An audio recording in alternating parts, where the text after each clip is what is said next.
This film is purely fictional. Please do not imitate it. Your like and subscribe are the motivation for me to update. Chapter 1. Summer, 2446. The sun blazed down, the boundless Gobi Desert radiating intense heat, the air itself seeming distorted. Boom! From an area shrouded in gray fog, a heavy armored off-road vehicle burst forth, speeding fiercely and kicking up clouds of dust. Behind it, 7 or 8 mutated creatures emerged in pursuit.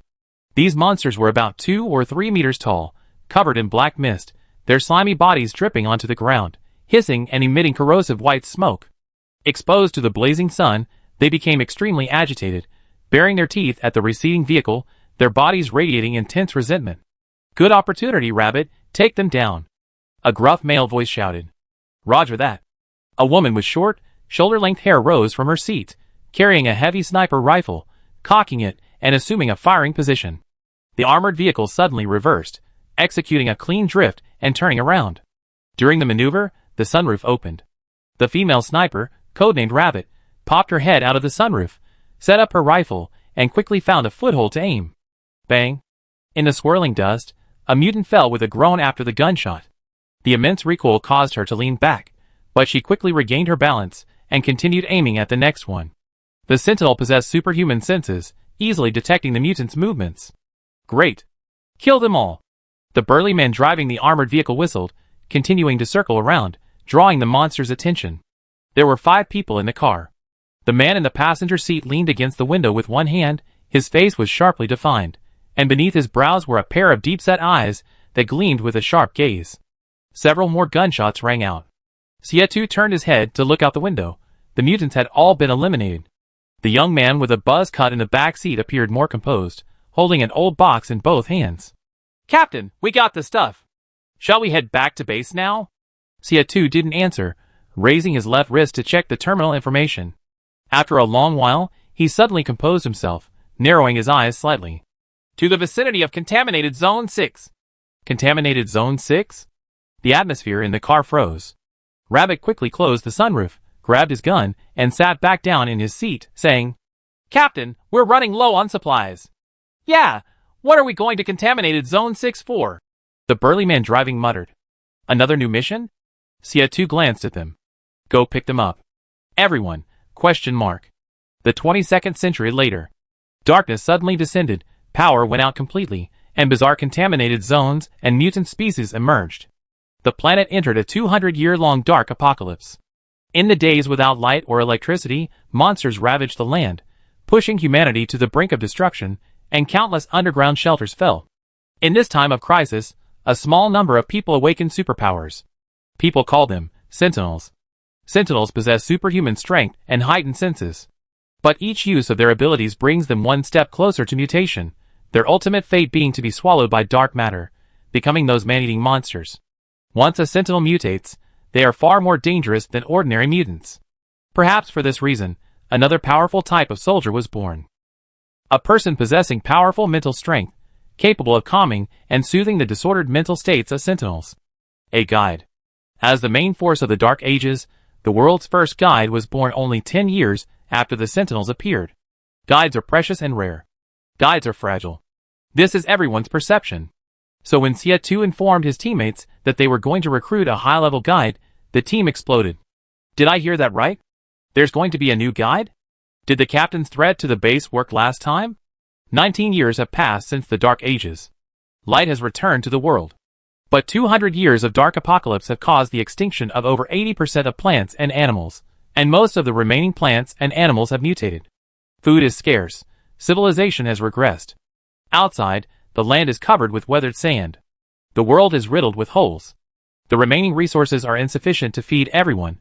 Many ordinary people struggle even to survive. The 4 remaining large shelters, after communications were restored, finally made contact and jointly launched the salvation plan. They decided to explore the contaminated areas to find the truth behind the disaster. However, the concentration of dark matter in the contaminated areas was too high, and Sentinels were highly susceptible to mutation if they overused their abilities during missions. This resulted in a very high Sentinel casualty rate. Sietu believed that since guides were also a special unit, they should be on the front lines fighting alongside the enemy, instead of being pampered like protected animals in the base because of their small numbers. Are you sure they're high-level guides? The short-haired youth in the back seat, named Song Liang, glanced at the two jumping the most enthusiastically, then at the person sleeping soundly beside him. He couldn't help but pour cold water on the idea. They're just going to pick someone up. Aren't you guys overthinking things? Tao Hao Hao, driving, laughed heartily. Don't you know our captain? If it's just picking someone up, who would dare send him on an errand? Song Liang turned his head, staring intently at his captain, hoping for an explanation. Xie crossed his legs, hands bracing against the car window, and laughed along.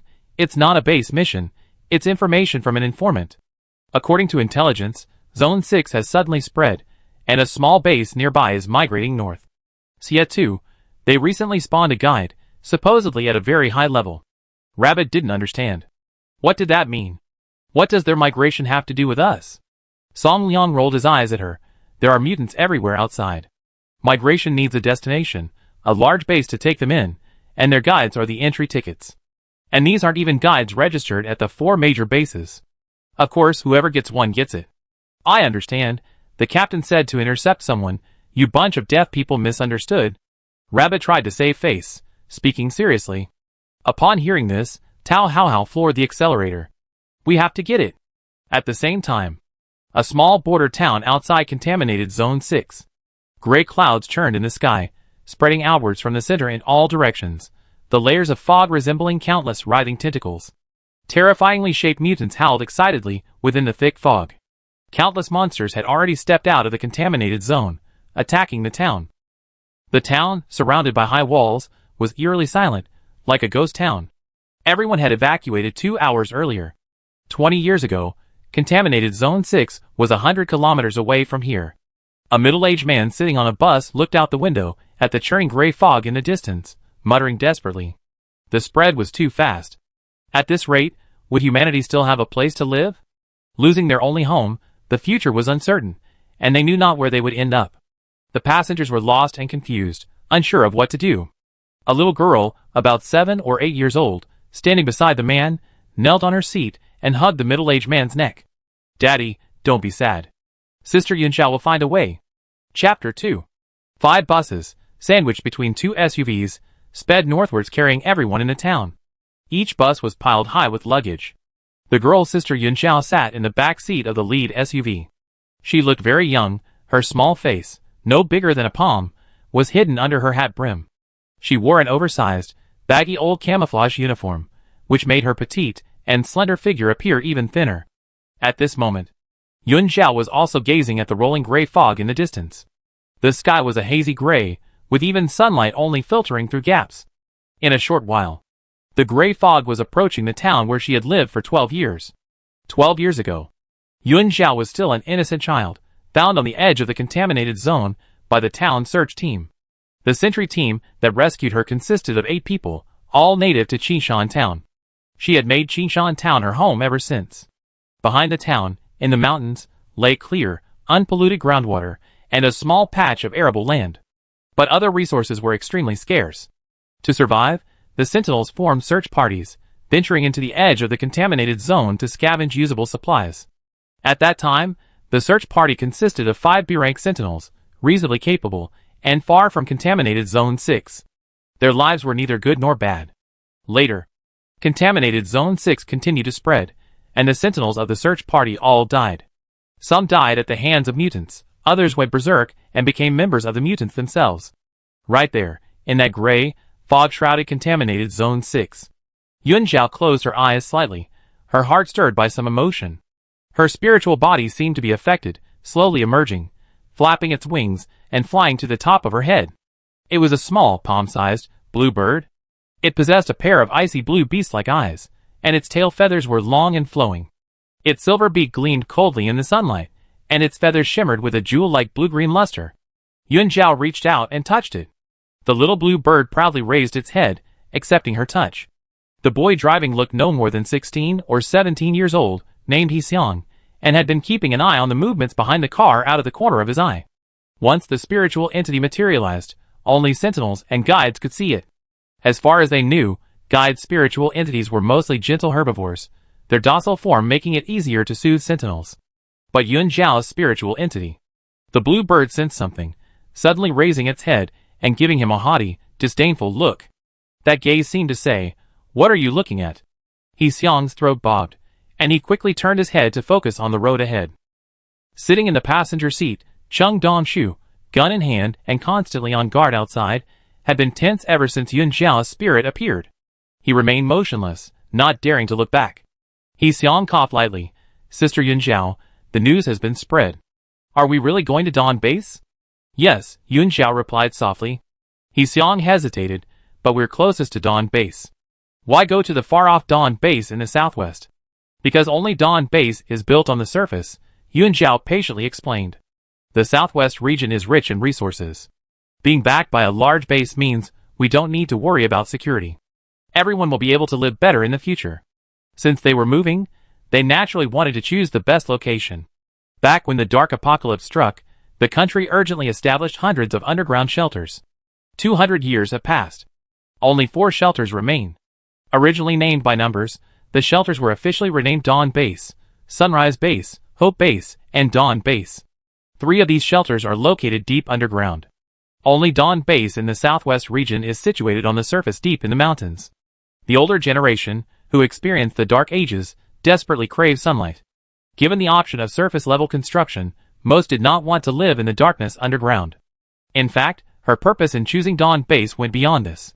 But Yun Xiao did not intend to elaborate. "However, the journey is too long, and we will have to pass through several contaminated zones along the way," He Xiang said with concern. Yun Xiao hummed in agreement, and opened the map she had asked someone to buy from Dawn Base last time. The map was updated last November. "We just need to avoid contaminated zones, with a danger level of 4 stars or higher. 4-star contaminated zones would occasionally spread, altering the landscape, so a detour would definitely be necessary. As for 5-star contaminated zones, they formed in the early stages of the Dark Ages. Extremely dangerous." "Okay, I understand." He Xiang nodded in agreement. The 6th contaminated zone began to spread from the southeast. They were currently retreating north, planning to detour at Highway 102 towards the southwest. Many dangerous mutated creatures lurked along the way. But with Sister Yun Xiao with them, they only needed to avoid the gray fog area. "We might not reach the nearest outpost tonight." He Xiang hadn't finished speaking. Chung Dongshu, sitting in the passenger seat, suddenly moved, followed by the sound of a bullet being chambered. Chung Dongshu picked up the walkie-talkie. "Attention, vehicles behind. Level 2 mutant has appeared. Prepare for battle." "Roger." A response came quickly from the walkie-talkie. Yun Xiao looked up, following the sound. Not far to the left, a group of mutants flew rapidly towards them. These monsters were terrifying, their lower faces bearing sharp mandibles, their wrinkled skin clinging to their skeletons. Their skeletons appeared to have been forcibly stretched to 2 or 3 meters, with a pair of writhing fleshy wings on their backs, and a sticky, corrosive black liquid constantly dripping from their bodies. They looked disgusting and horrifying. Chung Dongshu counted them, 8 in total, not many. With Yun Xiao there, they could handle them. The sentries in the vehicles behind received the signal, opened the windows, jumped onto the roofs, and set up their weapons. The monsters were getting closer and closer. Their expressions were ferocious and greedy as they stared at the vehicles, excitedly baring their fangs and roaring, as if they wanted to rush up and tear them to pieces immediately. No one panicked. Their eyes were fixed on the moving monsters, waiting for the right moment. Yun Xiao pressed a button, and the car window slowly rolled down. The little bluebird perched on her head, lazily glancing at the monster before looking away, seemingly listless. Yun Xiao slightly raised her hand. A greenish-blue fluorescent light flickered around her, then dissipated into specks. No one saw what she did. The mutants flying in midair suddenly froze, their expressions blank, like fixed targets. Chung Dongshu didn't hesitate and fired at the mutants, followed by a burst of gunfire. The guide's power lay in the mental realm. A powerful guide could not only calm the sentinels, but even influence the mutants. This was something they only discovered after Yun Xiao awakened. The 8 level 2 mutants were quickly eliminated, and the vehicle safely passed through the area. In the evening, the team arrived at a long-abandoned factory. The factory was surrounded by yellow sand, its doors rusted and windows broken, shards of glass scattered everywhere, and moonlight cast dappled shadows through the cracked roof. A sense of decay and desolation permeated the entire area. 5 buses and 2 SUVs drove into the factory grounds, and everyone disembarked, looking dazed. Those who need to use the restroom, go in groups. Don't wander too far. Stay inside the factory buildings. the sentries instructed. Yun Zhao used her spiritual power to survey the area, then got off the bus, intending to check on the children at the back. She had barely left when Cheng Dongshu immediately pulled He Xiang aside to a secluded corner. His gaze was complex as he spoke.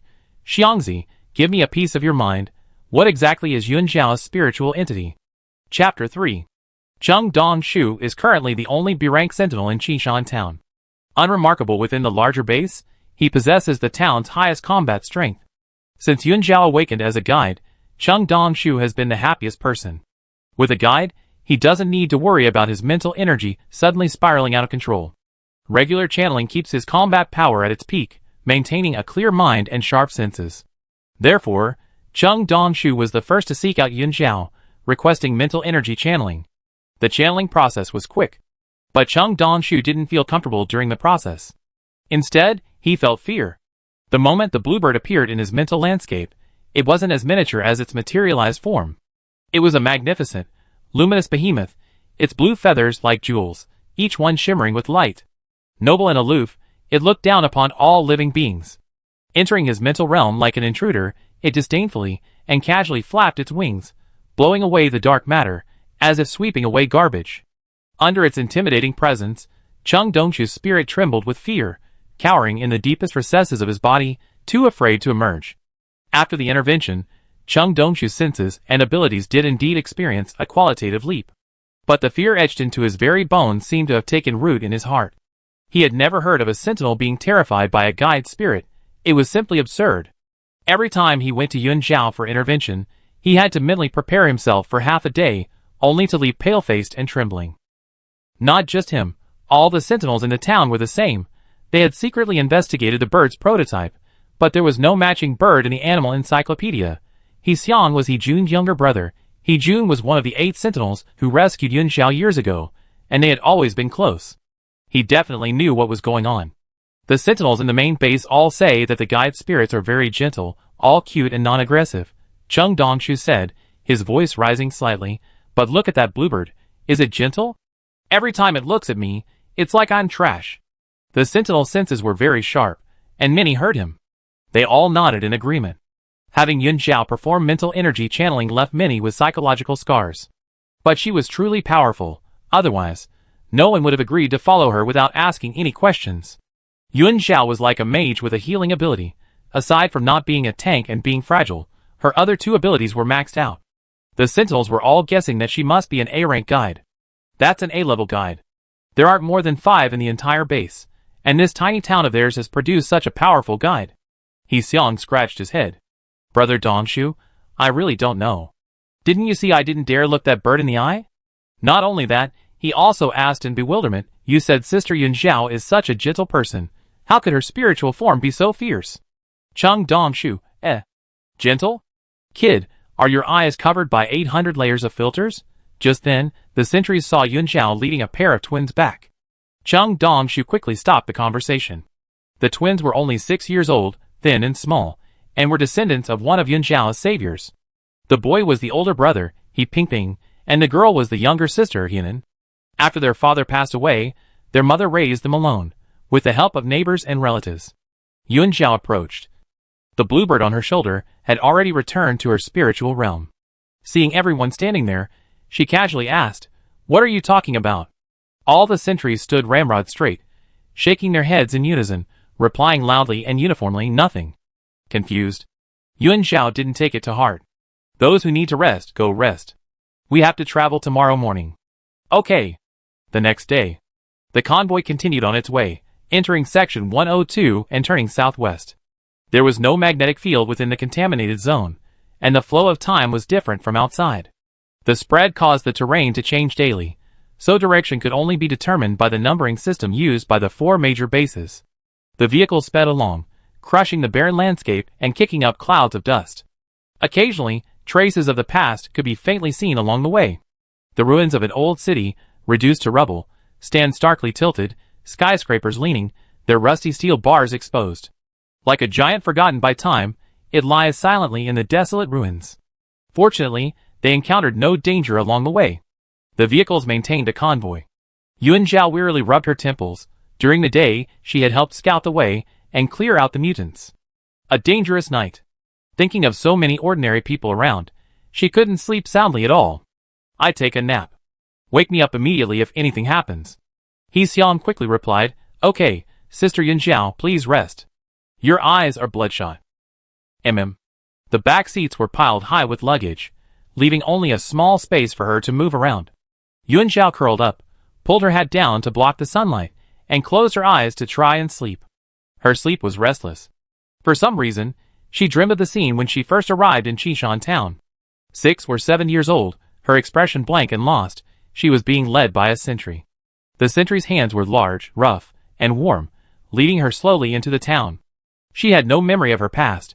She didn't know why she was in the contaminated area. She didn't know who her parents were. She only vaguely remembered her name.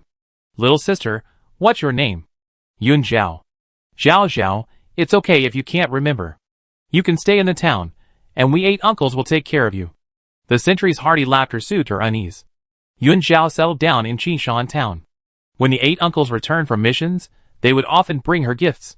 Sometimes it was a pretty dress, sometimes an old-fashioned book, or a doll that a girl would like. This went on for 5 or 6 years. Until one day. The 8 went out again, but only 5 returned. Later, none of them ever came back. That day, she climbed the town's high wall, staring blankly in the direction of contaminated Zone 6, sitting there for a very long time. In her dream, they were still the same as before, standing vividly before her. They laughed and joked, discussing their day's gains, discussing information from the outside world, sometimes cracking a slightly risque joke, only to quickly shut up when they noticed her presence. Yunjiao smiled.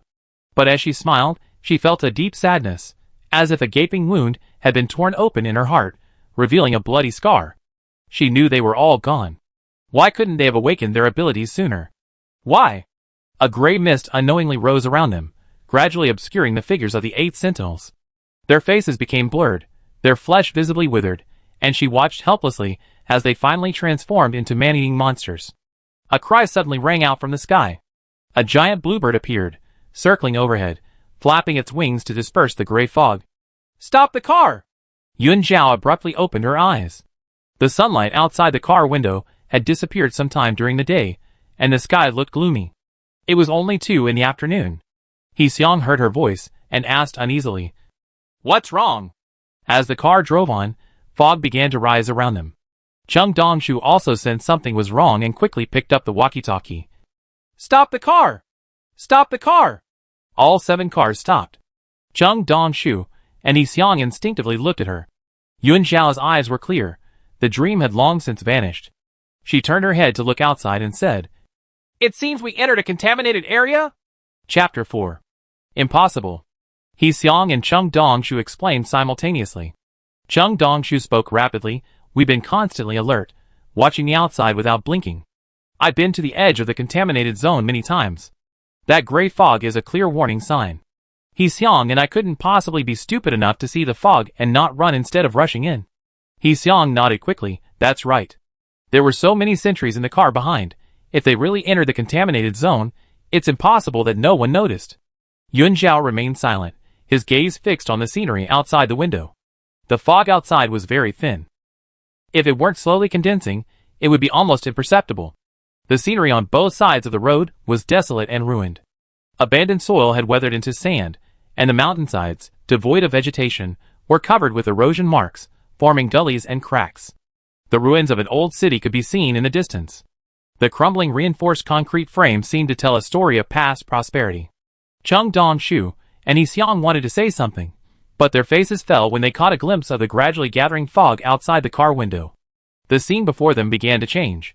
Gray fog swirled in the distance, the road became distorted, and houses appeared on both sides of the once empty road, appearing and disappearing like a mirage.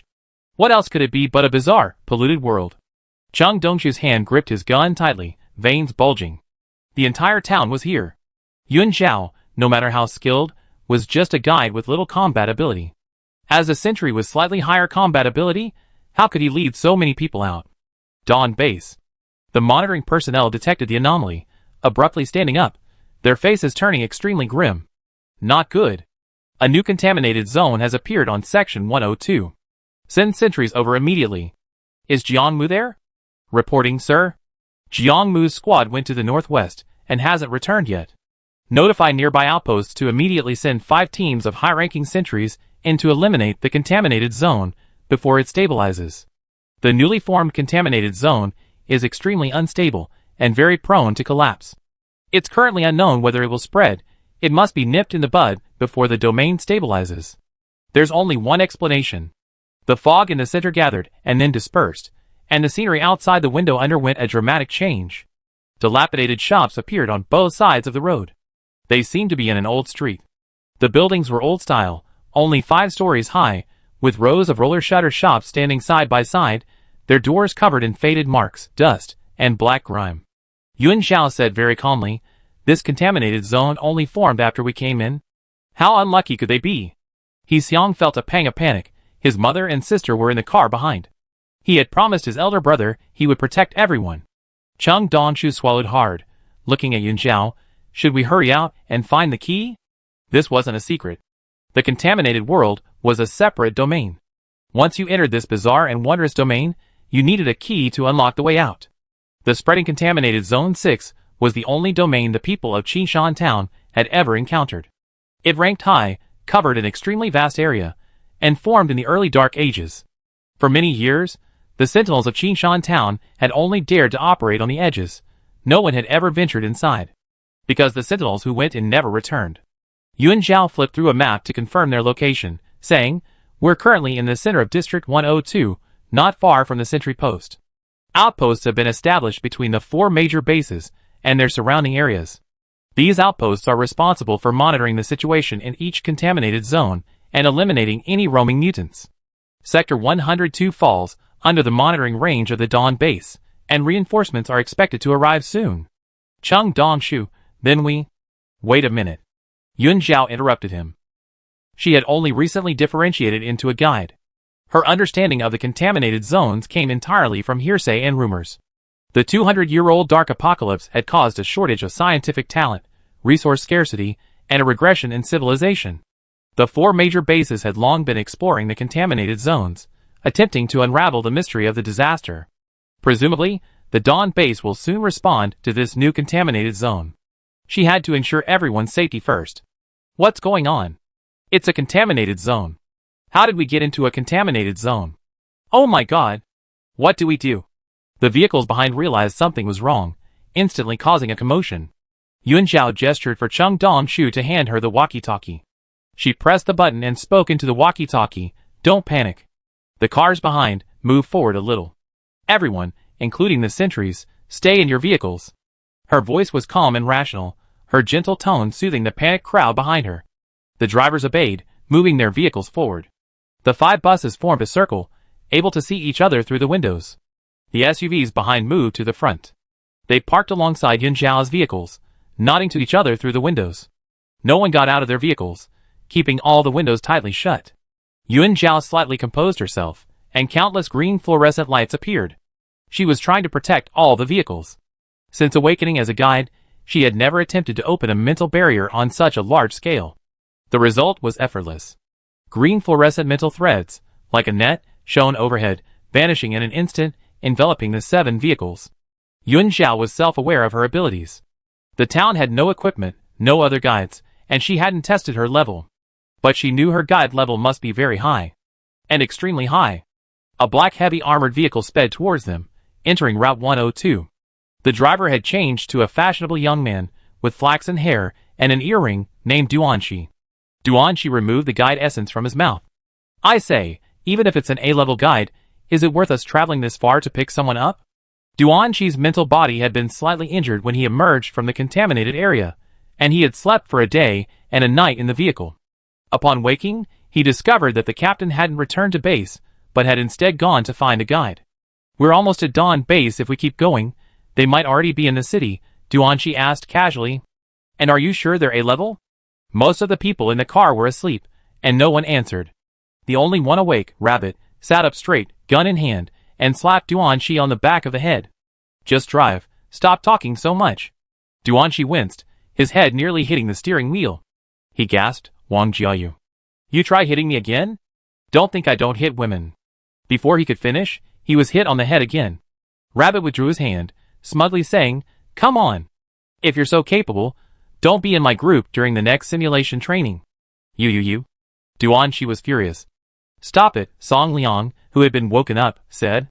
Duanqi, a man who doesn't argue with women, pointed to the watch face and said, "The gas is almost gone. I was just worried about making a wasted trip."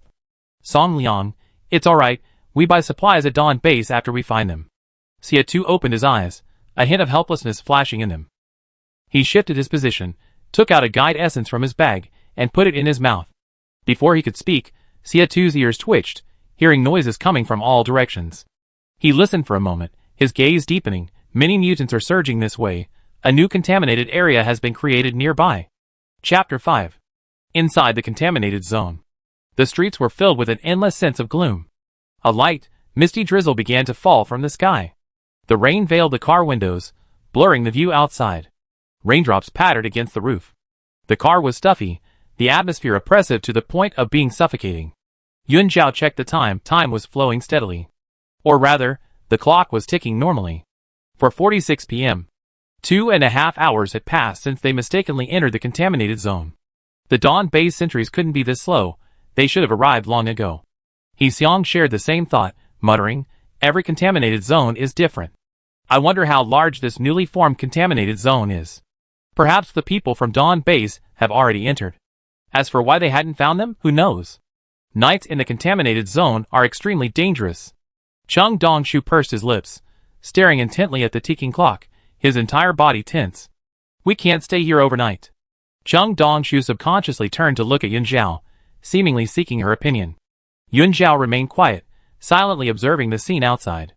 Her mental barrier amplified her senses countless times, allowing her to occasionally detect the emotions of everyone in the car behind them.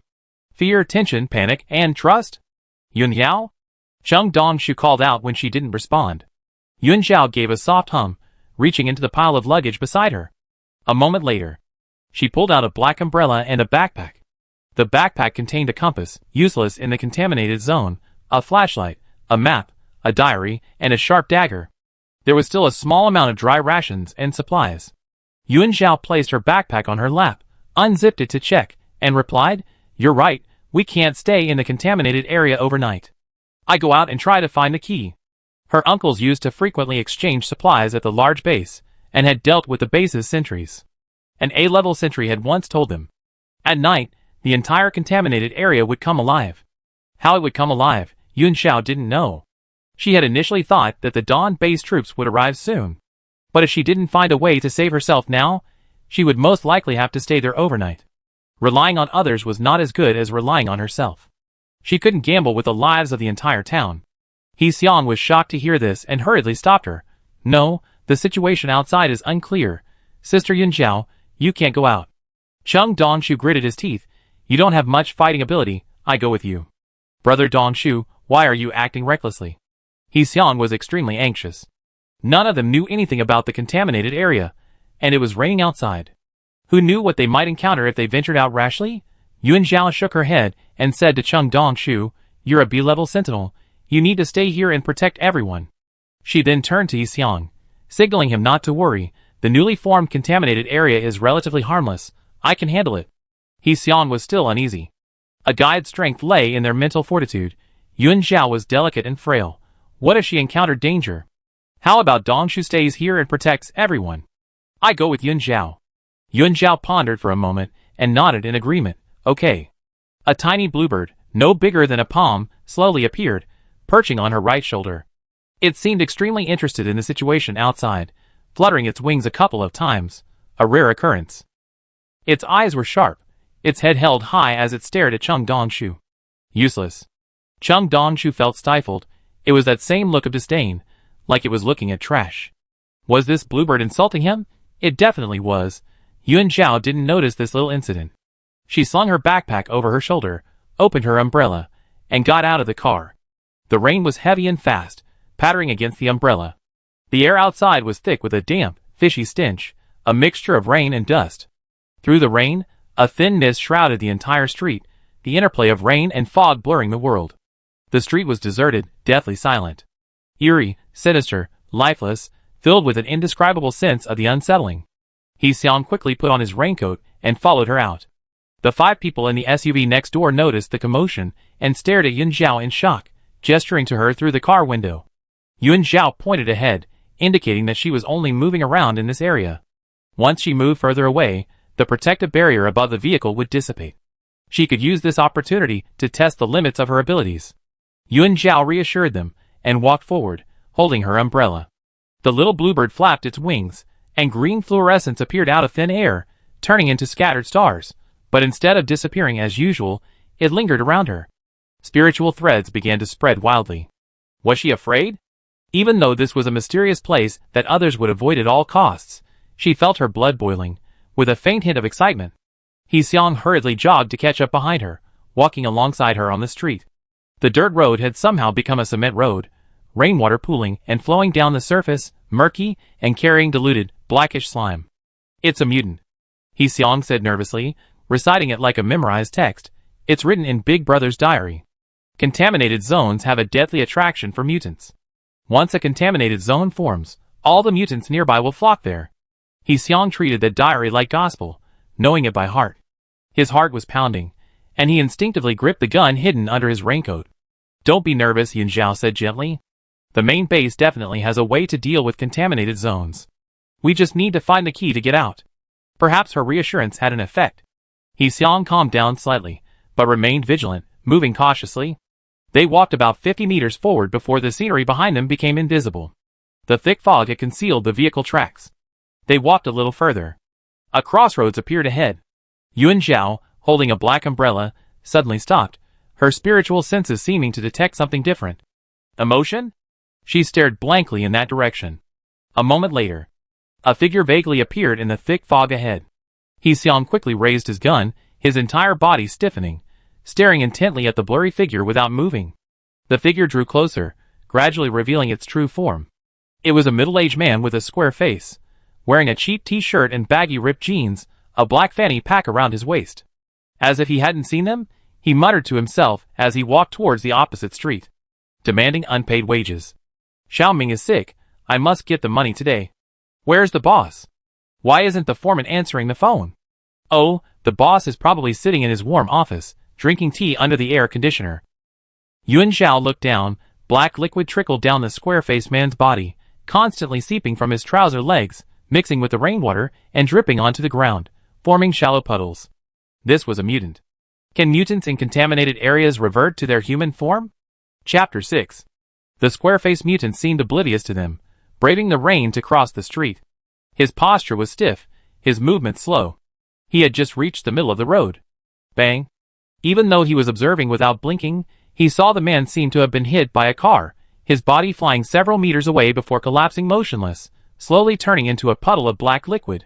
It was truly bizarre. He Xiang stared at the puddle of black liquid, turning his head to speak. The next second, a sound came from the hazy fog again. "Demanding wages. Xiao Ming is sick, we must get the money today. Where's the boss? Why isn't the foreman answering the phone? Oh, the boss is probably sitting in his warm office, drinking tea under the air conditioner." He Xiang heard the murmur coming from the fog and instinctively raised his gun, aiming at the source of the sound.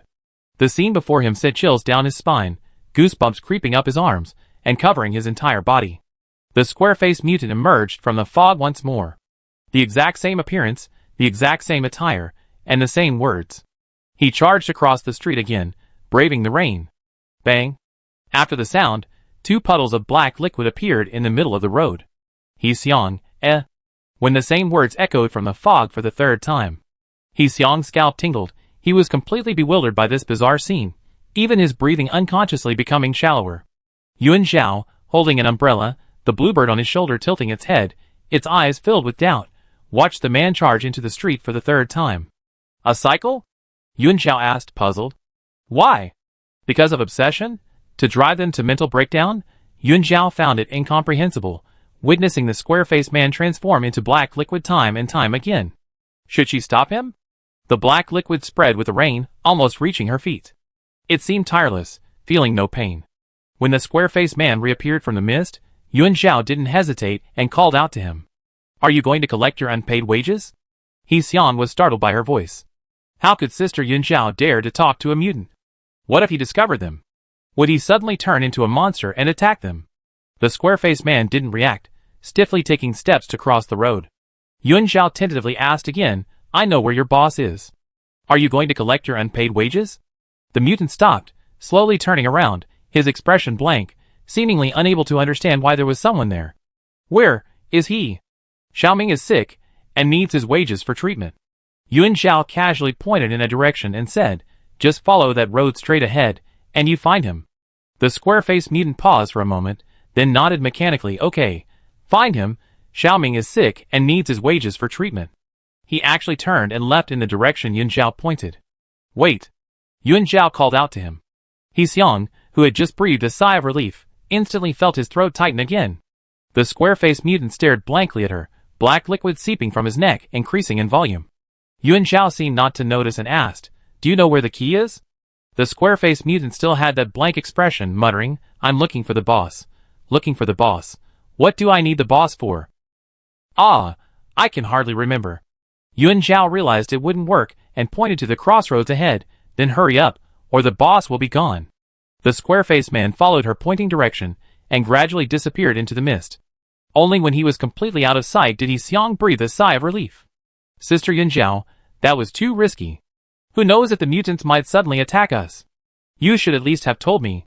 Yuan Zhao ignored him, staring intently in the direction the square-faced man had disappeared, deep in thought.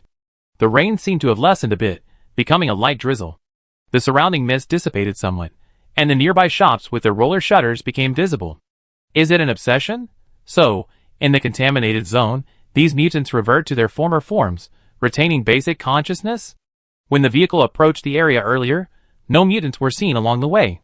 Those monsters stayed within the contaminated zone, only occasionally venturing out to hunt humans for food. Now, mutants have appeared on the streets. This means the mutants have sensed the existence of this new contaminated zone, and the main force will be arriving soon. Let's go. Let's find the key and get out of here as soon as possible, Yuan Zhao said, gathering his thoughts. Some ideas need to be verified, but unfortunately, there's not enough time. I roughly understand what it means for the contaminated zone to come alive at night. Assimilation. The contaminated zone at night is very likely to become a world familiar to humans. Once assimilated, they may never be able to get out. The two had wasted some time here, and thinking that it was getting dark, they quickened their pace. Outside the contaminated zone, 5 high-level Sentinel teams from Dawn Base had already arrived nearby. The number of mutants along the way was increasing. They had spent some time guarding the outside, eliminating wave after wave of swarming mutants, trying to prevent them from flooding into the contaminated zone. Whenever a contaminated zone was created, these monsters would go berserk, frantically trying to step into it. The Sentinels preferred to eliminate the threat outside, rather than encounter the inhuman, talking mutants within the contaminated zone. As dusk approached, considering the dangers of the night, the Sentinel captain holstered his gun and said, we can't kill them all. Don't waste any more time. The vehicle entered the area shrouded in swirling gray fog. The scenery suddenly changed. A fine drizzle fell from the sky, persistent and continuous, while the swirling gray fog obscured some of the Sentinel senses, making it difficult to discern directions. The 5 Sentinel teams dispersed, conducting a thorough search. When they encountered any strangely behaving mutants, the Sentinels immediately eliminated them. Find the gatekeeper of the domain as soon as possible and dismantle the entire contaminated zone. The key could only open the exit route. Only by eliminating the gatekeeper could the entire contaminated zone collapse. Gatekeeper is just one term, as it could be a mutant, an object, a blade of grass, a piece of furniture, a biscuit. It could even be an inconspicuous roadside stone.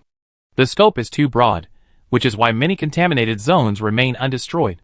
Newly formed contaminated zones are still unstable, and many items haven't had time to form. The gatekeeper, having just taken shape, has very distinct characteristics. What those characteristics are is hard to pinpoint, but once Sentinels see it, they instinctively recognize it. Or to be more precise, it's an aura. An aura that Sentinels with heightened senses can perceive. On the other side, a black armored vehicle broke through the cordon, drove into the contaminated zone, and stopped beside a gloomy street. Xie put on a raincoat and got out. He was very tall, wearing the black combat uniform of the Dawn Base, which accentuated his slender figure. His long, slender legs gave him an undeniable sense of intimidation.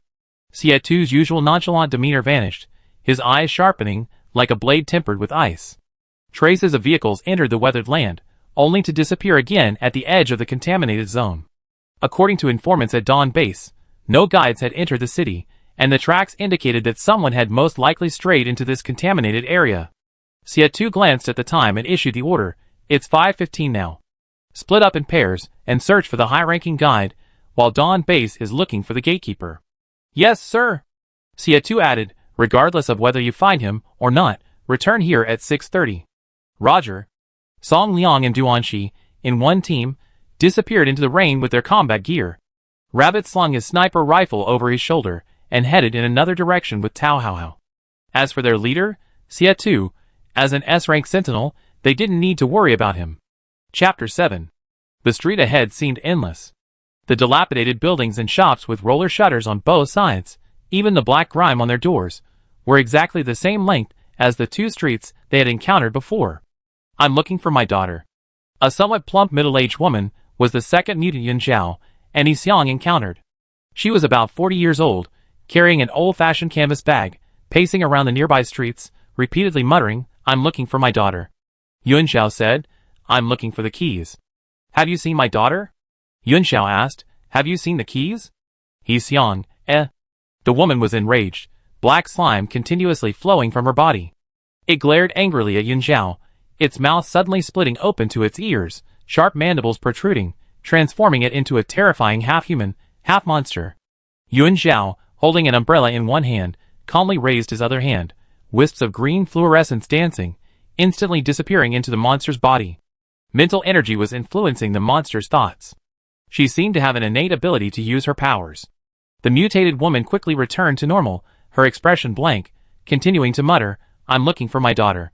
Yun Zhao glanced at the sky and nodded casually, saying, then keep looking. I keep looking for the key too. The two said goodbye to the woman. Several mutated figures appeared along the way, some howling and lunging, but Yun Zhao immobilized them, and Yi Xiang took out his knife and dealt with them. As darkness grew, they still had no clue. They didn't even know what the key looked like. Because they dared not stray too far, the two continued searching in circles around the 7 cars. Continuing like this is just a waste of time. Yi Xiang, having just dealt with a mutant, turned back. It's getting dark, Sister Yun Zhao, what should we do? The little bluebird's sharp eyes swept over Yi Xiang. Even more useless than that good-for-nothing in the car. Yun Zhao patted it, stopped, and after a moment's thought, asked Yi Xiang, what do you mean by key? Or rather, what is a key? Could it be, also a kind of obsession? Huh? Yi Xiang, who hadn't dared to look at her shoulder, hadn't noticed the little bluebird's disdainful and disgusted gaze. He realized what she meant, and shook his head. I don't know. The people in town have never been inside the contaminated area, and my brother's diary doesn't describe what a key looks like. Yun Zhao had read that diary too. It's probably a tradition, the town sentries, upon returning from missions, like to write down the information they gathered. The source of the information is untraceable, and its authenticity is difficult to discern. Yun Zhao lowered her eyes, her face hidden under the umbrella. She turned and walked back. Then let's go back and try. Try what? Yi Xiang was confused, but subconsciously followed. Go find that old man who was asking for his wages, and fulfill his wish. Yun Zhao explained her idea. The old woman wanted to find her daughter, so they couldn't conjure her up. The square-faced old man wanted wages, which was easier to handle. Yi Xiang understood. But where will we get the money? After the Dark Ages ended, paper money was useless. Trading between large bases used points. In their Qishan town, it was all barter.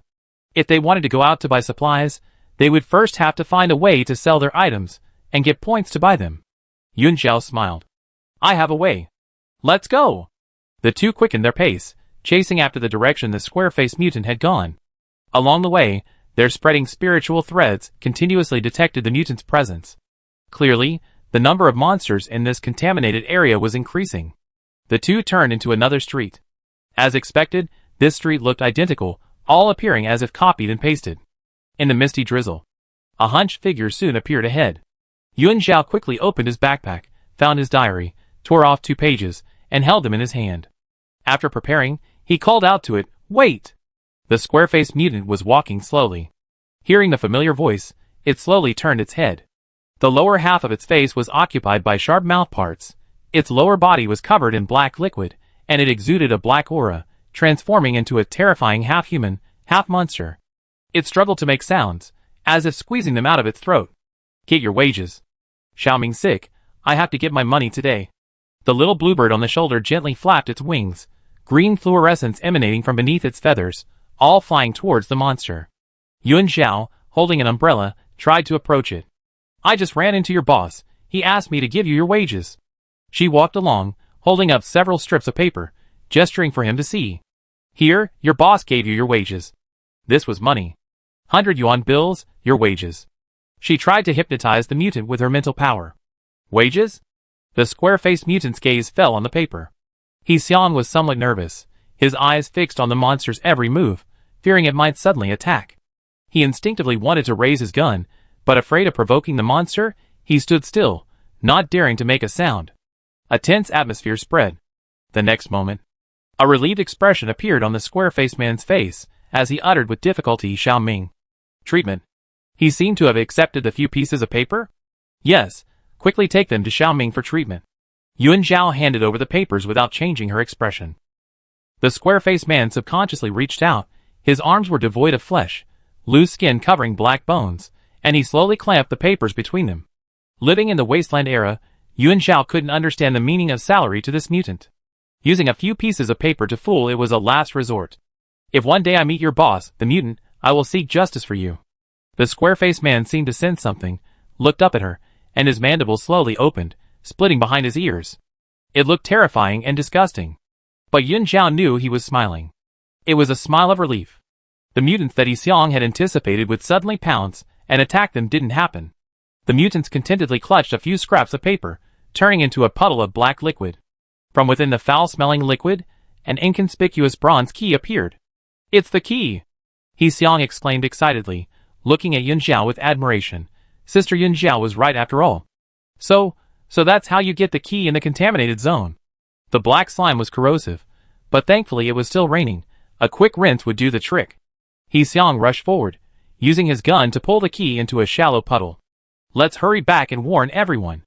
Little Bluebird, however, suddenly turned its head, its eyes fixed intently on the street behind them. The thick fog was gathering again, obscuring everything behind them. Ah, detected it, the sentinel scent. A bunch of useless idiots, arriving so slowly. A rustling sound came from the fog not far away, and a 7-man sentry team appeared. They wore transparent raincoats and uniform black combat suits, with conspicuous unicorn badges on their shoulders. They were from Dawn Base.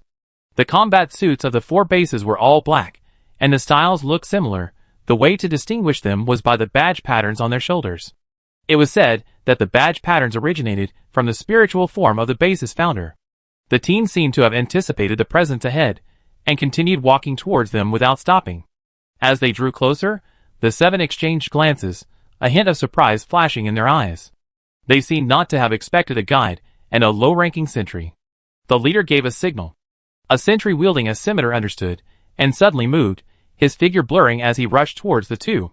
Yi Xiang's heart tightened, and he instinctively reached for the key. The sentry's expression changed slightly, and he shouted, "Don't touch the key!" Too late.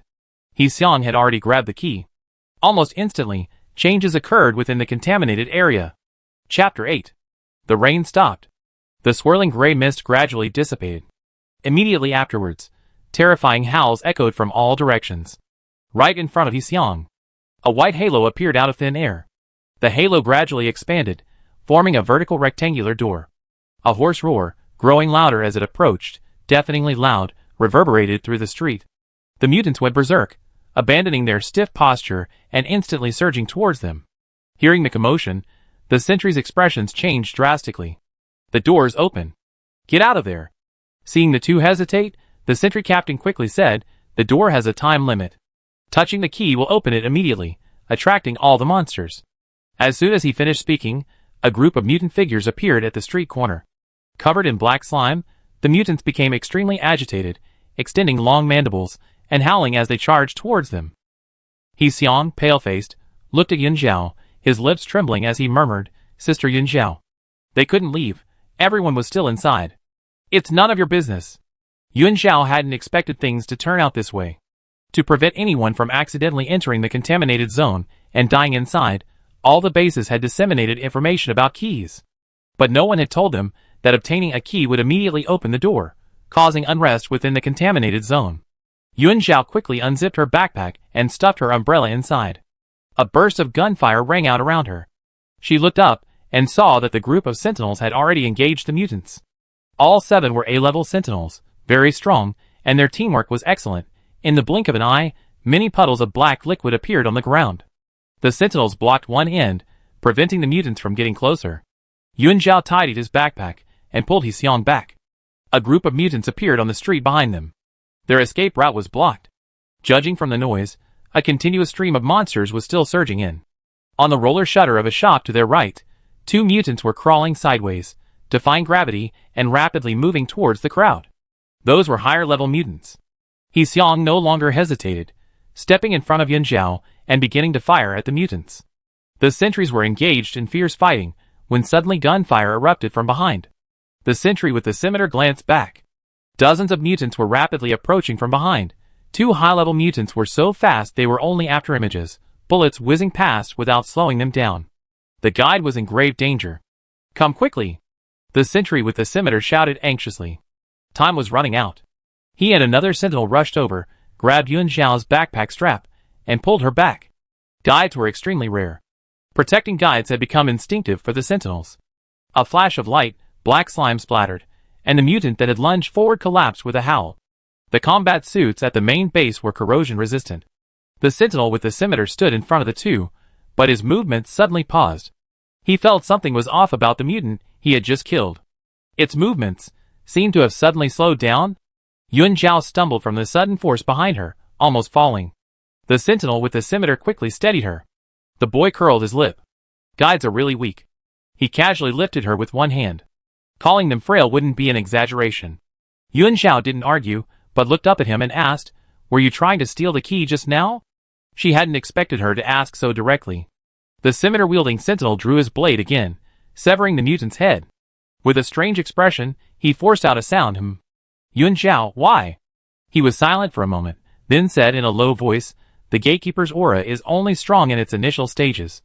Once the gate to the outside world is opened, and the domain comes into contact with the outside world, the auras merge, and it becomes increasingly inconspicuous. The difficulty of searching will increase countless times." He said a lot, but Yuan Zhao didn't understand a word. So she asked again, "What is a gatekeeper?" "You don't even know what a gatekeeper is?" The scimitar-wielding sentinel found it unbelievable. "Then what are you doing in the contaminated zone?" He glared at her, thinking she was practically courting death. Before Yuan Zhao could answer, another sentinel kindly explained, "The gatekeeper is the spiritual pillar of the entire domain. If you kill the gatekeeper, the contaminated zone will collapse." Taking advantage of the reduced pressure, He Xiong quickly changed his ammunition. He was furious upon hearing this. "Then just say so. Anyone would grab the key if someone suddenly rushed at you." The 2 sentries exchanged a glance, a hint of helplessness in their eyes. The situation was dire. The sentry with the scimitar switched to his weapon and began firing at the surging mutants. The reward for this mission was a whopping 2,000 points. The team that killed the gatekeeper would receive an additional 5,000 points. Points were no small sum. The sentries needed to support their families. They risked their lives so their families could have a better life. Everyone harbored selfish motives, wanting to be the first to find the gatekeeper. When the sentries spotted someone ahead and had already obtained the key, they assumed the 2 were middlemen operating in the contaminated zone and wanted to blackmail them for points. Points are universal across the 4 bases. An ordinary person can survive on 200 to 300 points a month. However, the reward points for their missions need to be shared among 7 people. If they can't find a gatekeeper, the points allocated to each person are negligible. The sentinels are unwilling to give up their points. The middlemen understand the importance of the gatekeeper and dare not offend Dawn Base and disrupt their missions. That's why they wanted to seize the key first. But who would have thought, this low-ranking sentinel, completely clueless, actually grabbed the key. Now the door is open, it's too late to say anything. Deafening screams echoed throughout the street. Seeing the increasing number of mutants surging in, both ends of the street were completely blocked. Ammunition was rapidly dwindling, and everyone fought their way back. The sentinel captain immediately ordered, "We can't hold out any longer. Retreat through the door, and come back in when the commotion subsides." The riot lasted only an hour. After the door disappeared, calm would gradually return. The search had become more difficult, and they didn't believe the other 4 teams could find the gatekeeper immediately. "Roger." The entire team received the order and retreated towards the glowing door, while simultaneously eliminating the mutants. The two sentries, who had come to provide support, tried to pull the two of them inside. Yun Zhao and Yi Xiang, however, tacitly dodged their hands. "Thank you for your kindness, but we can't go out." Yi Xiang glanced at Yun Zhao, and seeing her lack of reaction, said truthfully, "Everyone in town is inside. If Sister Yun Zhao goes out, the barrier will break, and they won't be able to protect themselves." "The whole town?" the scimitar sentry asked in surprise. "Why are so many people coming into the contaminated zone?" Yi Xiang explained, "We didn't come in on our own. It just suddenly appeared in this contaminated zone." "The sentinels, eh? What bad luck." The conversation lessened the sense of urgency. One sentinel killed a mutated creature that lunged at him, then craned his neck to look ahead. Dense swarms of black, emanating monsters surged towards them. As far as the eye could see, they were all black, slimy monsters. "But we can't get through." Before he could finish speaking, the guide suddenly moved, pulling the man straight towards the mutated creatures. The sentinels were shocked. "Don't go and die." Seeing this, they were about to run over and pull the two back. The next second, the little bluebird flapped its wings, and countless fluorescent threads, shimmering with green starlight, appeared out of thin air, like fireflies dancing in the summer sky, quickly disappearing into the mutated creatures' bodies. The mutants, who had been baring their teeth and about to pounce, suddenly froze, rooted to the spot. Yun Zhao led Yi Xiang through them. Her voice came, "Thank you for the information. I wish you success in finding the gatekeeper." The sentinel captain gasped. What were those countless fluorescent lights flying everywhere? The guide's powerful mental energy had always been used only on sentinels. He had never heard of a guide being able to influence mutants. This guide is incredibly strong. Chapter 9. The key vanished into nothingness after the door was opened. A roar echoed throughout the contaminated area. After separating from the sentinels of Dawn Base, Yun Zhao and Yi Xiang ran around the street corner. They turned into another street. There were even more mutants here, seemingly appearing out of nowhere, densely packed and occupying most of the street. Puddles on the ground gathered into black slime, hissing and emitting white smoke. The lower half of the mutants' faces had sharp mouthparts writhing in the air, covered from head to toe in black slime, their features already unrecognizable, making them even more terrifying. The slime was coated with an unknown dark substance. It would invade the sentinel's mental domain. Once the dark substance accumulated too much, the mental domain would be devoured, and the sentinels would gradually lose their minds, going into mental frenzy, and eventually transforming into monsters. Guides could use mental guidance to cleanse the sentinels of this substance, using mental threads, preventing the sentinels from transforming. Yun Zhao and Yi Xiang struggled to move. The streets were teeming with mutants. Even with mental threads controlling them, it was difficult to pass through. Yi Xiang had run out of bullets. He used his gun as a club, pushing aside the mutants blocking his path. The gun barrel, corroded by the slime, gradually began to deform. Resources were scarce in Qishan town, and this gun was left to him by his elder brother. Yi Xiang didn't have time to feel sorry for the gun. He struggled to push the mutants aside, clearing a path for passage. But progress was extremely slow. After more than 10 minutes, he had only moved a few meters. The sky above was shrouded in a gray gloom. Night was approaching. The riding mutants' terrifying faces became blurred, their mouthparts appearing and disappearing, sometimes resembling normal humans, sometimes grotesque and disgusting monsters. Some howled numbly, others whimpered softly. The sound shifted between low, suppressed tones and sharp, piercing shrillness, like the roars of vengeful ghosts. Yi Xiang's mind began to wander, his movements as he pried at the mutants growing slower and slower. The little bluebird made a soft plop. It flapped its wings dismissively and disdainfully, countless fluorescent lights cleaning the dark matter clinging to him. "Don't go, you can't get through," Yun Zhao called out to him. Yi Xiang's eyes cleared, and he came to his senses.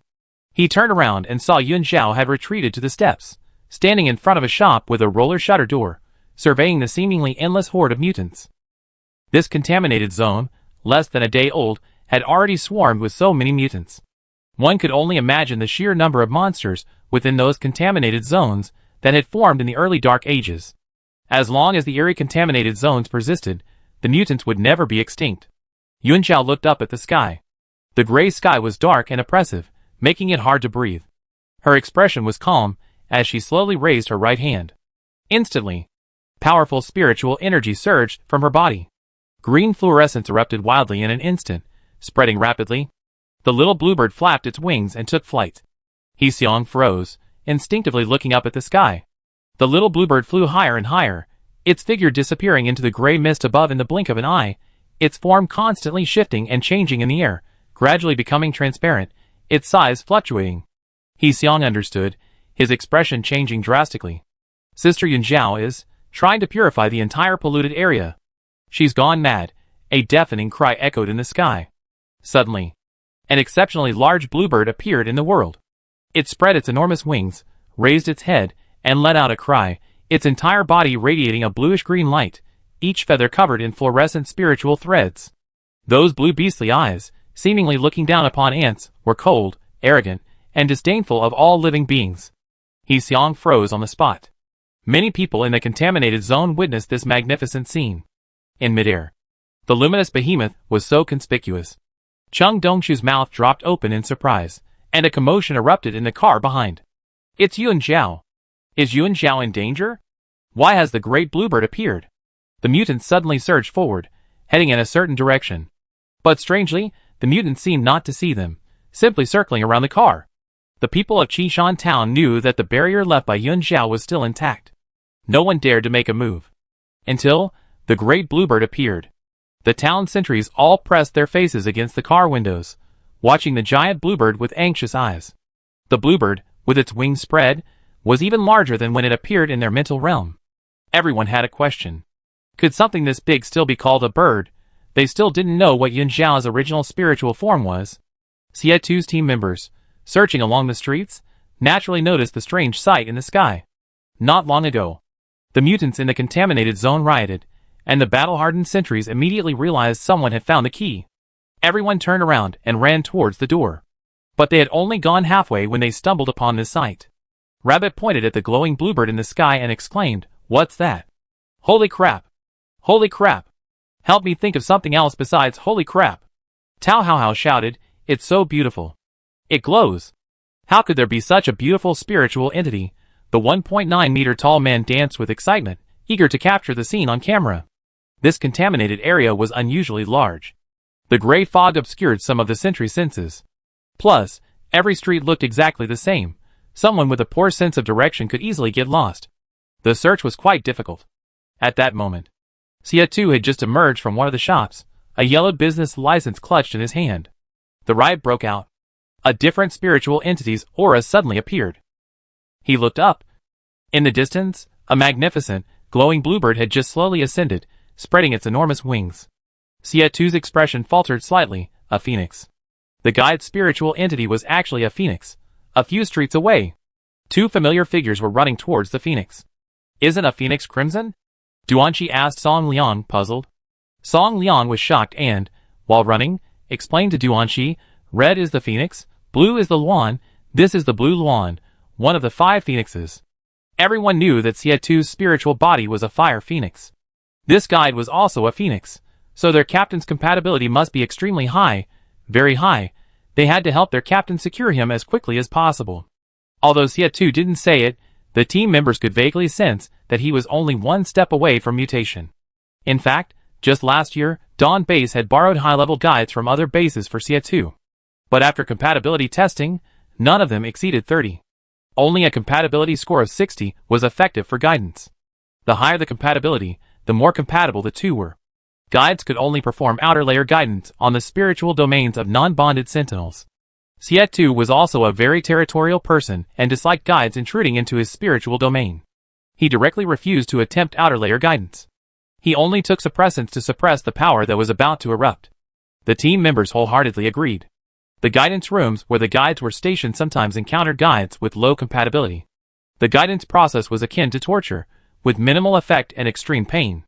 Unless there was a mental breakdown, everyone preferred to use suppressants. But suppression is not the same as guidance and cleansing. The dark matter in the mental realm accumulated more and more. Sooner or later, they would all mutate into monsters, becoming members of the mutant species. This was why Xie2 wanted to find a guide for the team. Wait! Duanqi suddenly stopped and shouted. Song Liang was startled. What's wrong? Duanqi looked at him intently. The captain with the Fire Phoenix spirit body is an S-rank sentinel, that Azure Phoenix guide. Could she also be S-rank? Since the Dark Ages began, until now, no S-rank guide had ever been born. Everyone assumed the highest guide rank was A-rank. If that guide was S-rank, The two exchanged a glance and started running frantically. We risk our lives and tear off all pretenses to get her. Chapter 10. A phoenix cry resounded through the sky. It's the captain's spirit. The 4 team members, hearing the cry from different directions, shouted in unison. Sietu's spirit, disregarding the original body's will, emerged, spreading its wings and soaring into the clouds. Its form shifted in the air, flames dancing in the wind, yet countless black threads could still be seen entwining its wings, covering its feathers, giving it a black aura. The ferocious fire phoenix suddenly changed its nature, its consciousness unusually clear, accurately transmitting to the original body's mind. It seemed to have fallen in love. It's so beautiful. I want to pluck all its feathers and give them to it. Sietu froze, saying expressionlessly, if you dare, I turn you into a roast turkey and serve it on the table. But it's so beautiful. Why am I not a peacock? I want to spread my tail feathers. Sietu, shut up. The fire phoenix, once again defying the original body's will, flew towards the magnificent, radiant blue phoenix, circling it obsequiously. That sycophantic behavior was almost unbearable to watch. The azure phoenix, having already noticed the fire phoenix's approach, cried out in warning, its gaze no longer fixed on the fire phoenix as if it were trash. Instead, it looked at an enemy.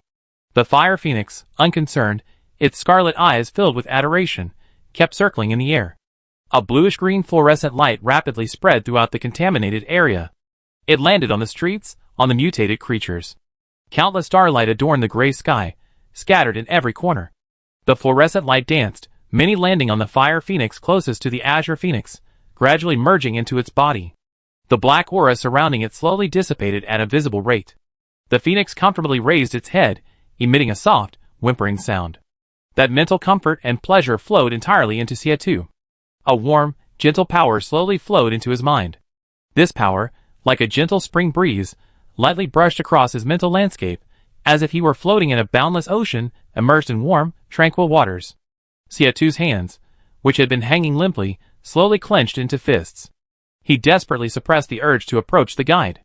The green fluorescence gradually spread, dyeing the entire sky with a mysterious hue. Like the faint light of dawn, it was quietly blooming. Where it passed, the riots on the streets were suppressed, and the forms of the mutants gradually changed, revealing bewildered expressions. The mental threads continued to spread wildly, devouring the dark matter. Just then, the scene before him suddenly distorted. The concrete and dirt roads crisscrossed, rippling and undulating, causing the surrounding vertical buildings to bend and sway like waves. The entire contaminated zone began to show signs of collapse. It worked? He Xiang looked at Yun Zhao in disbelief and shock. Yun Zhao seemed somewhat powerless. She slowly withdrew her hand and said calmly, "It wasn't me. Someone must have found the gatekeeper." She had only wanted to test it out. If the contaminated zone were so easy to eliminate, humanity wouldn't have been repeatedly driven to the brink of destruction. The spiritual threads could detect emotions. But strangely, Yun Zhao hadn't detected the Fire Phoenix's master. A spiritual entity couldn't stray too far from its physical body. The S-rank sentinel was nearby. Why was he avoiding her spiritual threads? Just across the street. Sietu held a yellowed business license in his hand. A thin, unremarkable piece of paper, it read XXX Catering Company, the name of the legal representative in the legal representative section blurred. His fingertips twitched slightly, and flames gradually rose, spreading from one corner of the paper. Strangely, the burning was extremely slow. It seemed to possess self-awareness, struggling desperately. Dark matter gradually emerged with the flames, and wisps of black mist suddenly shot out, seemingly trying to drag the burning sentinel into the abyss. Sietu remained unmoved, his face expressionless as he held the paper. The scene before him distorted. The mutants were suppressed by the guide's powerful mental energy, switching back and forth between human and monster. Their terrifying half-human, half-monster appearances, their bodies stretched into different shapes by the distorted scenery, look even more bizarre. The violent Fire Phoenix was acting very abnormally. 2 attempts to summon it yielded no response. Sietu felt inexplicably irritated and didn't want to look up at the sycophant in the air. The 4 team members arrived at that moment. Sietu remained expressionless, showing no sign of anything amiss. "Go get the car." "Huh?" Duanqi was about to say that the guide was on the next street. Why not go over? But then he thought, even after the contaminated zone collapsed, the mutants still existed, and there would likely be another fierce battle later. Anyway, they couldn't escape. Tao Hao and Duanqi agreed and ran back to get the car. Night quietly fell. Suddenly, all the street signs lit up. The sound of roller shutters being pulled open echoed around, shattering the balance of the entire street. The street became noisy. The neon lights of the various shops were dazzling. If it weren't for the distorted buildings, one might almost mistake it for a bustling night market. Yuan Zhao stood under the eaves, behind him at an unnamed barbecue restaurant. With a clatter, a young waiter in a brown apron emerged, pulling back the shutter door. He casually arranged tables and chairs under the eaves, placing an old-fashioned LED sign at the entrance. He was clean, with a slightly yellowish complexion and a thin build, a normal human appearance. However, his body was contorted, bent at an unbelievable angle. "Sir, would you like to dine in?" The young waiter noticed the two, smiling broadly as he approached, seemingly oblivious to anything amiss. He Xiang grew wary. "No, we have other things to do." Yuan Zhao silently took a few steps back, until he reached the bottom of the steps and left the barbecue restaurant area. The young man didn't move, his smile fixed on them. His contorted body, his uneven face, and his smile held an indescribable eeriness. He Xiang shuddered and followed closely behind Yuan Zhao. People came and went on the street, moving stiffly, each absorbed in their own world, babbling incoherently, mechanically repeating simple actions. Yuan Zhao pulled He Xiang along the sidewalk, trying to avoid bumping into people. She noticed that the convenience store next to the barbecue restaurant was also open, and a girl sat behind the counter, engrossed in a game. The scene became even more distorted. The entire shop seemed stretched and deformed, people appearing abnormally tall or short. Worried about the people in the car, Yuan Zhao pulled He Xiang and ran back the way they came. The distance between the two streets wasn't far, nor was it close. They turned onto another street. The exact same scene, the same nameless barbecue restaurant. The same young waiter in the brown apron stood outside, smiling and greeting them. "Would you like to dine in, sir?" Its face was even more distorted, almost unrecognizable, its open mouth uttering human words. He Xiang's hair stood on end. They had just parted a minute ago, and now they were face to face again. Every street was the same. How many copy-pasted young waiters were there? "No, thank you," He Xiang replied cautiously, afraid of angering him. Yuan Zhao completely ignored him, running headlong towards the convoy. They were very close now. In the middle of the street, 7 cars were parked just as she had left. Seeing the two return safely, Cheng Dongshu breathed a sigh of relief, but before he could speak, crack asterisk. A strange sound occurred. It was as if something had shattered, the whole world collapsing rapidly. Yuan Zhao didn't even look up, quickly jumping into the car. "Let's get out of here first." Chapter 11. As the collapse accelerated, connection with the outside world was restored, and the Sentinel's heightened senses returned. The next moment, crack. The entire contaminated zone shattered like a mirror. It was as if a membrane had broken, and everything had truly vanished. Yellow sand stretched out on both sides of the road, desolate and barren, with no trace of any houses. Ahead, a cordon appeared. Reinforcements from Dawn Base had arrived. "Everyone stay close. Don't get surrounded by the mutants." Cheng Dongshu shouted into the walkie-talkie. He slammed on the gas and sped off. The instant the domain disappeared, the mutants transformed into monstrous forms, lunging at the nearest person. Immediately, a barrage of gunfire erupted from all directions. Cheng Dongshu dared not look back, flooring the gas pedal, and fleeing for his life. The drivers of the vehicles behind, their eyes fixed on the SUVs ahead, suddenly sped off like arrows, all roaring out of the contaminated zone.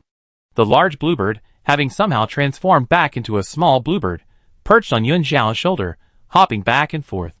It seemed to be enraged by the fire phoenix. Yuan Zhao ignored it, turning sideways to look back through the car window. Reinforcements from Dawn Base joined the battle. The sound of artillery fire continued from behind. As the gray fog dissipated, the dark matter remained, intertwined with the figures of the sentries. The advanced mutants were incredibly fast, appearing only as dark shadows, their sharp mandibles lashing out, constricting weapons. The monsters were relentlessly assaulting the defensive line. Various animal-type spiritual entities materialized out of thin air, roaring as they charged forward, engaging the mutants in fierce combat. Once a psychic entity is attached to dark matter, it continuously erodes the Sentinel's mental domain.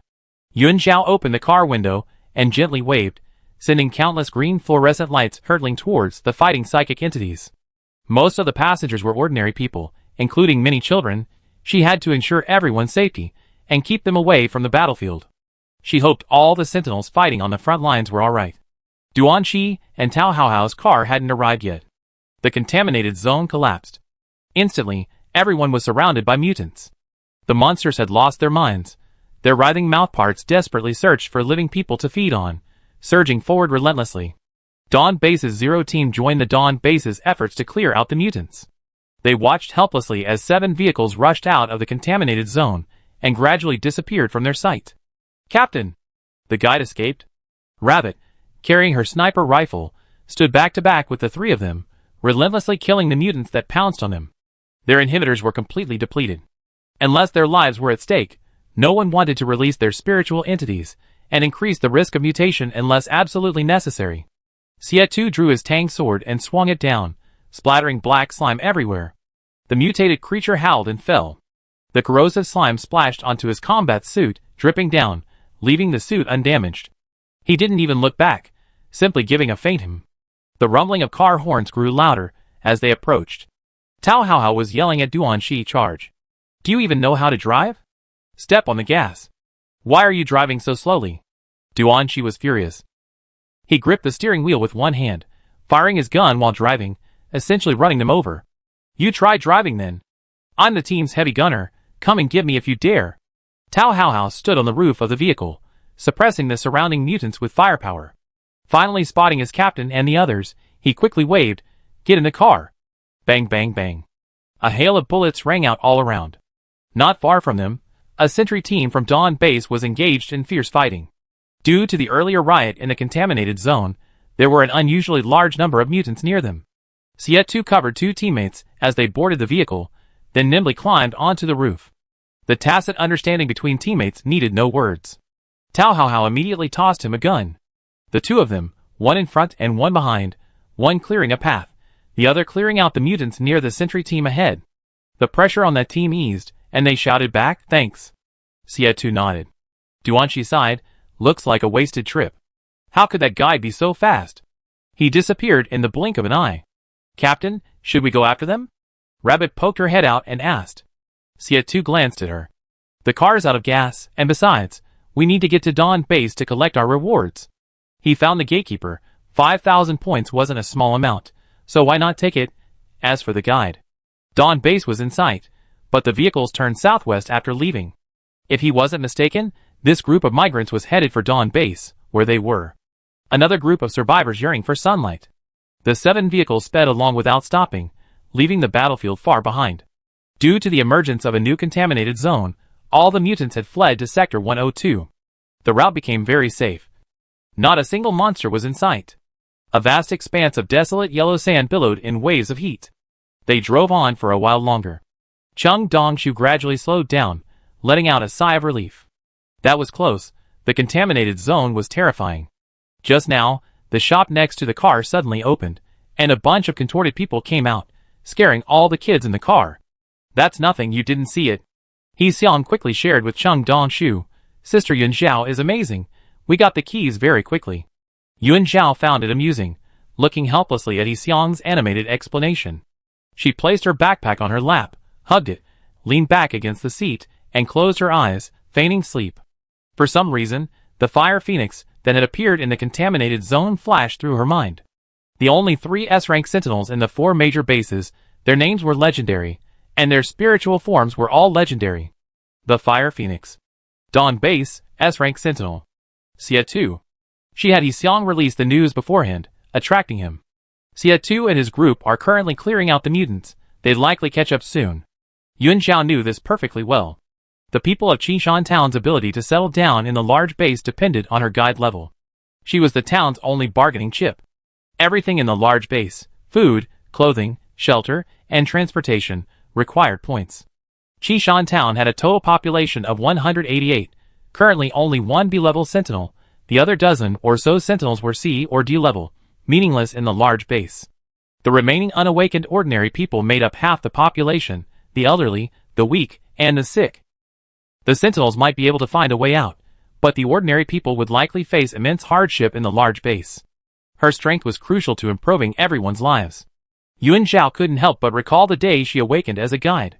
The words her grandfather, the town mayor, had spoken. "I heard the guides at the big bases are pampered, living a life of luxury most people can only dream of.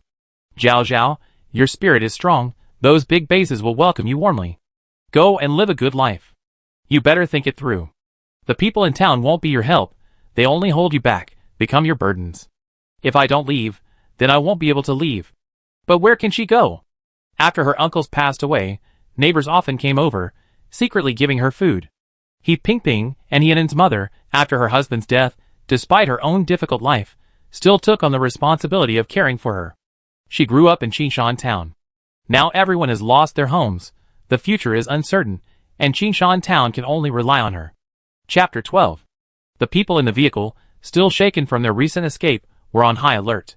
The sentries were especially vigilant, constantly watching for any movement outside the windows.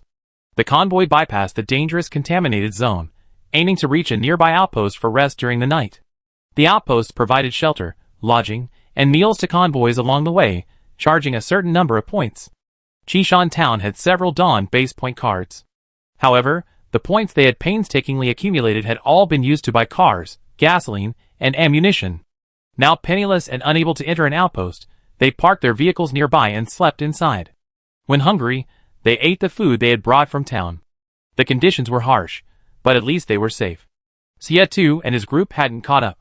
Yuan Zhao thought for a moment, and quickly understood what had happened. It seemed the 5,000-point reward for the Dawn base sentries was probably gone. Xie Tu must have found the gatekeeper. Points are valid at all 4 bases. Exchanging them for points is more important than catching up. After a proper rest, the convoy continued its journey. After more than 10 days of arduous travel, finally, the convoy entered the southwest region without incident. Distant mountain ranges came into view, with rubble and debris scattered along the roadside, forming a passable mountain path. Approaching Dawn base, they began to encounter vehicles and pedestrians on the road. Through the car window, Yuan Zhao saw a middle-aged man walking along the roadside carrying a basket on his back. His hunched back indicated the basket was heavy, but a black cloth covered it, obscuring its contents. It seemed he was carrying something to sell at the base. Yuan Zhao recalled the sentries in the town, who also frequently carried supplies to Dawn base to sell, but this was limited to sentries. Ordinary people have no chance against mutants. Qingshan town has land and water, and most people stay in their safe houses, rarely venturing out. This middle-aged man, however, is clearly an ordinary person. He Xian was also surprised. What's in his basket? Isn't he afraid of encountering mutants all alone? Yuan Zhao's gaze fell on the man's blackened hands and clothes. He slowly said, Coal. Coal is an essential resource. Ordinary people need to go out and find supplies to survive. The mountain road was difficult to traverse. The vehicle slowed down, proceeding cautiously. They passed the ruins of an abandoned city. It is said that before the Dark Ages, this place was once a world-renowned and prosperous metropolis. Just how prosperous? Yuan Zhao had seen pictures in old books, but he couldn't imagine what such a tangible image of prosperity would look like. After driving for a while, the car turned off the mountain road, and amidst the towering mountains in the heart of the region, massive buildings stood majestically before them. Dawn base arrived. It stood proudly atop the post-apocalyptic ruins, like a colossal steel warship isolated from the world. The towering walls were magnificent. The base cleverly utilized the rugged terrain and concealment to isolate itself from the outside world, thus protecting against mutated creatures and harsh weather. The outer walls featured massive, heavy metal gates. Sentries patrolled the gates, all tall, muscular, and dressed in dark blue guard uniforms. The townspeople were unfamiliar with Dawn base, including the sentries themselves. Many pressed their faces against the car windows, curiously observing everything around them. Yuan Zhao was also curious. She had never left the town before. So, this is what a large base looks like. It looked incredibly reassuring. The sentries on duty at the gate quickly noticed the unfamiliar convoy approaching from afar. 2 sentries walked towards the convoy. They shouted, "What are you doing here?" The car stopped. Yuan Zhao rolled down the window, revealing an innocent-looking face. Before she could speak, the sentry noticed the little bluebird on her shoulder, and his attitude softened. "Are you a guide?" Yuan Zhao felt inexplicably relieved to have arrived safely at her destination. She nodded amicably to the sentries and explained her purpose. "Our town has been invaded by the contaminated zone, and we'd like to settle down at Dawn base. What are our requirements?" Upon hearing this, the sentry directed the vehicle to pull over. "Wait a moment, we immediately notify the staff to explain and register you. Normally, survivors arriving for refuge must register and undergo inspection at the other gate. But the leader was a valuable guide. The sentry had no choice but to run back to inform them. The little bluebird, seeing this, let out a soft. Yun Zhao patted it, signaling it not to attract hatred at this moment. While waiting, the people in the back car became uneasy, exchanging tense glances, their fingers unconsciously rubbing the edges of their seats. Even the air was filled with an uneasy anticipation. The children inside the car clung tightly to their parents, looking out at the unfamiliar and vast base with curious yet fearful eyes. Hien clutched her brother's clothes, tilting her head back anxiously, and asked, "Mommy, will we live in here from now on?" Zhao Yin gently patted her daughter's head, suppressing her own uncertainty, and smiled as she replied, "Yes, the base is very safe. This will be our home from now on." 3 uniformed staff members quickly emerged, followed by a team of 10 sentries, and proceeded directly to Yun Zhao's vehicle. Leading them was a woman in her 30s. She wore a smart black work uniform, with a conspicuous red-crowned crane badge on her shoulder. "Hello, I'm Lu Li, the receptionist from Dawn Base." She smiled politely at Yun Zhao. "Welcome to Dawn Base. This will be your new home. Please tell everyone to get off the bus. We need to register and check you." "Okay, thank you for your trouble." Yun Zhao cooperated and got off the bus. He gestured for everyone on the buses behind to get off as well. The doors of the 5 buses opened, and the people of Qishan town lined up to disembark. Most were women, but there were also quite a few elderly people, and a dozen or so children under the age of 10. The number of sentries was small, and they were all low-ranking sentries. The Dawn Bay sentries sharply scrutinized each person getting off the bus. They quickly concluded that this group was weak. A sentry whispered in Lu Li's ear. Lu Li nodded slightly, smiling calmly at Yun Zhao. "Please come with me for registration and inspection. For those seeking refuge, Dawn Base offers housing discounts and exemptions, and issues a 1-month temporary residence permit." Lu Li led the way, explaining as she walked, "After the temporary residence permit expires, you need to go to the service hall to apply for a formal residence certificate, and find your own accommodation." She paused, then added, "Of course, you are a distinguished guide. We have already reported your information, and a specialist will arrange accommodation for you after you enter the city." Clearly, the rare guides received different treatment than others. Yun Zhao listened quietly, waiting for her to finish before speaking. "Can I apply for a guide level test first?" "Yes, according to the procedure, as long as a guide agrees to join the base, they will receive corresponding benefits. The stronger the guide, the higher the benefits. Even the lowest ranking C-level guide will be provided with housing in the inner city by the base." During the conversation, Lu Li and 2 staff members led the group to the base's registration passage. The passage was extremely long, with walls several meters high. At the entrance were 4 small windows specifically for registration and checks. As soon as Yun Zhao arrived, she saw another staff member standing at window number 2. It was a refined-looking young man wearing glasses. His work uniform was dark blue, and looked more sophisticated than Lu Li's and the others. The only thing they shared was the red-crowned crane badge on his shoulder. Upon seeing Yun Zhao, his gaze involuntarily fell on her left shoulder. The little bluebird, sensing the annoying gaze, aloofly turned its head away. That look seemed to say, "Useless." "What are you looking at?" The bespectacled young man awkwardly touched his nose. "What a fierce spirit. But what kind of bird is this?" The bespectacled young man looked at Yun Zhao with a questioning gaze. As the person approached, he averted his gaze, took 2 steps forward, and smiled. "Hello, I'm a receptionist from the Special Abilities Management Department. Just call me Xiao Xiang." Yun Zhao nodded. "Hello, I'd like to take the test first." Chapter 13. Xiang Mingjie's next words were all stuck in her throat. According to procedure, the guide situation should be understood first, and the base's welfare benefits for personnel with special abilities should be explained. The testing phase should come last. But since the other party had brought it up themselves, it wouldn't hurt to arrange it after the test. Xiang Mingjie said, "Okay, I take you there now." The people of Qishan town had already begun registration and checks. More than 100 people lined up in 3 rows, taking turns to the window to register their personal information, undergo pollution concentration testing, and receive temporary residence permits. As ordinary people, they were assigned temporary residences in the shantytowns of the outer city.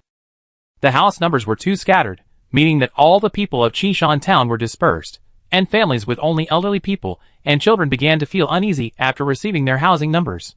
"We're separated, what are we going to do?" People surrounded Lu Li, asking, "Do we really have to be separated? Can't we all stay together so we can look after each other?" Lu Li maintained her smile, her tone businesslike. "This is free temporary accommodation provided by the base. If you're not satisfied, you can find your own place to stay. Of course, you need points, she added deliberately. These people were all ordinary people, with no real strength. They clearly didn't have any points. And she was right. They were truly penniless. The food and supplies they brought from town couldn't be sold, otherwise, what would they eat? The large base was safe, but the cost of living was high. Many people wore expressions of confusion and helplessness. The town sentry searched for the old town mayor standing in line. The old town mayor was over 60 years old, with only a young grandson left at home. Someone worriedly said, separated from familiar faces, and without their land to survive, how will the elderly and children maintain their basic needs? Many faces were filled with worry. A portion of the town's residents subconsciously looked towards Yun Zhao.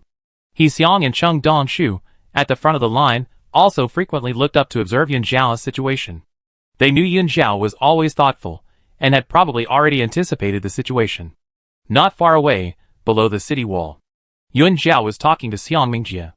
After saying something, she suddenly turned around and waved to them. He Xiang and Cheng Dongshu saw this, and immediately left the line to run over.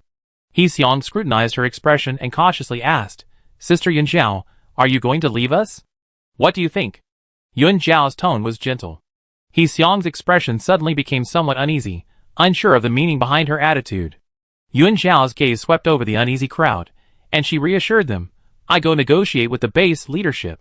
You two help everyone settle in first. Don't touch the luggage in the vehicles yet. Don't worry, the problem will be resolved soon. She didn't lower her voice.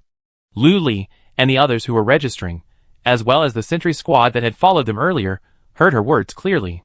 Everyone looked up at her. Negotiate? Guides are precious and rare, and their benefits are the best in the base. But this only applies to the guides themselves. Their immediate family members are handled through the normal procedures. Besides, base leadership isn't something just anyone can see. Thinking they can do whatever they want in this large base just because they're guides? Typical small-town folks, they haven't seen much of the world. They thought this, but no one voiced it. Especially the sentries. Generally no sentry wanted to offend a guide who might one day save their life. Yun Zhao reassured everyone and followed Xiang Mingjie into the vehicle heading to the inner city. As the only large base in the southwest region, Dawn Base had a permanent population of nearly 300,000. The terrain within the city was complex and varied. It had flat plazas and streets, rugged hillsides and tunnels, and many old air raid shelters. The vehicle first entered the outer city. Even in the outer city, its prosperity still broadened Yun Zhao's horizons. She had grown up in a remote border town. Before this, she had never been to a large base or seen so many people. Yun Zhao leaned against the car window, observing everything in Dawn Base. The main road was straight, and the buildings on both sides had unique architectural styles. The windows had been replaced by reinforced steel frames, arranged in a staggered and orderly fashion. The streets were bustling with people, who readily made way for vehicles. Most people wore indifferent expressions, not even glancing at the cars entering the city. On the very edge of the outer city, near the city walls, lay extensive shantytowns. The shantytowns were built along designated areas, with piles of old, discarded items at each doorway, messy but not dirty. The roads were clean and unobstructed, clearly under management. Signs stood at the main intersections. Yun Zhao saw signs for a government office, a stock exchange, a public information center, and a farmer's market. She wondered if the man carrying coal would be able to sell it and get enough food. They passed through the outer city. The car traveled along the central axis, heading towards the innermost part of the city. The sentry on duty at the gate glanced at the car and let it pass. The inner city was vast, with neatly built and beautiful houses along the way, shops open on the roadside, and a huge shopping mall in the central square. It somewhat resembled a bustling metropolis from a picture. Except the streets were nearly deserted. The car passed the central square, where a huge statue stood on a high platform in the very center. The statue depicted a young girl in a white robe, her face serene, with a red-crowned crane standing beside her, gazing into the distance. Yun Zhao stared at the statue without blinking. Xiang Mingjie introduced, "This is the founder of the base, surnamed Shen. He was a high-ranking guide during the Dark Ages." Yun Zhao was somewhat surprised. Founder? Wasn't the predecessor of Dawn Base the National Sanctuary? Xiang Mingjie explained, "The Southwest Sanctuary perished in the 68th year of the Dark Ages. A group of guides and sentinels eliminated the contaminated zone and rebuilt it, retaining the old sanctuary number. Many people believe the Southwest Sanctuary has existed ever since. But in reality, it too experienced contaminated zones and attacks by mutated animals. One can imagine that during that dark and hopeless period, a group of passionate young people were saving the world. Together, they rebuilt Dawn Base, hoping that one day, peace would prevail and a golden age would be restored. The past is gone, but the people are remembered. Yun Xiao was deeply moved. Looking again at the serene statue of the young girl, her eyes changed, filled with admiration and reverence. Red-crowned crane. Is that her spiritual form? The red-crowned crane badge at Dawn Base may hold a different meaning for the descendants who survived. Shortly after Yun Xiao entered the inner city, a heavy armored off-road vehicle drove up the mountain road. The guards on duty at the gate, seeing that Team Zero had finally returned, quickly opened the passage gate. The armored vehicle used a special mission passage, avoiding the city area. Xia Tu opened the car window, greeted the guards at the gate, and asked, "Has a guide brought a group of ordinary people to seek refuge?" "Yes, they just arrived and have already settled in the city," the sentry replied. Everyone in the car breathed a sigh of relief. Duanqi said nonchalantly, "Luckily, it wasn't a wasted trip. I got 5,000 points, and the people even delivered themselves to my door." A rabbit slapped at him. Duanqi had anticipated this and ducked to avoid it. "Wang Jiayu. Getting addicted to fighting?" Rabbit snorted. "The 5,000 points were earned by the captain, not you. Don't try to take advantage of the captain."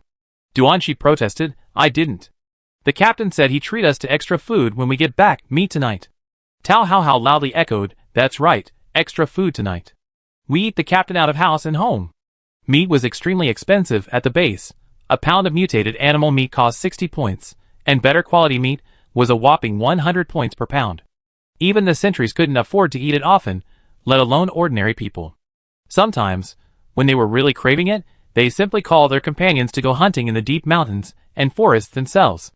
They'd been away for nearly 2 months, mostly surviving on compressed biscuits. The captain had promised extra food when they got back. The car was filled with playful banter. Xia Tu remained unaffected. Upon learning that the guide had entered the inner city for testing, he told Tao Hao to drive the car to the operations department first. They needed to report to Minister Duan first. "Captain, when are we going to find that guide?" Rabbit asked anxiously. "They already entered the base and joined the Special Abilities Department. What if they don't want to go on missions with him? After all, that guide has already witnessed the danger and strangeness of the contaminated zone. Who would want to risk their life for a stable existence?" Xia Tu rolled up the car window, his expression calm. Back to operations department first. Chapter 14. Along the way, Yun Xiao was fascinated by everything in the large base. She suppressed her curiosity and silently observed. Xiang Mingjie didn't urge her, but patiently explained things to her. After all, she was a guide. The two quickly arrived at the special ability testing room. This testing room was exclusively for guides. The pure white room was divided in two by a glass partition. The outer room was filled with various incomprehensible instruments. Several researchers were operating the equipment at the table. Seeing someone enter, one of them picked up a registration book and beckoned to Yun Xiao. The researcher's attitude was gentle. "Please let your spiritual body enter the room. We will conduct separate tests on your spiritual strength." Yun Xiao was completely unfamiliar with the testing process.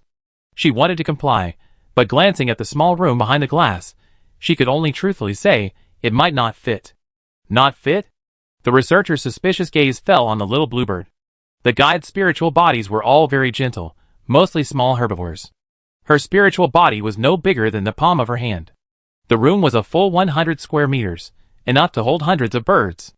This was the first time the little bluebird had been looked down upon, and it glared at them angrily. "Useless. Who do you think you are?" Yun Xiao soothingly stroked it. "Yes, it will grow bigger." Its strength represented Dawn Base's attitude towards her. She had to secure stable housing for the people of Green Mountain Town. Besides, she wasn't a masochist.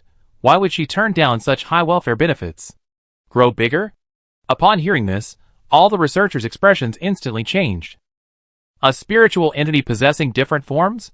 A unique situation never encountered before. The researchers' eyes burned with fervor, their gazes fixed intently on the little bluebird. "Let's find another testing site," they said enthusiastically. "There's a large laboratory behind us. It'd definitely be big enough." The large laboratory currently served only one person, Xia Tu, the only S-rank sentinel at Dawn Base. Fearing for Xia Tu's safety, Dawn Base conducted a checkup on Fire Phoenix almost monthly, testing the concentration of dark matter on its body, attempting to find other ways to prevent this S-rank sentinel from undergoing further mutation. The large laboratory is behind us, please follow me, Yun Zhao said, following the two enthusiastic researchers downstairs to the heavily guarded large laboratory behind them. The other researchers, their minds elsewhere, simply followed them out. They also wanted to see just how big the palm-sized bird could grow. On the way to the large laboratory, the researchers looked at the little bluebird with excitement and elation, as if looking at their own grandson, their eyes filled with doting affection. The little bluebird impatiently turned away, its rear end facing them. The large laboratory on the back mountain resembled an empty plaza. Yun Zhao obeyed their instructions, and walked in alone, standing forlornly in the center of the plaza. All right, please release your spiritual power. A researcher stood in the control room, speaking to her through a microphone. Yun Zhao turned to look at the group behind the glass. Her gaze was utterly calm. From the moment she saw the fire phoenix, she already knew her level. Then, let them have a little shock. Yun Zhao slowly closed her eyes. A powerful surge of spiritual power erupted. The great bluebird, with a transcendent grace, suddenly soared into the air behind her. Enormous wings enveloped the girl, each feather containing countless strands of spiritual energy, cascading like a galaxy, emitting a dazzling azure light. The moment her true form was revealed, the surrounding air seemed to tremble. All the instruments simultaneously emitted a deafening roar. The researchers froze for a moment, then abruptly stood up, flung open the control room door, and rushed into the field like madmen. It really does have two forms. It's a phoenix. It's the Azure Luan, one of the 5 phoenixes. My God. S-rank. Finally, an S-rank guide has appeared. The researchers were excited, their eyes burning with fervor as they gazed up at the great azure bird. So beautiful. A luminous spiritual entity. Those cold, blue beastly eyes looked at them as if they were ants. This did not dampen their enthusiasm in the slightest. Xiang Mingjie, standing at the door, froze, his expression filled with shock. S-rank, a guide. He couldn't believe that this girl had actually been detected as S-rank. This matter quickly alarmed the higher-ups. 200 years after the apocalypse, human society struggles to move forward amidst ruins and reconstruction. The legend of S-rank guides is like a distant star, unattainable, its brilliance never witnessed by anyone. On this day, a young girl is detected to possess an S-rank spiritual entity. The reactions of those who hear the news are a complex mix of emotions, a mixture of joy and disbelief. The base quickly makes arrangements. A dozen minutes later, a squad of sentries arrives and rescues Yun Zhao from the group of crazed researchers. She breathes a sigh of relief. She hadn't expected those people to be so fanatical, completely unafraid of her spiritual entity, blocking her way and bombarding her with questions, making a racket that hurt her ears. Yun Zhao is taken to a large conference room, where she finally meets the high-ranking officials of the Dawn base. The portly, 40-year-old Commander Shen, beaming from ear to ear, personally rose to greet her. Welcome, welcome to Dawn base. This was an S-rank guide. In all these years, no S-rank guide had ever been born. Commander Shen looked at her, as if she were a steaming hot treat. Yun Zhao, blocked at the doorway, felt a little uncomfortable and nodded slightly in response. Although she had somewhat anticipated the situation, this commander, whose emotions were always on display, was far from the serious and authoritative figure she had imagined. Our base is surrounded by mountains on 3 sides, covering a vast area, easy to defend and difficult to attack. The surrounding area is rich in resources, and the climate is mild, making it many times better than other bases. Commander Shen finished his self-praise, and then proceeded to introduce the internal situation. You saw it when you came in, right? The base is divided into inner and outer urban areas, with complete urban facilities, hospitals, schools, canteens, training grounds, and everything else you could need. You'd definitely be satisfied. Oh, and by the way, there's also land. The planting sheds are all on the back mountain, all carefully cultivated by hand. Base Director Shen continued, the Agricultural Research Institute recently cultivated sweet potatoes. Base Director Shen was extremely enthusiastic, constantly introducing the basic situation of the Dawn base to her. He seemed eager to present the entire Dawn base to her in one go. Anyone who didn't know better would think she was there for an inspection. For other people were sitting in the meeting room, making it somewhat awkward to look at them. Minister Bai of the Special Abilities Department was a refined middle-aged man. He coughed lightly, interrupting Base Director Shen's incessant chatter. Sit down and let's talk. Base Director Shen snapped out of her reverie. Oh right, let's sit down and talk. Yuan Zhao finally entered the conference room and sat in the third seat from the right at the long conference table. While she was secretly observing the 4 people opposite her, they were also observing her. The 18 or 19-year-old girl possessed a calmness and composure beyond her years. She wore a loose, old camouflage uniform, her figure slender, her thin frame seemingly easily blown away by a gust of wind. She appeared delicate and frail, her personality seemingly quiet and reserved. Judging solely from her appearance, no one would believe that she was an S-rank guide. Welcome to Dawn Base. I am Bayamo, the head of the Special Abilities Department. Head Bai seemed very approachable, a faint smile playing on his lips. As an S-rank guide, your abilities will be our most valuable resource, so we hope you can join the base's Special Abilities Department. As for benefits, you don't need to worry. Feel free to make any requests, and we will try our best to meet them. Previously, because there were no S-rank guides, they had just discussed and formulated a new welfare policy. Based on the benefits of an A-level guide, her treatment was upgraded by 1 level. After all, guides and sentries are different. The S-level sentry at the base has more points than he can spend from taking on missions. Another man sitting to Yuan Zhao's left gave her a gentle smile and handed her a form. I'm Xiao Tianqing, the head of the logistics department. Please take a look at this form. If there's anything you're not satisfied with, please feel free to mention it. Yuan Zhao responded politely and took the form. It listed every benefit in detail. The residence the base arranged for her was in the villa area of the inner city. It didn't specify which villa, but she could choose one herself. In addition, housing, utilities, and medical care are free.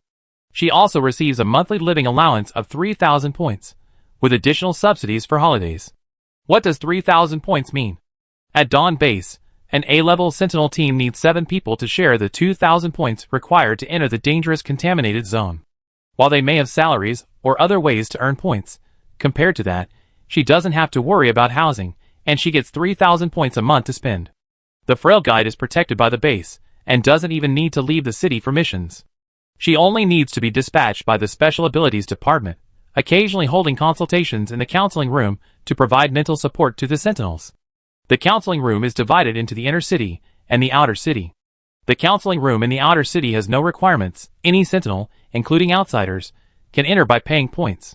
The main counseling recipients in the inner city are the base's high-ranking Sentinels. A-level Sentinels have 2 free counseling slots each month. They call it holding a consultation. Consultation shifts are randomly assigned between the inner and outer city according to a schedule. In other words, people in the outer city, if lucky, might encounter a high-level guide. Yuan Zhao skimmed through the text. Personally, she couldn't find anything wrong with this arrangement. But she had the entire town behind her. Moreover, this contradicted her initial purpose for coming to the Dawn Base. She didn't want to be a caged canary. Sooner or later, she would step into contaminated Zone 6. Chapter 15. The meeting room was quiet, everyone waiting for Yuan Zhao to speak. Yuan Zhao put down the form, not immediately agreeing to join the Special Abilities Department, but instead stating his conditions. We don't need the villa. I didn't come alone. Our town was swallowed up by Zone 6 of contamination, forcing everyone to seek refuge at Dawn Base. I would like to request the base to allocate a centralized accommodation for us. Yuan Zhao paused. The accommodation doesn't need to be in the inner city, the outer city is fine. Also, we need 2 plots of land. Things must be done one step at a time. The most urgent task is to settle everyone down. Making ordinary people without abilities live in the inner city, which is full of wealthy people, is not good for them, but harmful. It's hard to go from luxury to frugality. Especially for the children, who are at a crucial stage of developing correct values. If they get used to a good life, and later, without awakened abilities, they won't be able to live the life they want, and they easily go astray. And the town is mostly populated by the elderly, the weak, and the young. They can't earn points at the base. 2 plots of land suitable for cultivation would ensure their future livelihood. 2 plots of land for cultivation? Minister Xiao asked, somewhat surprised, turning to look at Minister Bai sitting beside him. The accommodations were simple, and could be arranged immediately. However, the base's land consisted entirely of meticulously cultivated farmland. There had never been a precedent of allocating it to a private individual. Would breaking this precedent for her cause resentment among the other guides? They needed to consider the stability within the base first. Base Commander Shen looked left and right, noticing that the ministers remained silent, and was about to agree, when a sudden knock came at the meeting room door. The door opened. A capable-looking woman walked in. She was about 40 years old, wearing a well-tailored dark military uniform. Her short hair was neatly styled, adding to her imposing and authoritative air. "Sorry I was held up, I'm late." The woman went straight to Yun Xiao, nodded, and said, "Hello, let me introduce myself. I'm Duan Qiangying, the head of the operations department at Dawn Base. I agree with your request, but I also have a request." Head Duan was efficient, and got straight to the point. "After the meeting, I would like you to conduct a compatibility test with one of our base's S-rank sentinels." Zero Team had just returned. Head Duan was talking to Xia Tu in the operations department, when she suddenly received news that a guide had been detected as S-rank. She rushed over without time to handle the follow-up. She had already learned from her team members that this S-rank guide's spiritual entity was also a phoenix. Spiritual entities of the same species, her compatibility with Xia Tu must be very high. Xia Tu represents the highest combat strength of Dawn Base, the main force entering the contaminated zone for missions. 2 plots of land were exchanged for the mental stability of an S-rank sentinel. In Minister Duan's view, this deal was extremely worthwhile. The salvation plan has already been launched. Xia Tu's combat capabilities are crucial. With the appearance of an S-rank guide, perhaps the base no longer needs to worry about him undergoing aberration. She listened in at the door for a while, wondering what the others were hesitating about. Strength represents everything. If the other guides dare to be dissatisfied, they should awaken to S-rank themselves before discussing it. Base Commander Shen breathed a sigh of relief. Zero Team returned safely? Minister Duan, yes, the mission was successfully completed. She had intended to call Xia Tu to come along, but he seemed unresponsive to the news, deliberately avoiding her. Minister Duan didn't bother to investigate further. She looked at Yun Xiao again. "What do you think?" Upon hearing of Zero Team's return, Yun Xiao calmly replied, "Okay." She recalled the fire phoenix wreathed in dark matter that had appeared in the contaminated zone. Now that she was here, enjoying the base's benefits, guiding the Sentinel's mental states was her job. She had no grounds to refuse. Base Commander Shen nodded repeatedly. "Then it's settled. We arrange accommodations for you immediately, and the 2 plots of land will be allocated to you as soon as possible." This matter was handled by Minister Xiao of the Logistics Department. He said gently, "I arrange everything as quickly as possible. You go with Minister Duan for testing first, and someone will take you to collect your supplies later." Until the very end, Yun Xiao didn't express her intention to join the Special Abilities Department. Minister Bai, standing to the side, wasn't in a hurry at all. The person is already at the base. If an S-rank guide needs to be deployed, just let her know. Yun Xiao stood up and thanked the leaders. Little Bluebird, impatient with the tedious meeting, had long since returned to her mental realm. Minister Duan acted swiftly, immediately leading her to the operations department. The office buildings in the inner city were all in the same area, very close together. After going downstairs, it was only a 10-minute walk. Unexpectedly, when Minister Duan led Yun Xiao inside, the operations department was empty. Team Zero was nowhere to be seen. Minister Duan searched around, suppressing his anger, and asked, "Where did they go?" "Minister, Captain Xia said he was treating everyone to meat, so they went to buy some." A clerk, raising her hand, spoke softly. Minister Duan, upon hearing this, was furious. Eating meat is more important than life? Bring him back immediately. Yes. The clerk immediately scurried out of the office building. The other staff members, fearing trouble, made excuses, and left the office one after another. Once Yun Xiao and the others were gone, she said expressionlessly, "Minister Duan, it's getting late. If Captain Xia isn't in a hurry, let's reschedule." She had traveled a long way to the Dawn base, hadn't had time to rest, and had been busy with tests and meetings. Xia Tu himself didn't seem to care. Why should she stay and wait? Minister Duan took a deep breath. "I'm sorry, I didn't coordinate things well, making you come all this way for nothing." "It's all right," Yun Xiao said politely. Minister Duan softened her tone. "You must be tired. Go and rest first. You can take the test when you're free." Yun Xiao nodded, "Okay." Minister Duan seemed a little embarrassed and personally escorted her out of the operations building. She wanted to send a car to escort her, but Yun Xiao politely declined. At the building entrance, Xiang Mingjia was still waiting there.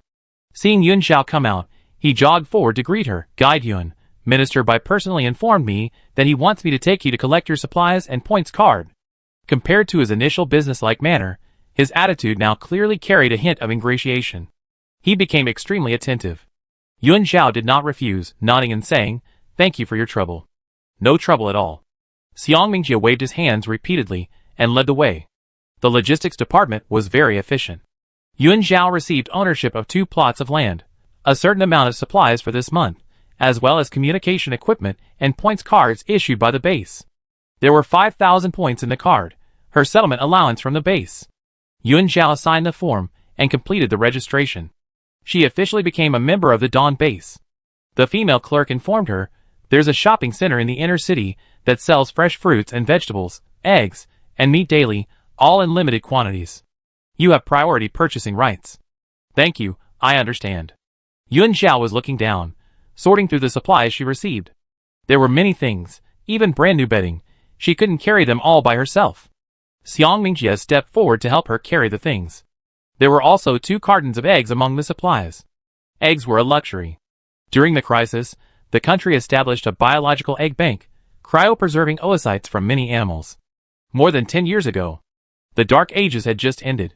The Hope Base obtained a batch of oocytes and plant seeds, as well as some well-preserved fertilized eggs, from a contaminated area. Researchers studied them for 6 months and finally successfully hatched chicks. The other 3 bases traded resources for a batch of supplies. Time flows differently in the contaminated zone than outside. In some strange areas, items can be brought out intact. This is why many search teams choose to risk venturing to the outskirts of the contaminated zone to find resources.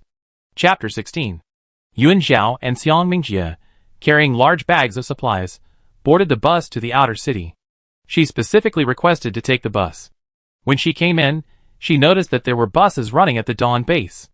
Xiang Mingjie patiently explained, "The bus runs every half hour. You swipe your card to board, deducting 1 point.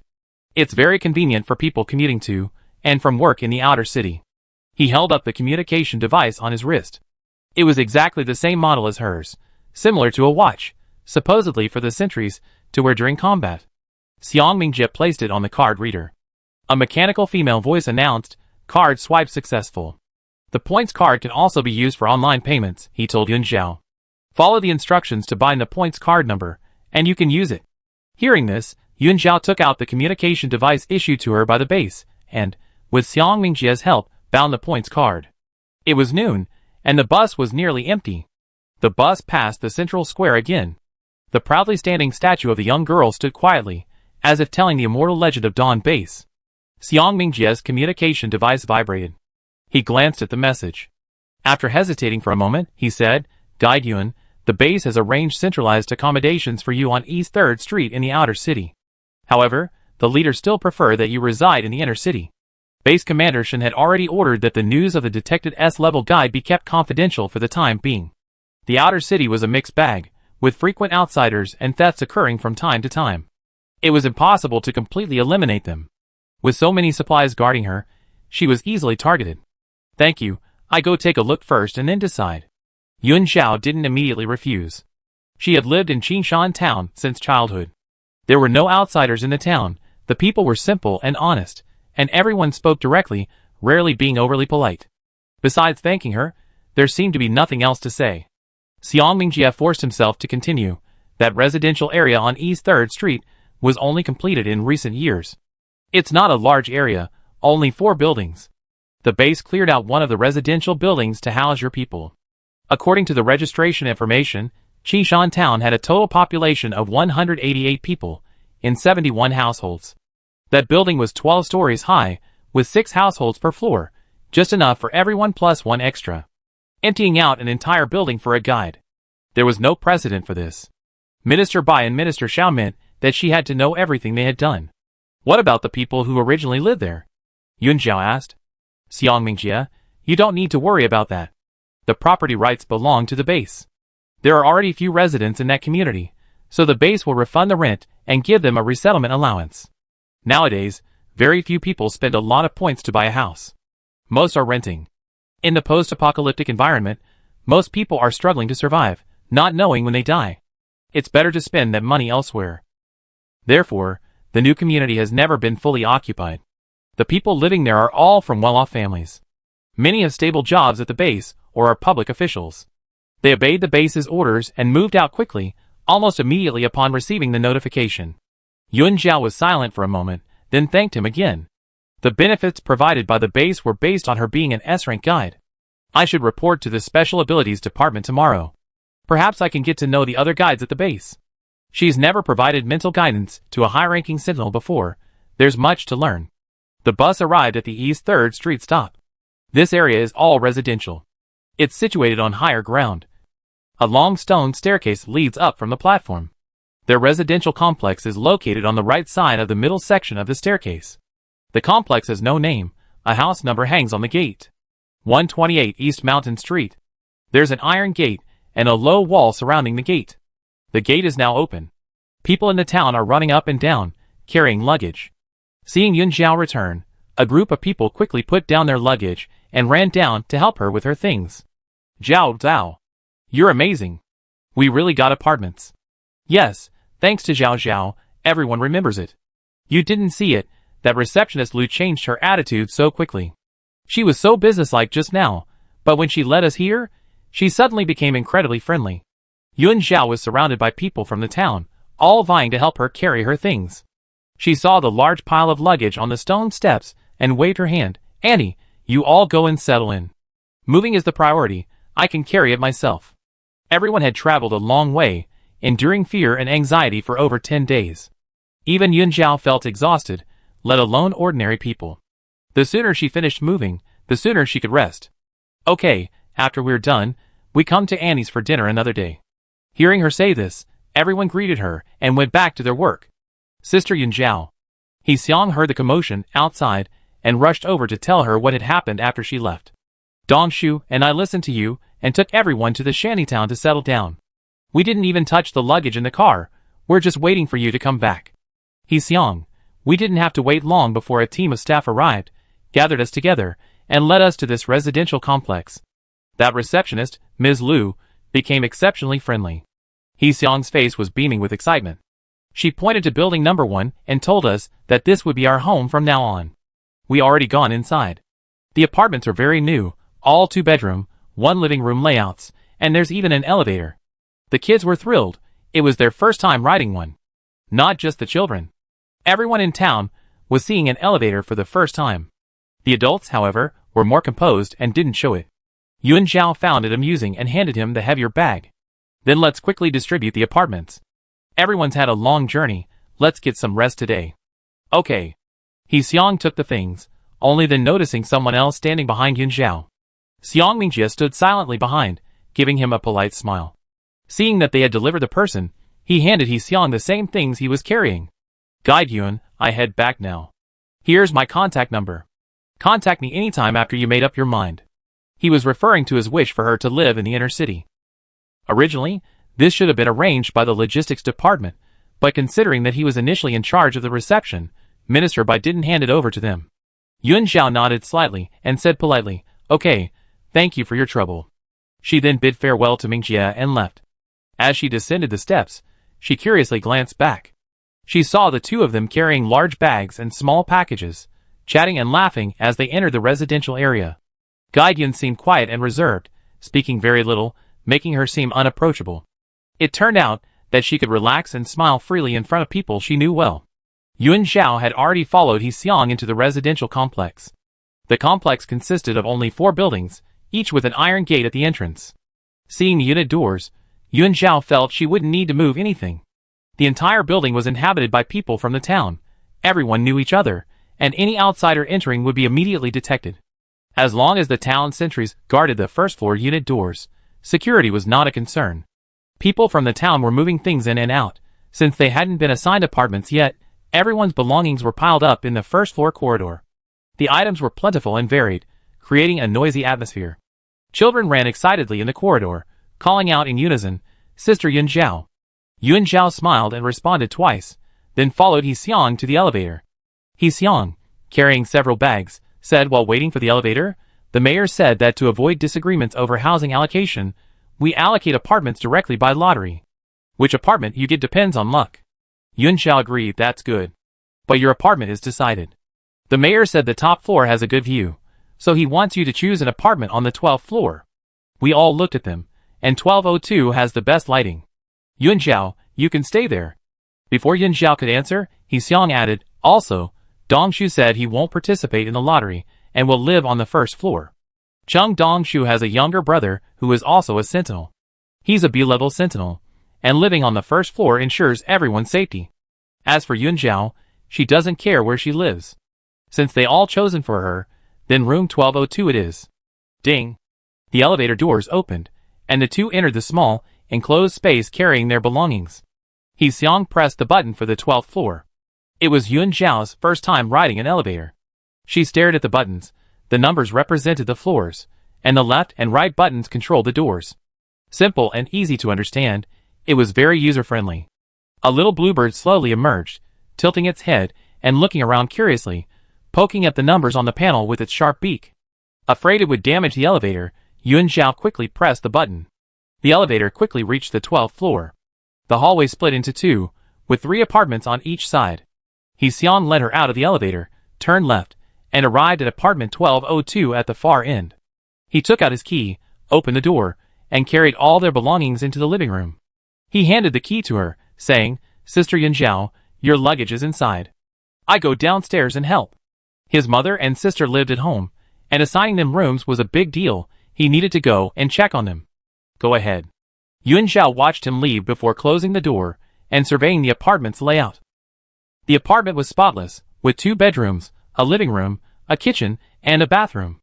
The living room contained an old wooden sofa and a wooden table, but was otherwise empty. Yun Zhao walked around for a moment, then opened the bedroom door and froze. The bedroom contained only a single bed, with all her luggage placed beside it.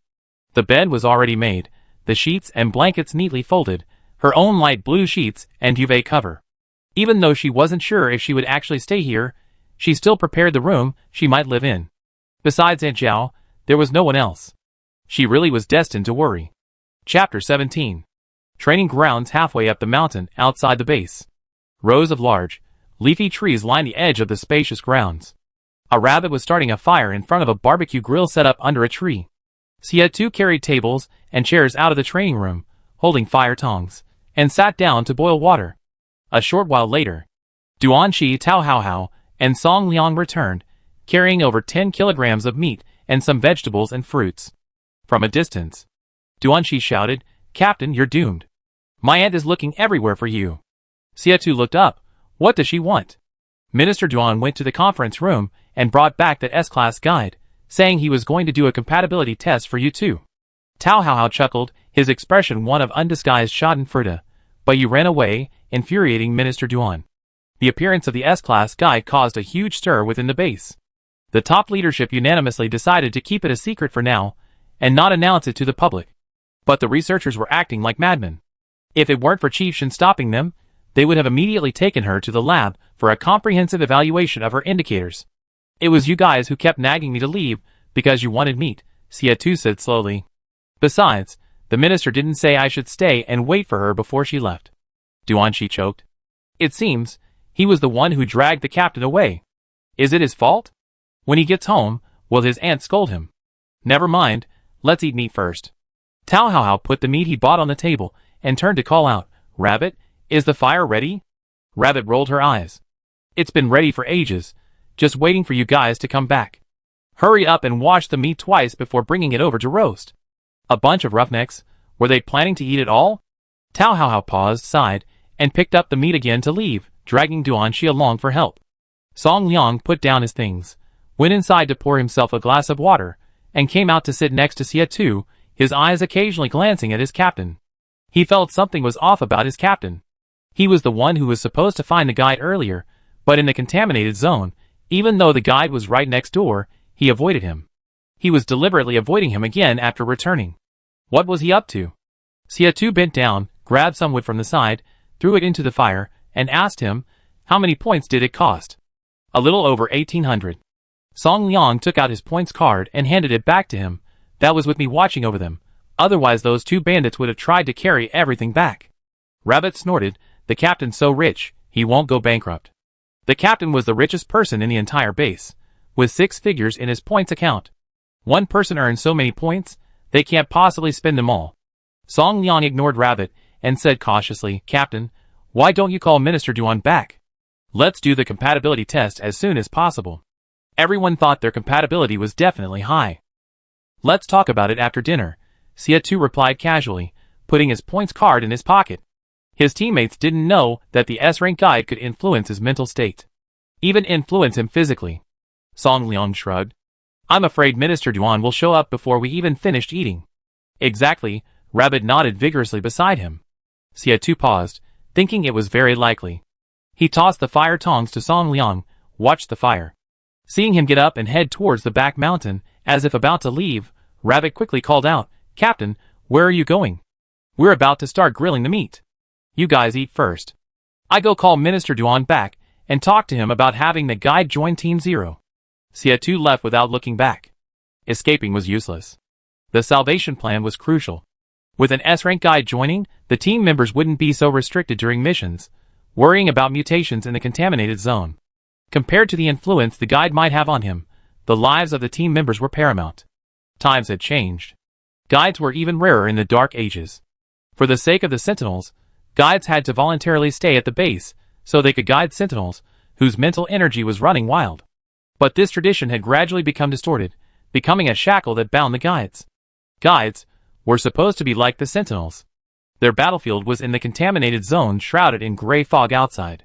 Xietu's gaze deepened as he pondered how to persuade Minister Duan, walking towards the back mountain as he thought. His home was behind the training ground. S-rank Sentinels possess exceptionally heightened senses. The slightest disturbance can trigger a mental upheaval. Xietu couldn't even live in the inner city. He was forced to reside halfway up a mountain outside the base, needing white noise to fall asleep each night. Once it stopped, countless noises, carrying violent emotions, would assail him. He had to take suppressants to temporarily quell the turbulent power. Xietu recalled Fire Phoenix's unusual behavior, the images reaching his mind like a moment of tranquility in a warm sea. Guides are the Sentinel's destiny. A truly perverse and distorted relationship, more like a mental patient and their therapist. And he was the mental patient. The number 128 residential compound on East 3rd Street was unusually lively. The residents of Qinshan Town were being assigned housing. All the house numbers were written on slips of paper, placed in a basin, and each household sent a representative to choose whichever unit was assigned. He Xiang's family got room number 803. He dragged his belongings, leading his mother and 10-year-old sister upstairs to settle in. The old town head also said that the 6 households on the first floor should ideally have sentries. If they volunteered to live on the first floor, each household in the town would contribute supplies, and pay a monthly fee to the 6 households on the first floor. This would be equivalent to community security, protecting everyone's safety. Everyone agreed. Besides Chung Dongchu's family, 5 sentries quickly volunteered to live on the first floor. They were low-ranking sentries, and living in the centralized housing would have little impact. They hadn't had time to find out what the large base was like yet. They wondered if they would be able to find work to support their families in the future. Being a security guard in a community is good, at least there's some compensation. Zhao Yin, with her 2 children, hesitated for a moment before approaching the old town mayor. Mayor, I'd like to stay in 1201. Zhao can't cook, and needs someone to take care of her. Hearing this, the old mayor, considering Yun Zhao's poor self-care abilities, agreed. Everyone was able to settle down at the Dawn base, and live in such nice new houses thanks to Yun Zhao. In the eyes of the older generation, she was always the child they watched grow up. She definitely needed someone to take care of her. Zhao Yin breathed a sigh of relief, finally receiving the keys to 1201, and quickly started moving her luggage with her 2 children. He Pingping helped her mother carry things, while Hien was responsible for carrying the lighter bags. The 2 elevators were busy, and everyone lined up patiently at the elevator entrance.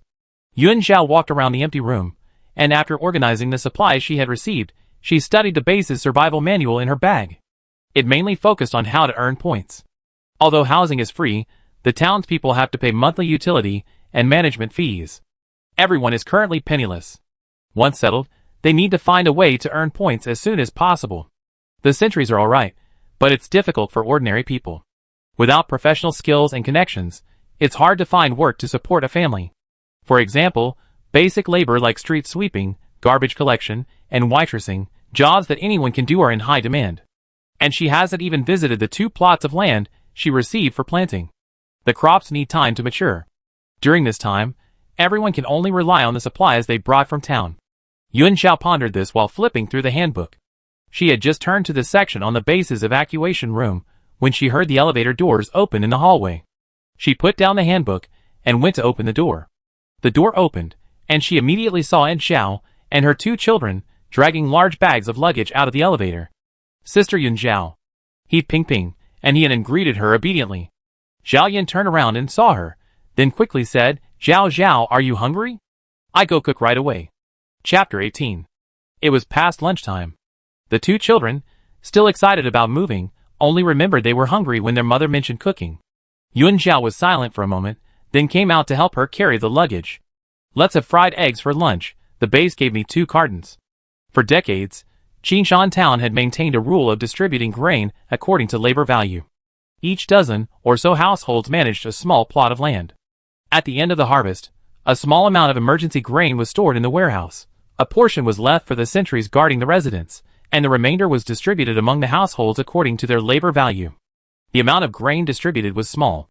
They had to rely on search teams to find supplies, sell them at the main base, and then use points to buy another batch of food. When her uncles were alive, Zhao Yan's family often had stored grain, which they used to help others.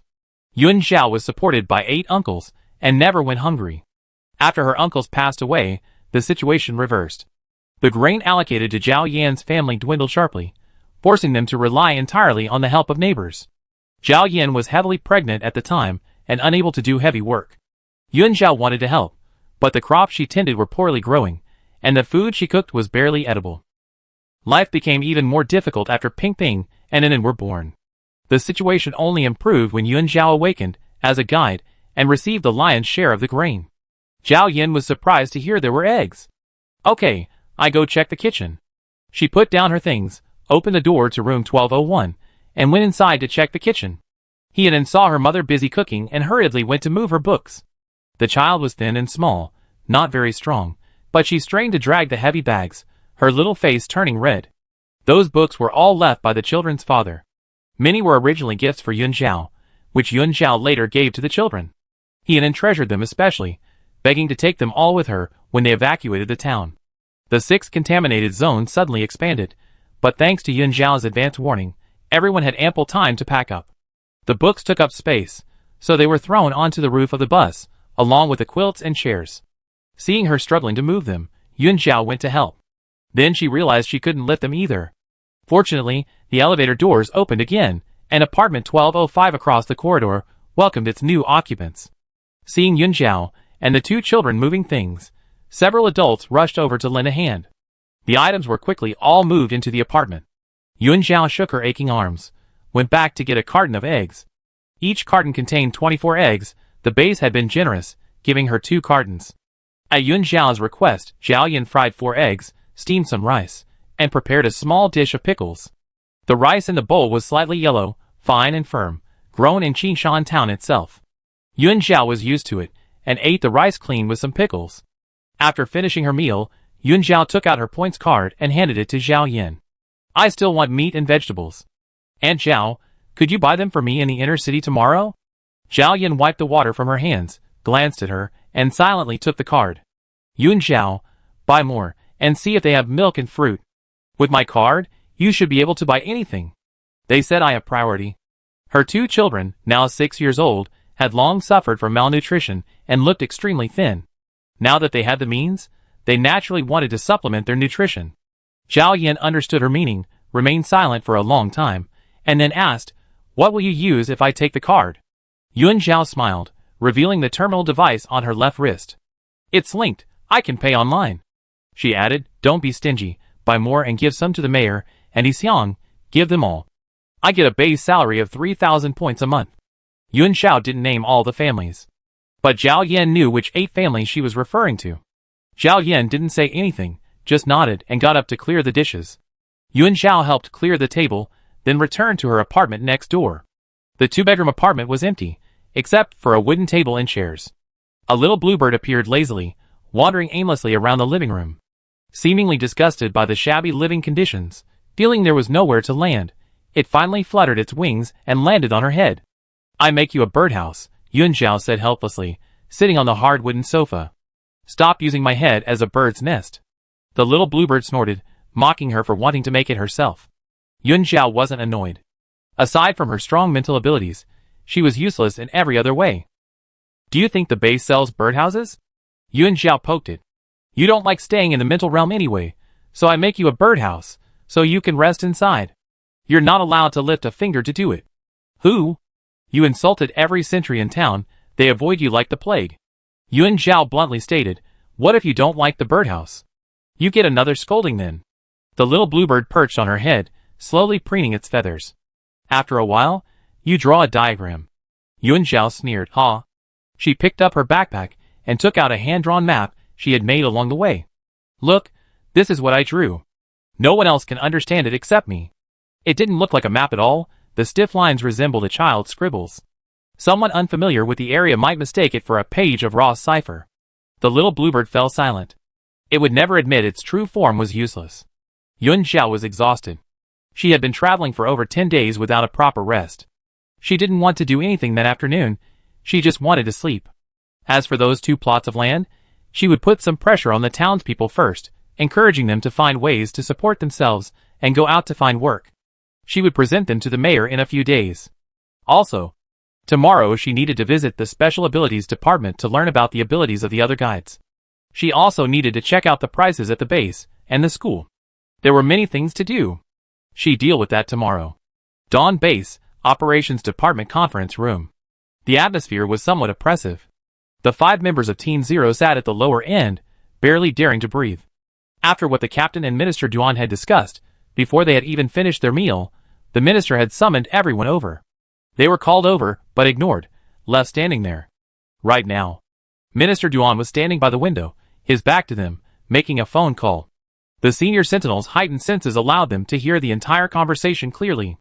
Because Qingwan had appeared in contaminated Zone 102, Dawn Base had already learned of the guide's whereabouts, and was confirming this with Minister Duan. The Salvation Plan was a joint initiative of the 4 major bases.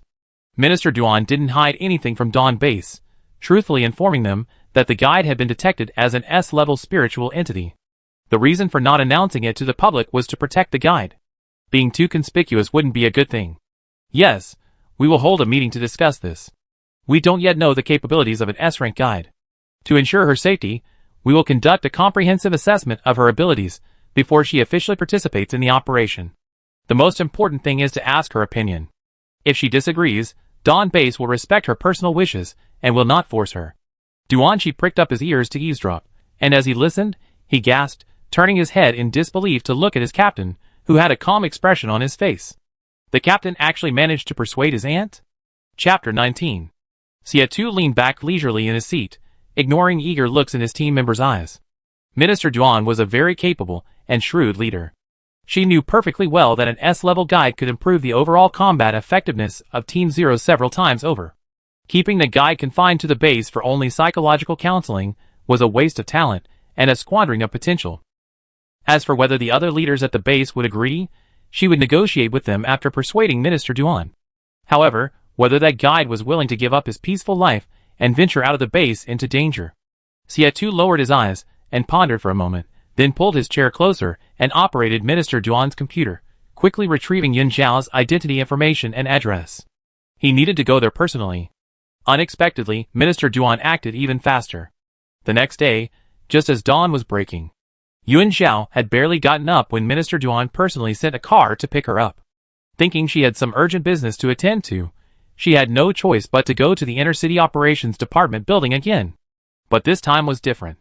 They weren't going to the upstairs office area, but rather taking an elevator directly underground. After exiting the elevator, they passed through 2 metal hatches requiring passwords.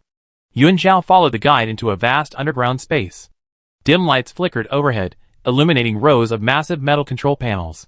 On these panels, various complex instruments and screens flashed, some displaying real-time external monitoring footage, others showing densely packed data and charts constantly changing.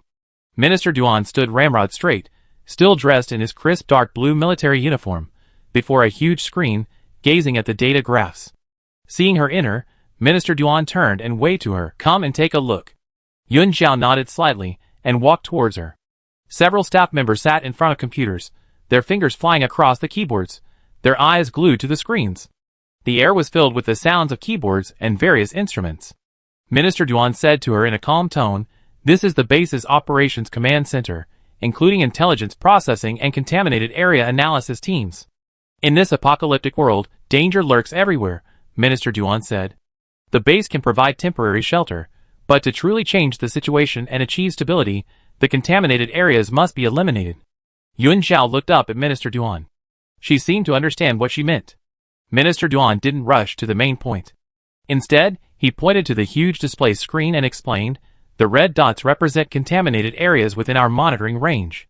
The shaded areas represent regions that have spread within the last 3 months. Those small green dots are the monitoring towers, or sentry posts, set up by the 4 major bases in various locations." Minister Duan added, "You can also see this data in the command centers of the other 3 major bases. Signal monitoring is jointly established by the 4 major bases, with information sharing and each responsible for its area being updated synchronously." Yuan Zhao listened attentively and asked what she most wanted to know. "So how many contaminated areas are there outside right now?" Minister Duan didn't hide anything from her. They change every day. Some contaminated areas are eliminated, some merge, and some new contaminated areas are created. Currently, there are more than 300 within our monitoring range. Merge? Yuan Zhao had never heard of this before. Minister Duan explained, "Yes, 2 relatively close contaminated areas will intersect after spreading for a period of time, gradually merging into a larger contaminated area. This contaminated zone is very dangerous because there's no magnetic field nearby. We can't know what's inside, and we dare not send anyone in to investigate. The 4 major bases are classified into 5 danger levels, from 1 to 5 stars. The merged area is automatically classified as a 5-star danger zone." Yuan Zhao understood. There are 2 gatekeepers inside. 2 tigers cannot share one mountain. The rules have changed, and the inner world is no longer stable. "That's right," Minister Duan said with a deep gaze. "The Dawn Base Operations Department currently has 13 high-level Sentinel teams on missions. No one has ever been to a 5-star contaminated zone, and as for 4-star contaminated zones, only 3 have been eliminated in the more than 10 years since the end of the Dark Ages. The 3 eliminated 4-star contaminated zones were completed by teams led by 3 S-rank Sentinels. Dawn Base S-rank Sentinel Xie Tu, Dawn Base S-rank Sentinel Jiang Mu, Sunrise Base S-rank Sentinel Fu Heng." Minister Duan's tone was heavy. Initially, the Sentinel casualty rate was extremely high, reaching an alarming 60%. Currently, except for Team 0, all other teams operate in pairs. Training an excellent A-level Sentinel is no easy feat. Every soldier's sacrifice is an unbearable pain for the base. But we still have to go to the contaminated zone. Only 2 years after the Dark Ages ended, we knew nothing about the outside world. Minister Duan continued, "Back then, we even had to research how to generate electricity. There was a shortage of scientific research talent, resources were scarce, civilization regressed, and everything had to be built from scratch. Most of the facilities and equipment the base currently possesses were obtained within the contaminated zone.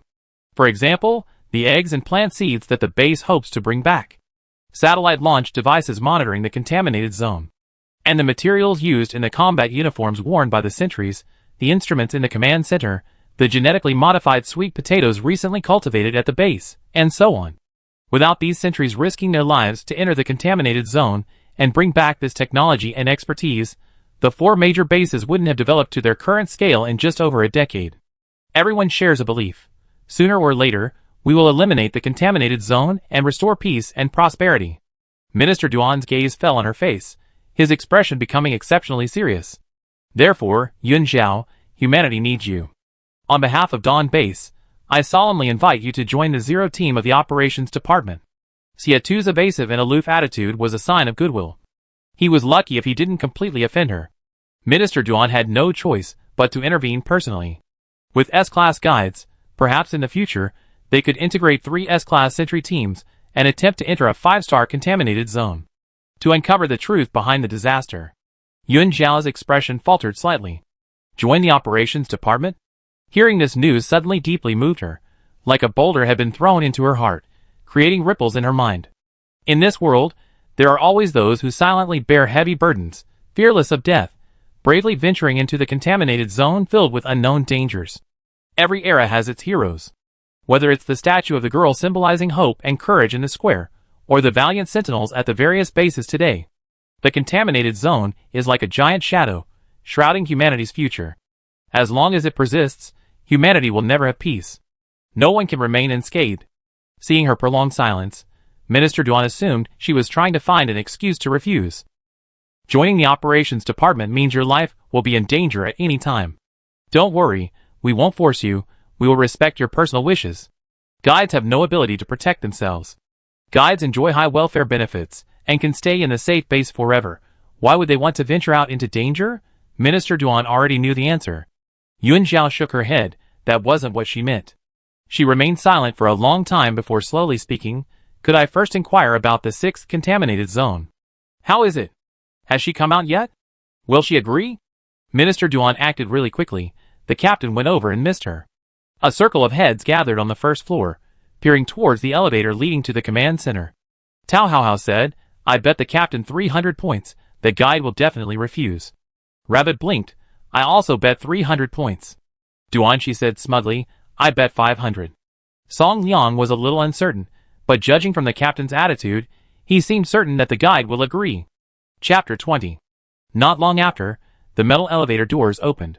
A slender girl, dressed in ill-fitting clothes, stepped out. She's out. Quick, quick, get out of here. The 4 members of Team Zero didn't even have time to look at her before hurriedly hiding. Tao Haohao, hiding behind the stairwell door, shook Duanqi vigorously, quickly asked Minister Duan if she agreed. It concerns 300 points. Duanqi turned and glared at him. Why don't you go ask? The rabbit looked bewildered. Why are we hiding? Why not just go over and greet her? Asked the guide. The two looked stunned. Yeah, why are we hiding like thieves? Song Liang shook his head helplessly, and was the first to emerge from the stairwell. The guide was nowhere to be seen on the first floor. She was long gone. Minister Duan acted first, and reported later. The news of the S-rank guide joining Team Zero caused a huge uproar among the base's higher-ups. I disagree. In the building's conference room, Minister Bai of the Special Abilities Department calmly stated, in the 200 years since the apocalypse, only one S-rank guide has emerged. S-rank guides are extremely precious. If they were to perish in the contaminated zone, it would be a tremendous loss for us, and indeed for all of humanity. Minister Duan sat upright, his eyebrows slightly raised. Minister Bai, are you questioning Xie-Tu's abilities, believing that his Zero team cannot protect a single guide? Nothing is absolute. Minister Bai adjusted his glasses. Minister Xiao of the Logistics Department nodded in agreement. Guides are indeed rare. Our base has nearly 300,000 inhabitants, over 10,000 sentries, but fewer than 200 guides. Have you all forgotten? The founder of our Dawn base was a guide. Minister Duan tapped the table lightly. Guides were even rarer in the Dark Ages. Back then, guides could fight on the front lines. What? Are we all getting more and more backward? Minister Duan's gaze turned cold. Confining guides to the base has robbed them of their fighting spirit. That was a mistake from the start. Minister Bai didn't want to argue with her. Then let's vote. Let's vote. The operations department has already agreed, and Yuan Zhao himself has agreed. What's the point of a vote? Minister Duan's eloquence was truly impressive. A group of men couldn't out-argue her. Base Commander Shen sat at the head of the table, looking left and right, his expression conflicted, unsure which side to take. It was Director Jian of the Research Institute, who stepped in to smooth things over. How about this? Let Yuan Zhao undergo an ability test first. At least we have some understanding of an S-rank guide's abilities, otherwise, arguing won't help. The researchers came to his office every day, demanding a comparative test of the 2 S-rank spiritual entities. 2 phoenixes, 1 a sentinel, 1 a guide. The researchers were eager to know the differences, waiting outside his office building every day. Dean Jiang doesn't even dare go back to his office now. Minister Duan said, Yuan Zhao just arrived at the base. She doesn't even have a decent piece of furniture at home. Let's wait until she's settled in. Minister Bai felt a headache coming on. A perfectly good guide, inexplicably snatched away by the operations department halfway through. Upon learning that Yuan Zhao had agreed to join Team Zero, the team members gasped. It's over, my 300 points. Tao Haohao sighed to the heavens. Duanqi sneered, 500. The captain had earned 1,400 points from them, while lying down. Yesterday's meat expenses had mostly been recouped. The 4 were unwilling to give up, and hurriedly drove back to the training ground outside the base. At the shooting range halfway up the mountain, Xie Tuzheng stood alone on the training ground, casually raising his gun and firing, every shot hitting the bullseye. Captain, how do you know that guide will definitely agree? Rabbit was extremely curious, asking impatiently before even getting close. Tao Haohao, reluctant to lose his points, muttered, Yeah, you two have never even met. Why did I bet with you guys? Duan-Shi regretted it deeply. Song Liang said irritably, shouldn't I be saying that? Losing 300 points for no reason. He had only been passing by. But the three of them grabbed him, saying they were all a team, and insisted he join the bet. Song Liang stopped standing on their side, and turned to Xie, saying, Captain, hurry up and tell them, make them accept their defeat willingly, and hand over their points. Xie was getting a headache from their nagging. He simply put down his gun, and turned to enter the indoor training room. The four men quickly followed, clearly determined to get to the bottom of things. Xie bent down to pour himself a glass of water, sat down casually, and looked up to see the four men surrounding him. He asked, are those bowling balls on your necks? Tao Haohao subconsciously touched his neck. What did that mean? Song Liang translated for him. It means you guys are brainless. Rabbit reacted quickly this time, looking at Song Liang. Captain, that they clearly included you. The topic had veered off course again. Song Liang really didn't want to deal with them anymore. The captain had never seen that S-rank guide before. He'd gone to her this morning, hoping to persuade her to join Team Zero, but she was nowhere to be found. Minister Duan beat him to it, and quickly apprehended her. Song Liang asked directly, why are you so sure she joined, Captain? Xie felt his team was hopeless. He decided to be frank with them. We learned about a high-level guide in a remote town through an informant at Dawn Base. And near contaminated Zone 6, there's only one signal monitoring tower. Rabbit nodded repeatedly, then hurriedly asked, and then? Xie was speechless, and then? Dawn Base didn't receive the news, so why did it reach our ears? He'd been thinking about this all the way back.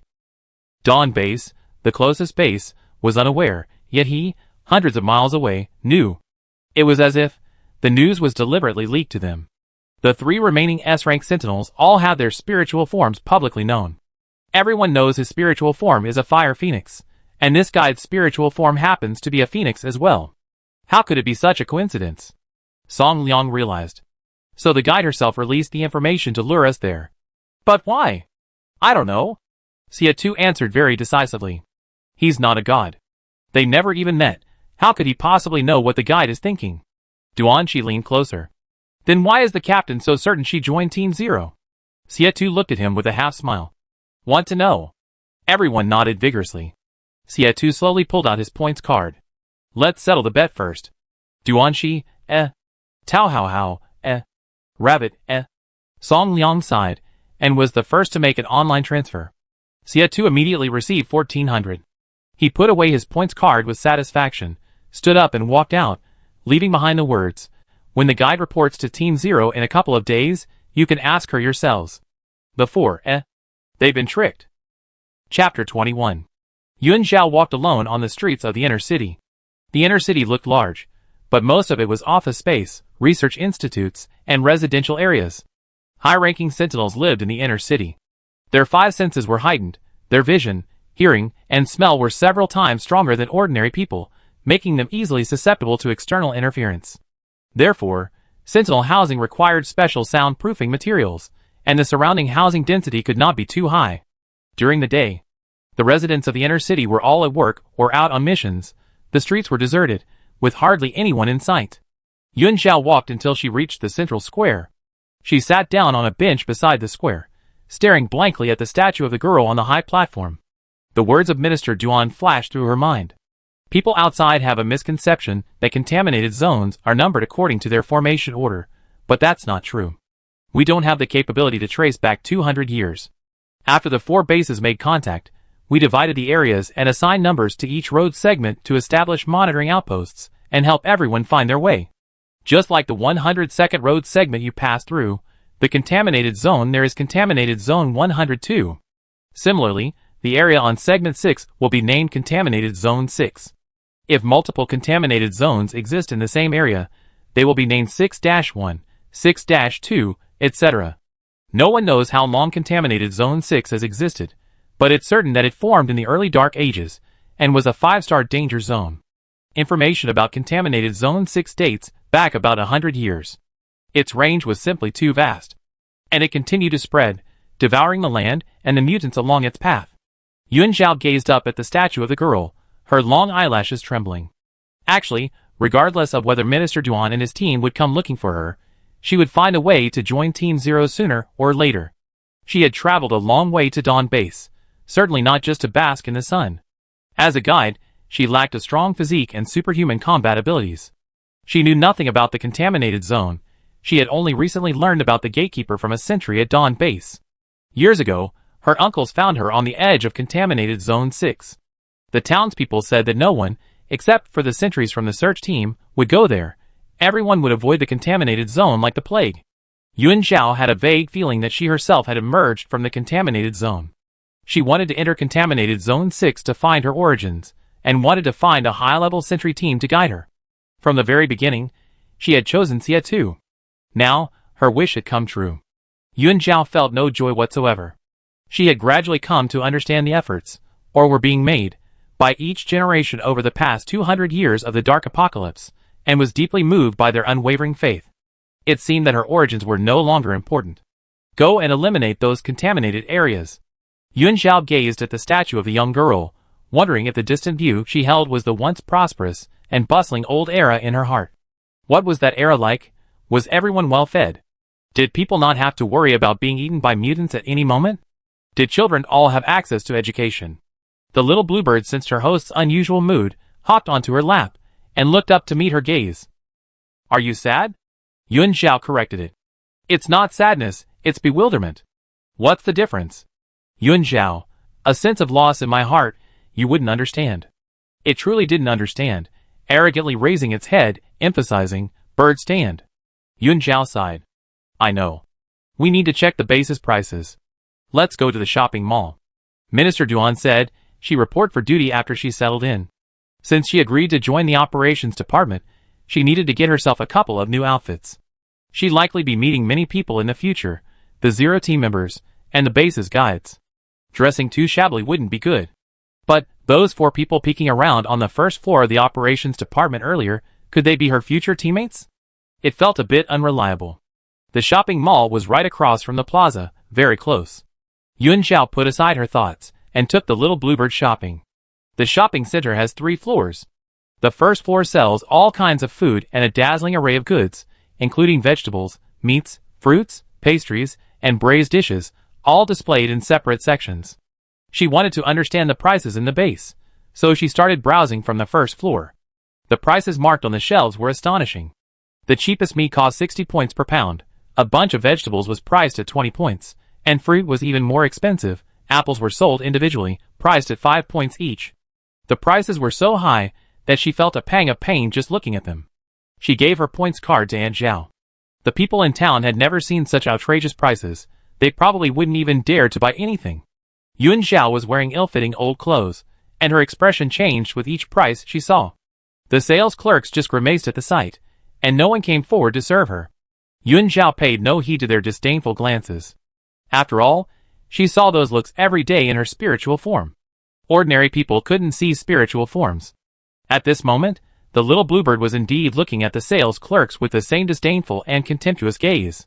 Useless trash. Yuan Zhao wandered around the first floor alone, looking but not buying. After finishing her rounds, she went straight up the stairs to the second floor. The second floor was where the clothing and outdoor equipment stores were located, divided into men's, women's, and children's clothing sections. Compared to the food prices, some clothing items were relatively affordable. There was a discount section, with prices ranging from 10 to 50 points. The women's clothing section was large, and the further in you went, the more luxurious the decor became. In the innermost shops, mannequins in the glass windows wore extremely beautiful gowns, with long trains trailing on the ground. Yuan Zhao wasn't interested in flashy but impractical items. After circling around, she returned and picked out 2 items from the discount section, holding them up to her body. These clothes were much prettier than her faded ones. The fabric felt incredibly comfortable. Yuan Zhao picked out 2 inexpensive new outfits and a set of pajamas, then went to the children's section and bought 2 new outfits for Ping Ping and Anin. Thinking she couldn't be biased, she decided to pick one for each of Xiang's sister and her uncle's children. She chose the cheapest items, but still spent over 100 points. After calculating the price, Yuan Zhao found the female clerk and honestly said, "I'm not very good at online payment. How do I pay?" The clerk, who was chatting with someone next door, impatiently pointed to the equipment next to the computer, over there. They didn't even mention how to proceed. The sales clerks, seeing her shabby clothes, knew she was from out of town. She'd chosen the cheapest discounted item, so no one bothered with her, continuing their conversation. Yuan Zhao stood there, unmoving, and calmly said, "Are all the service staff in the base like you, looking down on people?"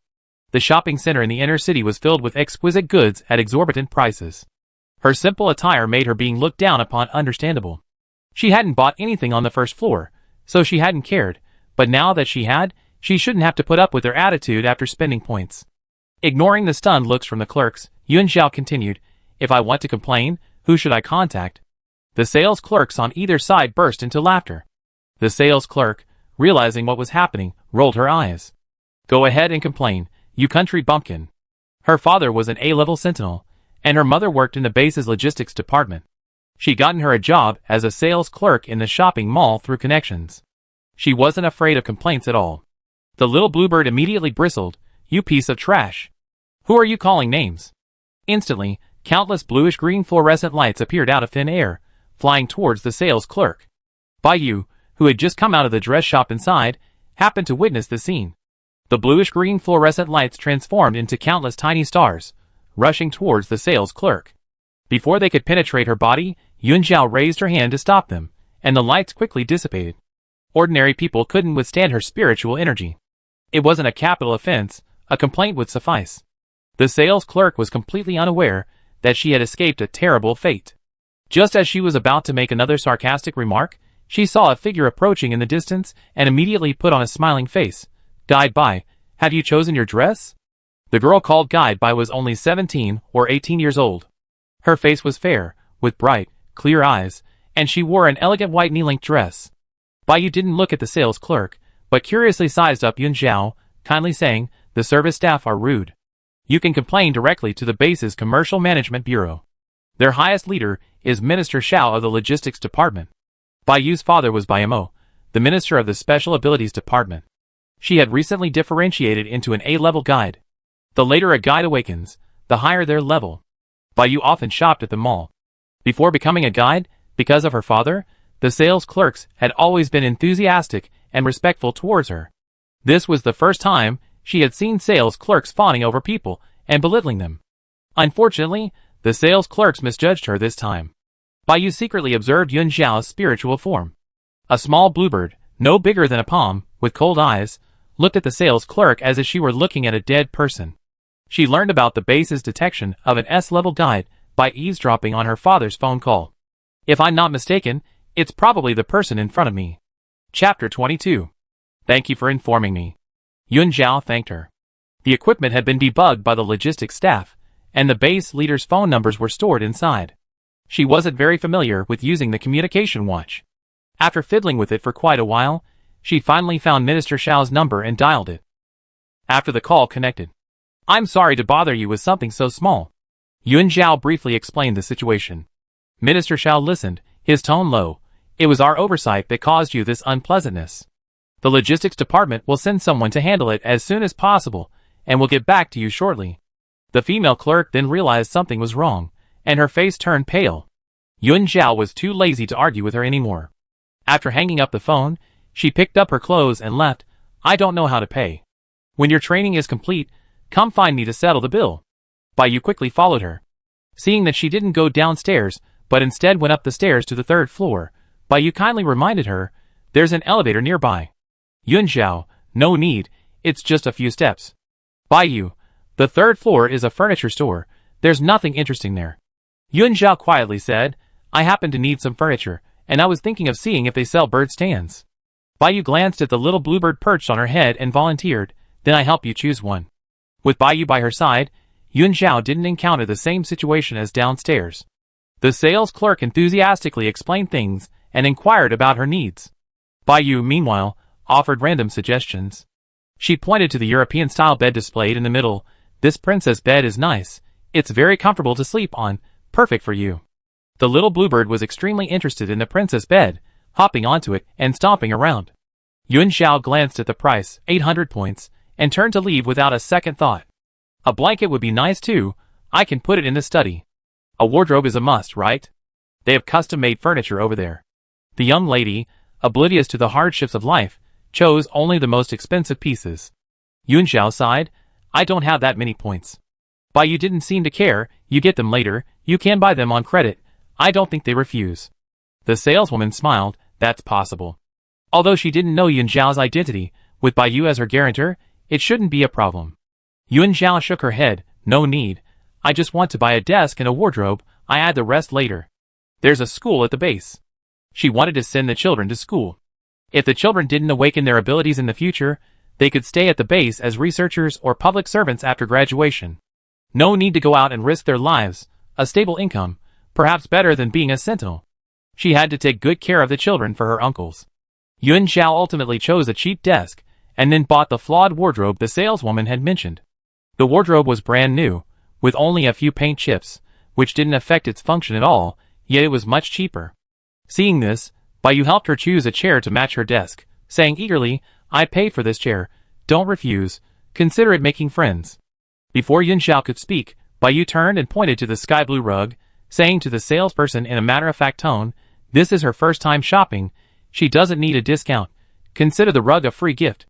The salesperson smiled wryly. Miss Bai really dares to ask for such a high price. This rug is more expensive than the wardrobe and desk combined. I didn't buy anything. I don't need a free gift.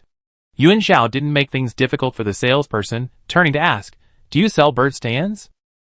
The sales clerk quickly replied, no, but we accept custom orders. You can draw a design or tell us your requirements. Yun Zhao felt a weight lifted from her shoulders. She wouldn't have to do it herself. The little bluebird should be satisfied. She told the sales clerk her requirements. She ordered a suspended bird perch and a 3-tiered climbing frame shaped like a tree hole, with a birdhouse on top. Yun Zhao paused only briefly before saying, use good quality materials. The proud little bluebird, unusually happy, flapped its wings and flew into her arms. Bai Yu watched this scene with curiosity. Spiritual beings usually stay in the spiritual realm, because materialization consumes the guide's spiritual energy. S-rank guides' spiritual beings seem different. They particularly enjoy staying outside. Bai Yu pondered whether she should also make a couple of pieces of furniture for her spiritual being, or perhaps build a miniature villa for it to play in. With the help of the sales clerk, Yun Zhao finished paying and left her address. A delivery person would bring the goods to her door later. Having finished shopping, Yun Zhao decided to explore the outer city area. The two walked out of the shopping center together. Thank you for today. I treat you to dinner next time, Yun Zhao thanked Bai Yu. Bai Yu was clearly also a guide, and the first guide she had met. Ignoring her identity, Yun Zhao had many questions about guides, and wanted to befriend Bai Yu. But she was very busy. She needed to settle things before reporting to the operations department. Okay then, you go ahead with your work. I come visit you next time, Bai Yu said regretfully. The two exchanged contact information and parted ways at the entrance of the shopping center. Yun Zhao took a bus back to the outer city and visited the trading center and the farmer's market. Compared to the deserted inner city, the outer area was bustling with people. Most people wore old clothes, their skin tanned dark by the sun. Some had just arrived to sell their wares, their clothes covered in dirt and dust. At the farmer's market, Yun Zhao weaved through the throng, the air thick with a mixture of smells. Stalls lined up one after another, vendors shouting loudly, trying to attract customers. Food, seasonings, wild ingredients, grains, oils, rice noodles, a whole variety of things were sold. Prices here were indeed much cheaper. Clearly, the outer city was the world of ordinary people.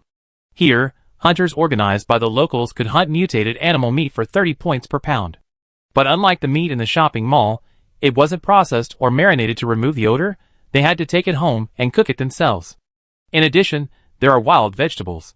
Many mutated plants are edible, and wild vegetables are very cheap, only 3 points a bunch. Almost all the residents of the outer city buy their vegetables here. The demand is very high. I didn't see eggs, milk, or fruits for sale. As for grains, the nearby farmland belongs to the base's Agricultural Research Institute, and the base sets unified prices for them.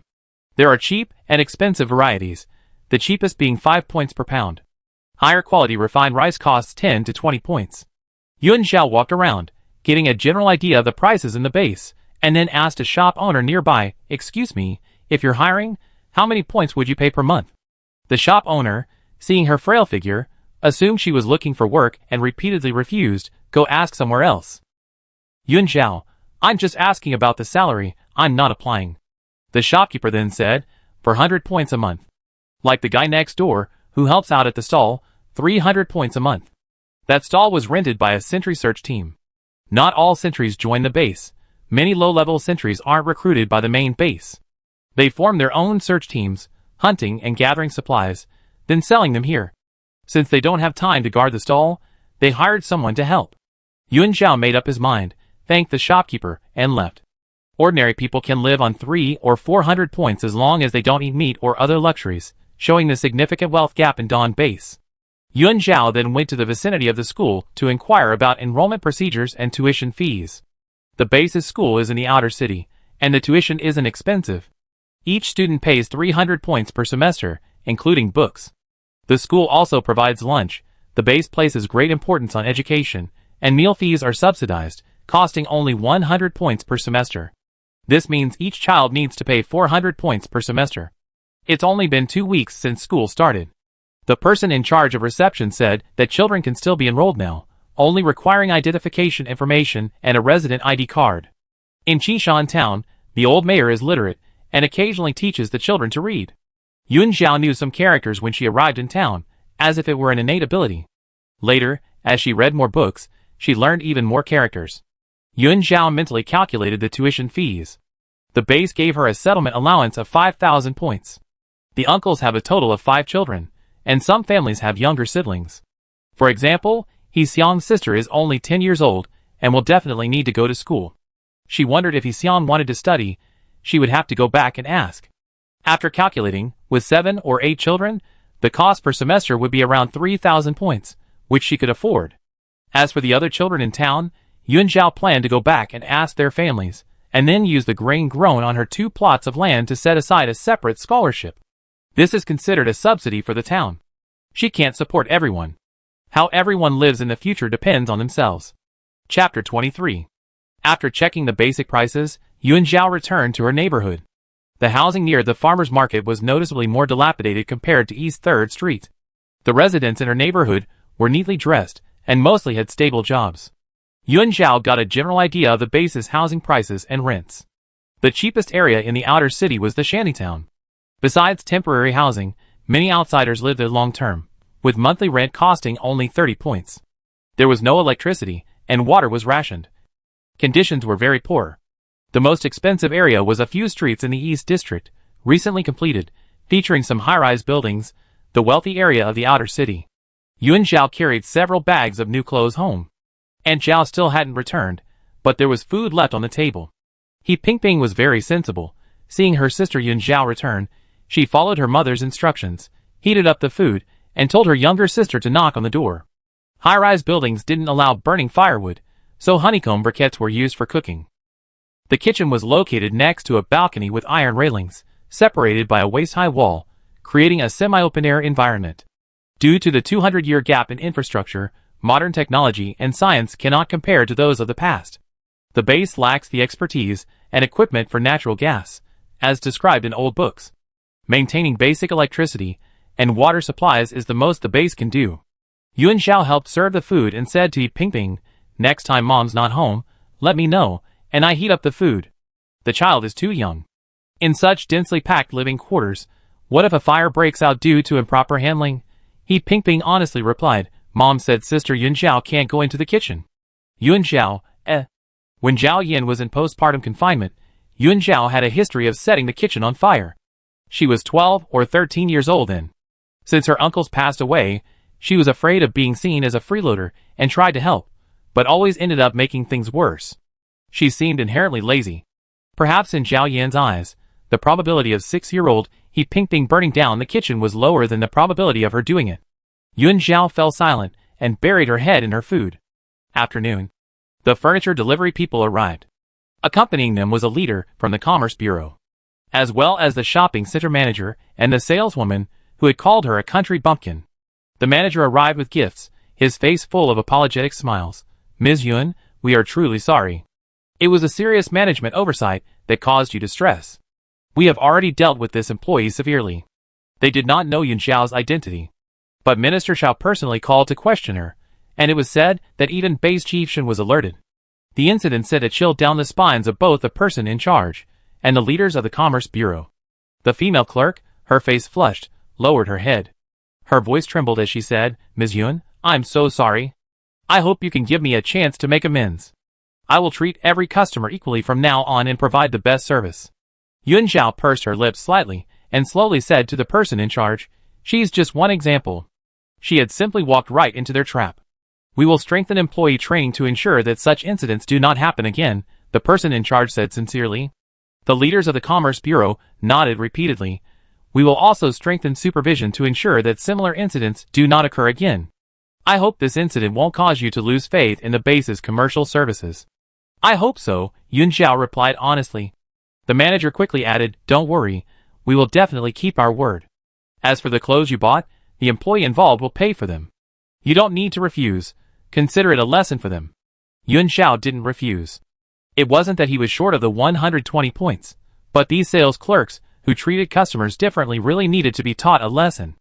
Apologies might just be due to pressure from above, but the points were his own. The female clerk was filled with shame and didn't dare to look up. The manager continued, in addition, we have already taken action. The person involved will have 1 month's salary deducted, and other employees will have half a month's salary deducted. They will also be required to participate in assessments and retrain before returning to work. He tentatively asked, what do you think of this outcome? It's good. Yun Zhao nodded slightly. The matter wasn't too big or too small. The base had shown its willingness to handle it, and had even personally come to apologize. She wasn't one to make a mountain out of a molehill. The matter was considered closed. The person in charge breathed a sigh of relief, said some polite words, and finally handed over the gift. This is a small gift we prepared for you, to express our apologies. The bag was quite large, not small at all. The three of them placed the items on the table before saying goodbye and leaving. While they were talking, the wardrobe and desk in the room had been installed, and the installers came out and invited Yun Zhao to come and check. Yun Zhao didn't see them off, but turned and went into the bedroom to check. She had chosen a natural wood color for the wardrobe and desk, which matched the wooden bed well. The only slightly out-of-place item was the pink chair, which came with a pink cushion. It was a gift from Bai. Next time I treat her to a meal, I pick out a gift as a return gift. Yun Zhao sat down at the desk. The once empty room now had a desk and wardrobe in the bedroom. Because no one was cooking, there was no warmth or smoke, making it feel particularly cold and quiet. Thinking of the 2 bird stands, Yun Zhao thought that as she gradually added more items, this place would feel more and more like a home. She opened the gift bag. Inside was a small desk lamp and a box of delicate sponge cakes. It was a little past 5 in the afternoon. Yun Zhao's communicator received a notification that points had been deducted, 2 charges totaling 56 points. Not long after, Zhao Yin returned, having indeed only bought meat and 2 bunches of wild vegetables. Earning points isn't easy, prices at the base are too high. Zhao Yin had always lived in Qishan town and had never had contact with outsiders. In the morning, she prepared breakfast, told the 2 children to watch the house, and then left with a heavy heart. Although Yun Zhao had taught her how to take the bus, Zhao Yin didn't want to spend money and walk to the inner city. She stood outside the shopping center, watching for a long time. Seeing the well-dressed people going in and out, she hesitated for a long time, not daring to go in at all. In the end, she had no choice but to return the way she came. She found another aunt in town and, by asking for directions, went to the farmer's market. She couldn't find milk, but when she saw the butcher, she was almost scared to death by the price. Zhao had used all her points for food, so what was she going to spend? Zhao Yin dared not buy anything. Remembering that Zhao had said she wanted to eat meat, she took the advice of others and waited until the butcher shop closed. Then, she went up with others to bargain and bought 2.5 pounds of meat for 50 points. After listening to her, Yun Zhao comforted her, it's alright, I buy it tomorrow. It was her oversight. She assumed everyone could adapt as quickly as she did. Mutant animals are extremely ferocious and not always encountered. Hunting teams risk their lives to hunt them, so the price is definitely high. It's normal for Zhao Yin to be reluctant to buy them. But Yun Zhao still hoped she could adapt quickly, so she said, I decided to send Ping Ping and An into school. Auntie needs to go to the service hall tomorrow to get the resident permit and points card. Go out more. She get used to life in the large base eventually. Zhao Yin was startled. Won't the tuition be expensive? Not expensive, Yun Zhao emphasized. I'm very wealthy now. Zhao Yin hesitated, remaining silent for a long time. When her husband brought Yun Zhao back to the small town, she lived in their house. Zhao Yin watched Yun Zhao grow up, and was the one who cared for her the most among the 8 families. But in reality, the two weren't close at all. After the search team's incident, Yun Zhao didn't speak to them for a long time. At the time, Zhao Yin was pregnant, and Yun Zhao would proactively help with farm work, washing clothes, cleaning. But whenever she had a spare moment, she would go and sit on the high wall of the town. Sometimes she would sit there all day. She wouldn't come down even when called for meals. Back then, only He Xiong followed her around every day. Later, after she awakened and became a guide, she gradually became more talkative, but the town sentries became somewhat afraid of her. Or rather, afraid of her spiritual form. Yun Zhao's personality was unpredictable. They knew that she was actually very loyal and devoted. She completely considered the search team's family as her own responsibility. No matter what they said, it was useless. They couldn't reason with her. Knowing refusal was futile, Zhao Yin nodded in agreement. Okay, I go to the service hall first thing tomorrow morning. I go make dinner now. Seeing her busy in the kitchen, Yun Zhao went back inside to get another carton of eggs, then added 4 more, dividing them into 7 portions. She took out the new clothes she had prepared for the children, and divided the meat and the box of steamed egg cakes she had bought. Then, taking Ping Ping and Anin, she delivered the gifts to the other 7 families. Yun Zhao told them about sending the children to school, and urged them to go to the service hall as soon as possible to apply for resident permits. The families reacted differently upon hearing this. When He Xiong heard that Sister Yun Zhao was going to send him to school, he shook his head vigorously. I'm so old, I'm not going. He was now the breadwinner of his family, and needed to find a way to earn points. It was enough that his sister was going to school. The old town mayor, over 70 years old, was somewhat hunched over and wore an old-fashioned coarse cloth shirt. Thinking of her deceased son and her grandson now having access to education, tears welled in her eyes, as she wiped them away, her back to Yun Zhao.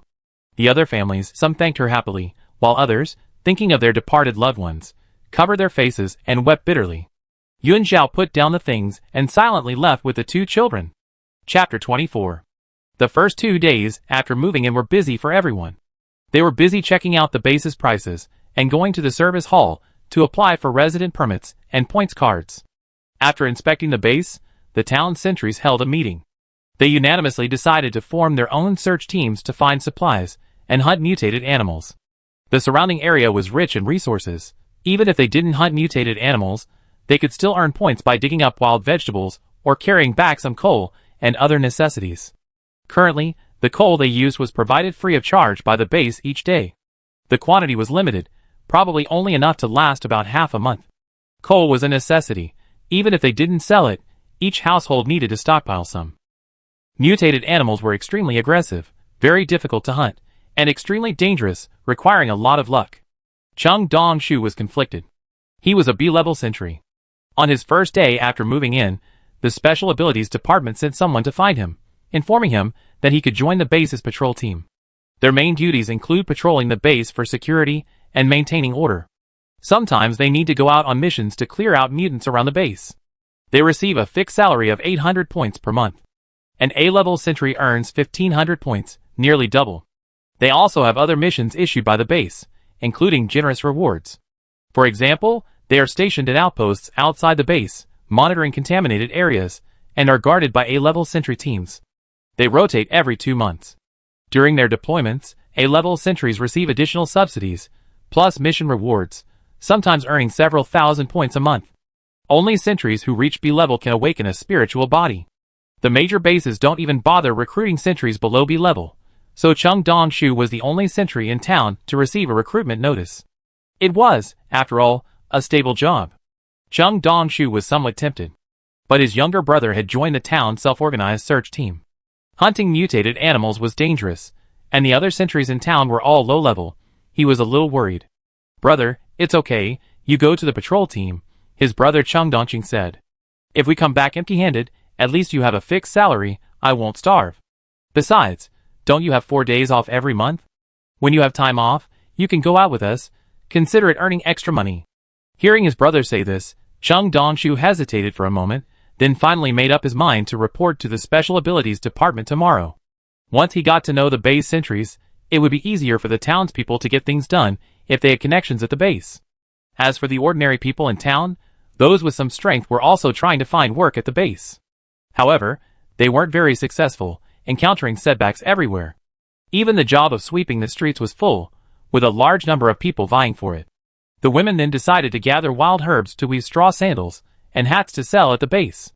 Resources were scarce in Qingshan town. Most of their shoes were homemade, and many were skilled in weaving. So, the town search team received their first assignment to help gather wild herbs, with a commission for the proceeds. But there was a problem. The Dawn base had strict management. Goods could only be sold at designated stalls. They had already inquired. A stall cost 200 points per month, and a better location 300 points. Most importantly, only the stalls had card payment devices. Everyone was currently penniless. They couldn't even afford bus fare, let alone rent a stall. Having no other choice, He Xiong had to swallow his pride and run to Yun Zhao. "Sister Yun Zhao, could you lend us 200 points?" he asked. He explained his situation. People in town can share a stall. Anyone who wants to sell something can take it and set it up there. We pay you back as soon as we earn the money. Yun Zhao took out a Dawn base points card and transferred 300 points into it. She handed the card to He Xiong, saying, "This card is valid in all 4 bases. You can use it for now, but it's best to go to the service hall and get 2 Dawn base cards. The extra 100 was for emergencies." He Xiong, okay. After He Xiong left, Yun Zhao calculated her points. She had spent 150 points on furniture, part of which was a deposit for a bird stand. She transferred 1,000 of the remaining 4,500 points to Aunt Zhao for recent living expenses. She also needed to take the children to school tomorrow morning to register for enrollment. 7 children, requiring 2,800 points, leaving only 700 in her account. Eating meat every day was impossible. She needed to earn points quickly. As a guide, she could actually work in the counseling room in her spare time. She just didn't know if she could receive 2 salaries. Yun Zhao thought for a moment, then dialed Minister Duan's number, indicating that she would report to the operations department immediately after dropping the children off at school tomorrow. Minister Duan, okay, I'd be waiting for you at the operations department tomorrow. Minister Duan hung up the phone, turned to the people sitting in her office, and sternly warned them. "When you see her tomorrow, all of you better behave humbly." "Understood." Minister Duan glared at them, then turned to Xie Tu and said, "Especially you, as the team leader, you need to take good care of the new team member and help her get familiar with the operations department as quickly as possible." Xie Tu replied naturally yes. The 4 team members were discussing a welcome ceremony for the new member the next day. They had only briefly seen her that day, and her slender figure seemed exceptionally fragile, as if a gust of wind could knock her over. "Captain, how about barbecue tomorrow?" Tao Hao asked. Xie Tu glanced at him. "Didn't we just have it a couple of days ago?" Duanqi immediately jumped in. "How can that be the same? Tomorrow we have to welcome the new member." This time, they had to make the captain bleed a lot and get back the 500 points he lost in the bet. Xie Tu didn't bother with further words, simply pulling out his points card and throwing it at them. "Get lost." "Okay." The group happily took Xie Tu's points card, grabbed Song Liang, and made a swift retreat. Minister Duan stared at Duanqi's departing figure, looking utterly disappointed. "Don't always spoil them." Xie Tu raised an eyelid. Why didn't the minister say that to their faces earlier? The sentries in the operations department lives on the edge, constantly facing unknown dangers. No one knows if they might one day perish in some contaminated zone, including Xie Tu. Minister Duan didn't want to continue this topic and instead said, "Tomorrow you and Yun Zhao will do a compatibility test." Xie Tu's eyes flickered. Having no reason to refuse, he readily agreed, "Okay." He then asked, "We rested for several days. When is the next mission?" Minister Duan picked up the water glass on the table. "The mission is postponed for a few days. The guides need time to adapt. Also, Jiangmu's team at Dawn Base still hasn't come out." Xie Tu paused. "Contaminated zone number 88? Minister Duan, yes, mission priority orange, no rating. A contaminated zone without a danger level assessment represents the unknown. Chapter 25. The next day. The children woke up early, changed into the new clothes Yun Zhao had bought, and were led by their parents to gather on the first floor of the residential complex, their faces beaming with excitement and anticipation. Yun Zhao, dressed in a light blue casual outfit, took Yi Ping and Hienan by the hand and headed out. The school was located on West 2nd Street in the outer city of the base. It was a bit far from East 3rd Street, about a 40-minute walk. But Yun Zhao didn't plan to let the children take the bus to school. Physical strength was crucial in the apocalypse. Accidents could happen at any time, and walking was a way to build strength. She had already checked, The base was very safe, with patrol teams everywhere. The children went to and from school together, so she had no worries. Yun Xiao and An Xiao led the children all the way to the school gate, because she was in a hurry to report to the operations department. After paying the fees at the finance office and giving a few instructions to a few families, she left first. Yun Xiao took a bus to the inner city and then walked a short distance to the operations department building. This was her third time here. This seemed different from the previous 2 times. As she approached, she saw 4 sentries in black combat uniforms, 3 men and 1 woman, standing in a row at the first floor access control. They clapped their hands childishly and shouted in unison, "Welcome, welcome." A warm welcome. Yun Xiao, Not only her, but even the guards on duty nearby had expressions that were hard to describe. The little bluebird, however, seemed extremely interested. Tilting its head, it scrutinized them, surprisingly refraining from swearing. "Welcome, welcome, a warm welcome." The voice grew weaker and weaker. The guide in front of them stood still, his gaze calm, his face expressionless. The atmosphere was incredibly awkward. It was impossible to continue. Song Liang, who had been forced to join the 3, was the first to lower his hands and awkwardly greet them. "Hello, Guide Yun. I'm Song Liang from Team 0. These 3 beside me are Rabbit, Duan Shi Tao Hao Hao." Song Liang introduced them one by one. Yun Xiao knew they would be her future teammates. But she just couldn't bring herself to clap along. Seeing everyone return to normal, she softly replied, "Hello everyone, I'm Yun Xiao." Rabbit was curiously staring at the little bluebird. "So this is what a blue phoenix looks like. It even has 2 forms. Why didn't the captain's fire phoenix have one?" "Guide Yun, can I touch it?" Rabbit asked, leaning closer.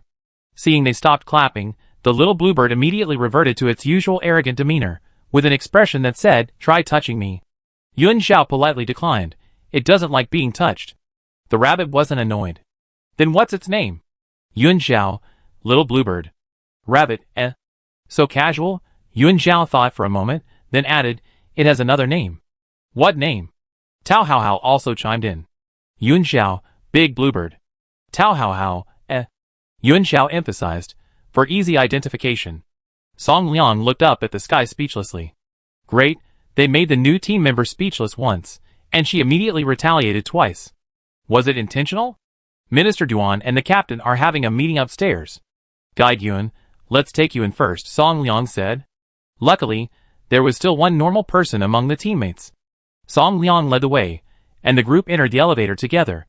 A few casual words later, they became closer. Rabbit was already enthusiastically inviting, "The captain's throwing a barbecue party tonight to welcome the new team. Let's go together after the meeting." Rabbit was extremely happy about the addition of another girl to the team. Guide was frail, but that was alright. With the captain there, she would be well protected. Before Yun Xiao could agree, Rabbit changed the subject. "Guide Yun, how old are you?" Now that a new teammate had joined, if she was younger than her, she wouldn't be the youngest in the team anymore. Yun Xiao chose to tell the truth. "I'm about 19. When the uncles took her in, she had no memory of her previous life and didn't remember her age. The uncles had designated the day they found her as her birthday. As for her age, they could only estimate it based on her appearance." "About?" Everyone was stunned. Just then, the elevator doors opened. Outside the elevator, Department Head Bai of the Special Abilities Department had just emerged from another elevator. Hearing the sound, he turned around and saw Yun Xiao inside. Department Head Bai waved, perfect timing. "Come with me." Jiang Mu's team seemed to have encountered some trouble. The 4 bases held an emergency online meeting. Minister Duan was unavailable, so he called Minister Bai. All guides within the bases are under the jurisdiction of the Special Abilities Department. Previously, the Operations Department had no guides, and only Minister Bai had handled the ability tests for S-rank guides. However, this was an S-rank guide. Guide ranks are strictly defined. Guides are different from sentinels. Previously, there were only 3 ranks. The highest is rank A, and the lowest is rank C. The rank testing generally involves 2 steps. First, a mental strength test is conducted, then a senior guide enters the guide's mental domain to determine the rank. The so-called spiritual realm is a world constructed in the minds of sentinels and guides, and also the space where spiritual entities live. Everyone's spiritual world is different. The more powerful the guide or sentinel, the broader their spiritual realm. When Yun Xiao arrived at the base, only a spiritual strength test was conducted, missing a step. Because only S-rank spiritual entities possess the legendary form. She was clearly an S-rank guide. Furthermore, her spiritual entity was far too powerful, far surpassing that of A-rank guides. Adding to this, Qingwan's extremely aggressive behavior suggested that no one could possibly enter her spiritual realm. Minister Bai didn't want to attempt it rashly. He planned to use other methods to understand her abilities. Yuan Zhao didn't ask anything, nodding, "Then I trouble Minister Bai." She turned back, greeted her 4 newly acquainted teammates, and followed Minister Bai into another elevator. The 4 looked at each other, watching helplessly as their new teammate was intercepted and led away by Minister Bai. The elevator space was enclosed. Besides Minister Bai and Yuan Zhao, there was another subordinate from the Special Abilities Department accompanying them. Minister Bai casually asked, "How much do you know about the abilities of guides?" Yuan Zhao shook her head, "Not much." She had never met other guides, and didn't know how she differed from them. Minister Bai knew she had grown up in a small town and had never interacted with outsiders, so he wasn't surprised by her answer. "Then I explain it to you slowly. Minister Bai, the abilities of guides are mainly manifested in their powerful mental strength. One of the most basic abilities is emotional resonance, the ability to perceive the emotions of others and influence and soothe their emotional state through mental power, especially the emotions of sentinels." Yuan Zhao thought of how her mental threads could capture emotions. So, this ability is called emotional resonance. Secondly, there's mental guidance. Guides can enter the mental realm of sentinels, peer into their inner world, and use their abilities to clear away the dark matter that has corrupted the realm. Yuan Zhao paused. "Clean up? Isn't it purification? As for the dark matter that's been cleaned up, it's extremely difficult to handle. It's usually collected in specially made containers. Besides some being kept for research at the Research Institute, to prevent an excess of dark matter from forming a contaminated zone within the base, it will be transported outside in batches for release." Minister Bai smiled wryly. "There's nothing we can do about it. We can't handle these mysterious substances at the moment." Yuan Zhao pursed her lips, remaining silent. Her spiritual threads could devour dark matter.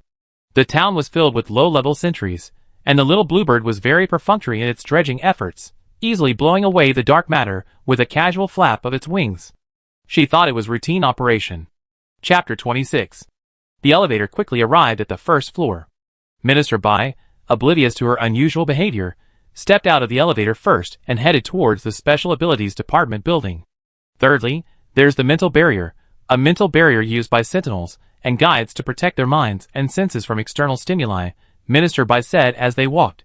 Guides are usually better at building barriers than sentinels. They can freely open and close their sensory gates, while sentinels must rely on guides' help. A powerful guide can selectively use barriers to weaken or isolate external stimuli perceived by a sentinel, thus providing protection. Therefore, A-rank sentinels can live normally in the base. But it's useless against S-rank sentinels. The gap in rank is there. The base's guides couldn't help Xia Tu build a barrier. For his mental stability, the base could only use special soundproofing materials to build a row of training grounds and a residence for him on the hillside outside the base. Yuan Zhao suddenly asked, "Can a mental barrier be built on the outside? Like a protective barrier?" Minister Bai was very surprised to hear this. Of course not. A mental barrier is built upon a person's mental strength. It's like building a house. You need a solid foundation first, and a person's mental strength is that foundation. Yuan Zhao realized that she seemed different from the other guides. She wouldn't ask such a question without a reason. Minister Bai seemed to sense something and tentatively asked, "Can your mental barrier be built on the outside?" Yuan Zhao was silent for a moment, then said, "Isn't it a simple matter? I release my mental threads, and they naturally construct a barrier based on the thoughts in my mind." Minister Bai gasped. "Simple? Mental threads?" Her mental power could already materialize? Just how powerful must her mental strength be? Minister Bai's mind raced. He quickened his pace, dialing a number, as he walked to notify the A-level guides, who weren't on duty to come immediately. Yuan Zhao sighed softly, trying his best to keep up. The Special Abilities Department building was quite far, located to the south and north of the Operations Department building, respectively. When Yuan Zhao followed Minister Bai to the pure white building, 3 people were standing outside the door, seemingly waiting for them. 2 women and 1 man, Bai Yu was among them. She secretly made a face at Yuan Zhao as a greeting. Yuan Zhao smiled back at her. Besides Bai Yu, the other 2 were off duty that day, dressed in casual clothes, and nodded amicably to Yuan Zhao. "Let me introduce you. These 3 are the base's A-level guides." Minister Bai introduced them one by one. "This is Fang Qingye. He was the male guide. Yuan Lan. The female guide with long, flowing hair and a gentle demeanor. When introducing his daughter, Minister Bai paused by you. He was unaware that the two already knew each other. Minister Bai assumed his daughter had made a face at him earlier and glared at her. You probably heard the rumors. This is Guide Yun.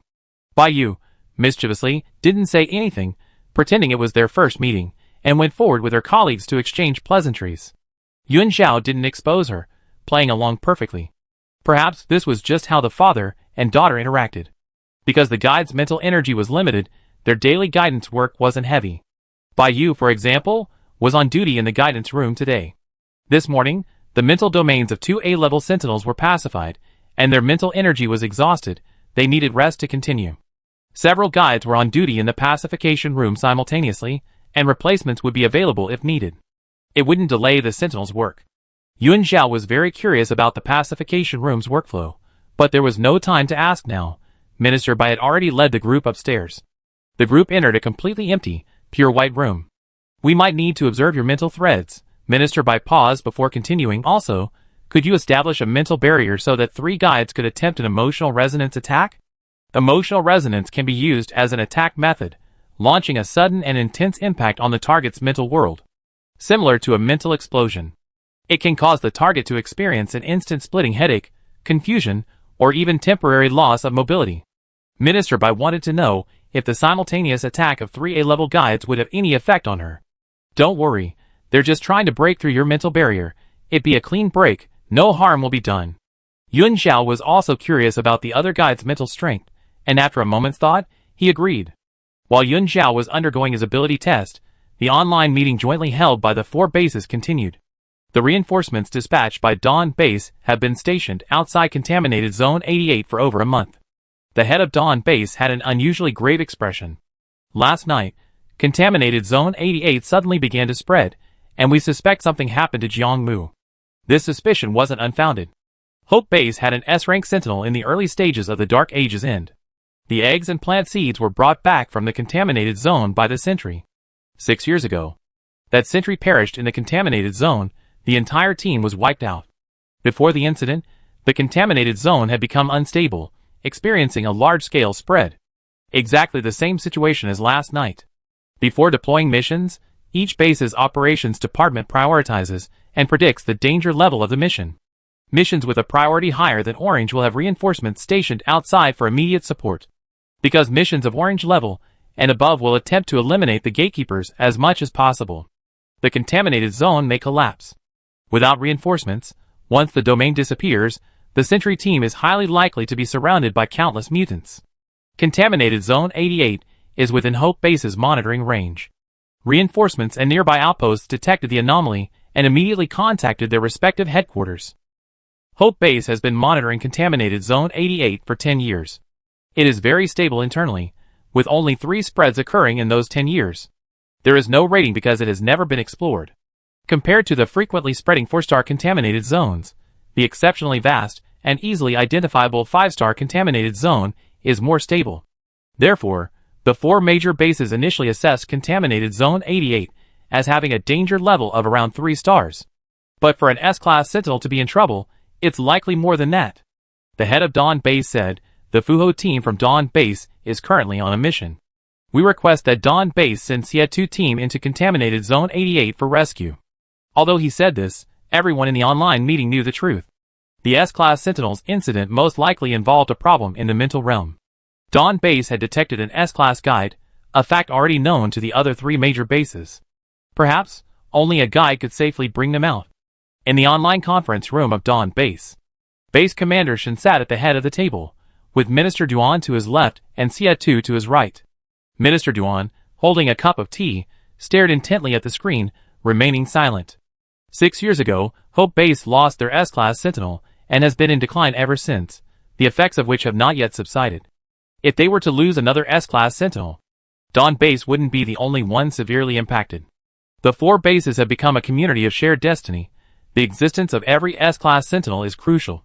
They not only possess formidable combat power, but also serve as a stabilizing force, the hope for eliminating the contaminated zone. Commander Shen, his face showing hesitation, began, but that S-rank guide just arrived at the base. We don't know much about her abilities. Sending her out rashly might cause problems. Dawn Base replied, "Don't worry, we sent a high-level sentry team to protect her." "No need," Sia2 interjected at the opportune moment. "There are too many uncertainties in Zone 88. More people aren't necessarily a good thing." He straightened up slightly, his sharp, deep eyes reflecting the screen's pale blue light. "If they can trap an S-rank sentry, too many A-rank sentries entering Jiangmu's contaminated zone will only make the situation harder to control. The guides from Dawn Base, members of Team Zero. Team Zero will protect her safety." Minister Duan's tightly furrowed brows relaxed upon hearing this. She had been narrow-minded. From the moment Yunjiao agreed to join the operations department, she was already a soldier. Sooner or later, she would leave the base. What difference did it make? Minister Duan looked at Sia2 and nodded slightly. Sia2 understood and said calmly, "Dawn Zero team, accept the mission." Chapter 27. The meeting ended. The signal on the large screen went out, then instantly lit up again. It displayed historical monitoring data for pollution zone 88 provided by the measurement team. The shadows varied in depth, with the darkest one shifting, indicating the spread hadn't stopped. Sia2 watched for a moment, then pulled out a chair and stood up. "Minister, have the intelligence team deliver the data to me as soon as possible. I go out and make arrangements." The mission was urgent. Immediate departure was required. Sia2 checked his communicator and notified the entire Zero team to assemble. Base Commander Shin quickly stopped him. "Then let's do the matching test first. It wouldn't take much time." Jiangmu's fate was uncertain. Sia2 couldn't afford to get into trouble again. No need. Sia2 didn't even turn his head. The result is obvious. His tall figure vanished through the door in an instant. Base Commander Shin paused, then turned to Minister Duan, repeating, "An obvious result? What does that mean?" Minister Duan remained expressionless. "I don't know." Sia2 was definitely hiding something. Special Abilities Department. Yun Zhao emerged from the pure white room, leaving behind 4 people looking shocked. The 3 A-level guides attacked simultaneously, but before they could even touch her mental barrier, it was blown away by the little bluebird's flapping wings. They were weak. The little bluebird's disdainful gaze was too obvious. Bai Yu saw this, and wished she could disappear into a crack in the ground. Her spiritual form was a pure white kitten, currently trembling and nestled at her body's feet. The other 2 guides were in the same state. They couldn't understand it. The seemingly gentle guides had incredibly fierce spiritual forms, never letting them even touch the edge of the barrier. Yun Zhao gave the little bluebird an apologetic look, lecturing her, "One should be humble. I'm not a person." "Fine." Yun Zhao thought that if she weren't an S-rank guide, given the little bluebird's arrogant and domineering attitude, constantly drawing hatred for her, she would probably get beaten up sooner or later. Minister Bai was present the whole time, his expression a mixture of shock and relief. Afterwards, she was asked to build a mental barrier in the room. As the test neared its end, Minister Bai suddenly received a call from the Research Institute. Yun Zhao had originally wanted to inquire about mental guidance. But then she learned that the group of crazed researchers would be arriving soon. She took her leave without hesitation. Being surrounded by those researchers, she probably wouldn't be able to escape until the evening. Today was the day she officially joined Team Zero. Rabbit said there was a barbecue party that night, and she wanted to eat meat, the kind that costs 100 points per pound. Yun Zhao's steps became lighter as she walked through the long corridor and turned towards the elevator. She had just entered when she looked up. Beside the elevator stood a tall, slender figure. The figure was tall and imposing, his black combat uniform perfectly accentuating his physique, making him exude an imposing aura. Hearing the sound, the man slightly turned his head to look at her, and unexpectedly, their eyes met. His brows held a faint detachment, as if his gaze was filtered through a thin layer of frost. Although they had never met before, the oppressive aura emanating from him. Yun Zhao immediately recognized him. "Sorry, something came up the other day that made you come all this way for nothing."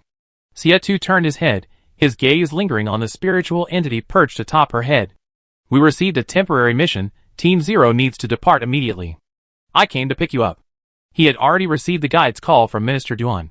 But since she was a new teammate, someone he had never met before, as the team leader, he felt it was his responsibility to help her adapt, so he came to pick her up personally. So sudden? Yun Zhao was slightly taken aback. The unexpected news disrupted her thoughts. The little bluebird sensed an unpleasant smell and a dangerous aura, deliberately turning its back to him. Sia2 nodded, subtly averting his gaze, and pressed the elevator button. "Yes, it's an emergency mission. We discuss the details later." Yuan Zhao had no time to think and had no choice but to follow him into the elevator. The elevator doors closed and began to move. In the enclosed space, the two deliberately kept their distance, standing in opposite corners. It was very quiet. The atmosphere was inexplicably awkward. After all, it was their first meeting, and he was practically her superior. Yuan Zhao didn't yet know how to interact with him. Her mind was a mess. The mission had been too rushed, catching her completely off guard. The elevator quickly arrived at the first floor. Ding! Xie stepped out of the elevator first, leading the way. Tall and long-legged, he moved with lightning speed, quickly creating distance between them. The fire phoenix in his mental realm was howling, inexplicably irritating him. Xie suppressed his emotions, deliberately slowing his pace to wait for her. There's a special mission passage in the inner city. Rabbit has already picked up your combat uniform for you. I go get it for you later. Yuan Zhao nodded slightly. Could you send someone to East 3rd Street to let the people in town know for me? Everyone would be very worried if she didn't return tonight. Xie, sure. He casually beckoned to a guard. Yuan Zhao whispered a few instructions. Then the sentries of the escort team nodded, jogged away, and went to the outer city to relay messages. No one spoke after that. Xie quickly led her to the entrance of the special passage, where a black heavy armored SUV was parked.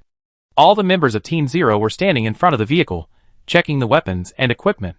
Duanqi saw the captain bringing the new team members, and was about to speak when Xie interrupted him. The mission is urgent. Get in the vehicle first. The group had no choice but to quickly get in. Tao Haohao pulled open the car door, and the interior of the armored vehicle came into view. The space was spacious, but the layout was compact. Equipment racks were neatly arranged on both sides of the vehicle, filled with various weapons and tools, and various instrument panels, and displays emitted a faint blue light. Several foldable seats were placed in the middle, and the team members quickly got in, sat down, and fastened their seat belts. Rabbit pointed to the empty seat beside her, and waved to Yuan Zhao. Guide Yuan, get in the car quickly, your combat uniform is with me. Yuan Zhao obeyed and got into the car. The heavy armored vehicle had a high chassis, and compared to the agile sentries, her movements were somewhat labored. Rabbit quickly reached out and helped her. Xie stood outside the car watching her, his face expressionless. Only after seeing her seated did he open the passenger door and get in. Duanqi was in charge of driving. After inputting the location, he quickly started the car. The escort team on duty at the special passage pressed a button and opened the heavy metal door. The armored off-road vehicle sped out. The vehicle drove onto the mountain road. The mission was rushed. The entire Zero team received the mission order at the last minute and was completely unprepared. Song Liang, sitting opposite Yuan Zhao, operated a computer and said, Captain, the data from the calculation team has been sent. Xie succinctly said, read it. Song Liang said, according to the data analysis from the calculation team, the pollution concentration in Zone 88 exhibits complex spatiotemporal distribution characteristics, not uniform diffusion, and the dark matter shows a continuous upward trend. Currently, the diffusion range is still ongoing, exceeding 30 kilometers, reaching the highest level in the area's monitoring history. Furthermore, the mission priority has been raised to red, and the danger level is tentatively set at 4 stars. Song Liang's fingers tapped rapidly on the keyboard as he continued. As for the intelligence team, they are currently processing the intelligence sent from Dawn Base. All supplies will be provided by Dawn Base this time. Their reinforcements are still stationed in the outer area. Someone will immediately meet us when we arrive. Yuan Zhao listened silently. She didn't understand. Fortunately, she wasn't the only one confused. Tao Hao chimed in. What exactly is this mission? Why is it so rushed? In the past, every mission was meticulously prepared. This is a 4-star danger level contaminated zone. One mistake, and the entire team could be wiped out. The whole process was rushed, from receiving the mission to setting off. Less than an hour had passed. Xie, sitting in the passenger seat, heard his voice coming from the front. A temporary mission. Dawn Base suspects Jiang Mu is in trouble. Dawn Zero team will enter contaminated Zone 88 to rescue Jiang Mu's team. Captain Jiang is in trouble? Tao Haohao exclaimed in shock. That's an S-rank sentinel on par with their captain. Is the contaminated zone that could cause Jiang Mu's accident really only 4-star? Chapter 28. It's just suspicion, not certain. We know the details once we're inside. Xie voice came through. Song Liang nodded, typing on the keyboard, continuing to read the monitoring data to everyone. The armored off-road vehicle sped fiercely through the wasteland. Yuan Zhao remained silent, not uttering a single word. She was unfamiliar with the mission procedures and the contaminated area, unable to join the conversation, and could only listen to the discussion. All she heard were technical jargon. She became somewhat distracted, her gaze drifting elsewhere. The little bluebird seemed to dislike Sia too, returning to its dislike mental domain before even getting into the vehicle. The group continued discussing the mission, studying the historical data provided by the intelligence team. Duanqi, driving, asked the question everyone was most concerned about. "Captain, how many reward points are there for this mission?" All other sounds in the vehicle instantly ceased. Everyone straightened up, their eyes shining as they looked at Sia too. Yun Zhao subconsciously followed their gaze. The person in the passenger seat was obscured by the seat back. From her angle, only a glimpse of his broad shoulders could be seen. Sia too chuckled, his voice coming through the air. "Guess?" "Captain, don't keep us in suspense," Song Liang said. "This is a rescue mission, and Dawn Base will definitely provide a reward. The reward points are fixed based on the mission's danger level. A 4-star contaminated zone costs 10,000 points, 3 stars 7,000, 2 stars 4,000, and 1 star 2,000. A newly formed contaminated zone, like Sector 102, poses little danger. Furthermore, the gatekeeper's aura is strong. Under normal circumstances, it's generally classified as 1 star, and sentries on duty at nearby outposts can easily eliminate it. Mission priority is based on urgency. The higher the priority, the higher the reward. There are additional rewards for eliminating the gatekeeper. Sentries not registered at the 4 major bases can also claim rewards at the major bases after eliminating contaminated zones. There are many smaller bases outside, some with fairly strong search teams. This measure by the base is intended to encourage active participation in the cleanup and elimination of contaminated zones. Therefore, in low-risk contaminated zones, middlemen often appear, selling keys to those trapped inside, scavenging supplies, and searching for gatekeepers. Yun Zhao was slightly taken aback. Contaminated zone number 102 is only 1 star. Of course. Seeing her finally speak, Song Liang, sitting opposite her, looked up and explained, "Contaminated zone number 102 isn't difficult at all. The rules haven't even been generated yet. Apart from mutants, there's almost no danger. We're the only team in the base handling 4-star contaminated zones." Rabbit's matter-of-fact attitude, that contaminated zone is like a children's playground for us. The captain found the gatekeeper in less than an hour. Yun Zhao fell silent upon hearing this. Tao Haohao shouted, "You guys are going off topic again. Captain, tell us quickly, how much reward is Dawn Base planning to give?" Sia Tu replied, "According to the 4-star danger level standard, Dawn Base will provide an additional 10,000 yuan reward.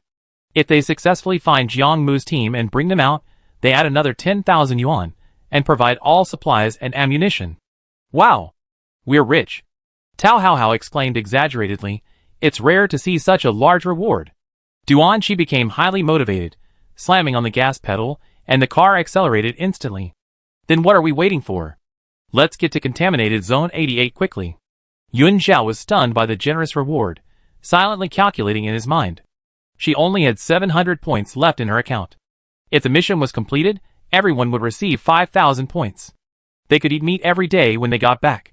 Her barbecue party. Contaminated Zone 88 was in the northwest, a long journey, probably taking about 4 days. After the armored vehicle left the mountain road, the road opened up, and several mutants chasing after them flashed past. Sia Tu rolled down the window, stuck one hand out, and casually pulled the trigger. With a few loud bangs, all the mutants fell to the ground. The people inside the vehicle were used to it, chatting casually in a relaxed atmosphere, showing no sense of urgency about the mission. Everyone was considerate of their quiet new teammate, and the conversation almost entirely revolved around her. Rabbit sat next to Yun Zhao, her sniper rifle never leaving her hand. "Guide Yun, let me introduce myself again. I'm the team sniper. Everyone calls me Rabbit." She pointed to the two sitting opposite her. Song Liang is our team's logistics personnel, responsible for data analysis and intelligence gathering. Tao Haohao is the heavy weapons operator. This was originally the captain's job. But the captain, aside from discussing official business, barely spoke. Rabbit wanted to help the guide familiarize himself with the team as quickly as possible. Duanqi, who's driving, his spiritual form is an eagle, responsible for reconnaissance. Duanqi interrupted Rabbit impatiently. "How many times have I told you? It's a falcon, not an eagle." Rabbit retorted confidently, "Aren't they the same?" "No. An eagle is an eagle, a falcon is a falcon, you illiterate." The two started bickering again. Yun Zhao, who had been listening attentively at first, now looked down and fiddled with her fingers, seemingly unconcerned. Xie Tu, his head aching from their noise, subconsciously pulled out a guide's essence and put it in his mouth. Duanqi turned his head and saw this, blurting out without thinking, "Captain, with Guide Yun here, why take guide essence?" Yun Xiao looked up at the sound of his voice. Need any help? She had only learned today that guides could help sentinels establish mental barriers, and she was itching to experiment. Xie Tu expressionlessly put away the guide essence. Not for now. Yun Xiao was a little disappointed. Okay. The rabbit blinked, feeling that something was off. That evening, Team Zero arrived at a nearby sentry post. Night fell like a giant black ribbon over the earth.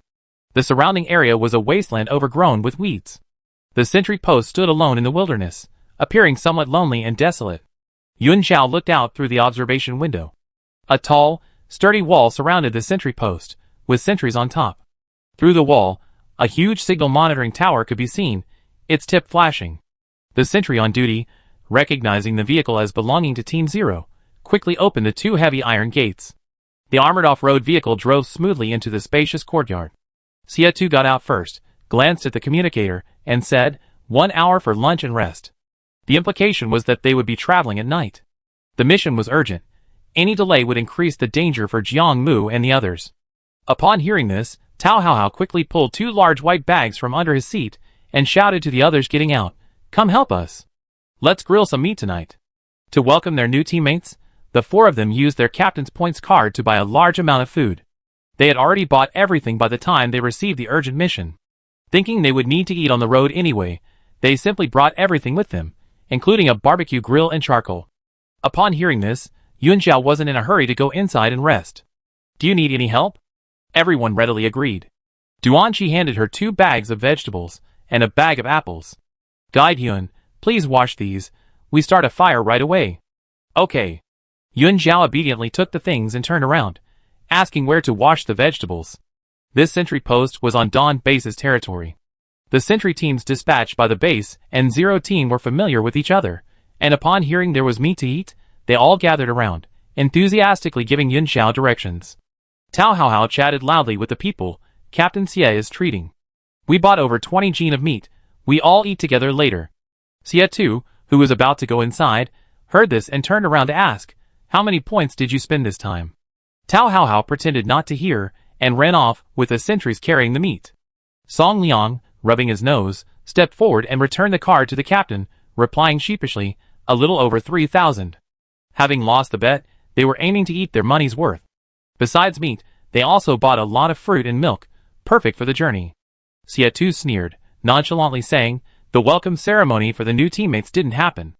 After the mission, when we get back, the 4 of you can take turns organizing a few more. Give me the card then, and I buy the rest."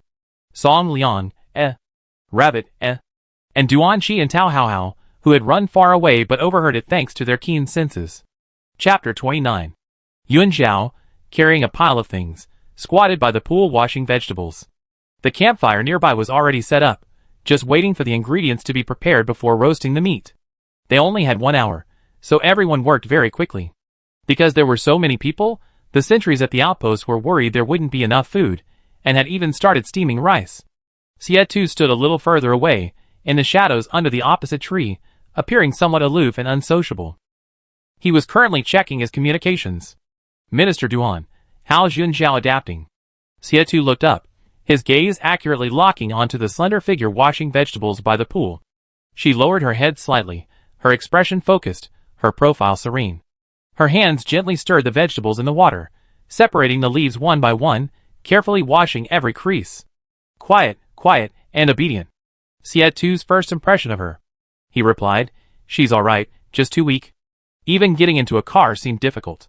The vegetable leaves were repeatedly tormented in her hands. It was uncertain whether they would still be edible.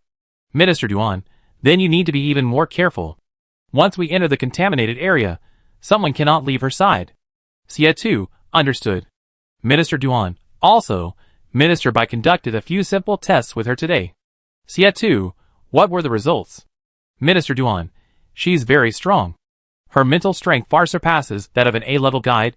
They're not even in the same league. A guide capable of condensing mental energy into a physical form. Able to detach from the mental realm and establish a mental barrier externally. essentially able to freely create independent enchantments outside, shielding all senses. These 2 points alone were enough to shock everyone. Not to mention, according to the Dawn Base Sentinels, she could even control the mutants. Minister Duan. So, this mission can fail, but the S-rank guide cannot be lost, understand? The implication was that Yun Zhao's safety was above the mission's priority. Xie2's eyes darkened, and after a long pause, he replied, understood. The Sentinels had already started grilling meat. The rabbit waited for a long time, and seeing the guide still washing vegetables, she ran to the sink. Sister Yun Zhao, let me help you. Her gaze fell on the messy pile of vegetables in the basin, and her entire body froze. Too cruel. What kind of torture had these vegetables endured in her hands? No need, I washed them. Yun Zhao thought they were quite clean, and she picked up the basin and stood up. Rabbit quickly took the basin of vegetables. I get it. Oh, by the way, if the apples aren't washed, leave them there so we can wash them. Yun Zhao turned to look at her. The apples are all washed. Do you want to eat them now? Rabbit glanced at the intact apples on the ground and breathed a sigh of relief. No need. There are only a dozen or so, not enough to share. We take them to the car and eat them on the way. Okay. Yun Zhao bent down, put the apples in a bag, and carried it towards the armored vehicle. Xie2 stood not far from the vehicle. Seeing her coming, he opened the car door for her. Thank you. Yun Zhao thanked him, got into the car, and placed the apples on the seat. The apples were big and round, 5 points each. She had 5,000 points back then, but couldn't bear to buy them to try. She wondered what the apples tasted like. Although the mission was dangerous, everyone lived well. Points earned with their lives, which might be earned one day, were spent without batting an eye. Xie2 stood by the car waiting for her. Seeing her get out, he said calmly, let's go eat. Not only was she physically weak, but she was also incredibly lazy. While she was weak, her strength was terrifying, yet, she struggled to carry even a dozen apples. This was Xie2's first time scrutinizing guides, a special type of soldier. He hadn't had much contact with the base's guides, and wondered if all guides were this contradictory. Or was she just an exception? The atmosphere around the campfire was lively. The sentries sat together, laughing and joking, having a great time. The roaring campfire illuminated everyone's faces. The meat sizzled on the fire, emitting an enticing aroma that made one's mouth water. Yun Zhao sat in the middle with a plate, Rabbit on her left and Xie2 on her right. Rabbit would occasionally get up and run to check if the meat was cooked. Xie2 kept his head down, checking and replying to messages. When someone spoke to him, he would respond with a few words. Yun Zhao seemed a little out of place, so she obediently sat down with her plate, waiting to be fed. A few minutes later, Guide Yun, try some. Song Liang finished grilling the meat and immediately put a few pieces on her plate. Yun Zhao finally got to eat the grilled meat. It was incredibly fragrant. The meat was tender and juicy, yet had a unique chewiness. The outer layer of the grilled meat was slightly crispy. One bite released bursts of juice, emitting a rich aroma. She remembered when her uncles were alive. Occasionally, if they were lucky, they would hunt some small mutated animals while searching for supplies. In the evenings, the families would sit together around the campfire, just like now, grilling meat, her uncles chatting and laughing, telling her stories about the outside world. There weren't many seasonings in the town. Salt was used sparingly, or reserved for pickling vegetables to preserve food longer. In her memory, mutated animal meat was awful, with a fishy smell, and the meat was tough and dry. But that scene was one of the few warm memories she had from her childhood. Yun Zhao thought, no wonder the mutated animal meat at the base was so expensive. In the future, she could try to make her life a little better. The Zero Team teammates, worried that the quiet guide wouldn't be able to compete with these bandits, consciously put a few pieces on her plate after grilling. Yun Zhao barely had to reach out, and the meat automatically appeared on her plate. She ate with great satisfaction. There were 3 A-level sentry teams, 3 monitoring personnel, and several logistics staff at this outpost, and the meat they brought out was quickly devoured. Tao Hao Hao and the others weren't full, so they went to get rice. They also boiled some water, threw in the rotten vegetable leaves that Yun Zhao had washed, sprinkled some salt, and made a vegetable leaf soup to soak the rice in. Everyone tacitly chose to remain silent about their new teammates' terrible vegetable washing skills. Good times always fly by.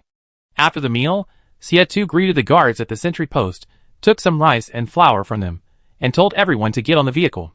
Besides the meat, only compressed biscuits and some fruit were left on the vehicle. The guide was too thin, so he brought some rice and flour for a snack on the road. Xie2 took over driving that night. Everyone, get some sleep first, and make sure you're well rested. Roger. The 4 team members quickly boarded the vehicle. 2 rows of folding chairs were pulled out and joined together, instantly forming a makeshift folding bed. Everyone, regardless of gender, could lie down and sleep. Yuan Zhao saw that they were ready, and was about to get on the vehicle when Xie stopped her. You sit in the passenger seat. The space was cramped, and the 3 bandits were large and had no sleeping posture. He was worried that the guide, who had just joined the team, wouldn't be able to adapt. Okay. Yuan Zhao walked around to the other side of the car and climbed into the passenger seat. Xie tilted his head and sat in the driver's seat, pressed a button, lowered the partition between the front and rear seats, and adjusted the passenger seat to a reclined angle for resting.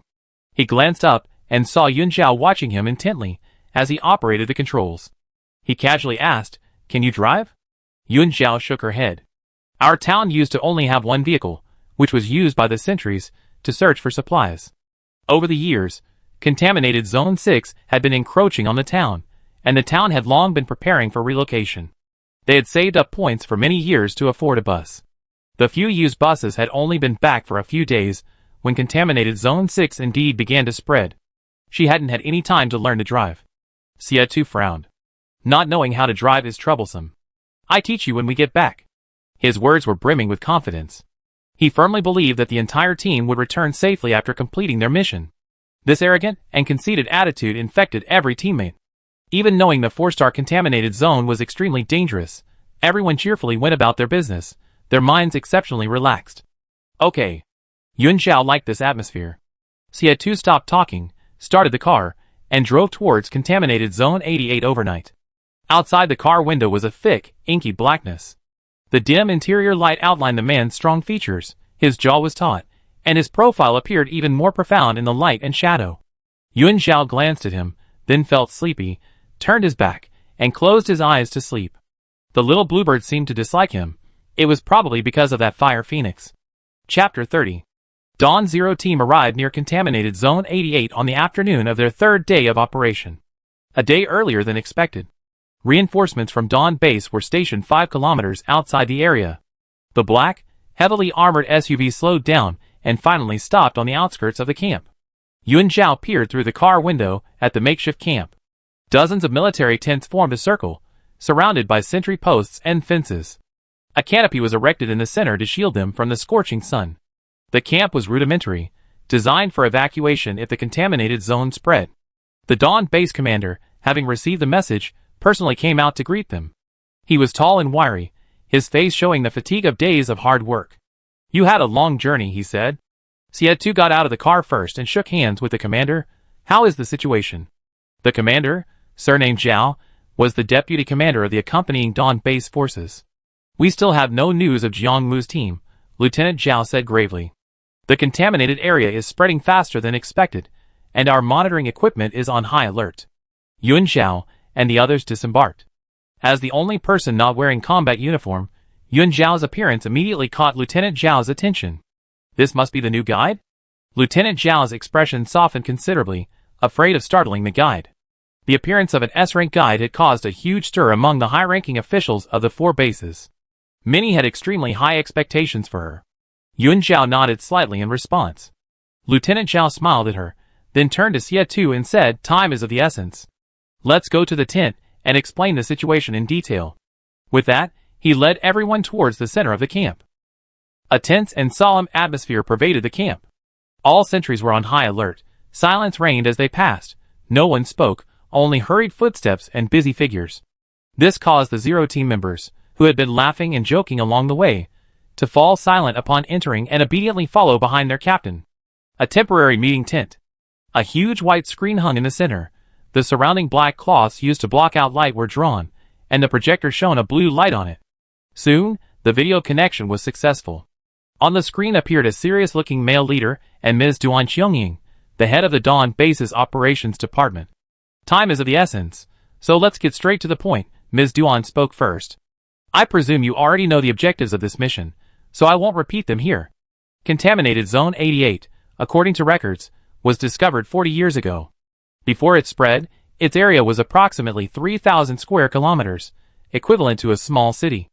A city map suddenly appeared on the blue screen. The map has been sent to Songliang. In the old days, this area was a county-level city under the jurisdiction of Weinan City, Shanxi Province. The flow rate within the contaminated area is unknown. The map has marked possible military weapon supply points. Yuan Zhao sat very upright, like a well-behaved child listening attentively. She didn't understand much while Song Liang was reading, but after Minister Duan marked the map, the details gradually became clearer in her mind. Yuan Zhao picked up a pen and paper from the table and copied the map. The rabbit beside her, seeing her scribbling on the paper, assumed the guide was bored with the meeting.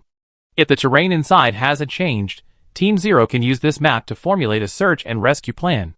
Minister Duan lowered his head and read the latest data aloud, emphasizing, "We suspect that the rules within contaminated Zone 88 target the mental realm. This is the Sentinel's weakness. Sentinels have long suffered from the corruption of dark matter. In this eerie domain, without guides or support, their mental barriers become extremely fragile if their mental state falters. Otherwise, given Jiang Mu's strength, they couldn't think of any other possibility besides a problem in his mental domain." Hearing this, everyone in the tent instinctively looked at Yuan Zhao. Yuan Zhao didn't react, continuing to draw the map. She sat upright, listening attentively. She memorized the map as she drew. She knew too little about the contaminated zone. Once inside, she couldn't rely solely on her teammates for protection. Learning more about the information and rules might be helpful in crucial moments. Xie nodded. Understood. The reinforcements from Dawn Base have departed and will arrive around the day after tomorrow. Minister Duan then went on to explain some pre-battle deployments.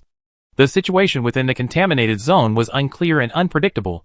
Everything else depended on Xie, as the team leader, to make judgments. She emphasized at the end, once inside, Team Zero must obtain the key immediately. Team members entering the contaminated zone all carried special containers for storing the key. The door wouldn't open immediately unless their hands touched the key. This allowed for a swift evacuation in case of crisis. The mission could fail, but the Dawn Base sentries absolutely could not be lost, especially since one of them was a frail guide with no combat capabilities. Minister Duan's priority was ensuring the safety of her own men. The Dawn Base leadership, with their serious expressions, showed no dissatisfaction. They were already very grateful that Team Zero could participate in the rescue and arrive at contaminated Zone 88 in time. He finally spoke, "Thank you for your hard work. If you need any supplies or equipment, just let us know." As the sun set, the temperature dropped slightly. The afterglow in the distance seemed to stubbornly struggle, trying to hold onto the fading light. After the meeting, they were assigned 3 tents for resettlement. The entire Team Zero would rest for the night at the temporary camp, inventory the supplies and equipment they would bring into the contaminated zone, and after resting, depart early the next morning. "Guide Yun, come and take a look, pick out a weapon." Tao Hao opened the car door, loaded the ammunition and equipment brought from Dawn Base into the vehicle, and called Yuan Zhao over to choose a weapon. Each of them had their own preferred firearm, and only needed to replenish ammunition. But the guide didn't, so they needed to choose self-defense equipment for her. Yuan Zhao stared at the various advanced weapons around her feet, and only chose a sharp dagger. She didn't know how to use a gun. She was afraid that she might be aiming at the monster, but accidentally shoot her own teammate. A dagger was safer. Xie stood beside her, saying nothing, and helped her choose a waist knife. "Try to choose a weapon that can better protect you." Xie handed her the knife. The waist knife had a narrow blade and a short hilt, making it more useful than a dagger in special situations, and it could be directly worn on the waist of her combat uniform for easy carrying. "Thank you, Captain." Yuan Zhao took it easily. She hadn't changed into her combat uniform yet, so there was nowhere to wear it. Hearing the word Captain, Xie felt a strange sensation. It was the first time his new teammate had addressed him like that. Those 2 words seemed to carry a strange unfamiliarity, making him inexplicably uncomfortable. The contradictory guide not only couldn't drive, but also couldn't handle firearms. They have to teach her everything when they got back. Yuan Zhao, completely oblivious, was turning her back to him, organizing her backpack. She filled it with whatever everyone else was putting in. She didn't need ammunition, so she didn't pack it. She also didn't need suppressants or guide serum. Most of it was compressed biscuits, drinking water, disinfectant bandages, a small flashlight, a windproof lighter, a disposable raincoat. The backpack gradually filled up, and Yuan Zhao tried to lift it. She found it too heavy. Those 5 large bottles of drinking water were too heavy. Her teammates were once again aware of the guide's fragility. "Guide Yun, you keep 1 bottle of water, we help you carry the rest," Duan she said readily. Everyone was worried that just one military backpack would crush her. Anyway, the captain had already instructed that someone couldn't leave the guide unattended, so everyone helping her carry some wouldn't be a problem. Yuan Zhao didn't refuse, taking out the water and handing it to each of them. She knew perfectly well that her abilities might be crucial to contaminated Zone 88, and she didn't want to be overly polite and waste her energy on trivial matters. With everything prepared, everyone went into the tent to rest.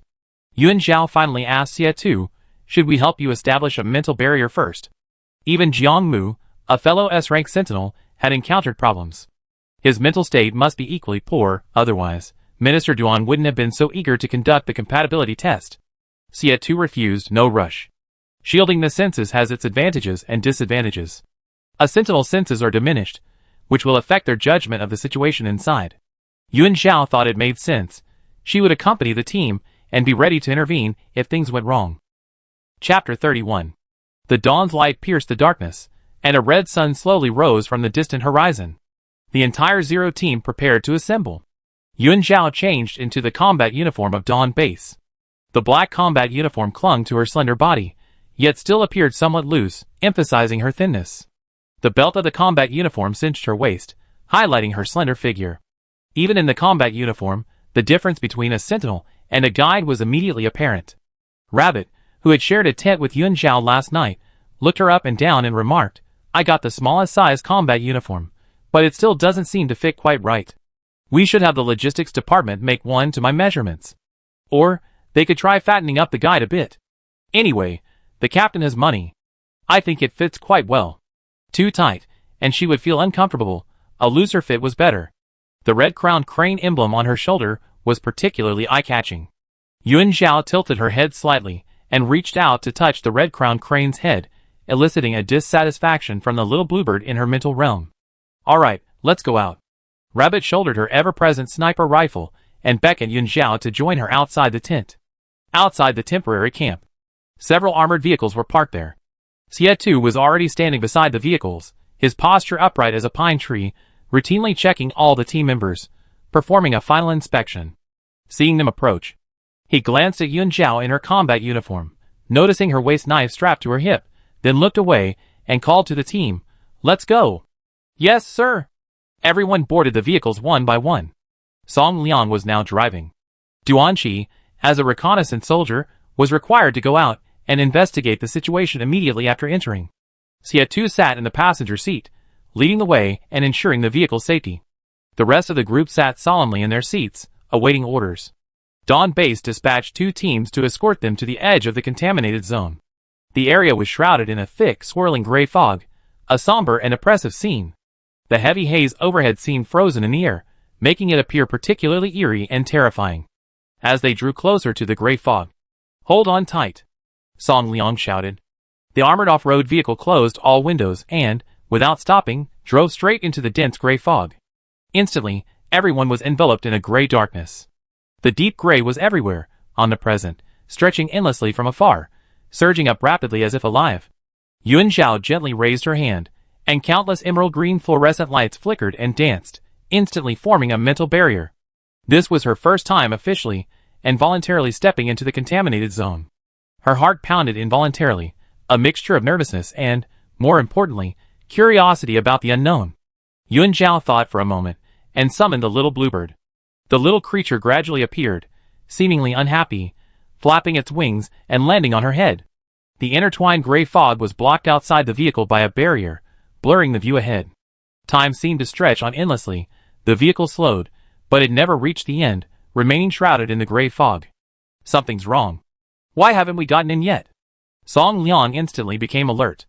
In the past, the contaminated zone was designed to trap everyone inside, leaving the gates wide open forever if anyone intruded. Xie Tu narrowed his eyes dangerously. "Everyone, be on high alert." His words had barely left his lips. Yuan Zhao sensed a powerful mental pressure surging in, assaulting her mental barrier. The little bluebird, intrigued, flapped its wings, unleashing more fluorescent light that continuously devoured the gray mist.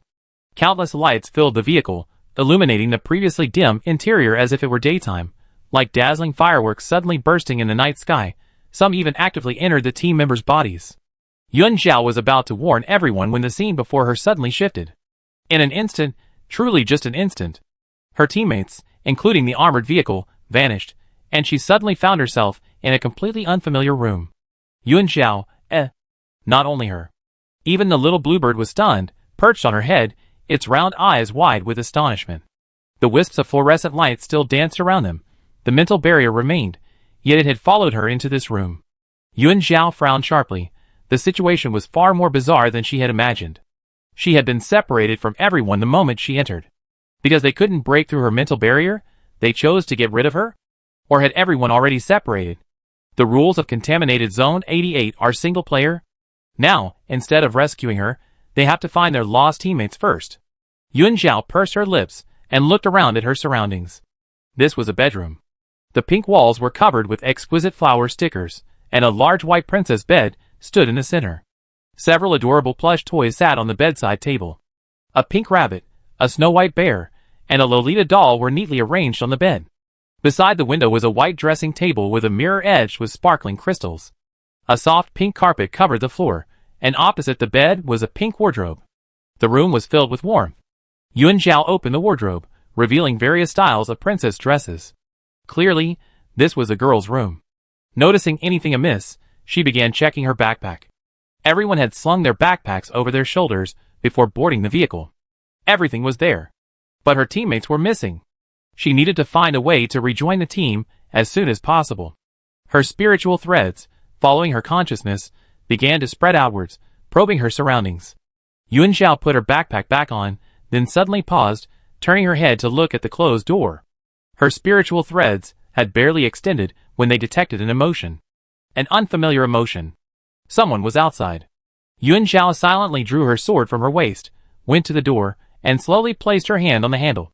Just as her spiritual threads, extending towards the door, were about to control the thing, it suddenly spoke. "Zhao Zhao, aren't you ready yet?" The voice was familiar. Yuan Zhao almost immediately recognized it as Aunt Zhao's voice. But this voice sounded younger than Aunt Zhao's, and its brief sentence conveyed a deep familiarity. The inability to break through her mental barrier meant the gatekeeper couldn't access her memories or extract Aunt Zhao's information. How did it know Aunt Zhao? Yuan Zhao suddenly remembered that Xie Tu had gone to her house to try and persuade her to join Team Zero, but Minister Duan beat him to it, arriving empty-handed. She heard Rabbit mention this in the car. The members of Team Zero, and Xie Tu, perhaps had met Aunt Zhao. Her memories had been read? Yuan Zhao abruptly opened the bedroom door. In the spacious, bright living room, a gentle and intellectual woman sat on the sofa. Seeing her come out, it scolded her reproachfully. "You child, your father said he'd take you out to dinner today. Why are you dawdling for so long?" Yuan Zhao didn't respond, just stood at the doorway, observing the woman in the living room. The woman resembled Zhao Yan, yet not quite. Compared to the Zhao Yan outside, it looked much younger, with delicate makeup, wearing a black fitted long dress, and speaking very naturally.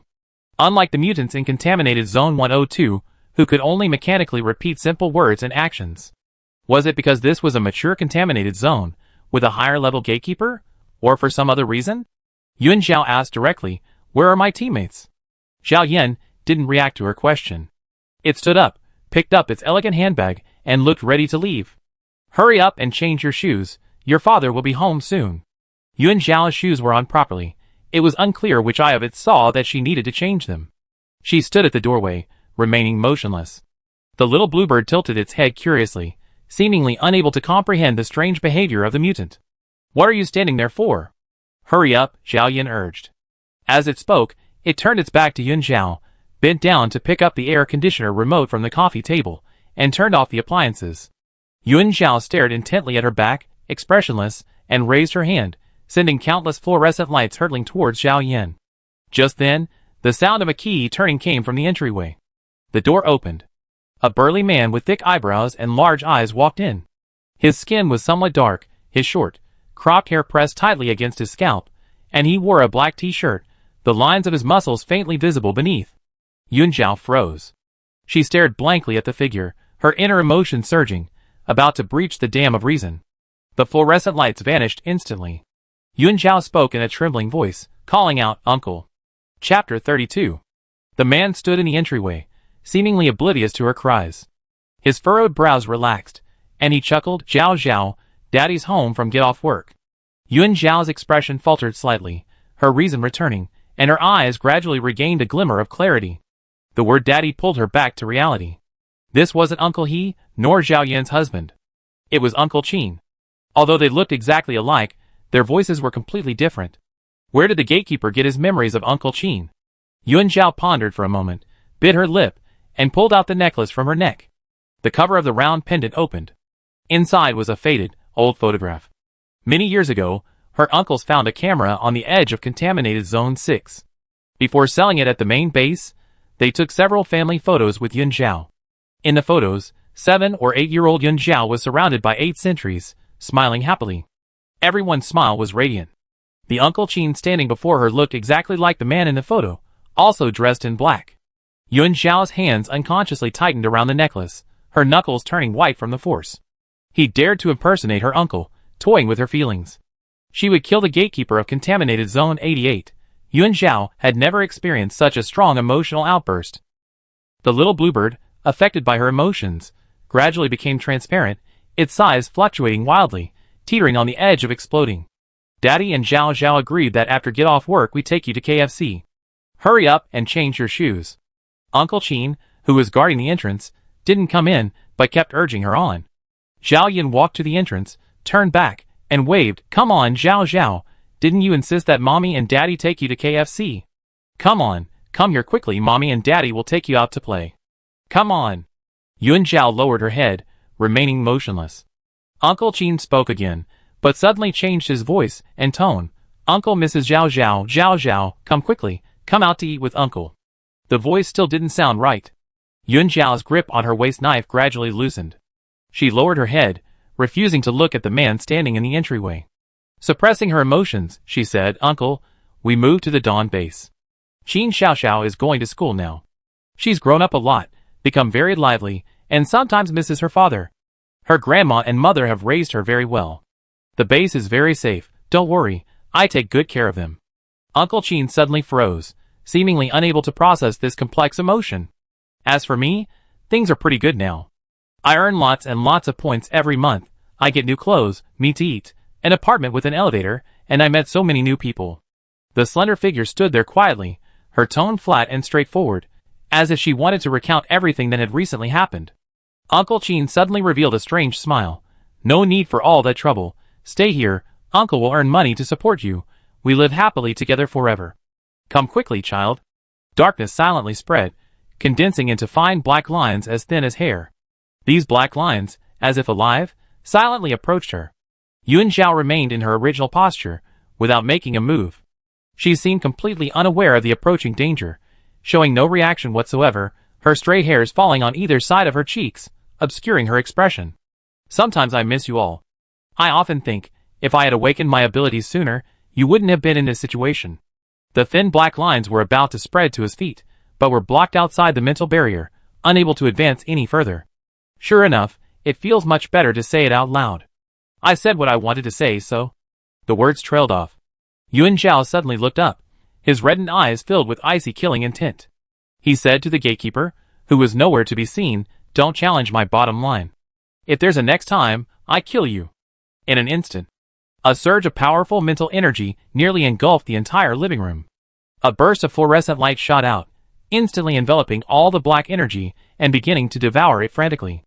The originally soft, bluish-green fluorescent light now resembled countless sharp rays of light, shattering the entire space into pieces. The two monsters, under the impact of this powerful mental energy, collapsed to the ground, howling in pain. They gradually revealed their true forms. Sharp mouth parts covered the lower half of their faces, and countless streams of black mucus flowed out. A moment later, the room gradually returned to calm. The shattered space was writhing and slowly repairing itself, the furnishings in the living room and entryway slowly returning to their original state. On the shoe cabinet in the entryway, there was a fake family photo of 3. Yuan Zhao lowered her eyelids slightly, slung her military backpack over her shoulder, and stepped over the corpses on the ground with an expressionless face, walking towards the door. They kept urging her to go outside, so she went to see. What was outside? The wide street was bustling with traffic, brand new cars driving orderly, horns blaring incessantly. On the sidewalks on both sides of the road, crowds of people jostled shoulder to shoulder.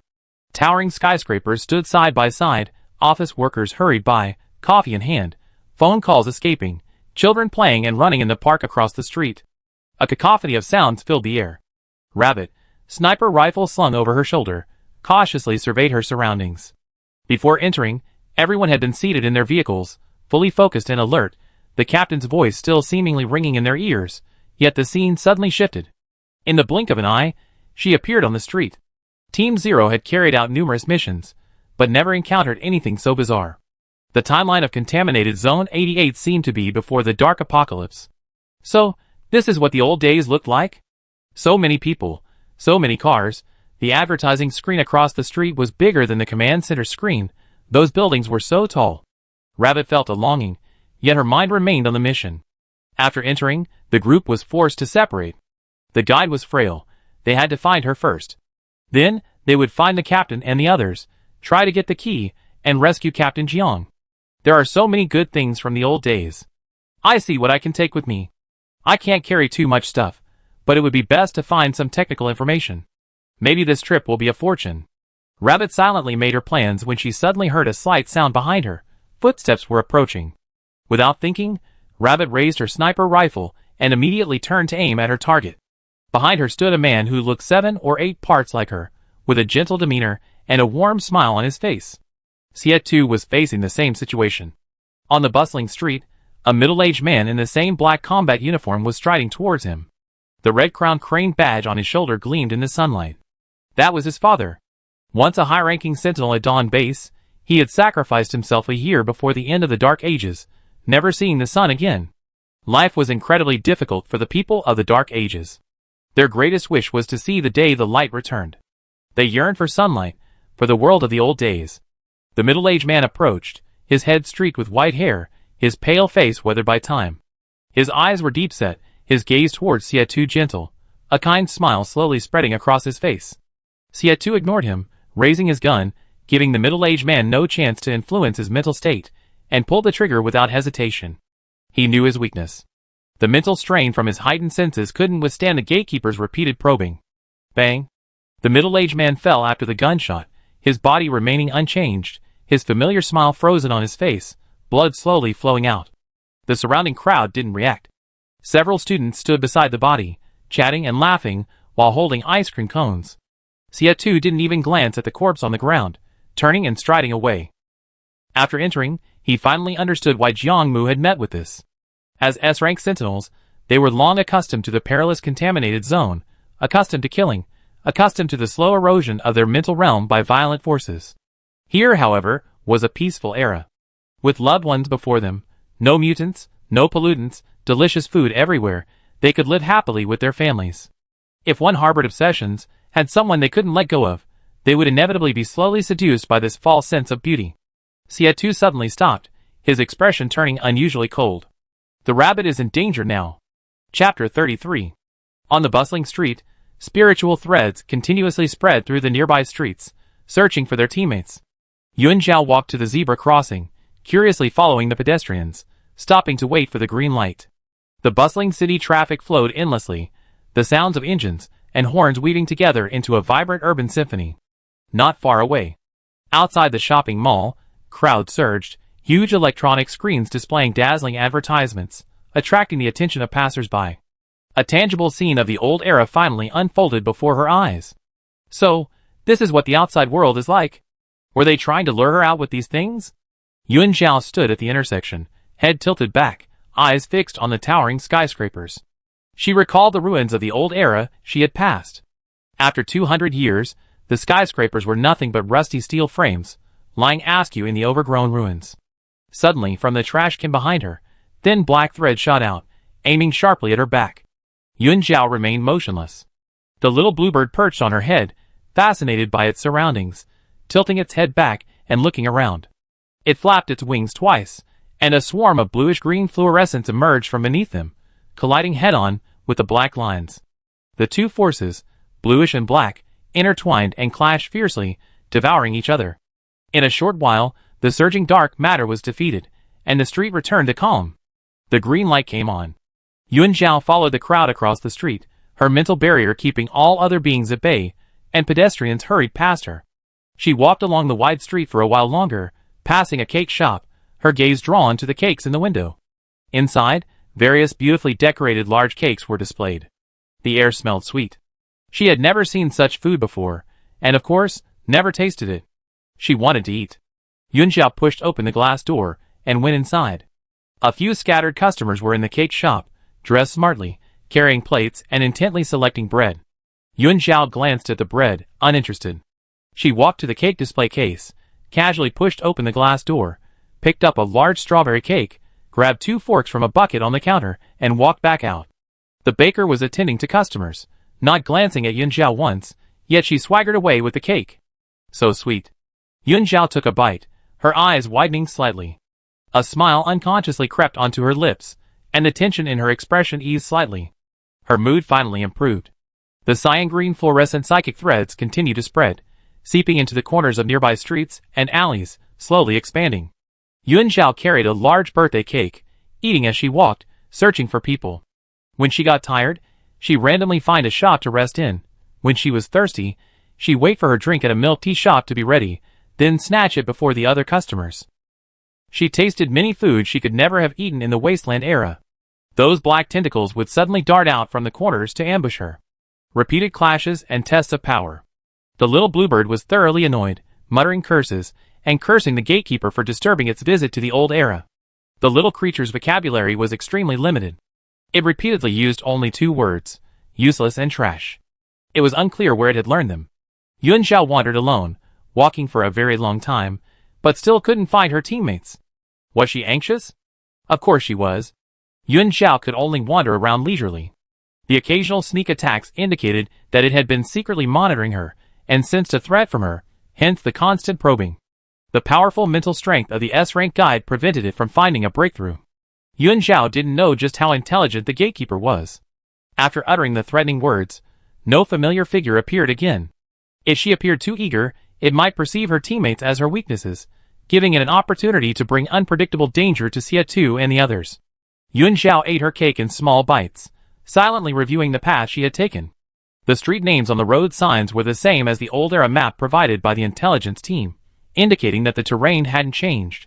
Minister Duan had said that they needed to get the key as soon as they entered. She was determined to eliminate the gatekeeper, but first, she needed to leave a way out for Team Zero. However, the rules are different in each contaminated zone. How can one obtain a key to such a large city? Shouldn't we ask the gatekeeper? It's probably eager to get out on its own. The cake is still more than half full. It's getting a bit cloying after eating so much. But throwing it away is too much of a waste. Yunxiao looked conflicted. Just then, she passed a very tempting fried potato shop.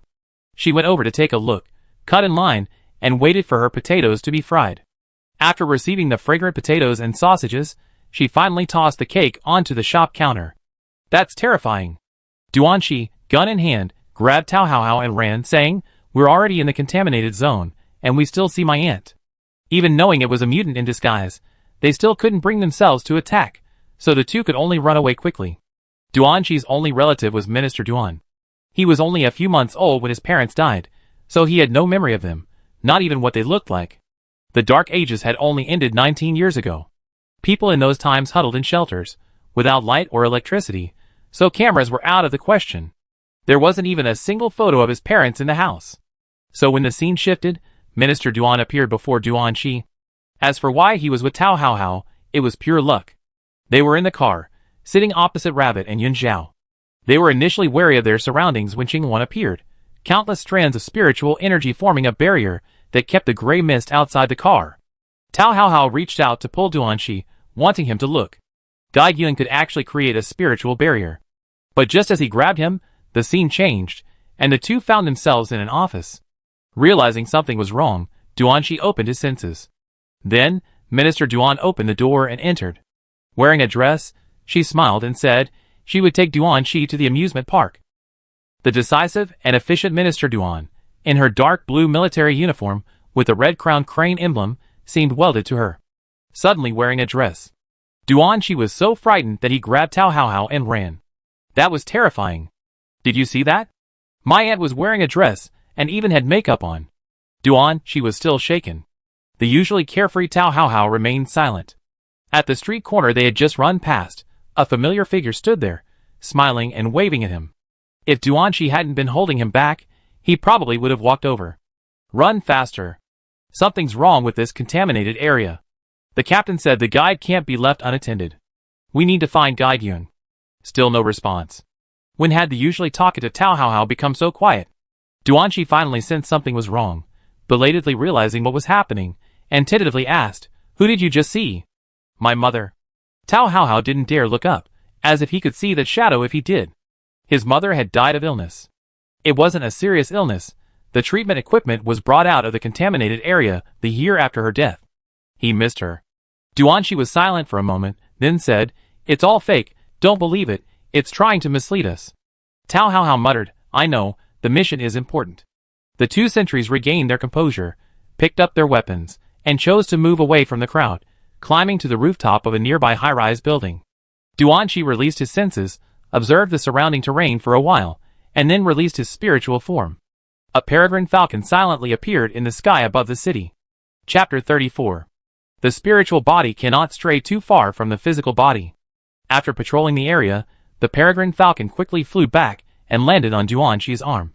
Tao Hao dared not release his senses, so he asked, "How was it?" The two stood on the rooftop of a building 50 or 60 stories high, overlooking the city below. Everything was laid out before them. The city seemed boundless, without end.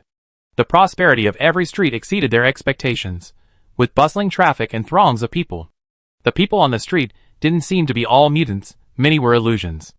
So far, Team Zero had executed 6 4-star contaminated zones, and over 10 3-star contaminated zones, and none of the domain's timelines remained in the old era. They had seen pictures in books and videos of old era cities, but none were as awe-inspiring as seeing them with their own eyes. The old era, truly an enchanting existence. Duanqi shrugged. No sentinels or guides detected. Everything down there seems normal, like it's just a bustling city. Not only his teammates, but even Jiang Mu's team hadn't sensed anything. Their mission was rescue. Now everyone is scattered, the rules of the contaminated zone are unclear, and rescue has become self-rescue. Duanqi turned on the communicator on his wrist. Time had long since stopped ticking. He pressed and held the button in the lower right corner, the screen lit up, and the numbers began to change and climb. Duanqi stared at the numbers, his expression strange. The concentration of dark matter in the vicinity is very low, only 21%. That's very strange. The concentration of dark matter in 4-star contaminated zones is almost always above 70%. This is the first time Team Zero has encountered such a situation. The peaceful world left him feeling helpless. Tao Hao, clutching his grenade launcher, plopped down on the ground. "What happened to Minister Duanin, my mother?" Duanqi rolled his eyes at him dismissively. "How should I know? If I were that smart, would I have lost 500 points? The most urgent thing is to find the guide. She's so fragile, and it's her first time entering the contaminated zone. What if she encounters danger, and we're not around?" Before coming in, the captain had repeatedly warned them to keep a close eye on the guide's safety. And she disappeared as soon as they entered. Tao Hao thought for a moment and said, "We all encountered people we care about. Could the captain and the others be in the same situation?" The captain's mental state has always been unstable. But he's very strong. In one-on-one combat, even all of them combined couldn't defeat him. If he went into a mental frenzy, they would immediately sense the appearance of the Fire Phoenix. With the guide in there, if we get there in time, we should be able to make it. Duanqi looked up and exchanged a glance with Tao Hao. "Oh no! The rabbit's in danger. What are you doing? Help! Someone's robbing us in the street." Sia2 snatched the car keys from the man's hand and got into the private car that had just stopped by the roadside. He closed the door and inserted the key. Before the car started moving, the man who had been pounding on the car window transformed back into his father's appearance. The middle-aged man in black combat gear pointed to the sky, his face full of satisfaction. "Son, look, the dark ages are over. I won't die in peace without seeing the sun." The man standing outside the car began to emit black smoke, and his combat gear became tattered. Without a word, Sia2 raised his gun and shot him dead again. If life stagnates because of fear, it will forever be trapped in darkness. These words were his father's motto. He couldn't be influenced. The whispers of the onlookers all transformed into his father's voice, flooding his mind. "Son, stay. The sun shines here. Our family can live happily together. Look at this world. It's the old era we long for. Open your eyes and look. Open your eyes and look." Open your eyes and look. Countless voices, like whispers in a dream, overlapped and echoed endlessly in his mind. Xie leaned his head back in the seat, slightly closed his eyes, his expression tense, the veins on his hands gripping the steering wheel bulging. A moment later, he suddenly opened his eyes, started the car, and sped off. The pollution concentration on the communicator on his wrist had risen to 50%. According to the data, the contaminated area is 3,000 square kilometers and is spreading. He had already climbed a high-rise building to look down. The city below seemed boundless, probably separated by a barrier, with illusions overlapping, making it appear endless. Xie activated all his senses, desperately trying to control his mind and ignore the sounds that disturbed his concentration. In his mental realm, the violent fire phoenix felt extremely uncomfortable. It began to howl incessantly again. Xie took out a guide essence, tore it open, and drank it down, struggling to suppress the power about to erupt. Several hours of searching. Still no teammates found, including the 6 members of Jiang Mu's team. Clearly, everyone was trapped in a false illusion, separated by overlapping barriers within the city. His task now, while his sanity remained, was to find the edge of the barrier. Break it. Yuan Zhao, milk tea in hand, and a bag of freshly fried chicken strips in hand, hailed a taxi. She couldn't drive, and walking was too slow. A 3,000 square kilometer area, walking alone would be exhausting. Yuan Zhao controlled the taxi driver, who led her along the streets searching for people. Green fluorescent psychic threads swirled around her, seeping into nearby shops, spreading and expanding. The flow of people on the street hadn't decreased at all. Yuan Zhao raised her wrist, time on her communicator stopped. Currently, aside from making phone calls and online payments, she wasn't very good at using communication devices. It was daytime in the contaminated zone. Apart from the black tentacles that occasionally attacked her, everything seemed normal. But what about at night? What would the city, now alive, be like at night? The little bluebird hopped onto her shoulder, craning its neck and peering out the car window. She rented a car and followed the flow of traffic, driving aimlessly forward. She didn't know how long she drove. The car passed a familiar street, passing the cake shop again. The glass window displayed various beautiful large cakes, but one in the middle was empty. The strawberry cake she had taken hadn't been restocked. But she had been walking in one direction the whole time. How could she possibly have returned to the cake shop? Yuan Zhao's expression faltered slightly. Then she realized the key point, her brows suddenly relaxing. So that's it. No wonder she couldn't find her teammates. Were there countless smaller contaminated zones within the contaminated area? A thought flashed through her mind. Greenish-blue fluorescent threads drifted out from every corner, flying straight upwards into the sky, spreading in all directions, searching for the edge of the barrier. A mental barrier, one of the guide's greatest strengths. Stop looking around, get back to work. Yuan Zhao nudged the little bluebird. If it hadn't been so lazy, preoccupied with sightseeing, the two of them would have noticed something was wrong long ago. The little bluebird lazily raised its head, staring at the milk tea and fried chicken strips in her hand. The meaning in its eyes was clear. Eating and eating the whole way, its mouth never stopped. How dare you say that to me? Fine.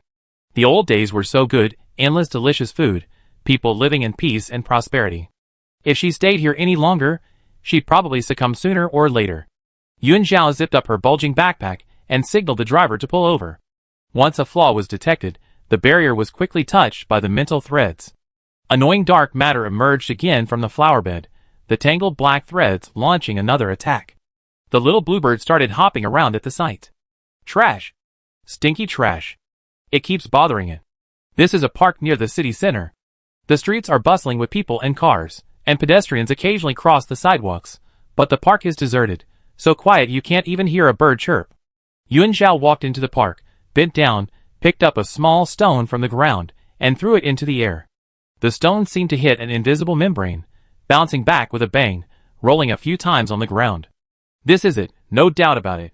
Yuan Zhao slowly approached, raising her eyes to observe her surroundings. The emerald green spiritual threads, having devoured the dark matter, slowly coiled around her, spreading towards the barrier. She reached out to touch that invisible barrier. The unseen other side. Just a few steps away in front of her. Xie had already arrived. The closer he got to the transparent barrier, the stronger the strange feeling became. This was a sentinel's keen intuition. The person he was looking for was right in front of him, blocked by an invisible barrier. Chapter 35. The two stood face to face, a transparent barrier separating them, blocking their view. Yuan Zhao closed her eyes slightly, attempting to use her mental threads to dispel the barrier. She remembered that during the test, Minister Bai had said that no one was better at creating and breaking barriers than a guide. Her mental threads, like nimble snakes, clung to the transparent wall with wisps of fluorescent light, constantly impacting the barrier. The barrier began to tremble slightly. The little bluebird suddenly raised its eyes, its icy blue beastly eyes fixed on the barrier, as if trying to see through the obstructed view to the scene on the other side. Ah! It caught a whiff of something unpleasant. A whiff of something unpleasant. On the other side of the barrier, the surrounding park remained eerily silent. Behind Xie, the bustling streets seemed to have been paused, the noise vanished, and the crowd turned around, staring at him expressionlessly. Gradually, they all transformed into familiar figures, slowly walking towards him, gradually surrounding him. Father, mother, fallen comrades. Stay, don't go. Captain Xie, I'm here. Turn around and look at me! A man who looked 7 or 8 parts like a rabbit, with a gentle face, stood behind him, calling out repeatedly. The communicator on his wrist showed that the pollution concentration was rising. 61%, 65%, 66%, 70%, 74%.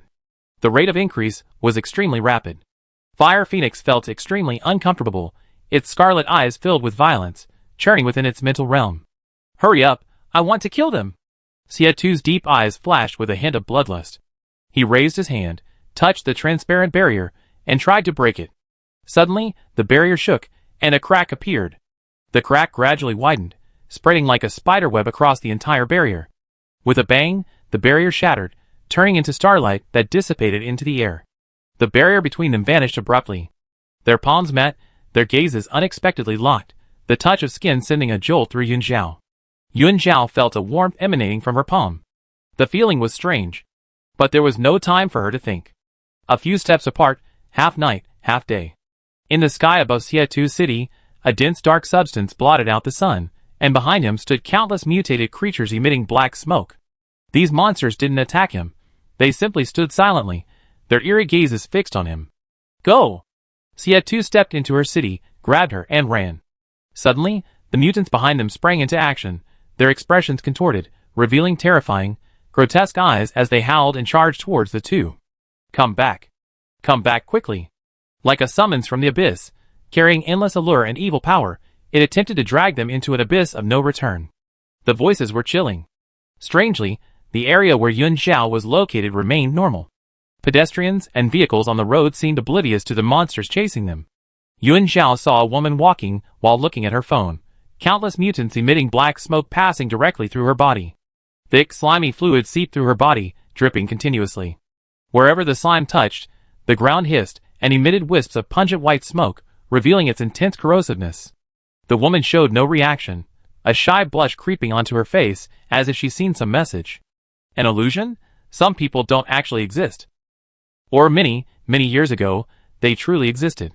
Yuan Zhao's stamina was failing. After only a few steps, Xietu seemed to sense something, grabbing her waist and lifting her up, carrying her with him. Their escape speed increased considerably. The mutated creatures surged towards them like a raging tide, their dense black mist quickly polluting half the sky within the barrier. Yuan Zhao released strands of spiritual energy, wisps of pale green fluorescence, but they were like a drop in the ocean compared to the vast darkness. Unless she released the great bluebird. But this was only the first day. She didn't want to reveal all her cards so soon. The straps of her backpack were digging into her, causing discomfort. Yuan Zhao instinctively tried to adjust her posture, throwing the milk tea in her hand at the monsters behind her. Of course, it wouldn't harm the monsters. The little bluebird kept cursing in her ear. Don't let him touch you. Make him take his hand away. If he lets go, I fall. Yuan Zhao said to it in her heart, I think the captain is a good person, don't be prejudiced against him. The little bluebird scoffed, extremely disdainful. Apart from its own body, the little guy didn't care about anyone. The wind whistled past their ears. The bright light behind them suddenly turned black. Darkness blotted out the sky, forming a black wall that rapidly approached the two of them. Pedestrians, vehicles, and houses on the road were swallowed up in the endless darkness in the blink of an eye. Countless mutants roared and charged towards the two of them. In an instant, the light of day was ripped apart, and darkness pressed down. Xietu practically carried her in his arms, running wildly at an extremely fast speed, the sound of footsteps and panting mingling together. Panting? The sentinel possessed superhuman strength and perception. She wasn't heavy, so why was she panting so heavily after only running for a short while? His emotions were so agitated. I didn't want to try to calm him down. Yuan Zhao was struggling to throw the uncomfortable backpack she was wearing in front of her and hug it. You don't get to decide. What? Xie Tu's voice came from above. She had accidentally blurted it out. Yuan Zhao pursed her lips. Nothing, we need to find a way to stop the black wall. Xie Tu ran extremely fast, yet always managed to avoid the oncoming crowds. His voice became somewhat hoarse. Don't worry, it's just a reaction to the spatial collapse, it stops soon. The illusion trapping him was collapsing, but this area was her territory. The gatekeeper sets the rules and abides by them. Is that so? Yuan Zhao rested her head against his broad shoulder, constantly glancing back to measure the distance. The scene behind her was particularly terrifying. A horde of monstrous creatures, billowing black smoke and with twisted, deformed bodies, ignored pedestrians and vehicles on the street, howling and charging towards them with unwavering purpose. They were obsessed with getting Xie Tu back to where he belonged. Further away, the spreading black wall behind them indeed began to slow down. That space fluctuated, gradually writhing, seemingly self-repairing. The roars were deafening. Some of the advanced mutants were incredibly fast, almost blurring into afterimages. Two dark figures leaped onto a car and pounced from the air. Xie Tu quickened his pace, the wind whistling past his ears. Without turning his head, he fired behind him. The sentry's keen senses shone through at that moment. Two sharp thuds echoed as the bullets struck the heads of two rapidly moving monsters. The two dark figures collapsed with cries of agony. Such speed, yet such incredible accuracy. Yuan Zhao, perched on his shoulder, watched intently. Was this the power of an S-rank sentinel? Xie Tu, preoccupied, ignored her. Observing the black wall stop, he immediately turned and led her into a side alley. He knocked over a trash can, scattering garbage everywhere. He seemed extremely familiar with the area, weaving through the maze of buildings with her in his arms, until they entered an old residential building, completely shaking off the horde of mutants. Only when they reached the dimly lit stairwell, where the howling outside had ceased, did he release her. Yuan Zhao's feet finally touched the ground. The stairwell was extremely dark. She could only make out the blurry outline of the person beside her. Heavy, rapid breathing echoed in her ears. No external injuries. Being in a state of high tension for so long could only mean a problem in the mental realm. Even in such a terrible state, their combat power was still astonishing. Sentinels and guides are truly different. Yuan Zhao's mind stirred. Suddenly, wisps of luminous light appeared, illuminating their faces. The man was very tall. Yuan Zhao only reached his shoulder. Being close, she had to tilt her head back to see his face. Fine beads of sweat glistened on his forehead, and his eyes were bloodshot, a deep crimson. Flying strands of mental energy swirled around them, attempting to enter his body. Xie Tu sensed her mental energy approaching, and his body stiffened instantly. She was trying to establish a mental connection with him. The mental energy quickly detected resistance. Don't resist. Ignoring the little bluebird squawking, Yuan Zhao raised her right hand to his forehead, channeling her mental energy, and said, "You need guidance now." Chapter 36. The soft, warm touch against his forehead made him even more unsettled. Xie Tu leaned against the door, his bloodshot eyes looking down at her. In the past, the base's guides needed a quiet, gentle environment with comfortable lighting before performing mental manipulation. This was to avoid agitating the sentinels due to external factors. It wasn't safe here. Was she unaware, or was she disdainful? Xie Tu chose to believe her, ceasing his resistance, and simply said, "There's no time, there's no need for a mental connection." Mental manipulation is divided into outer and inner layers. The outer layer only involves simple cleansing and cannot establish a mental connection to enter the sentinel's mental realm. His current state was terrible, he definitely needed manipulation, otherwise he could easily be affected again. But entering the mental realm to cleanse the dark matter would take too long. They needed to find other teammates as soon as possible. The rabbit might be in danger now. They couldn't wait. Okay, Yuan Zhao agreed. She slowly closed her eyes, took a deep breath, and attempted to manipulate her mental threads, inching closer to Xie Tu and then into his body. Unlike guiding a low-level sentinel, Xie Tu was an S-rank sentinel. His mental core was exceptionally powerful. A hasty entry would only provoke resistance, or even an instinctive attack. Therefore, her movements were slow, the mental threads tentatively approaching. Xie Tu did not resist her intrusion, but his hands, hanging by his sides, suddenly clenched, as if desperately trying to control himself. Ever since the guide arrived at Dawn Base, he had clearly realized that any resistance would be futile. She would affect him. A surge of manic, violent, and dark emotions washed over him like a raging tide. Even though she hadn't entered the spiritual realm, Yuan Zhao seemed to sense the fire phoenix's excitement. It was helping her pry open the spiritual core of her physical body. Yuan Zhao, Fortunately, her little bluebird wouldn't betray her. She confidently continued releasing spiritual threads, beginning to purify all the visible dark matter on the surface. The little bluebird couldn't resist her physical body and reluctantly waved its fluorescent light, cleaning this annoying sentinel. So many. A dense, dark mass, countless black threads tangled together. More than all the sentinel she had cleaned before combined. And this was only his spiritual core. The fire phoenix, residing in the spiritual realm, once again felt that comfortable sensation and cheerfully greeted the azure phoenix. But was arrogantly ignored by the little bluebird. That guy whose mind was full of black threads. The cleaning process went extremely smoothly. Xie kept his head down, showing no resistance whatsoever, and gradually relaxed his tense muscles under the guide's guidance. The spiritual threads were calming his agitation, capturing a portion of his current emotions, submission, and resignation. The legendary S-rank sentinel seemed remarkably docile in her presence. Sentinels, such sensitive yet volatile creatures, were truly perfect for control. This thought flashed through his mind. Yuan Zhao herself was quite surprised by her own realization. Why would she have such a thought? Every second of the channeling process was torture for Xie. He could feel every movement of the spiritual threads after they entered his mental core. A gentle, cool warmth flowed into his mind. He experienced a long-lost peace, yet the fire phoenix's complete obedience to her stirred a different kind of unease within him. Seeing that the dark matter on the core had been cleared away, he prepared to disconnect before the guide noticed. "Don't move." A voice echoed in his mind. It was the guide's emotional resonance ability. She was using it to convey a message to him. The gatekeeper seems to have been monitoring me all along. Yuan Zhao took this opportunity to tell him what had happened since she entered, including the mutant that impersonated her uncle, and the dark matter that had been attacking her. She knew too little about the contaminated area and wanted to ask the experienced Xie. How should she lure it out and kill it? Xie slowly opened his eyes and said directly, "Secret conversation is useless. In this domain, the gatekeeper is the master, omnipotent. It can sense everything." Yuan Zhao's face showed shock. "It can hear me even though it can't break through my mental barrier?" Xie took the opportunity to subtly create 2 steps of distance between them, and, fearing the scene would change again, he reached out and grabbed the strap of her dangling backpack. He finally spoke. "What do you think the eerie contaminated area resembles?" Yuan Zhao didn't understand. "Doesn't it resemble a spiritual realm?" Xie turned his head to look at her. "In your spiritual world, you can control everything, freely building the world you desire. Can any disturbance within it escape your notice?" Yuan Zhao hadn't noticed his subtle movement.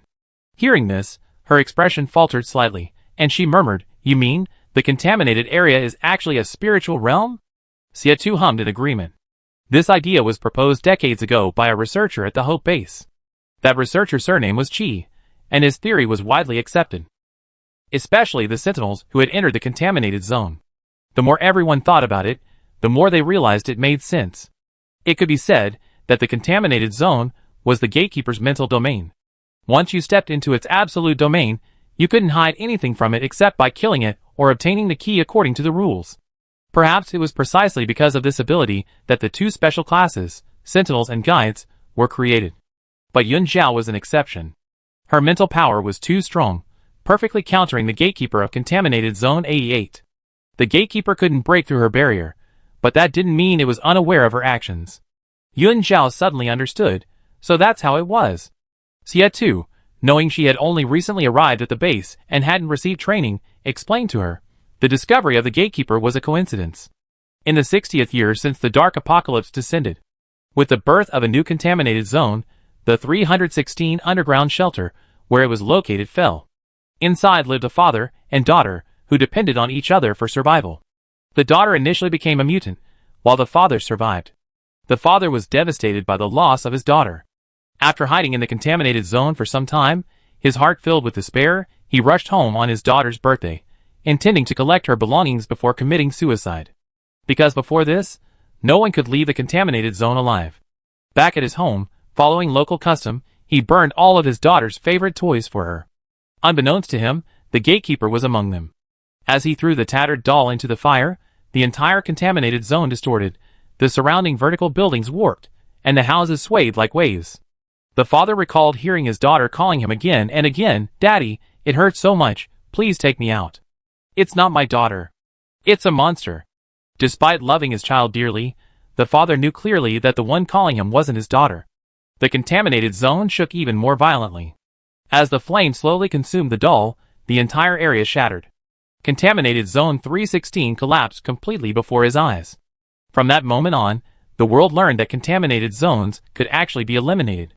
This major discovery sparked a counterattack by humanity, but without understanding the truth behind the disaster, not all contaminated zones could be eradicated. Xiatu's gaze deepened as he thought about the mission. Jiang Mu's team had 1 S-rank sentinel and 5 A-rank sentinels. They were very strong. A simple illusion couldn't have wiped them all out. Why were they still trapped inside? Perhaps there was another reason. They couldn't find the key to get out. Chapter 37. The Fire Phoenix emitted low cries in the mental realm, seemingly dissatisfied that the process of channeling energy had stopped so abruptly. Xiatu's agitation subsided, and his breathing returned to normal. The key. Perhaps it would become a key to Zone 88 of the contaminated zone. Ignoring its protests, Xiatu said, "The keys all have one thing in common: obsession. Completing an obsession allows you to obtain the key. In the cases recorded at the base, someone once accidentally entered the contaminated zone and was so frightened that he hid in a residential building, afraid to go out. He woke up in the middle of the night and found the kitchen tap was still running." Xiatu paused. Water resources are precious in the wasteland era. His ingrained belief made him subconsciously go over and turn on the tap, and the key appeared. Forgetting to turn off the tap before leaving the house. That's also a kind of obsession. There are various ways to obtain the key, but none of them are difficult. Sometimes, you get the key by accident. All teams in the operations department search for the key immediately upon entering the contaminated zone. This way, even if the mission fails, they can evacuate in time. If Jiang Mu's team sensed a problem in the mental domain, they could easily retrieve the key and exit the contaminated zone. Unless they couldn't find the key. The leaders of each base probably realized this as well. That's why Minister Duan specifically emphasized obtaining the key before taking any action. I see. Yuan Zhao lowered her eyes. She had previously considered directly asking the gatekeeper for the key, but now it seemed deceiving it was useless. If they had entered the gatekeeper's mental domain, how could they find and kill it within this vast and bizarre space? How did you complete your previous 4-star contaminated zone mission? Yuan Zhao asked him. Minister Duan had said that 3 4-star contaminated zones had been eliminated. One of them was the work of Xiatu's team. Xiatu's eyes darkened. It's a long story. I tell you slowly once we find the others. It was during that mission that they lost a teammate. The former sniper of Team Zero, Rabbit's longtime confidant and older brother. The younger sister took the sniper rifle from her brother, inheriting his will, and becoming the team's new sniper. He wasn't worried about the others. Mental illusions didn't affect some people much. Like the guide like Duanqi, but Rabbit, her mental barrier was inherently fragile, and there was a high chance she would succumb to the illusions. Yuan Zhao nodded. Understood. Perhaps because she had just joined and hadn't been in the team long, she didn't have a deep connection with her teammates. In her opinion, since they knew the key to contaminated Zone 88 was crucial, finding the key first was the wise thing to do. But Xiatu was the captain, and she was determined to kill the gatekeeper. The key became dispensable to her. The captain decided to assemble first, so let's assemble first. Okay, let's go. The commotion outside had long since ceased, and the two walked down the stairs. The building was an apartment building with an elevator, but it looked quite old. The walls were mottled, and in some places, water stains formed irregular yellow patches. As they descended the stairs, Yuan Zhao belatedly realized that the man walking beside her had been pulling on her backpack strap. The little bluebird perched on her shoulder, arrogantly tilting its head back, glancing sideways at the man beside her, seemingly very displeased with his actions. Xiatu didn't explain. He heard movement downstairs. Someone was coming up the stairs. An elderly woman, carrying a pile of cardboard and other waste materials, stood at the corner of the stairs, her figure hunched over, climbing slowly. Xiatu pulled Yuan Zhao aside to let her pass. He was tall and long-legged, with well-defined muscles. The stairwell was narrow, and as they passed each other, they inevitably bumped into the cardboard. The moment the items touched his body, they seemed to gain substance. The old woman suddenly turned her head, staring at the two of them with a pair of cloudy eyes, her gaze filled with an indescribable strangeness. The atmosphere was eerie. Yuan Xiao looked back and abruptly spoke, "Need any help?" The old woman didn't react, still staring intently at them, her lips moving slightly, as if she were muttering something. Her voice was very soft and almost inaudible. Yuan Xiao asked her again, "Which floor do you live on?" The old woman didn't answer, turning away from the pile of cardboard boxes and continuing her slow ascent. Xie watched the old woman's retreating figure thoughtfully, then pulled on her backpack strap and continued downstairs. Only after the blurry figure disappeared around the corner did Yuan Xiao ask Xie, "What did she say just now?" "She said," Xie replied, "You can't leave." Yuan Xiao, "Oh." Neither of them paid much attention to this incident. There were too many absurd things in the contaminated zone. A single, incoherent statement wasn't enough to affect Xietu's mind. But Yuan Xiao was thinking, if touching something could turn it into a physical form, then things from the contaminated zone could be taken out. She touched the little bluebird every day. How come it was still a spiritual entity? The little creature sensed her thoughts and perched silently on her shoulder. The two stepped out of the apartment building. Outside, the sun shone brightly, the sky was clear, and the sounds of car horns and the lively atmosphere filled the air. The streetscape, however, was starkly contrasting. One end of the street was bustling and vibrant, with a constant flow of traffic. The other was like a battlefield, shrouded in dark matter, the road and buildings corroded by a black, slimy substance, cars parked like scrap metal in the middle of the road. It was as if two worlds had been torn apart from a dream. The massive mutant army had vanished, and the space itself was writhing, slowly repairing itself. It was both wondrous and eerie. Xie Tong went straight to the roadside, snatched another resident's car keys, and pulled her into the car. This place was exactly the same as the barrier he had just been in. Even the pedestrians were the same. For students, carrying ice cream cones, chatted and laughed as they approached from the street corner. Not far away. That was where he had killed the mutant who had impersonated his father. Xie closed the car door, not in a hurry to start the engine, and analyzed, "There should only be 4 of us stranded. Besides the ammunition and some supplies in our military backpacks, everything else is in the armored vehicle. Song Liang is probably with the vehicle. Let's find Rabbit first." Duan Shi and Tao Haohao hadn't separated. Because the car was traveling through the fog, Xie released his senses and clearly saw the two disappear together. Yuan Xiao nodded upon hearing this, "But there's a problem. I haven't checked the edges of the barriers in 3 directions. We can only choose one barrier to break now. If this space collapses as she steps out, it means she has to choose one of the 3. And there's no turning back." Xie started the car and calmly said, "I choose." The car started, merging into the traffic on the street. Pedestrians hurried past, their figures flashing past the windows. It made one almost believe they truly belonged to this peaceful yet bustling world. Xie ultimately chose the east direction. Because the communicator's time was frozen, he couldn't tell the time. A long time passed, but the city remained in daylight, the sky unchanged, making it difficult to perceive the passage of time. However, the energy expenditure and physical strength of the people did not stop. Xie pulled out water and compressed biscuits from his backpack and handed them to Yuan Xiao. "Eat something first to replenish your strength." Yuan Xiao glanced at him, didn't reach out to take them, but silently turned her head and opened her own backpack. From her bag, she took out several boxes of hot and sour noodles, instant noodles, strawberry-filled cookies, cream bread, pickled chicken feet, various kinds of yogurt. The snacks quickly filled the front seat. "I'm not hungry. Do you want some?" She made a gesture of letting him choose. Her backpack was the lightest, unloaded with ammunition, and the largest water bottle, which took up the most space, was only filled once, making her backpack more than half empty compared to the other team members. Yuan Xiao ate as she walked, replenishing her backpack as she went. Seeing so much food, Xietu's expression became unusually complicated. He ultimately said nothing, picked up a bag of cream bread, tore it open, and took a bite. The sweet aroma of the bread spread in his mouth. Xietu's feelings became even more complicated. She clearly looked like she was already full. They came here to undergo tribulation, but she came here for a vacation? Chapter 38. The red light at the intersection ahead turned on, and the cars slowly came to a stop, forming a long queue.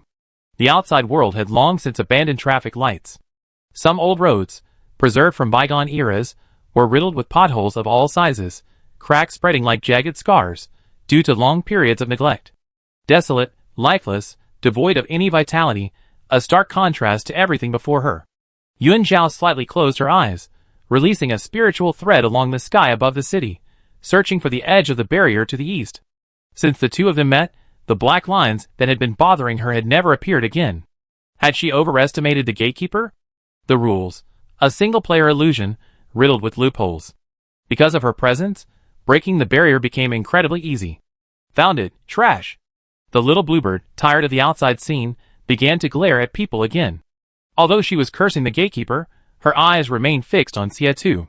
Yuan Zhao pointed to the intersection. Stop the car, we found the edge of the barrier. Okay. Xie obediently drove the car to the road and stopped. How could he miss the little guy's actions and expressions? He opened the car door and got out. Xie grabbed Yuan Zhao's backpack strap again, raised an eyebrow at the little bluebird, his expression full of provocation. The little guy indeed started stomping his feet. Ugh! Ugh! Ugh! Yuan Zhao was a little surprised that he would tease the little bluebird. Captain, don't tease it, it's easily teased. Okay. Xie composed himself, calmly withdrawing his gaze, instantly transforming into a cold and unapproachable figure again. However, he didn't let go of her backpack strap. The two followed the dancing fluorescent lights to the city library. Through the glass doors and windows, shadowy figures could be seen inside. Light streamed in through the windows, illuminating the dust particles floating in the air. Xie reached out to push the door open, but was blocked by an invisible barrier. His other hand, which had been holding her backpack strap, now lifted it by the handle. Let's begin. Xie squinted, surveying the library area, planning an escape route. Yuan Zhao nodded. Countless green, fluorescent psychic threads climbed the transparent wall, beginning their mental infiltration, assaulting the barrier. It didn't take long for cracks to appear on the barrier, spreading outwards. Xie remained vigilant. But just like last time, the city she was in remained normal. None of the cars or people behind her were coming this way. Why wasn't she affected by the illusions? Crack! As the barrier shattered, Xie grabbed her backpack, scooped her into his arms, and rushed into the library. Yuan Zhao was prepared, instinctively placing one hand against his chest to adjust to a comfortable position. The moment they pushed open the door, the sky behind them suddenly darkened, as if instantly obscured by an invisible giant hand. The beautiful, dreamlike city shattered like a broken mirror, fragments crumbling and dissipating. Separated by a glass door, only a chilling darkness and murky atmosphere remained outside. The monsters did not appear. The readers in the library remained unaffected, heads bowed, each absorbed in their own tasks. The library only has one door, shall we just go out? Yuan Zhao asked. Xie was surveying the library environment. Rows of tall bookshelves stood neatly, filled with a dazzling array of books, arranged orderly according to different categories and numbers. Every book was brand new and clean, the text on the spines clear and prominent. If only they could take them all back. Outside the glass window, the sun still shone brightly. Xie said, "Yeah, just break the glass and get out." He carried her to a glass window on the first floor and kicked it violently. The window shattered instantly. Yuan Zhao, nestled in his arms, suddenly turned and peered into the library through his broad shoulders. The moment they stepped out of the library, everyone inside looked up, their gazes blank as they stared at them. Strange. Why didn't they attack them? The mutants were attracted to the contaminated area, and inside they could become like normal people. Did they have self-awareness? Yuan Zhao thought of the square-faced uncle demanding his wages, and the aunt looking for her daughter. They were conscious beings. Unable to resist the absolute domain of the gatekeeper? The process went unexpectedly smoothly. Almost within minutes of entering the city, Yuan Zhao and Xie easily found Duan Qi and Tao Haohao. There was another man dressed in black combat gear. The three men were on the street, approaching passers-by and asking, "What are you planning to do today? Is there anything we can help you with? Do you have a dream or a passion? We can help you achieve it." They were all holding guns, their manner resembling that of street robbers. The mutated creature stopped, hesitated for a moment, then suddenly extended its sharp mandibles and attacked. Bang! Duan Qi was prepared and fired a bullet, sending it flying. Hearing footsteps approaching behind them, the three men turned around simultaneously. Duan Qi froze for 2 seconds, then pointed his gun at two of them. This time, the illusion was actually the captain and guide Yuan. Xietu's dark eyes were filled with disdain. Idiot. He turned to look at another young man in black combat gear, his gun pointed at him like a black hole. He looked somewhat familiar. They had met a few times before. It was Zhou Tianqi, a member of Jiang Mu's team at Dawn Base. Xietu asked directly, "Where's Jiang Mu?" Zhou Tianqi shook his head and replied, "I don't know. We separated when we came in. The people and things in this city seem to have no attachment. We can't get the key. Tao Hao and Duanqi were stunned for a moment, then reacted, whispering to each other, look at Yun Xiangdao's shoulder. Mutants can't manifest a spiritual body, right? This looks like the real captain and Yun Xiangdao? Duanqi shoved his gun away, his expression one of despair. We're doomed. He had actually dared to point a gun at the captain. The captain seemed nonchalant now, but he would definitely settle scores with him when they got back. Yuan Shao leaned over and asked them, have you seen the rabbit? Duanqi was filled with anxiety. Tao Hao replied, no, we also discovered the truth behind the illusion. We encountered Zhou Tianqi while searching for the exit. Mental illusion barrier. Sentinels aren't particularly adept at creating mental barriers. They might be able to find and break through one, but it would take time. Unexpectedly, the captain and guide had arrived so quickly. But how come the two of them are together? Yuan Zhao was slightly surprised. You two just met too. The two nodded in unison. Yuan Zhao turned to look at the two talking. The unfamiliar sentinel had a baby face, but a somewhat expressionless face, giving the impression of a child pretending to be an adult. Xie Tu was still talking to Zhou Tianqi. 3 days? Xie Tu's eyes darkened. You mean you've been in this barrier for 3 days, or have you been in contaminated zone 88 for 3 days in total? 3 days in total. Zhou Tianqi's expression was very calm. According to the outside time, Jiang Mu's team had been inside for a month. No, Xie Tu said, the flow of time within the domain doesn't affect the outside world. After all, it's a mental domain. The timeline can rewind to the past, but it cannot change the present or influence the future. It can only alter the existing structure. In the first lesson of combat unit training, a common question arises. If the flow of time is different, what if someone goes in on a mission and emerges years later? They tested this many times. This situation doesn't occur. Without hesitation, Xie Tu drew his sidearm and pressed it against Zhou Tianqi's temple. Jiang Mu's squad has entered and exited countless contaminated zones.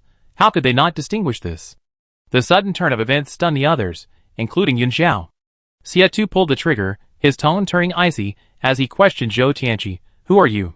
Chapter 39. Zhou Tianqi's expression remained calm. I'm Zhou Tianqi, Captain Xie. Don't you recognize me? But his calmness seemed eerily quiet. He appeared devoid of emotion. Xie Tu suddenly grabbed his arm, shoving him face down on the ground. He reached out and felt Zhou Tianqi's neck. The body was warm, and his carotid artery was pulsating. He was indeed alive. But Zhou Tianqi was clearly acting strangely. Even when pinned to the ground, his face remained expressionless, and he didn't even struggle.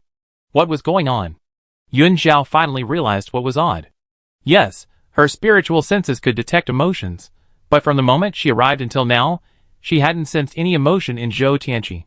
How could a human be without emotional fluctuations? Duanqi and Tao Hao were dumbfounded. They quickly rushed over to help hold him down. The captain hadn't fired, proving he was alive. What's wrong with him? Tao Hao asked. Xie Tu didn't return, but ordered, go find some rope and tie him up first. Yes. Duanqi was exceptionally eager, getting up to observe for a moment before rushing into a sporting goods store across the street. The rope was quickly returned, and 3 large men bound Zhou Tianqi tightly. Even bound, Zhou Tianqi still murmured, I'm Zhou Tianqi, Captain Xie, don't you recognize me? His appearance reminded Yun Zhao of those mechanically repetitive verbal mutations. Yun Zhao slightly raised her hand, and a bluish-green fluorescent light appeared out of thin air, quickly entering Zhou Tianqi's body. She closed her eyes, sensing the spiritual threads. The Sentinel's spiritual barrier was blocked by a layer of gray mist, preventing the spiritual threads from entering. Forcing entry rashly could harm Zhou Tianqi, potentially turning him into an idiot later. Although he already looks like an idiot now. What if there's still hope? But no matter how the spiritual threads probed his core, his spiritual realm remained unresponsive. Yun Zhao slowly opened his eyes. His spiritual body is gone. What? Hearing this, everyone was shocked. Xie Tu's expression changed instantly. A spiritual body can't stray too far from its original body. How could it disappear? A spiritual body possesses an independent sensory system. In some ways, it's a separate entity. However, a spiritual body exists solely through sentinels and guides, connected to its original body through a spiritual link. What happens to a sentinel who loses its spiritual body? No one knows. Xie Tu's face was extremely grim. He abruptly stood up and released his senses. Duanqi, check if Zhou Tianqi's spiritual body is nearby. Yes. Duanqi understood the seriousness of the situation and immediately complied. releasing his own spiritual body. A spiritual entity, twice the size of a regular peregrine falcon, flew low, weaving through the streets and alleys. Tao Hao tossed the bound and gagged Zhou Tianqi at his captain's feet and ran into the street, stealing a 7-seater minivan. Yuan Zhao stood quietly to the side, her eyes lowered in thought. The little bluebird on her shoulder perched lazily, seemingly indifferent. The peregrine falcon quickly flew back and landed on Duanqi's arm, its sharp eyes piercing and penetrating. "Captain, nothing found." Duanqi glanced at Zhou Tianqi on the ground with some concern. Xie Tu withdrew his senses.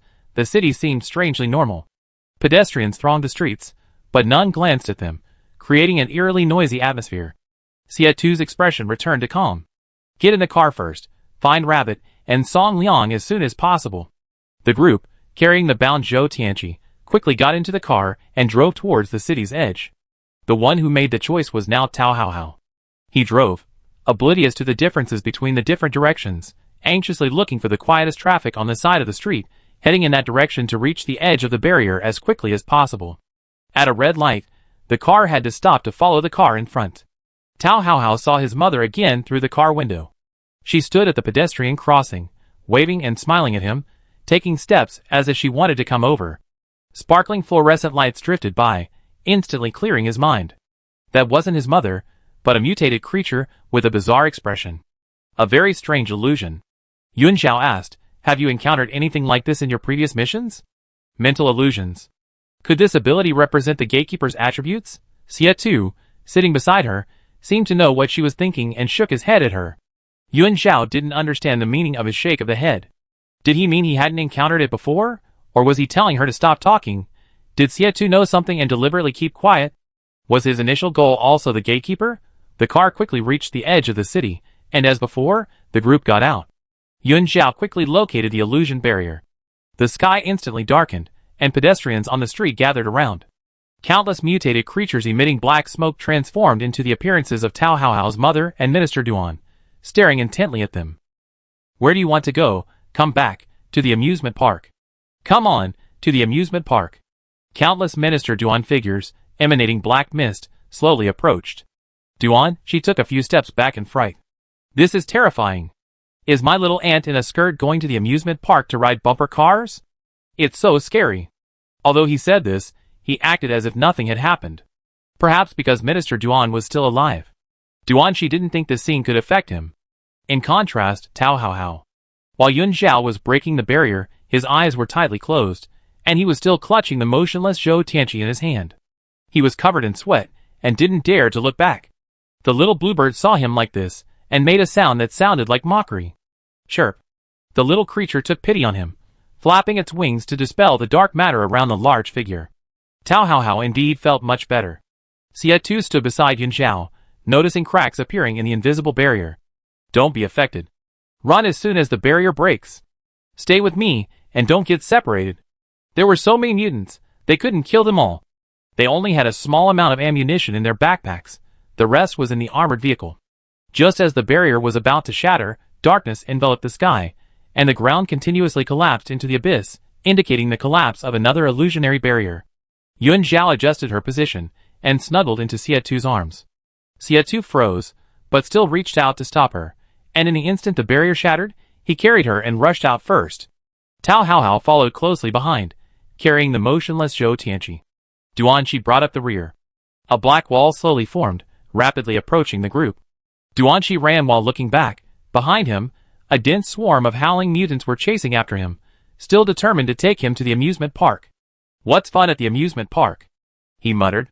"What a waste of all these good things. If only I could take them all."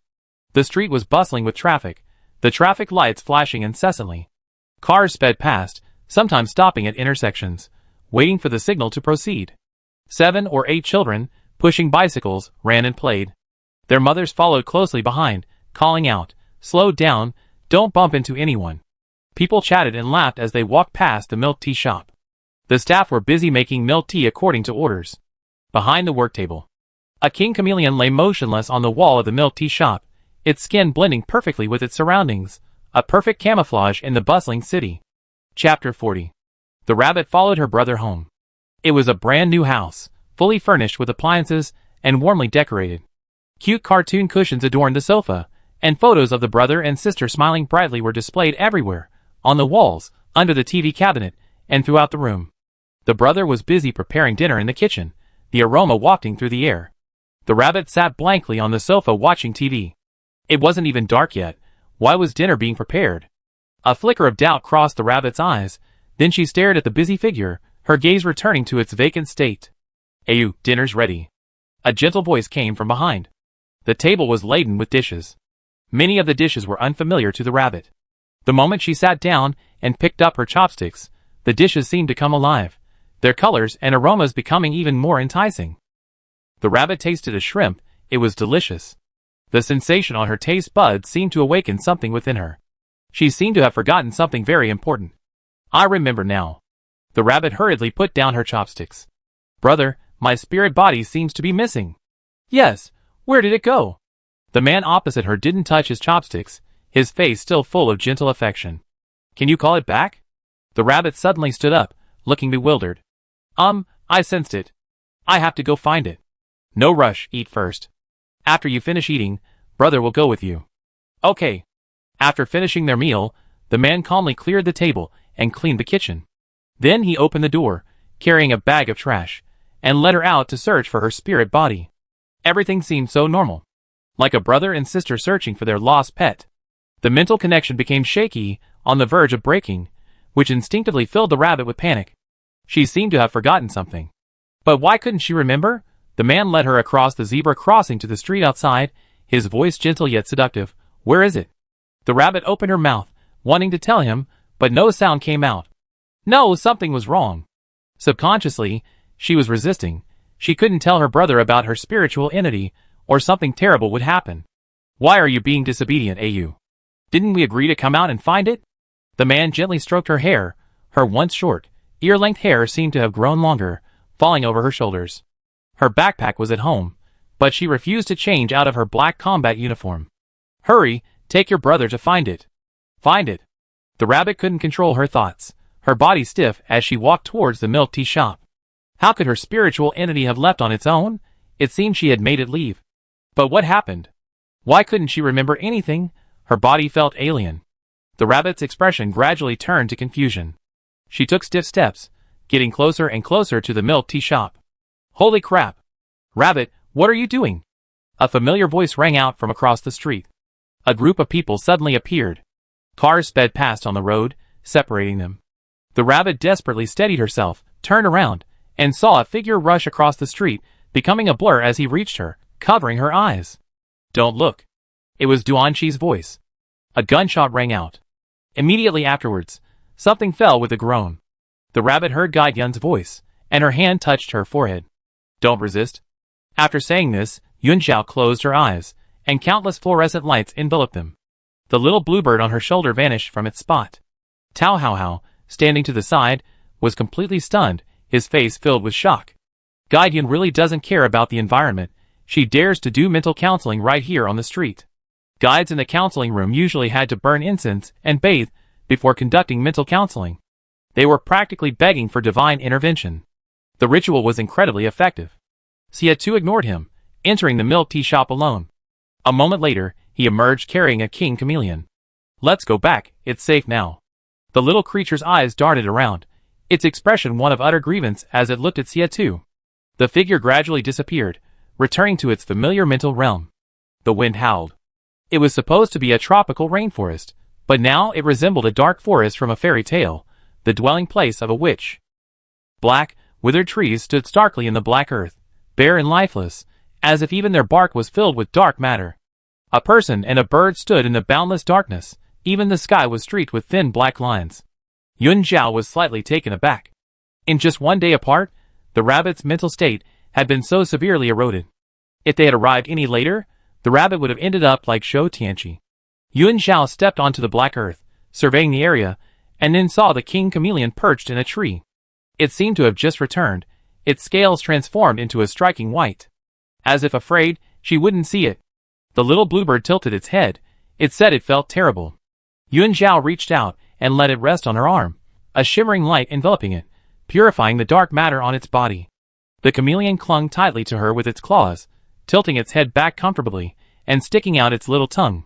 Yun Zhao smiled, her fingertips twitching slightly. The little bluebird on her shoulder flapped its wings and took flight. Suddenly, a gigantic bluebird, emitting a dazzling blue light, appeared out of thin air in the rabbit's mental domain. The bluebird spread its enormous wings, circling in the dark sky, tilting its head back and letting out a cry. Countless green mental threads emerged from beneath its wings, spreading wildly outwards from Yun Zhao along the black earth. The bright fluorescence disappeared into the black soil, into the black, withered trees. The enormous wings flapped, and a gale swept through the rabbit's mental domain. Yun Zhao stood alone in the forest, her slender body motionless as a mountain, letting the wind tousle her hair. Her exceptionally powerful mental energy was enough to support the entire mental domain of an A-level sentinel. The green fluorescent mental threads, like fireflies on a summer night, dominated the rainforest. The withered trees began to sprout new life. From black to brown, branches and leaves slowly unfurled. The sky gradually cleared. A colossal object hovering in the sky emitted a dazzling light, illuminating every corner. The sky cleared, the trees sprouted. Yun Zhao was about to withdraw his spiritual power when he suddenly captured a memory. In the scene, a man who looked 7 or 8 parts like Rabbit, wearing the combat uniform of the Dawn base, was holding a familiar sniper rifle, engaging in simulated combat with Tao Haohao and others on the training field.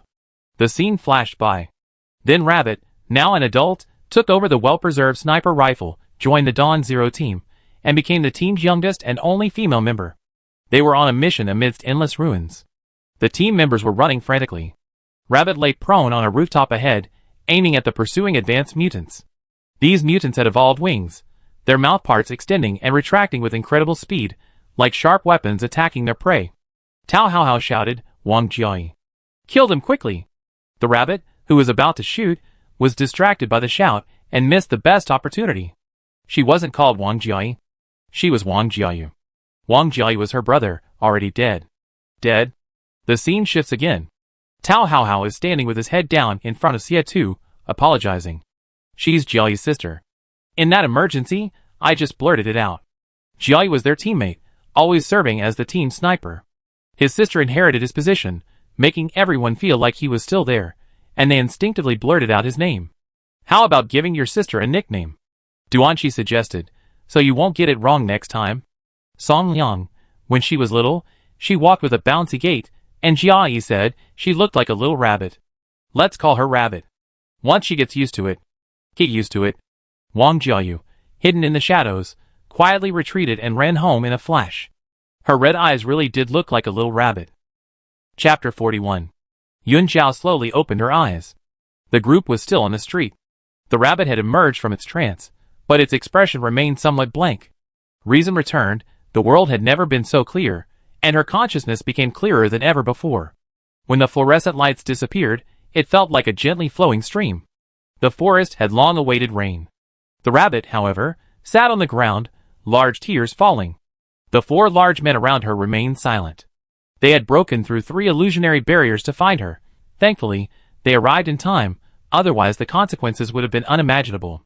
When Duanqi saw Gaiyun open her eyes, it was as if he had seen a savior, and he desperately tried to wink at her. Yun Zhao pursed her lips, unsure what to say. Back when her uncles had their accident, the townspeople would offer her a few words of comfort. Yun Zhao only felt annoyed, and didn't want to respond. She would rather stay alone on the wall than listen to those meaningless and pale words. Put yourself in her shoes. She felt that Rabbit didn't need comfort. Xie Tu said in a low voice, the mission is important. Let's find a place to rest for an hour first, then we find Song Liang. It had been at least a dozen hours since they arrived, and no one had rested. They all knew about Song Liang's situation. His parents were still alive, and he had an older sister. The hallucinations shouldn't have much of an impact on him. Xie Tu turned his head, ignoring the crying rabbit, and asked her, where did you lose your backpack? Rabbit wiped away her tears, got up, and silently led the way. The group followed Rabbit to her house. Upon entering, they saw a photo of the brother and sister on the wall. They had moved too quickly earlier. Yun Zhao hadn't actually seen the mutant's appearance. The man in the photo was gentle, always smiling indulgently at his younger sister. Upon seeing the photo, Rabbit couldn't hold back any longer, crouching down, covering her face, and bursting into tears.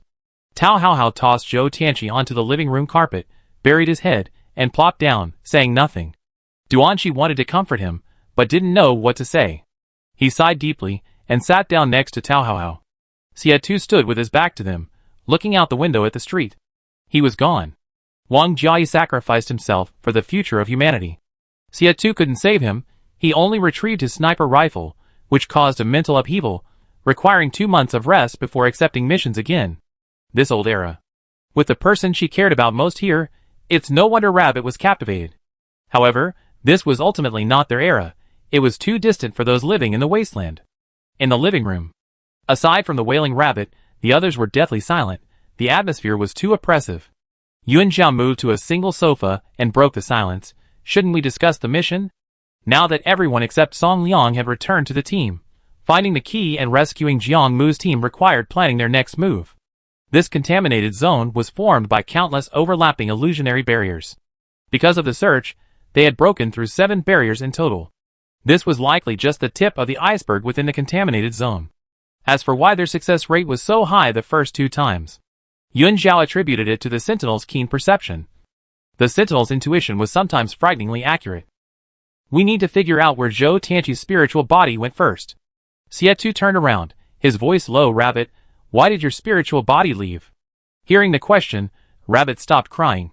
Biting her lip, she sobbed, dark matter invaded my mental realm. There was a voice trying to control Mian, but I held onto my sanity and made it hide. Her voice was hoarse and trembling from crying. After it hid, I could feel the mental connection weakening, like it was about to disappear. These words sent chills down the spines of everyone in the living room. A deep mental connection existed between the physical body and the mental body. They had never heard of such a connection being broken. They were a life-sustaining entity, inseparable. If a sentinel or guide died, the mental body would also die. Xie turned to Yuan Zhao. Did you notice anything? Yuan Zhao shook his head. Her mental realm only contained dark matter. If other strange things existed, Rabbit, being conscious, couldn't possibly be unaware. Rabbit bit her lip and nodded. Yes, the connection is back now, Mian is alright. In the past, when the guides at the base performed channeling for her, some dark matter would always remain. But S-rank guides are different. The Rabbit's mind and senses had never been so clear. No movement in the mental realm could escape her notice. Xie eyes darkened, his voice icy. It seems the illusion barrier isn't just to trap us, its true purpose is the Sentinel's spiritual entities. What happens to a Sentinel without a spiritual entity? Everyone instinctively looked at Zhou Tianqi on the ground. He remained numb and empty, seemingly oblivious to everything around him. He had lost his powerful sensory abilities. It had even degenerated to mere instinct. Yuan Zhao gently moved her fingertips upwards, countless strands of spiritual energy surging into Zhou Tianqi's body. The black lines outside the spiritual core had already been cleared away, but the Sentinel's spiritual barrier was still blocked by a layer of gray mist. Green fluorescence surged along the core, looking for a gap to penetrate. Still nothing. If she forced her way in, Zhou Tianqi's spiritual domain would collapse, and he would be beyond saving. Duanqi stared at her movements, hesitatingly saying, I'm more concerned about what Zhou Tianqi said. He said that the people and things in this city seem to have no attachments, and that he can't get the key. Impossible. Yuan Zhao withdrew her spiritual energy, casually replying, aren't those mutants who want you to return to the land of illusions and attachment? She paused before saying, aren't the mutants impersonating everyone's relatives also an attachment? How could they not have attachments? Tao Hao couldn't help but ask, then why couldn't Jiang Mu's team get the key? Clearly, Jiang Mu's team was in the same situation as them, they were trapped by the illusion after entering. But as the captain said, Jiang Mu and his team were very strong. A simple illusion couldn't possibly wipe out a combat team with an S-rank sentinel and extensive experience. The only possibility is that they couldn't find the key and couldn't get out. Yuan Zhao seemed to have thought of something, her tone subtly changing. Perhaps they haven't found the real contaminated Zone 88. What did she mean? Xie instantly understood her meaning, the barrier is an illusion, so the key and the obsession naturally don't exist. Only the real city, the real contaminated Zone 88, is where the key and the gatekeeper reside. Among countless identical city illusions, there must be one that is the real contaminated Zone 88. The team members, upon hearing this, felt a chill run down their spines. Each city was the same and couldn't be marked because the space would automatically repair itself. Then how could they distinguish the barriers they had passed through, and find the real contaminated Zone 88 within them? No wonder. No wonder Jiang Mu's team couldn't get out. Could they be trapped here too? Chapter 42. The living room fell silent. Everyone fell silent simultaneously. Outside the window, sunlight bathed the entire city. Xie pushed open the window, the city's clamor filling everyone's ears, a stark contrast to the atmosphere inside. A moment later. What do we do now? Tao Hao, unable to bear it any longer, broke the silence first. Xie stood by the window, his gaze passing over the city's noise, fixed on the distant horizon. The city, bathed in sunlight, was bright, yet possessed an ethereal quality, like an overly perfect painting, making it seem unreal. The problems we face now are: 1. Our teammates are scattered. 2. The whereabouts of the other members of Jiang Mu's team are still unknown. 3. We need to find the real Zone 88. And finally, where is Zhou Tianqi's spiritual body? Xie cold profile tightened. Don't forget, our purpose here is rescue. Find people first. Find Song Liang and Jiang Mu's team. In this situation, Xie remained calm and decisive. For the next operation, keep your eyes peeled and carefully examine every barrier you breached. Yes. Everyone responded in unison. Rabbit had calmed down. She got up and went into the kitchen, opened the refrigerator, took out several bags of frozen dumplings, and then started boiling water. A dozen minutes later, Rabbit came out of the kitchen, bringing the steaming dumplings to the table. Come and eat, everyone. Duanqi glanced at her a couple of times, and seeing that she had returned to normal, he finally felt relieved. Since entering, they had been in a state of tension for a long time. Now that they were relaxed, everyone felt very tired. They didn't even have time to savor the dumplings. They just wanted to finish eating quickly and rest for a while. A group of men stood around the dining table, wolfing down their food. Xie glanced around, his gaze finally settling on Yun Zhao. She was the only one sitting properly at the table, eating politely, slowly picking up dumplings and taking small bites. She was clearly not hungry. Indeed, the pile of snacks in her bag showed she'd eaten quite a bit since coming in. Xie lowered his gaze and quickly finished the dumplings on his plate. The rest time is adjusted to 4 hours. Rest well after eating to replenish your energy. Judging by the outside time, it should already be past midnight. The team members weren't physically exhausted, but mentally drained. Moreover, the guide's stamina was too low. She needed to get enough rest. Roger that. Duanqi visibly relaxed, burying his face in his mouth, and quickly finding a place to sleep. Tao Hao brought a small plate of dumplings into the living room. Zhou Tianqi lay face up on the living room carpet, bound hand and foot. Tao Hao sighed, holding a bowl of dumplings, and used a fork to feed him one by one. Brother, it's only been a short time. How did you get like this? Will you still get your bonus from Dawn Base looking like this? Zhou Tianqi swallowed the dumplings, and before the next one arrived, he managed to reply, yes. He could still communicate, but he couldn't express any emotion. After feeding him, Tao Hao laid down on the sofa next to Duanqi, closed his eyes, and began to sleep. Yun Zhao and Rabbit entered the inner room together. The 10-square-meter room was cozy. Rabbit's ever-present sniper rifle and her military backpack were displayed on the bay window. The rabbit stared at the sniper rifle, her expression somewhat dazed. Sister Yun Zhao, what exactly does a prosperous era look like? Could her brother's sacrifice bring peace? A prosperous era? Yun Zhao said, it will come as long as we eliminate the contaminated zones. Everything here is an illusion. Perhaps it truly existed, but this isn't their era. The old era is a distant history. The dark ages have ended. The wasteland era has arrived. Outside, the land is covered in weathered sand. The world is riddled with holes. People dare not leave the shelter. Because beyond the base lies countless contaminated zones and mutants.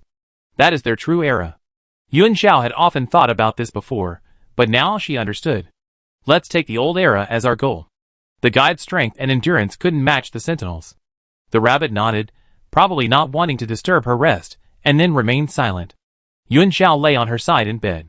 She wasn't used to sharing a bed with someone and hadn't expected to sleep, but as soon as she closed her eyes, sleepiness came over her. She was indeed too tired. The communicator screen had long since gone black. It was supposed to last 4 hours, but in reality, she could only rely on Xie to contact her. Yun Zhao felt like she had only just fallen asleep when she was woken up. She sat up sleepily, her neatly tied hair now a mess, her expression somewhat dazed, clearly still half asleep. Outside, it was still daytime. The weather seemed frozen in time. Rabbit was already packed, slung her backpack over her shoulder, and picked up her sniper rifle. She didn't urge her, standing patiently to the side. Yun Zhao's eyes slowly focused. She reached behind her and untied her hair tie, letting her cascading hair fall over her shoulders.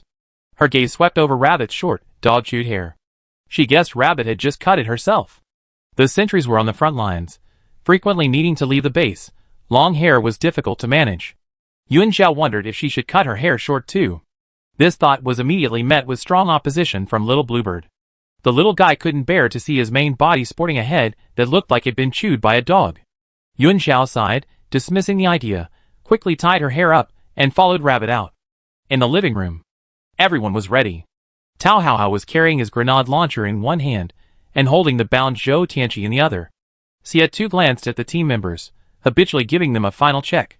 Confirming everyone was alright, let's go. They went downstairs to the street. They stole another car, and headed towards the edge of the city. Duanqi was driving again. Xie Tu said, 3 directions, just pick one at random first. Duanqi started the car, his voice coming through, okay. Yuanxiao sat in the first row of the back seat by the window. She pulled out a map she had drawn at the temporary base, and began recording all the barriers they had crossed. She marked the cardinal directions, north, south, east, west, at the bottom of the map with arrows, to indicate the directions they would break through the barriers. She marked each barrier where they found people with an asterisk. Then she arranged the barriers in various ways, trying to see if there were any patterns. Sitting next to her was Xie Tu, who inadvertently glanced at the doodles on the paper. He couldn't understand what she was doing. Xie Tu asked, is that a little bluebird? The little creature perched on her head immediately bristled. Yuanxiao stopped writing, looking up at him expressionlessly. It's a map, a city map of contaminated Zone 88. Xie Tu visibly paused, then turned his head away, casually changing the subject. Distinguishing the real contaminated Zone 88 isn't difficult. Just change the barrier and try to see if there's any lingering attachment. The difficulty lies in breaking through these illusions to find the real contaminated Zone 88. Yuanxiao knew all this without him saying it. Yuanxiao lowered his gaze, unwilling to engage with him further, and continued his previous train of thought, pursing his lips. Chapter 43. The car quickly arrived at the eastern edge of the city. They had already searched all 4 outskirts in their search for someone: the library to the east, the park to the west, the ring road to the north, and the train station to the south. Clearly, this wasn't a complete city, but rather the contaminated area, because a normal city's suburbs wouldn't be located in a library or park. The group readily got out of the car. Rabbit seemed a little distracted, taking the first step towards the library entrance. Wait, Yuanxiao called out, stopping her. Everyone turned to look. Yuanxiao's eyes were clear as she pointed to the library entrance. The barrier seems to have expanded. She remembered the first time they came, the barrier was outside the door, but now it had moved inside the bookstore. Tao Haohao and Duanqi, hearing this, released their senses to observe. Sure enough, the illusion barrier really has moved. The bookstore was large, with glass doors that allowed a clear view inside from the outside. The glass door faced directly onto the staircase leading to the second floor. Along the walls, rows of enormous bookshelves reached the ceiling, filled with a dazzling array of books. A few scattered figures were present, some were turned away, searching for books on the shelves, while others sat on the stairs, engrossed in reading. The phantoms and the mutants looked identical, but the sentinels' damned observational skills allowed them to distinguish them at a glance. For example, the little girl sitting on the second floor stairs was just a phantom. The illusion barrier was behind her.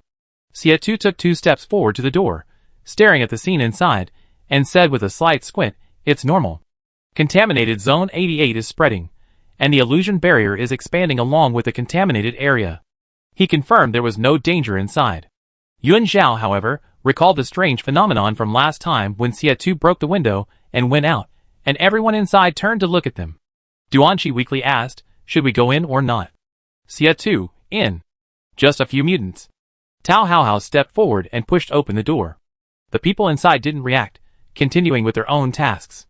The group entered the library and went straight upstairs. Don't get separated. Once the barrier breaks, run immediately, Xie Tu said, his eyes fixed on the rabbit. They had already passed through several illusionary barriers and knew the way well. The rabbit nodded sullenly, I know.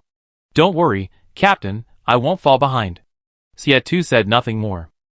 Under the protection of the sentries, Yuanxiao climbed the stairs to the second floor. The barrier was located slightly above the middle of the stairs, just enough to see the second floor. The staircase faced 2 long rows of bookshelves, where 3 or 5 figures moved about. On the far wall hung a clock. Time was frozen at 6 p.m. Yuan Zhao approached the barrier. A few steps away, a little girl with braids sat on the stairs, head down, looking at a review book. From her vantage point, she could only see the vortex in the middle of the girl's head, not her facial expression. Yuan Zhao looked away. Sparkling green light appeared, climbing the barrier. She used her mental power to dismantle it. Xie Tu, as before, stood guard beside her. He surveyed the terrain. The second floor isn't too high. We exit through the second window from the right.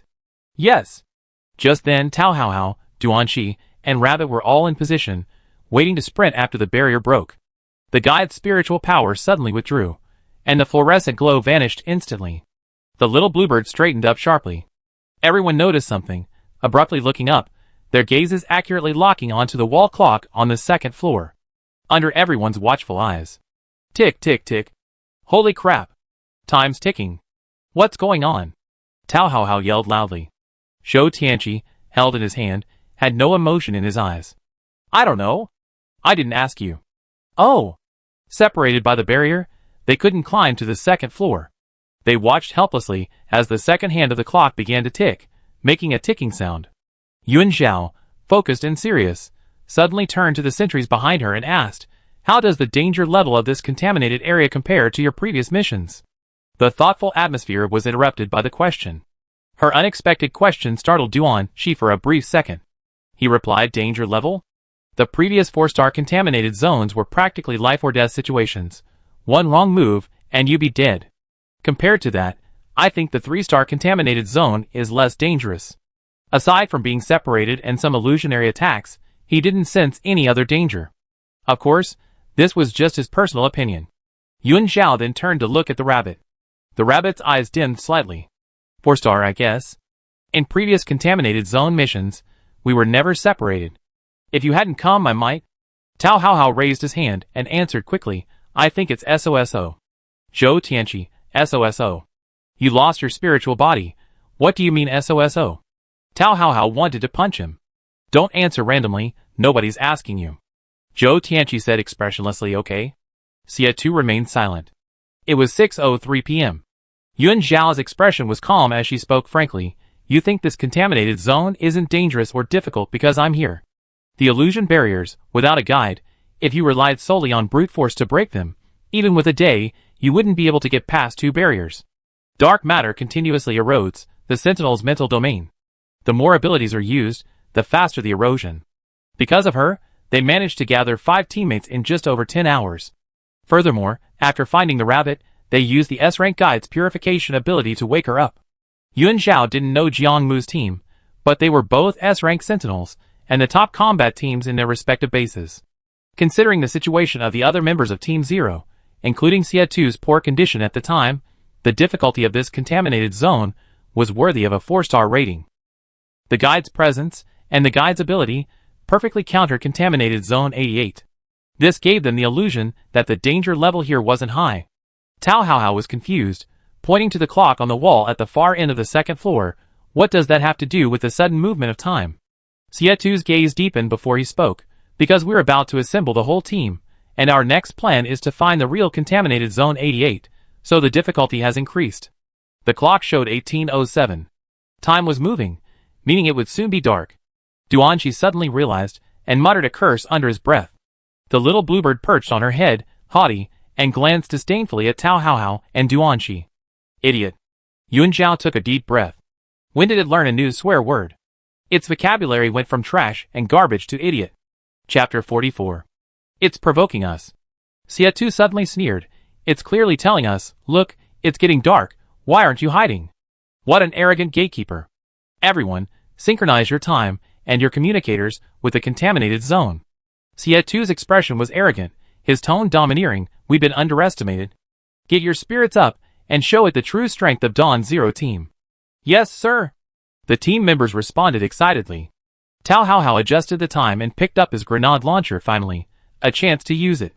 Compared to navigating mazes and playing hide-and-seek, these sentinels of Zero team, who clearly didn't like to use their brains, would much rather fight their way through the mutant horde. Even the rabbit's eyes were filled with a thirst for battle. A bunch of brutes.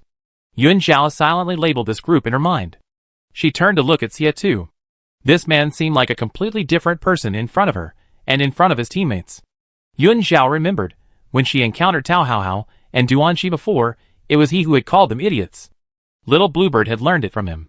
Sure enough, it's too easy to learn bad habits. Yun Zhao sighed slightly, releasing a strand of mental energy to begin breaking down the barrier again. Greenish-blue fluorescent light danced, filling half of the library and forming another mental barrier. This was Rabbit's illusionary city. Her brother had a huge influence on her. He could influence not only her, but everyone in Team Zero except Yun Zhao. 1811. The barrier shattered, and darkness surged in like a tide. Xie grabbed her tightly, drew his sidearm, smashed the second window on the second floor, and rushed straight in. The others followed closely behind. Xie, carrying Yun Zhao, leaped from the second floor. The wind whistled briefly past their ears, as he slightly bent his knees to dissipate some of the force, then continued forward without pausing. Yun Zhao was used to it. She leaned on Xie's shoulder, looking back. Tao Haohao, carrying Zhou Tianqi, followed closely behind them, with Duanxi and Rabbit only 2 steps behind. Further behind, a black wall suddenly appeared, seemingly about to engulf the entire world, closing in on them in the blink of an eye. Darkness had arrived. The streetlights standing neatly on both sides of the road lit up, and all the pedestrians and vehicles on the street vanished. In their place, the city was filled with a dark, swarming mass of mutated creatures. Those disgusting mouthparts constantly extended and contracted, roaring as they lunged at them. The roars were deafening. Ahead lay countless monsters, behind them a dark abyss that was swallowing everything in its path. The monsters swarmed, a dark, indistinct mass, making escape impossible. A group of people were caught in a pincer attack. Bang! Bang! Bang! A barrage of gunfire erupted from behind. The rabbit and his companions opened fire on the monsters surging in from both sides. The street was a scene of utter devastation, riddled with holes from the corrosive slime. A nauseating stench filled the air. The paved streets were shattered, revealing the damp, muddy black soil beneath. The monsters' bodies were crushed against each other, leaving deep tracks in the ground. Some monsters were pushed aside by their companions, instantly trampled into a pool of black, indistinct mud by those behind them. Tao Haohao's grenade launcher continuously spewed flames, exploding into brilliant bursts of sparks amidst the monster horde. He roared. A gigantic brown bear spirit appeared, standing about 3 meters tall, and with a single slap, turned several charging mutants into a puddle of liquid. That was Tao Haohao's spirit. Xie was at the forefront, firing several shots in quick succession without stopping, each shot hitting its target precisely, and a bunch of mutants fell to the ground. A huge phoenix appeared from the void above his head, raising its head and letting out a cry, then swooped down directly into the horde of monsters. Those mutants touched by its flames instantly turned into a puddle of liquid. A large clearing appeared ahead. Yun Zhao saw countless black threads gradually wrapping around the phoenix's wings, then disappearing into its body. An S-rank spirit is very powerful. Similarly, the risk of being corrupted is too great. The little bluebird reluctantly flapped its wings, countless tiny points of light illuminating the night sky, flying towards all the spirits. Don't fall behind. Let's go to the park to the west. Xie's eyes were like a cold pool as he took the lead, turning and carrying Yun Zhao into a side path. The other directions were crowded with people, except for the park where there were few monsters. Yun Zhao nestled motionless in his arms, speaking amidst the hail of bullets.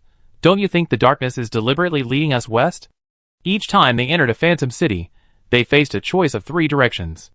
If they chose the wrong path, they would only drift further apart. The sudden increase in difficulty, perhaps because they were stumbling closer to their target, was a result of their unwitting actions. Even she had to admit that sometimes the sentry's keen intuition was terrifyingly accurate. That's why the gatekeeper was panicking. It wasn't a provocation, but a life-saving tactic to divert their attention. Xie glanced down at her, his gaze unreadable. She seemed utterly devoid of fear. The guide, on his first mission, faced an entire city of mutated creatures, yet remained completely calm, even more composed than him.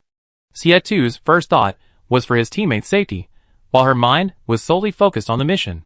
Quiet, obedient, perhaps just a facade. A ruthless edge emanated from her, as if she cared for no one except those in her town.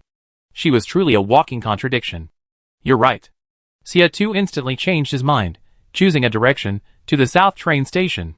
Duanxi's peregrine falcon soared into the air to scout ahead, this way. Damn it, we can't kill them all. There are too many. Hold on. We only just begun. Gunfire erupted from all sides, monsters surged, and howls echoed throughout the city. The little bluebird remained indifferent, leisurely preening its feathers. Occasionally, sensing the presence of a physical entity, it would perfunctorily flap its wings, helping the spiritual entities purify the dark matter. The cars on the street were long gone, reduced to scrap metal. Unlike their armored vehicles, these cars hadn't been completely modified with corrosion-resistant materials. Without vehicles, they had to rely on their own 2 feet to get through. The group advanced through the horde of monsters. They relied on Fire Phoenix to clear the way. Captain, we're running low on ammo. There will be even more monsters near the station, right? Duanshi asked, changing his magazine. Xiatu quickly ran out of ammo. He put away his gun and drew his tang sword from the side of his backpack. Enough talk, everyone follow. Fire Phoenix charged at the front, relentlessly attacking the surging mutants. Xiatu moved like the wind, following behind his spiritual form. His sword strikes were incredibly fast and accurate, single-handedly holding off the monsters coming from 3 directions. Those mutants that Fire Phoenix hadn't taken away were all swiftly and decisively killed with a single strike. Black slime splattered everywhere. He consciously shielded the person in his arms from it. Yun Xiao saw everything. The S-rank sentinel is truly formidable, carrying someone while fighting with one hand, yet still possessing such formidable combat power. He has the right to be arrogant. Tao Haohao, still carrying the bound Zhou Tianqi, finding it difficult to exert force, simply tossed him to Duanshi. You take him? Tao Haohao was a heavy weapons specialist. He and Rabbit carried the most ammunition. Duanshi reluctantly accepted this burden. The group struggled through the horde of monsters towards the southern station. In contrast, Song Liang, alone, faced an even more difficult situation. Using his abilities, he detected the existence of a barrier, then shattered one, arriving in another identical city. Darkness suddenly descended, and the entire city's inhabitants instantly transformed into monsters, attacking. Fortunately, as a logistics personnel, Song Liang was most familiar with the city map, so he abandoned the armored vehicle and hid in a bank vault. He had just closed the heavy metal door when, turning around, he directly met the gaze of a spiritual entity. Song Liang? ? Chapter 45.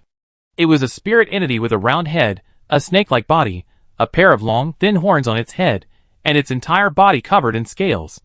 A pale blue light surrounded its horns, and a pair of enormous wings grew from its back. The feathers on its wings, which should have been as white as snow, were instead obscured by layers of black mist. The spirit entity recognized Song Liang, its scarlet eyes filled with confusion, its long tail swishing back and forth. It seemed unable to understand why a sentinel from Dawn Base would be here. Holy crap! What are you doing here alone? Song Liang's exclamation nearly split his voice. He was even more confused than the spirit entity, his expression one of utter shock. The advanced sentinel's keen senses allowed him to detect that no one was inside when he entered. A spirit entity couldn't possibly stray too far from its physical form. Song Liang immediately turned and went inside, carefully checking the bank vault for hidden doors. The bank vault was enormous, containing countless highly secure mini-vaults. He activated his senses, circling every corner twice, but still found nothing. A strangely shaped spiritual entity followed him closely. It went wherever he went, seemingly oblivious to his actions. Spiritual entities could communicate with their host and converse with others of their kind, but they couldn't communicate with other people. However, they understood human language. Song Liang asked it, "Where's Captain Jiang?" The white beast wagged its tail. "How did you get here?" The white beast continued wagging its tail. Song Liang was speechless. He noticed the white beast seemed to be acting strangely. He had never heard of a spiritual entity being able to leave its host and act independently. Something must have happened. Song Liang released his spiritual entity, a gigantic male lion. Communicate with it, and ask where its true form is. Compared to the other team members, Song Liang's combat strength wasn't weak. On the contrary, his spiritual entity was formidable. Each time they carried out a mission, they needed to collect information on the rules within the contaminated zone and record the actions of each mission.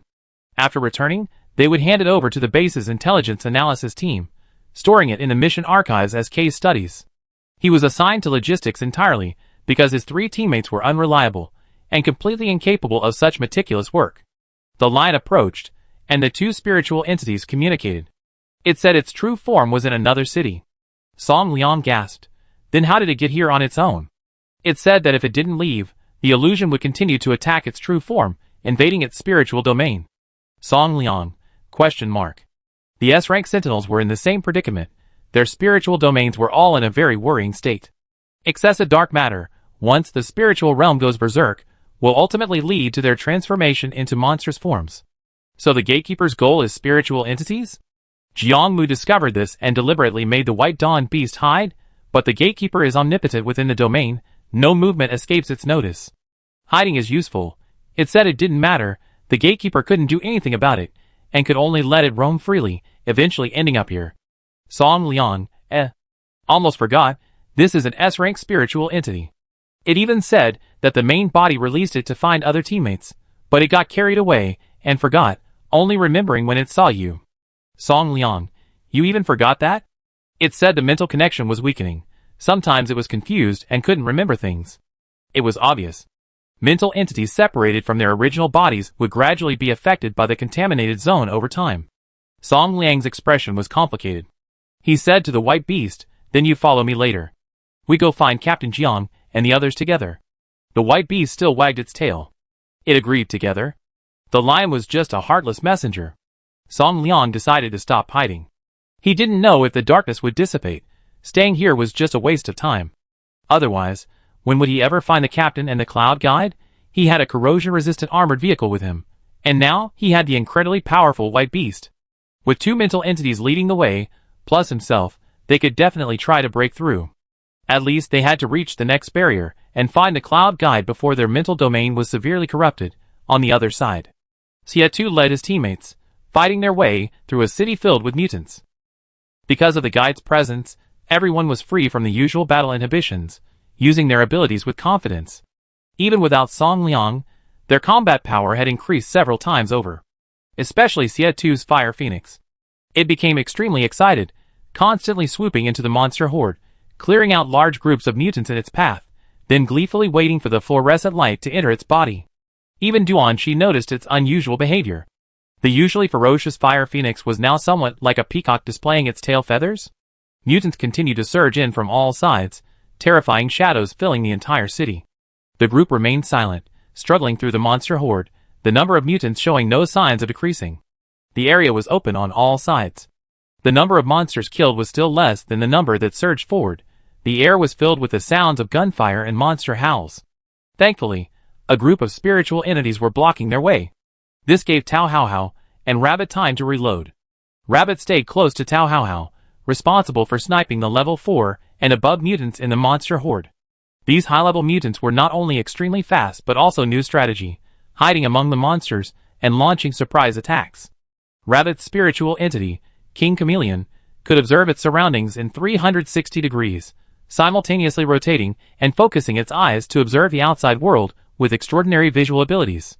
She could easily distinguish the high-level monsters hidden among the monsters. We're here, Xie, who was at the front, announced. The station was close at hand. Both outside the entrance and inside the hall, thick black mist filled the air. Upon hearing this, everyone mustered all their strength to kill the monsters that rushed out. We have something to brag about once we get out. There are only 5 of us, ha ha ha. We actually fought our way from a horde of monsters to the station. Tao Hao felt his blood boiling. It was incredibly exciting. Xie stood at the forefront, stepping into the station first, completely ignoring the smug Tao Hao. The guide in his arms was quiet. She could control the mutants, but hesitated to act. She let Team Zero fight their way through the monster horde. No one knew what she was thinking. Xie didn't ask, decisively leading the charge into the station waiting hall. Captain, only 2 magazines left. Rabbit took the opportunity to change ammunition. Her backpack was almost empty. She was now the only one in the team with remaining ammunition. Don't hold back. Keep firing until the enemy is out of control. Xie's jaw tightened. Go all out and head straight to the next barrier to resupply. Tao Hao had already slung his weapon over his back, a large sword in his hand, and he and his spiritual entity held the rear, preventing the mutants from getting closer. Upon entering, they were surrounded on all sides. The 4 retreated back-to-back towards the barrier, relying entirely on Fire Phoenix to hold off the overwhelming horde of monsters. A nauseating stench filled the air. Tao Hao held his breath, instinctively glancing towards the barrier. The illusory barrier in the high-speed rail station had also shifted. It was closer to the ticket gates inside.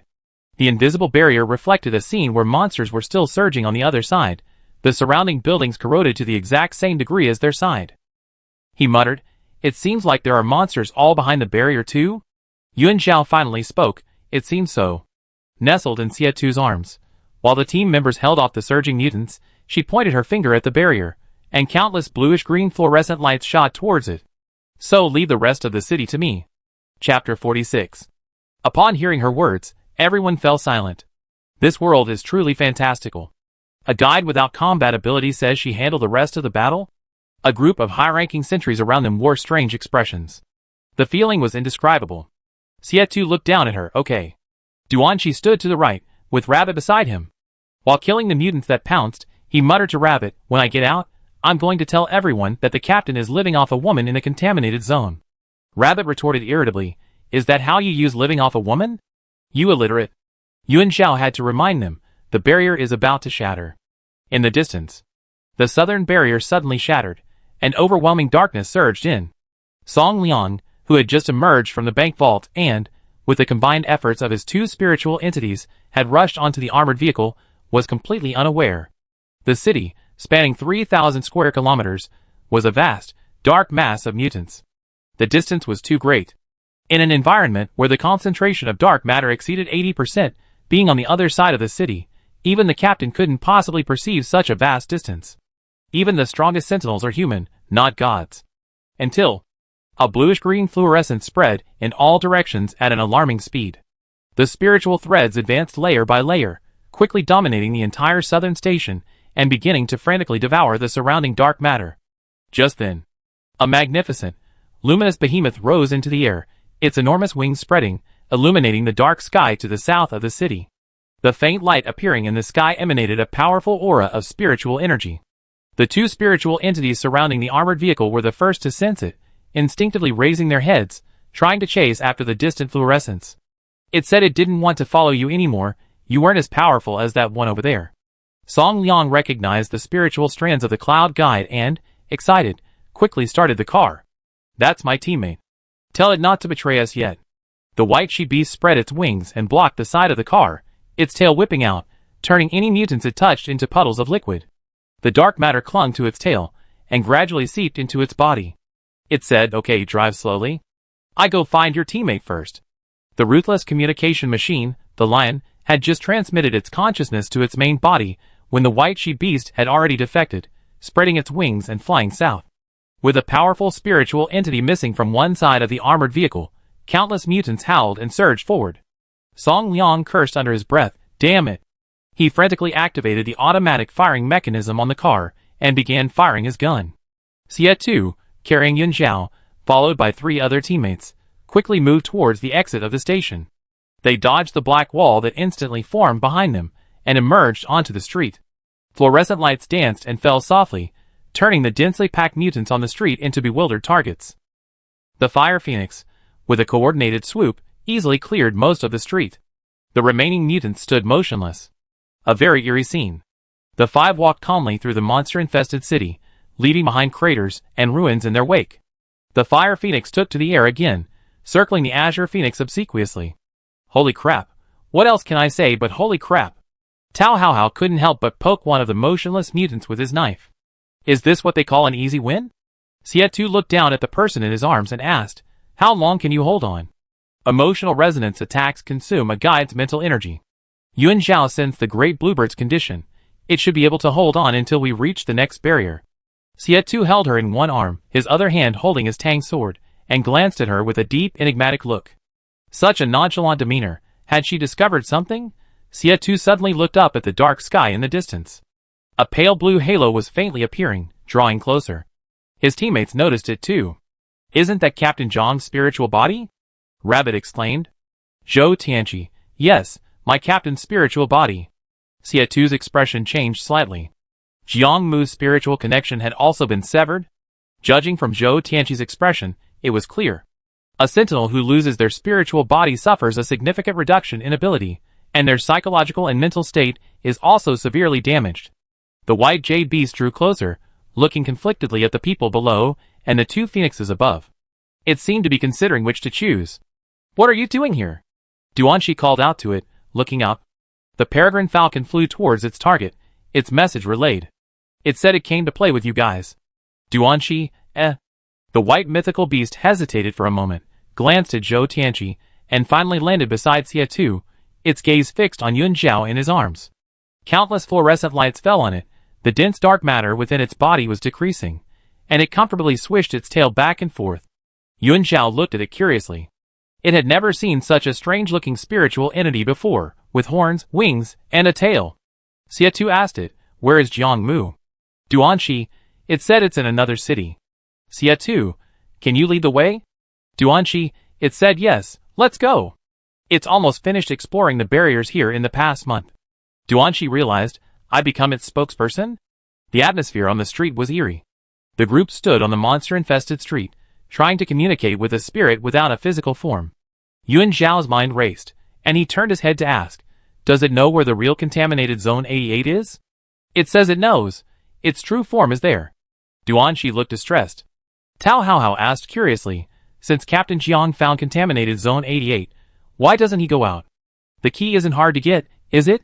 As long as the key is touched, the door opens immediately, so why would he rather stay here?" Xietu's gaze deepened as he looked at the unresponsive Zhou Tianqi. As the captain, how can he leave his teammates behind and go out alone?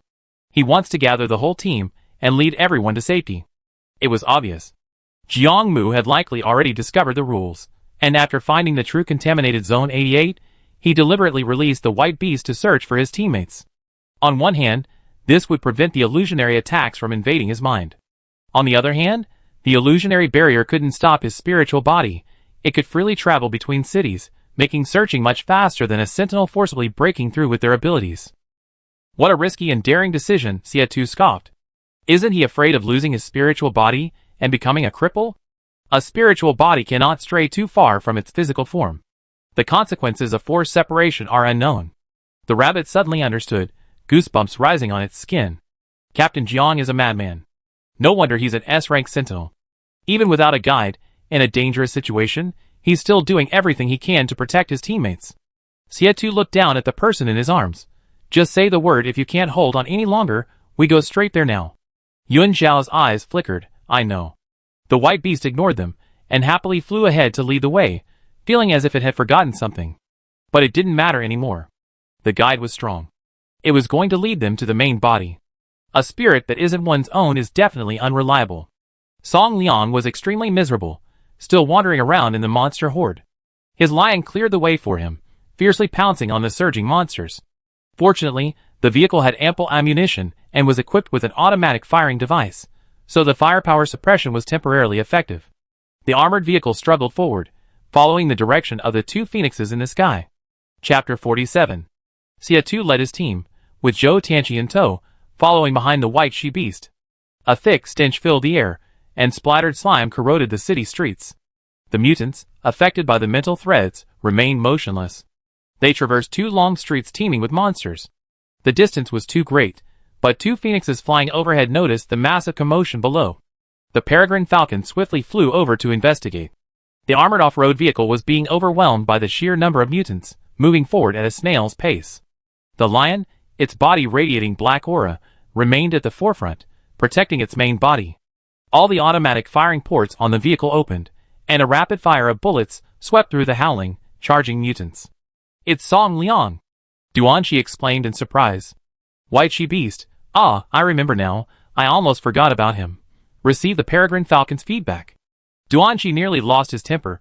"You forgot to tell me this?" So unreliable, no wonder they hadn't found Zhou Tianqi after searching for a month. "Go get him." Xie rushed out, the others quickly following. Yun Zhao nestled obediently in his arms. Maintaining one position for too long was tiring. Finally, everyone was gathered. Greenish-blue fluorescent spiritual threads spread along the streets they had run through, surging as if alive, controlling the howling mutants charging towards them. The azure phoenix, emitting a dazzling light, its blue beastly eyes radiating coldness and arrogance, ignored the annoying fire phoenix, circling above their heads. The group reached the street where the armored vehicle was on foot. The dense gunfire attracted all the nearby mutants. The entire vehicle, except for a few red-tinged gun barrels, including the windows, was almost buried by the mutants. Fire Phoenix swooped down, taking away a large wave of monsters. Song Liang, enduring the corrosive effects of the dark matter, was pale and his forehead was covered in sweat. His vision through the car window cleared, and a familiar figure appeared vaguely. Song Liang shook his head vigorously to stay alert, and quickly shut down the automatic firing mechanism inside the vehicle to avoid accidentally injuring his teammates. Wisps of fluorescent light approached, purifying the dark matter within the lion's body. "Get in!"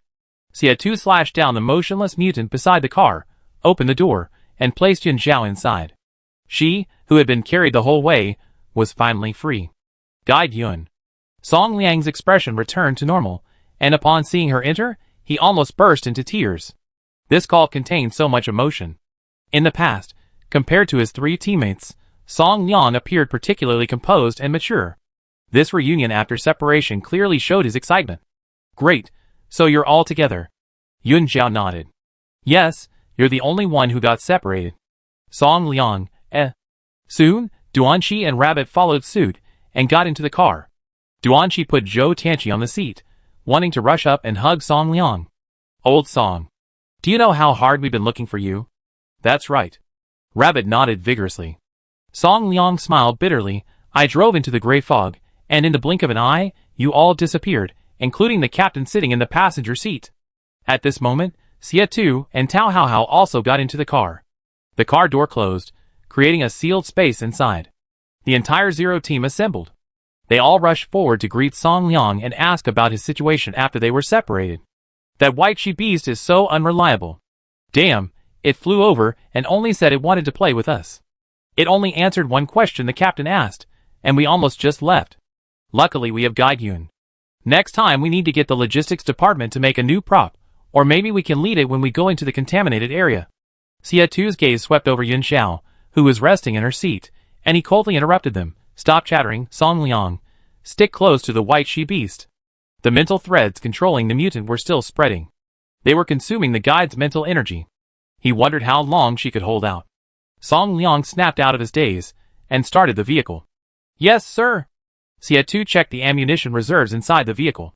Ammunition boxes were piled up inside the vehicle, easily visible. The large boxes under the seats were untouched. However, several boxes piled on either side of the vehicle were open, revealing magazines inside. "How much wear and tear is the vehicle in?" Xia2 asked. Song Liang snapped out of his daze, and checked the vehicle's instruments. "Everything's normal. There shouldn't be much damage." This armored off-road vehicle belonging to Team Zero had accompanied them through several contaminated zones. It was constructed entirely of superconducting, corrosion-resistant metal developed in the 22nd century, and its tires were biomimetic slime tires. These were all high-quality items they had acquired from other contaminated zones. Xia2, hearing this, ordered, "Replenish your ammunition quickly." "Yes, sir." The white-haired beast flew ahead of the vehicle, leading them to find the actual contaminated Zone 88. The spiritual entities stood guard outside the vehicle, helping to clear the road. Various ammunition boxes were opened. The others loaded ammunition into their backpacks. Yun Zhao, seemingly out of nowhere, opened his backpack, pulled out a pile of snacks, and stacked them on the folding seat. "Do you want some?" "Wow! Where did you get all this food?" Tao Hao didn't stand on ceremony and took a bag of cream bread. He tossed another bag to Song Liang, who was driving. Song Liang took it, gripped the steering wheel with one hand, bit open the bag with his teeth, and took a bite. "Damn, this stuff is really good, sweet and chewy." Yun Zhao ate a small bite of strawberry sandwich cookies. "I got these from the supermarket when I was looking for you guys." Duanqi reached for a bag of pickled chicken feet, tore open the bag, and smelled an enticing aroma. He looked regretful. There are so many good things from the old days. If only we could take them all out. It was rare to encounter a contaminated area where the timeline was stuck before the apocalypse. Unfortunately, their vehicle couldn't carry much. And even if they were to take something out, the captain would choose technology or precision instruments that the base didn't have. Snacks were too extravagant. And they wouldn't help the base at all, they could only satisfy their cravings. The rabbit took a bite of its cream-filled bread, glanced at the captain, and tentatively said, "How about we each drive a car, and try to load as much as possible?" "I think that's a good idea." Tao Hao agreed wholeheartedly. Xia2 was still counting ammunition. Being tall and long-legged, he had to bend over to operate the machine gun in the cramped compartment, refilling the automatic firing mechanism. Hearing their conversation, Xia2 turned and glanced at them. "Is that all you're capable of?" The others fell silent, focusing on their food. There were too many good things from the old days. Even 5 cars wouldn't be enough, Yun Zhao said, eyes downcast, intently eating his strawberry cookies. I have a way to load more. Everyone looked over, including Xie Tu. What way? Duanxi pressed. Yun Zhao, a slight smile playing on his lips, murmured, the station to the south is a high-speed rail station. Since touching it could materialize it, why not just have one person drive a high-speed train instead of a car?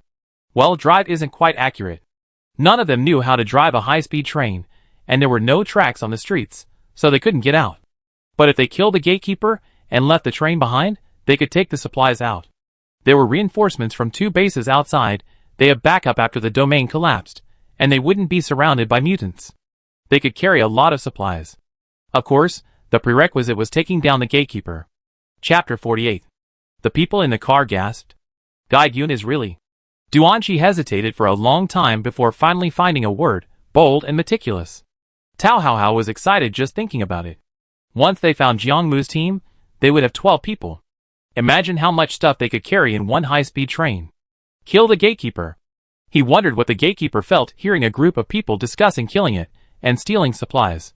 Yun Zhao, unusually cheerful, still composed himself and said, we haven't figured out what the gatekeeper wants the spiritual body for yet.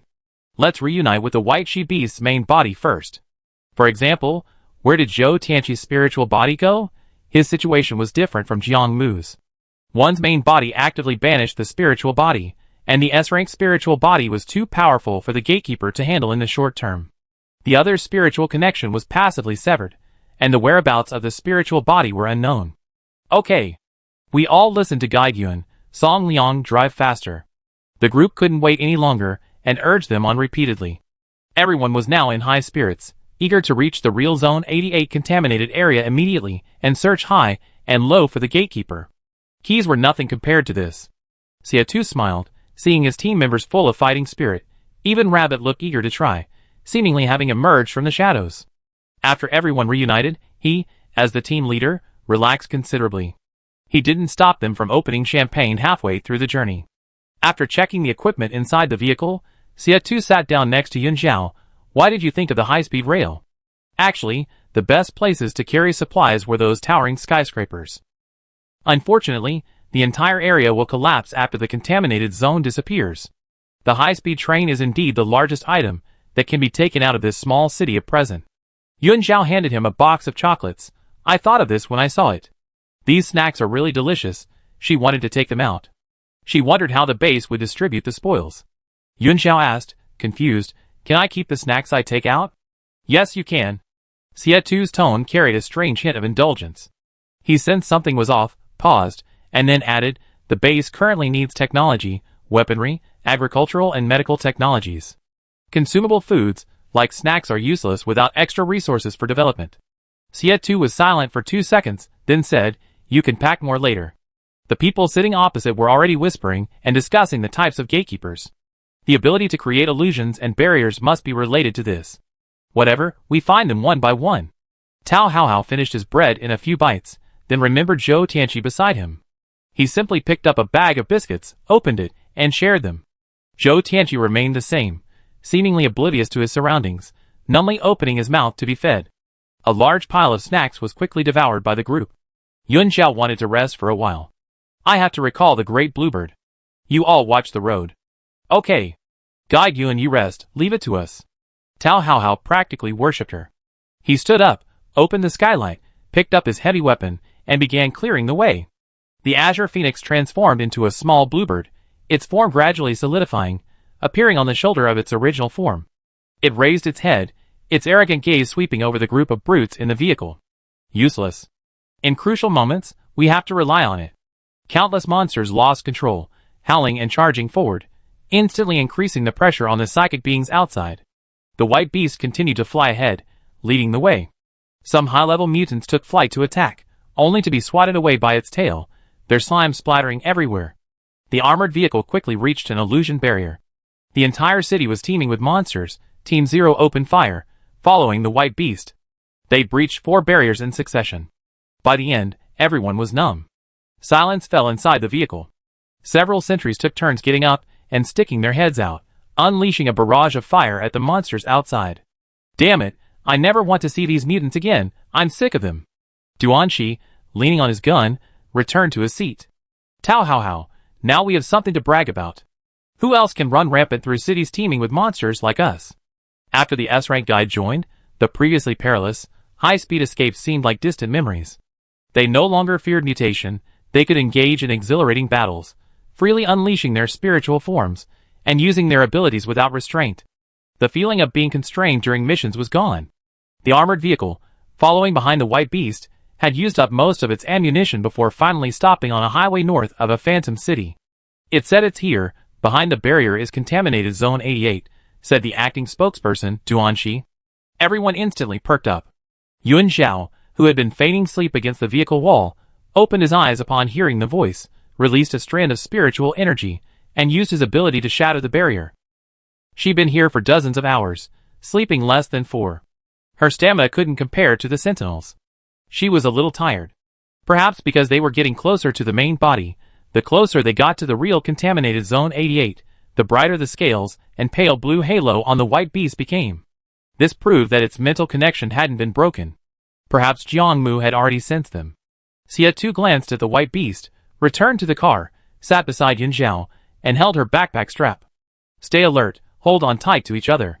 Just in case, they couldn't get separated again. It was better to be cautious. The rabbit snapped out of its daze, and ran to the back of the driver's seat, grabbing Song Liang's shoulder. Tao hao hao and Duanxi grabbed the rabbit, and Zhou Tianqi respectively. Under the watchful, vigilant gazes of everyone, the barrier shattered, dissipating into specks of light. Holy crap! What's going on? Duanxi almost jumped up when he saw the scene on the other side of the road.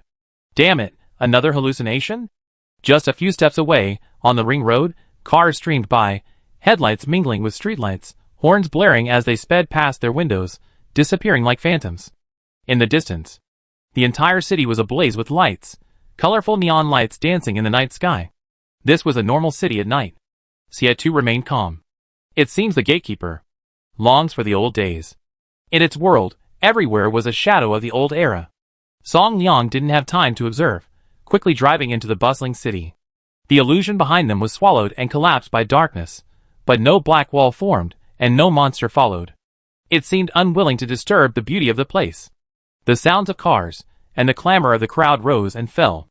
The moment the armored vehicle merged into the traffic, the people around seemed to see them, pointing and whispering about the armored vehicle covered in black slime. Yuan Zhao looked out through the observation window. The driver of the car next door rolled down his window, gave them a thumbs up, and took out his phone to snap a series of photos of the armored vehicle. What's going on? It's back to normal. The white beast was overjoyed. Sensing its location, it flew straight over. Song Liang snapped out of his daze, and quickly followed, ignoring the pointing pedestrians and the incomprehensible traffic rules. The armored vehicle finally stopped in front of a bustling hot pot restaurant. Through a first-floor window, they saw 5 sentries dressed in black combat uniforms from the Dawn base, sitting inside the hot pot restaurant, sweating profusely. An exceptionally handsome man stroked the white beast that had its head poked into the window, looked up, and greeted them. "You're here? Come and have some." Chapter 49. But don't bring the guns in, the mutants here can see us. Jiangmu finished speaking, then turned and affectionately stroked his white beast. "Good boy, you're amazing." Not only did he find Zhou Tianqi, but he also brought Team Zero safely. The white beast was very happy to receive the praise, its tail swishing back and forth. It was enormous, only its large head squeezed through the hot pot restaurant window, half its body still occupying the sidewalk outside. Its swishing tail accidentally struck several passers-by. Those struck shattered instantly, like exquisite porcelain dolls, scattered in pieces on the ground, gradually disappearing into the earth below. Huh? The dark matter on you has decreased. No wonder my mental state has improved a lot these past 2 days. Jiangmu continued to praise his spiritual entity. Fantastic, truly amazing. Mainly out of doting affection. The entire Team Zero had complex expressions. How to describe their current feelings? They rushed in for a rescue, exhausted, only to find the other team sitting in the contaminated zone eating hot pot. Especially Song Liang, who almost missed his teammates because of the white she-beast. This thing spent a month playing around in the illusion barrier, completely forgetting its mission, and yet it received praise? If they hadn't shown up, are they sure it could have found Zhou Tianqi? Xia Tu got out of the car first. A waiter from the hot pot restaurant greeted them with a smile, asking, "Hello, how many of you are there?" "6," Sia2 said calmly, stepping into the hot pot restaurant. He seemed to be adapting well. The team members had to leave their guns in the car and double-check that everything was safe before daring to get out. Yun Zhao was the last to appear. The little bluebird perched on her head, craning its neck to peer inside. Upon seeing her, the other sentinels, except for Jiangmu, were visibly surprised. Guide? A completely unfamiliar guide. How did she end up in the contaminated zone, still wearing Dawn Base's combat uniform? Yun Zhao noticed their gazes, looked up, and glanced back at Jiangmu with a hint of confusion in her eyes. The reason was simple. Because, until now, she had always assumed Jiangmu was female. S-rank sentinels' spiritual entities are all in a public state. The white jade beast is female. She had never imagined that a sentinel and her own spiritual entity could be of different genders. The 6 of them brought Zhou Tianqi in. While in the vehicle, after confirming he posed no threat, Tao Haohao had already untied him. Finally spotting their teammates, several sentries rushed over and punched him. "Little Qi, where have you been? The captain's been searching for you for a whole month." Zhou Tianqi stood there, unmoved, his face expressionless even after the punch. "I didn't run off." The sentries' expressions froze. They noticed something was wrong. Logically, familiar comrades shouldn't be so cold upon reunion. The sentries realized what was happening. What's wrong? Could it be? Zhou Tianqi, nothing. Jiangmu composed himself and looked at Sia2. His spiritual body is missing? Clearly, they had encountered a similar situation. Sia2 hummed in agreement and sat down at their table. What did you guys rely on to get through this? What else could it be but inhibitors, of course? Jiangmu's expression was one of utter helplessness. I almost lost Qingzi's spiritual body too. When I found him, he was half dead. I didn't dare release other spiritual bodies to investigate, so I had to search all over the world and catch his spiritual body before the gatekeeper could. After several injections of suppressants, and 2 or 3 days in bed, it took a while to stabilize his mental state. Jiangmu shrugged. Then, by sheer chance, we found this place. Relying on the sentinel's keen intuition. But the illusionary attacks never stopped, and his mental state deteriorated significantly. Jiangmu sensed the rules, and stopped using his abilities. He released the white jade beast to search for the missing person, while he and his found teammates waited patiently here. And then? Good heavens. It was the first time it had acted alone, and it got so caught up in having fun that it completely forgot about finding the missing person. The mental connection was getting weaker and weaker. Jiangmu was prepared to lose his mental body, so he decided to enjoy himself while he could, eating and sleeping as usual. He figured he had to eat well before he died. Now that the child had returned safe and sound, of course, he had to praise him lavishly. The hot pot restaurant was bustling with noise, filled with a rich, pungent aroma of spicy food. The diners curiously observed the group, whispering and pointing. Yun Zhao ignored them, her standing teammates, and the captain who was talking. She sat down alone at the next table, took the tablet menu from the waiter, and began ordering, checking off all the dishes, including double portions of all meats. After ordering, she realized the tablet menu required payment first. Yun Zhao beckoned to the waiter. I ordered. How do I pay? Strands of her spiritual energy slipped into the waiter's mind, controlling his thoughts. We already paid. Please bring the food quickly. The waiter, looking dazed, took the tablet and processed the payment. Okay, we bring your food right away. Jiangmu, seeing this, raised an eyebrow, his gaze following the slender figure. Such a powerful guide. Is that fluorescent light psychic energy? Sia2 subtly moved in front of him, blocking his view. Got the key? Jiangmu could only turn his head, glancing at him with a mixture of amusement and exasperation. Got it a long time ago. If you hadn't found all your teammates, would you have abandoned them? Of course not. So Sia2 could understand his determination to stay in the contaminated zone, risking the loss of his psychic body. But wasn't he living too comfortably? He pointed to the bustling hot pot restaurant. What's going on here? It was a city in the normal world. Those mutants all looked human, and could even see them, making human-like expressions and movements. They were almost indistinguishable from ordinary people. In the contaminated zone, the more normal you seemed, the more abnormal you were. Jiangmu picked up his chopsticks, took a slice of lamb, and put it into the boiling spicy pot, looking like he didn't want to talk to him anymore. We can't finish this in a few words. After we finish the hot pot, let's find a quiet place for a meeting. The 5 members of Team Zero were already seated. A huge hot pot was brought to the table, overflowing with a dazzling array of dishes, almost too much to fit on it all. The waiter brought over 2 trolleys and placed the excess food on them. "Please enjoy." Rabbit quickly tasted a piece of freshly fried crispy pork and exclaimed, "It's so delicious." No wonder team leader Jiang and the others aren't leaving. Being able to eat different delicacies at every meal made her reluctant to leave. Duanqi couldn't help but lecture her. Team leader Jiang and the others aren't leaving because of Zhou Tianqi, not because of the food. The longer they stay here, the more likely they are to be assimilated. Jiang Mu and the others appear unaffected on the surface, but their mental state is definitely in terrible shape. "Of course I know."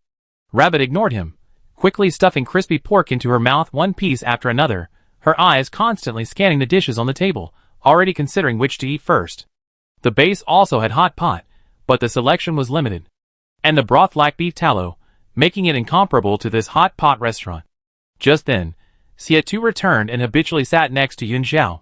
Seeing everyone's high spirits, he didn't mention the upcoming meeting, letting his teammates slowly enjoy this old-fashioned delicacy. Yun Zhao wasn't paying attention to him. She was watching the guests next door prepare their dipping sauces. She had never eaten hot pot before, and watching what they put in, she imitated them to make her own dipping sauce. The rosy broth smelled incredibly tempting. The pot quickly boiled, and a dazzling array of meats were poured in one by one. No one spoke at the table. Everyone was holding chopsticks, eagerly starting to cook the meat. Yun Zhao remembered seeing hot pot broth sold in the supermarket. She packed plenty for the high-speed train carriage. She piled up ice blocks and even filled a freezer with frozen, sealed bags of vegetables. Chapter 50. Everyone thoroughly enjoyed the hot pot meal. After leaving the restaurant, Team Zero returned to their armored vehicle. During their journey, they encountered 2 traffic police officers who approached them for questioning. They looked perfectly normal. They were mistaken for government officials, and the officers questioned them about their special mission, demanding identification. It really felt like a city that couldn't be more normal. Yun Zhao waved his hand, and the fluorescent light entered their bodies. The 2 officers left, looking dazed. The group drove their armored vehicle, following Jiang Mu and the others, turning through neon-lit streets and arriving at a villa area far from the city center. The armored vehicle drove into the detached garage of a villa. Tao Hao emerged from the garage and exclaimed to the sentry beside him, "Orange, you guys are living too well. Living in a villa and eating and drinking like crazy every day." The sentry named Orange seemed unwell, his eyes occasionally glazing over. Orange smiled bitterly. "Staying here has a huge impact. Every morning when I wake up, I even feel like I belong here." The inhibitors they brought in were almost gone. They could only stay for another 10 days or so before they couldn't hold on any longer. Especially the captain. Don't be fooled by his current nonchalant demeanor. Ever since forcibly separating his spiritual body, his condition has been terrible, his abilities are gradually deteriorating, and sometimes he even experiences inexplicable outbursts of rage. He simply can't control himself. The group walked towards the villa's gate, talking as they went. Orange said, "If you hadn't come, we were planning to send people out for reinforcements."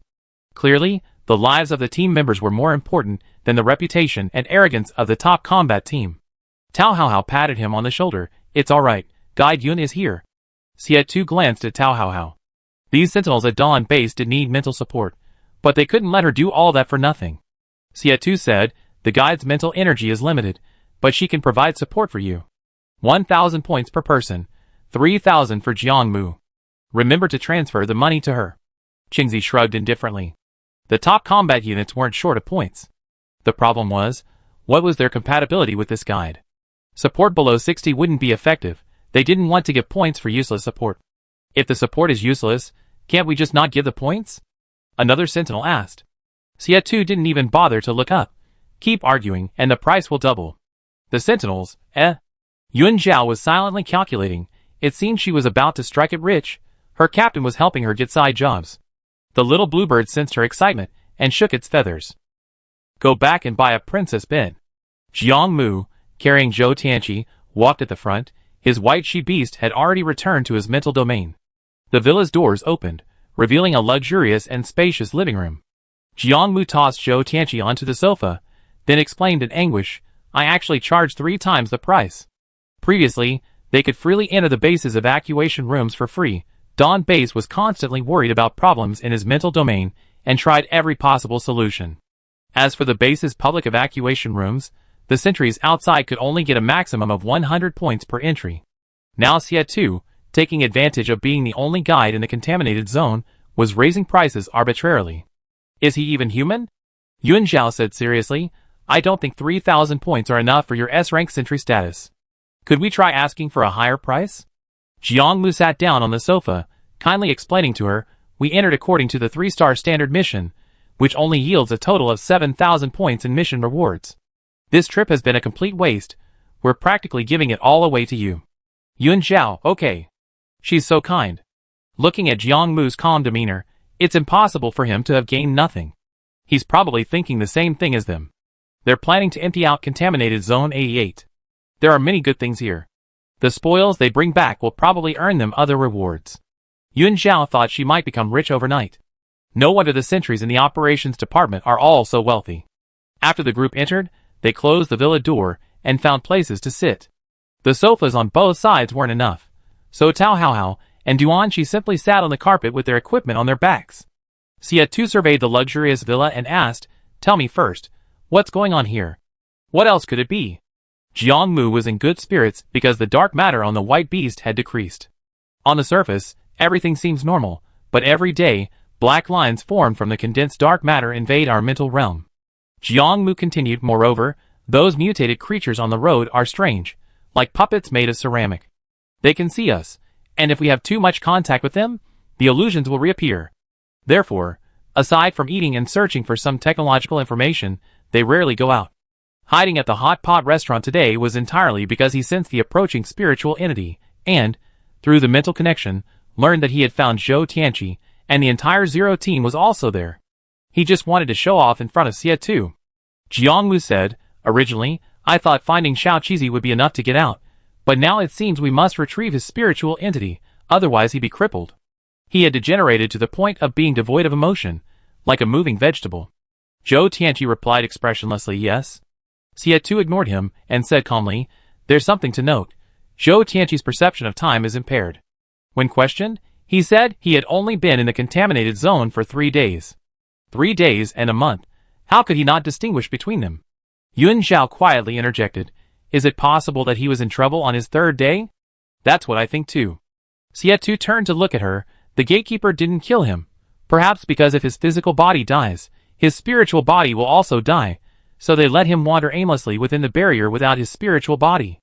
The two sat close together.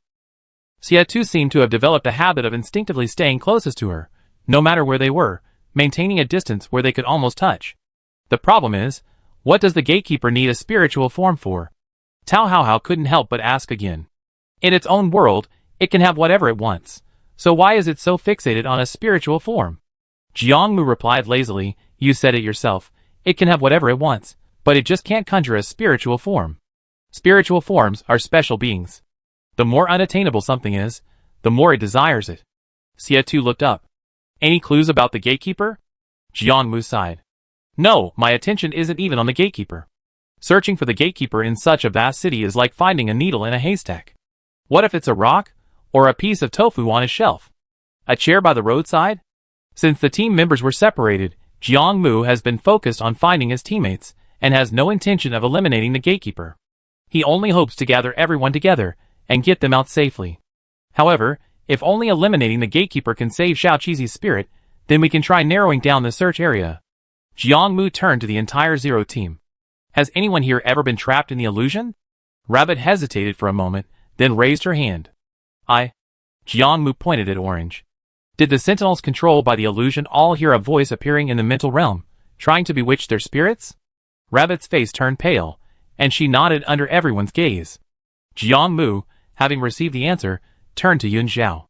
Have you heard of mental traction? Chapter 51. Mental traction? Yuan Zhao shook his head, no. Jiang Mu wasn't surprised. Neither the guides nor the sentinels at the outer base had heard of it. Precisely because none of the guides outside possessed this ability. So he hadn't paid it any mind. Jiang Mu's next words were like a thunderclap. Mental traction should be a method to control sentinels. The sentinels present felt a chill run down their spines. Their hair stood on end. Controlling sentinels? Xie Tu's gaze deepened. He lowered his eyelids, concealing his emotions. Clearly, it was related to mental power. Mental traction was very likely an unknown ability of the guides. The gatekeeper's attributes were now clear. It was, perhaps, a guide from the Dark Ages. And upon death, it lost its spiritual body. Therefore, it used mental traction to draw the spiritual body out of the Sentinel's mental domains, severing the connection between the Sentinels and their spiritual bodies, and could also create countless illusionary barriers within the contaminated zone. A mental barrier is also one of the guide's abilities. The mental entity becomes its obsession. Killing a Sentinel also kills the mental entity. That's why it creates illusion after illusion to try and confuse them, but doesn't kill them. And all of this happens to be the nemesis of Sentinels, whose mental domains are unstable. If Yun Zhao hadn't come along, the two S-rank Sentinels would have almost perished. It's confirmed that the Gatekeeper is a humanoid creature. The scope narrows down immediately. Xie speaks. No need to discuss it, it can hear us. The more they discuss, the more they expose themselves, which isn't a good thing. Indeed. Jiangmu nods. Yun Zhao's expression is somewhat blank. She had never heard of any kind of mental attraction. After differentiating into a guide, the abilities she used were all demonstrated by the little bluebird.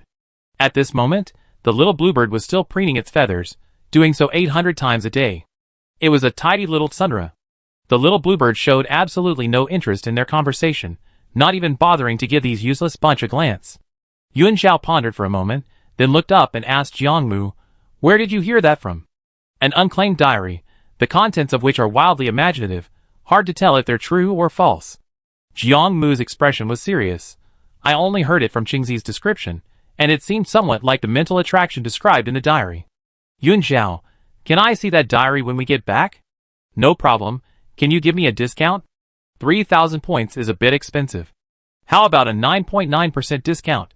Jiangmu, Xie stood up and suddenly kicked out, his black combat uniform outlining a pair of long legs, his movements domineering. Stop talking nonsense. Do you really need those points? Jiangmu dodged, retorting irritably, I'm not as rich as you. Easy for him to say. That superconducting corrosion-resistant metal and the corrosion-resistant bionic slime tires were originally sold to them for 20,000 points. Xie Wang had squeezed a lot out of the 3 bases. Not to mention the various mission rewards. Comparison is the thief of joy. Xie Wang ignored him, glancing at the time on his wrist. From 6 p.m. until now, a day and a night had passed. 7:25 p.m. He turned to the Zero team and said, "Get a good rest tonight. Tomorrow we go out and find the Gatekeeper and Zhou Tianqi's spiritual entity." Received. Xie seemed to remember something, raising his eyelids to ask Jiangmu again, "Is it always night here?" Jiangmu lazily replied, 100 points per question now, I need to recoup some of that. Xie sneered, then forget about the mental guidance. Our team's guide needs rest anyway, I give her 7,000 points for free, you guys just have to tough it out yourselves. No way. Jiangmu wasn't stupid. Being able to cleanse the dark matter from the white she-beast's body, the cloud guide's level must be very high. Jiangmu compromised, that's right, it's always night. Yun Zhao was exhausted. So, are we going to do the guidance or not? I want to sleep. Xie eyes flickered. Perhaps even he didn't notice, his tone unconsciously softening, you go to sleep first, they won't die after one night. She looked listless, having used her abilities the whole way without much rest. Jiangmu was somewhat helpless, his communication skills were poor, but he still wanted to try.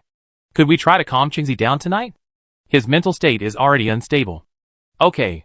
Yun Zhao agreed after thinking for a second. Calming only 1 sentry wouldn't take long. Qingzi followed Yun Zhao in a daze, and randomly entered a room. Xie sat on the sofa, watching them go in, his thin lips pursed. Rabbit, go in and keep an eye on things. She couldn't be left alone. If he went in, Hua Feng would probably cause a scene if she saw Qing Wan giving someone mental counseling. It would make his night anything but peaceful. Rabbit stood up, clutching her sniper rifle. Okay. The 3 of them went into the room directly opposite the living room. The door closed, and the others waited in the living room. Especially the Sentinels at Dawn Base, all wanted to see the effect of the guidance. Seeing that their captain had actually agreed to give 3,000 points, several Sentinels had already reacted. She could guide S-rank Sentinels? When did Dawn Base produce such a powerful guide? About 40 minutes passed. The room door reopened.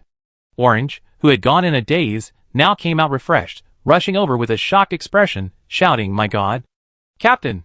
She's an S-rank guide." A collective gasp filled the air. The Sentinels from Dawn Base were all stunned. Jiangmu's expression froze, turning to look at Xie, seemingly wanting to confirm S-rank. In the 200 years since the apocalypse, and S-rank guide had never appeared. Xia raised an eyebrow. What else? Yun Xiao appeared at the room door, asking softly, which room are we sleeping in? Guide Yun, I take you there. Orange quickly ran to her side, eagerly leading the way, like a lackey. The little bluebird chuckled, making a sound like mockery. Just now, during the mental counseling, Orange's spiritual entity, a lynx, tried to approach it, only to be slapped away a considerable distance, retreating dejectedly into the depths of its spiritual realm. Orange heard its mocking sound, but dared not provoke it at all. The villa had many rooms. Orange led Yun Xiao and the rabbit to the second floor and opened an unoccupied guest room. Xia stood up. Everyone disperse. Tonight might be their last night in contaminated Zone 88. When Yun Xiao arrived, she appeared calm and composed, even informing them beforehand to use the high-speed rail to stockpile supplies. She wasn't the arrogant type to throw in champagne halfway through. It was as if, once they found the real contaminated Zone 88, they could easily eliminate the gatekeeper. Xiaotu's keen intuition told him she seemed to have discovered something. She didn't say anything, perhaps fearing the gatekeeper would find out. The gatekeeper couldn't break through her mental barrier, and wouldn't know what she was thinking.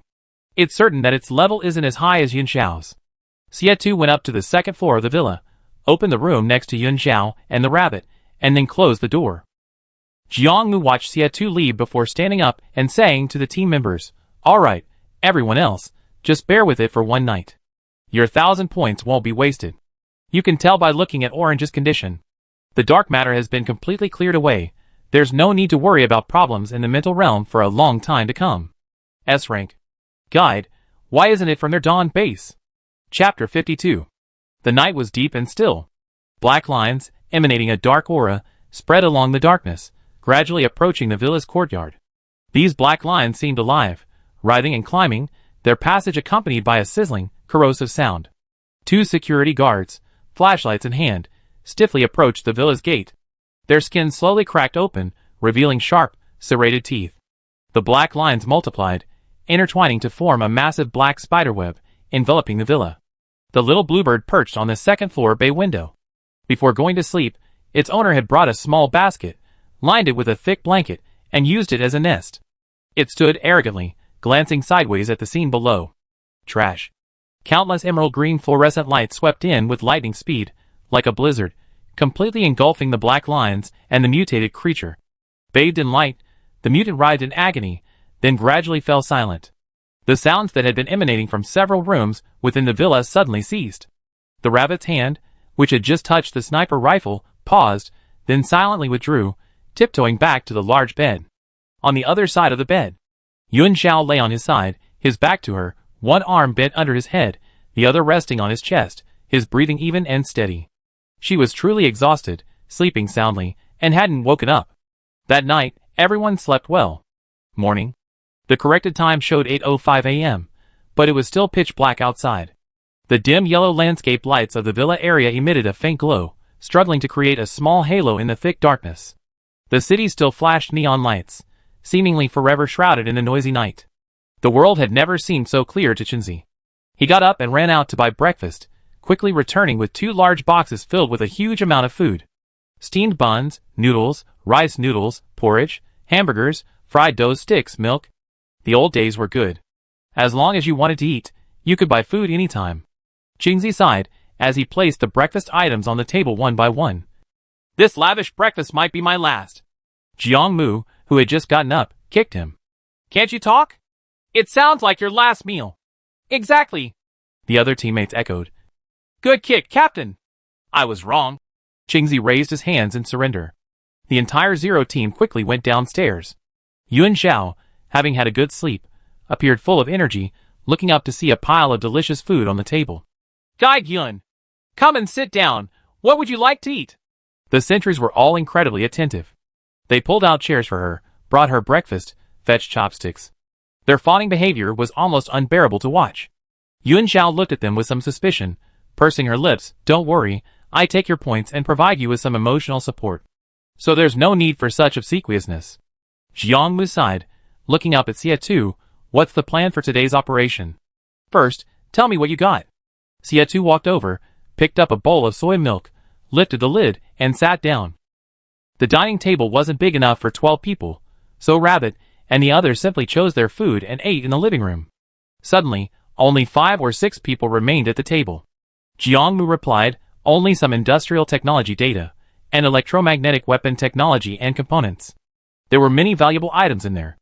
Artificial intelligence, energy storage devices, 3D printing technology, and small-scale equipment or technical data related to quantum computing. Also, in the medical and agricultural fields, portable precision medical testing instruments, complete hydroponics technologies, and design blueprints and key components for highly efficient automated agricultural machinery. We can't bear to give up any of them. But we can only carry a small amount. To save space in the vehicle, we can only take the relevant data out and hand it over to the professionals at the base for research. Given the technological level outside, it's unknown how long it would take to develop the data after it's taken out. Jiangmu, seemingly lost in thought, muttered a curse under his breath. The worst part is, those mutants can see us. When we went to get the data, they mistook us for terrorists and chased us all over the city. It's utterly ridiculous. A group of monsters chasing them, shouting things like surrender. You're surrounded. Don't hurt the civilians. Jiangmu ran while clutching the data, coughing up blood. This is utterly upside down. Fortunately, after 24 hours, they revert to their original state and forget everything. Jiangmu's expression was extremely grim as he said this. If it weren't for those mutants, how could they have obtained so little information? Jiangmu had just released the white beast, and his abilities were deteriorating. One can imagine how badly he was chased. If it weren't for smuggling out the technology, he would never have revealed this. Yun Zhao listened intently, took a bite of her hamburger, puffed out her cheeks, and looked up to exchange a glance with Xia Tu. Their eyes both became somewhat ambiguous. Maybe we really have to become terrorists. Yun Zhao said seriously. First, we split into several groups, rob important scientific and technological data, loot supermarkets and shopping malls along the way, then regroup and attack the southern station to capture the high-speed rail station. The sentries, with their keen senses, were startled by her words, causing them to cough incessantly. Holy crap! Guide Yun is really something. Playing this big? Being terrorists in a contaminated zone? Ha ha ha, how hilarious. Cough cough cough. My heart is pounding. This is too exciting.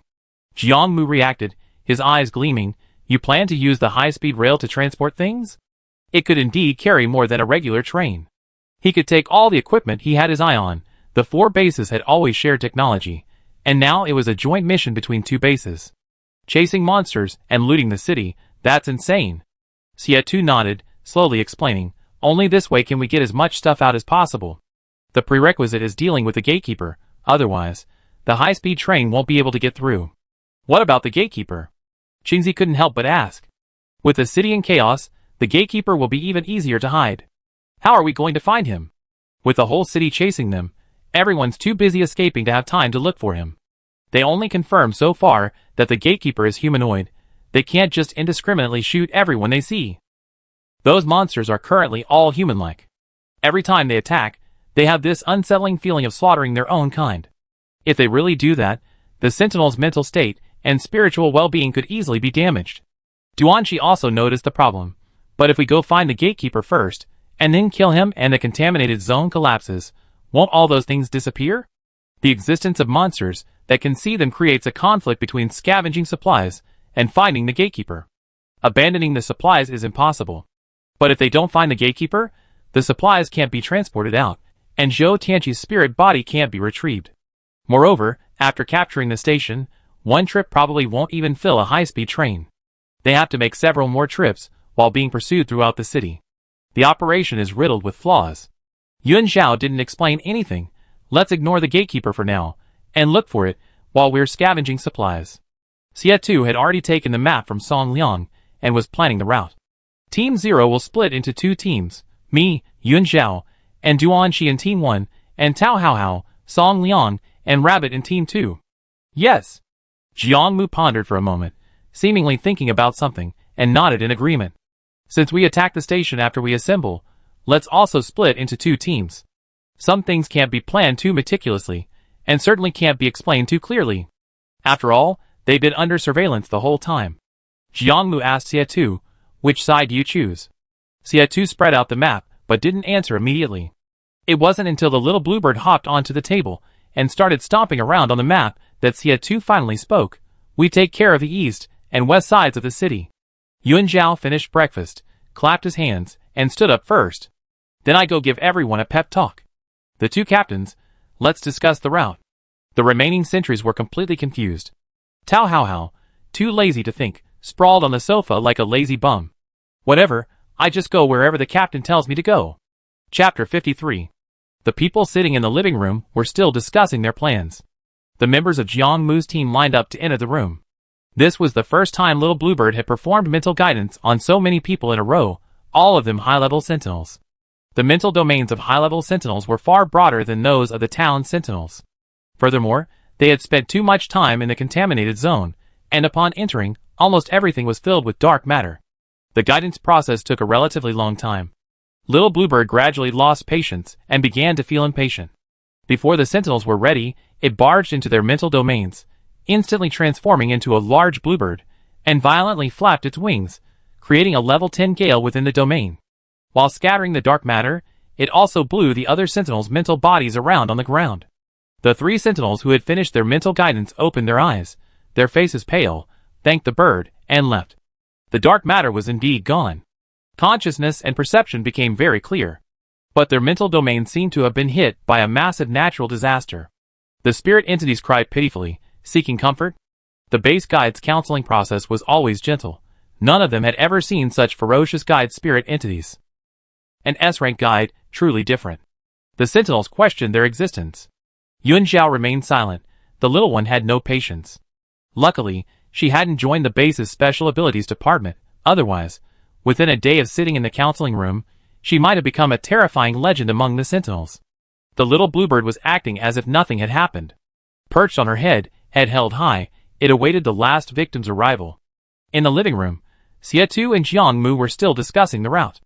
Jiang Mu shouted, "Qingzi, quickly bring out our money, let's rent a few trucks first." The two teams only had 2 armored vehicles, loaded with weapons, ammunition, and equipment. Since they were going to split into 4 groups to rob the bank, they naturally needed to prepare several more vehicles. "Yes, Captain." Qingzi quickly ran into the room and brought out 2 sacks of banknotes. Tao Hao gathered around, asking curiously, "Where did you get the money?" Jiang Mu raised an eyebrow. "Before we released the white beast, we sent it to rob the bank. A spiritual entity was perfect for this." Song Liang looked up at the sky speechlessly. No wonder it knew about the bank vault. "All right, you guys listen to Captain Xie's arrangements. I'm going to do some mental counseling." Jiang Mu lazily stood up, passing the 3 pale-faced team members, and stopped, sensing something was wrong. "Do you have any instructions?" The 3 shook their heads in unison. No. They should share the burden. Even the captain. Xie expression was tense, his tone somewhat cold. "Hurry up and go." The mission was important. Jiang Mu didn't delay any longer, pushing open the door and going inside. There were only 2 girls in the room. The rabbit, clutching a sniper rifle, sat by the floor-to-ceiling window, giving him a pitying look. In contrast, the little bluebird was so gentle with her, and the king chameleon. Yuan Zhao's expression remained unchanged, pointing to the sofa opposite. "Let's begin." Jiang Mu sat down opposite her, a tea table separating them. He noticed the little bluebird's figure suddenly become transparent and asked, "No need for a mental connection?" Yuan Zhao shook her head, silently saying, "No need, the little bluebird can go in. An S-rank sentinel's domain must be terrible. What if she goes in, and the great bluebird blows her and her to the ground? S-rank guides don't check compatibility?" Jiang Mu didn't find anything wrong, just very surprised. They can perform deep guidance without a mental connection? Yuan Zhao nodded. Yes, it can go in by itself. Back in the town, the little bluebird used to guide sentinels in this way. He originally thought high-ranking sentinels would be different. But it turns out they're the same. So far, she's only actually entered the rabbit's mental domain. "Alright, don't worry, I won't resist." Jiang Mu reminded her, "But make sure your mental body is careful inside. The energy is a bit chaotic. Sentinels are irritable and easily angered. Because of their excellent perception, their nerves are abnormally sensitive, and they are often in a state of violent emotion. This emotion almost permeates the entire mental domain." The rabbit looked up at him upon hearing this, and silently lit a candle for him. Team leader Jiang seemed to have never seen the great bluebird before, and none of the other team members had told him either. Yuan Zhao readily agreed, his tone perfectly normal. "Okay, let's begin." The little bluebird's figure gradually became transparent, countless fluorescent lights entering Jiang Mu's body, taking the opportunity to intrude into his mental realm. This was the first time the little guy had seen the vast domain of an S-rank sentinel, a mental world several times larger than that of an A-rank sentinel. An hour and a half later, Jiangmu opened his eyes with a complex expression. The manic energy that had been suppressing him had vanished without a trace. In its place was an unprecedented ease and comfort, as if a huge boulder had been quietly lifted from his heart. He could clearly feel his mind becoming sharper. His consciousness was also clearer. At this moment, all the violent impulses had subsided, like the calm sea after a storm. But how to describe it? Jiangmu asked with a somewhat subtle expression. Are you sure this is channeling? Or deliberately causing destruction? The phoenix, it was a phoenix with two forms. Fortunately, his white phoenix could fly and was enormous, so it wasn't slapped 108,000 miles away by the azure phoenix. The two spiritual entities chased each other in his spiritual realm, having a great time. A mess was left in their wake. The clouds in the sky were shattered, the trees were blown about, and the lawn looked like it had been hit by a meteorite. The white phoenix rarely had a playmate, and this playmate could also eliminate all the dark matter that had accumulated on its body over time. All negative emotions disappeared, and it was so happy that it swung its tail wildly. His naive child had no idea that others were beating him up. Good heavens, the two of them were causing chaos in there together. How can it not count? Yuan Zhao pursed her lips. Just tell me if the dark matter has been eliminated or not. Jiangmu, The little bluebird reappeared, perched on her head, not even glancing at Jiangmu, listlessly preening its ruffled feathers. A sentinel's mental domain is very fragile. Rampant destruction could harm the physical body. Jiangmu looked at the little creature, ignoring him, speaking earnestly. Luckily, I'm an S-rank sentinel. Other sentinels couldn't withstand your antics. The little bluebird glanced at him sideways. Idiot. Yuan Zhao had to speak up for her mental entity. Don't worry, it knows what it's doing. It will only cause damage within the sentry's tolerance level. As for psychological harm, that's unpredictable. Jiangmu was utterly speechless. Yuan Zhao stood up. Let's go, we talk outside. The evacuation work was complete. Next, it was time to rob them. Outside, Duan Qi and Tao Haohao followed Qingzi and the others out, driving back 4 large trucks. Xie Tu saw them come out and, with a calm expression, gave the orders. Team 1, go to the east of the city to get the hydroponics technology. Team 2, go to the technology park in the west of the city to get artificial intelligence and 3D printing technology. After completing the mission, assemble at the South Station warehouse. Along the way, bring back everything you can carry. Yes, sir! Jiangmu, after coming out, was also giving orders to his team members. You take Zhou Tianqi to the hospital first. The 4 teams quickly prepared, checked their weapons and equipment, packed enough ammunition, and boarded a large truck. Only Jiangmu and Qingzi drove their own armored vehicle. Previously, to acquire electromagnetic weapon technology, the group had broken into a military base once. Now that they could take more supplies, they naturally wanted to go again. Practice makes perfect. The other 3 teams' trucks had cargo boxes in the back, meaning the 3 of them would have to squeeze into the front cab. On the first team side, Duan Qi was in charge of driving. Yuan Zhao had to sit in the cramped passenger seat next to Xie Tu.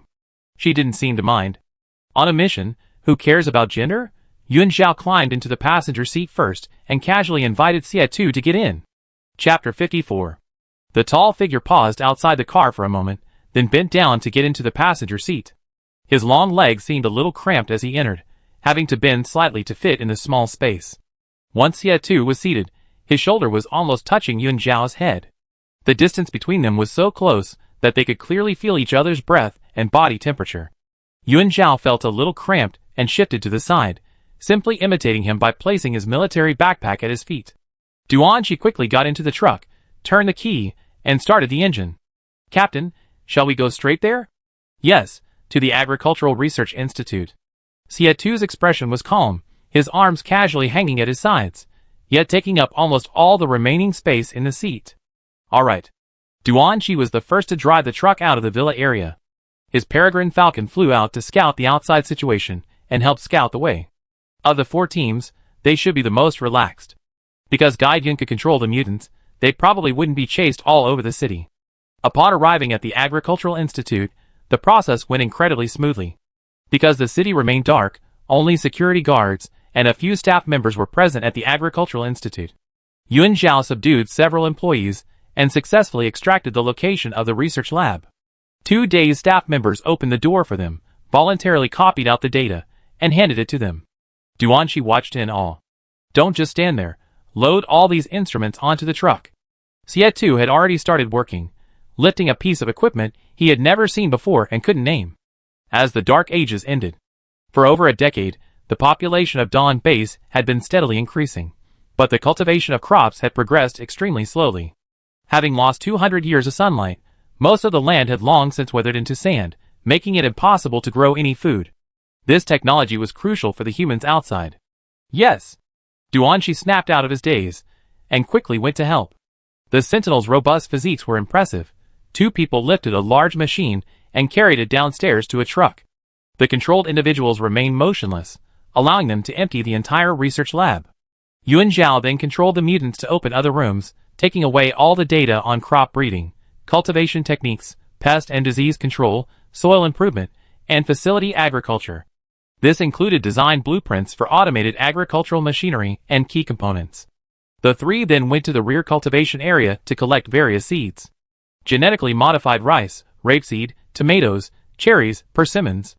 There were too many varieties, some they couldn't even identify. They simply dug them up from the ground, trying to collect everything.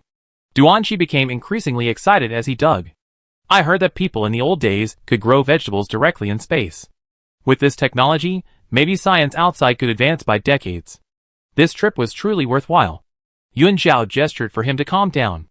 I just took a look. Hydroponics requires nutrient solution. We got the data, but it depends on the level of the researchers at the base. Even with the best technology, it's not something that can be achieved overnight. We need to master the methods before we can see results. Duanqi shrugged. That's not something we should worry about. They knew absolutely nothing about agriculture. Yuan Zhao was silent for a moment, then said, that makes sense. Xie hadn't said much the whole time, just brushed the dust off his combat uniform and gestured with his chin. Let's talk in the car. The equipment took up a lot of space. The extra-long truck was almost completely full. The 3 of them climbed back into the cramped driver's seat. Xie tossed his backpack to the floor, making room for the petite guide.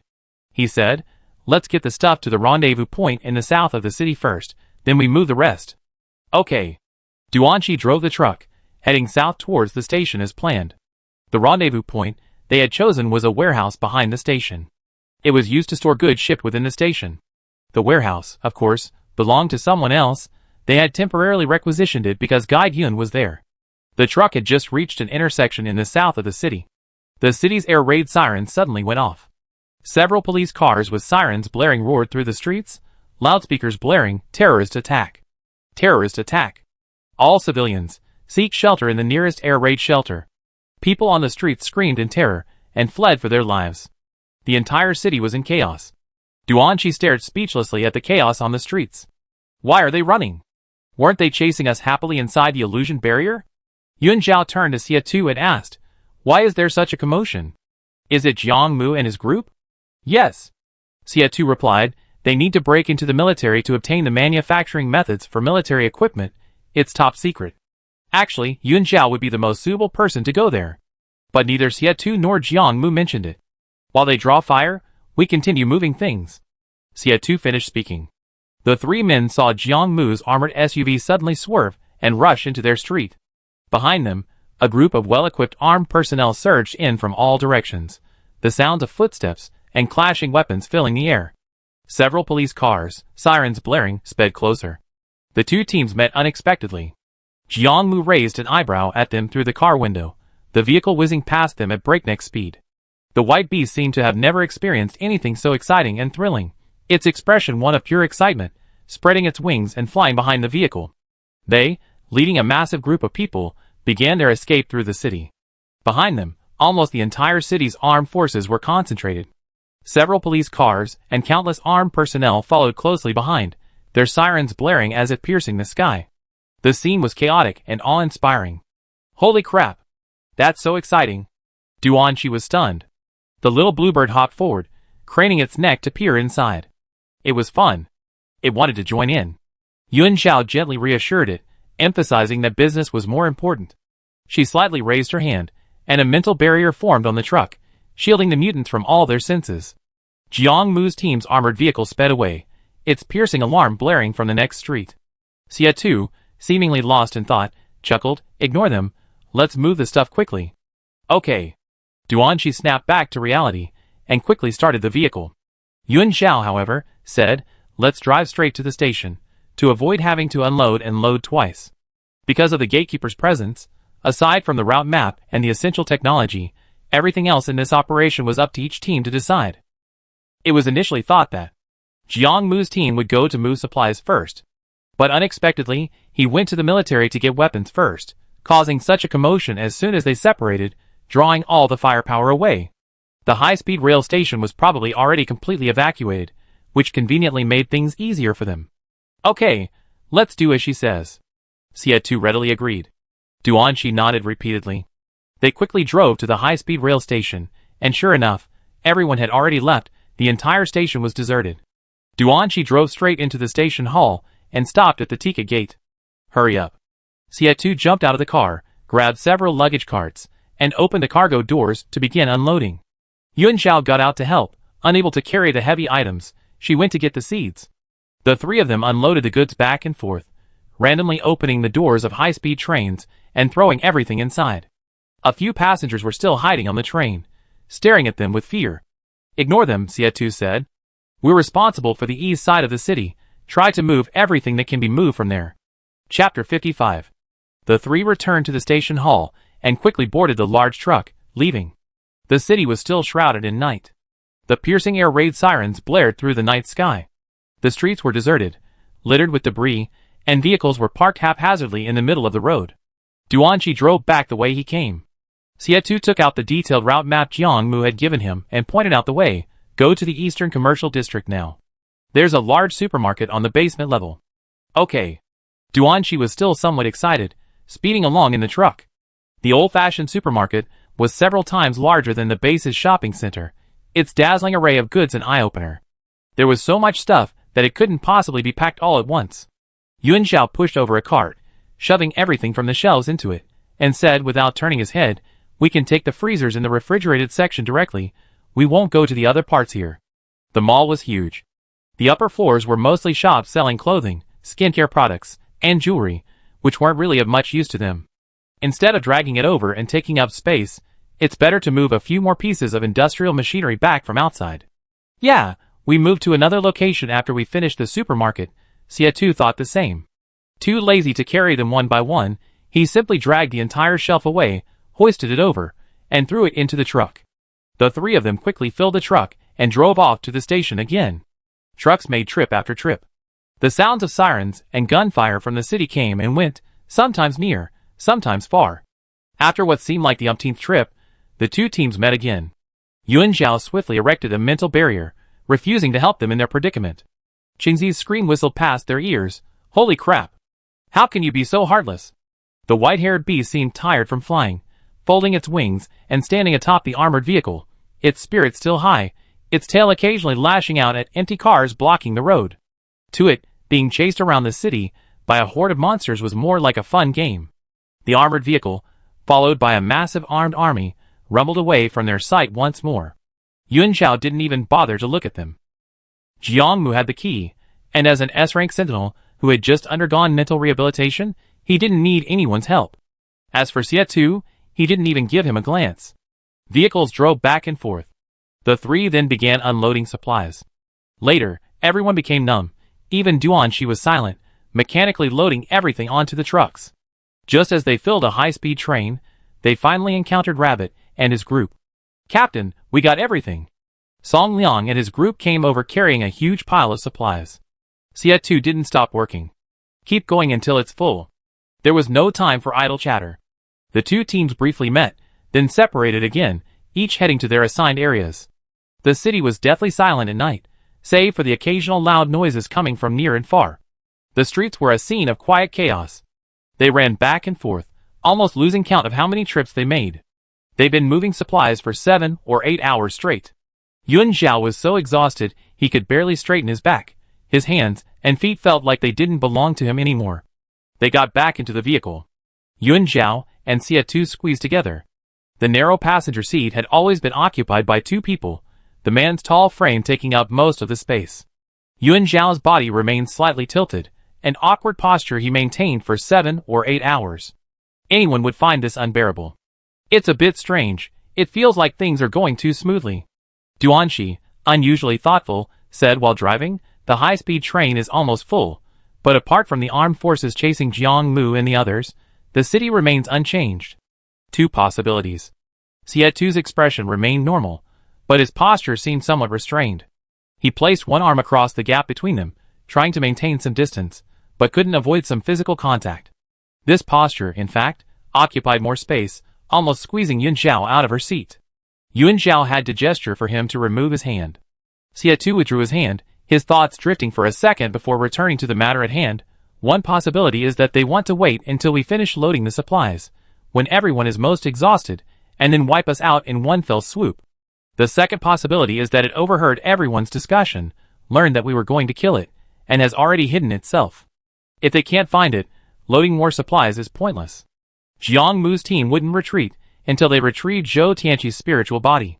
For Dawn Zero team, the supplies on the high-speed train were crucial, and for the extra 10,000 points, they couldn't abandon Jiang Mu and the others to go out alone. Duanxi cursed under his breath, "Damn, are we going to play hide-and-seek again?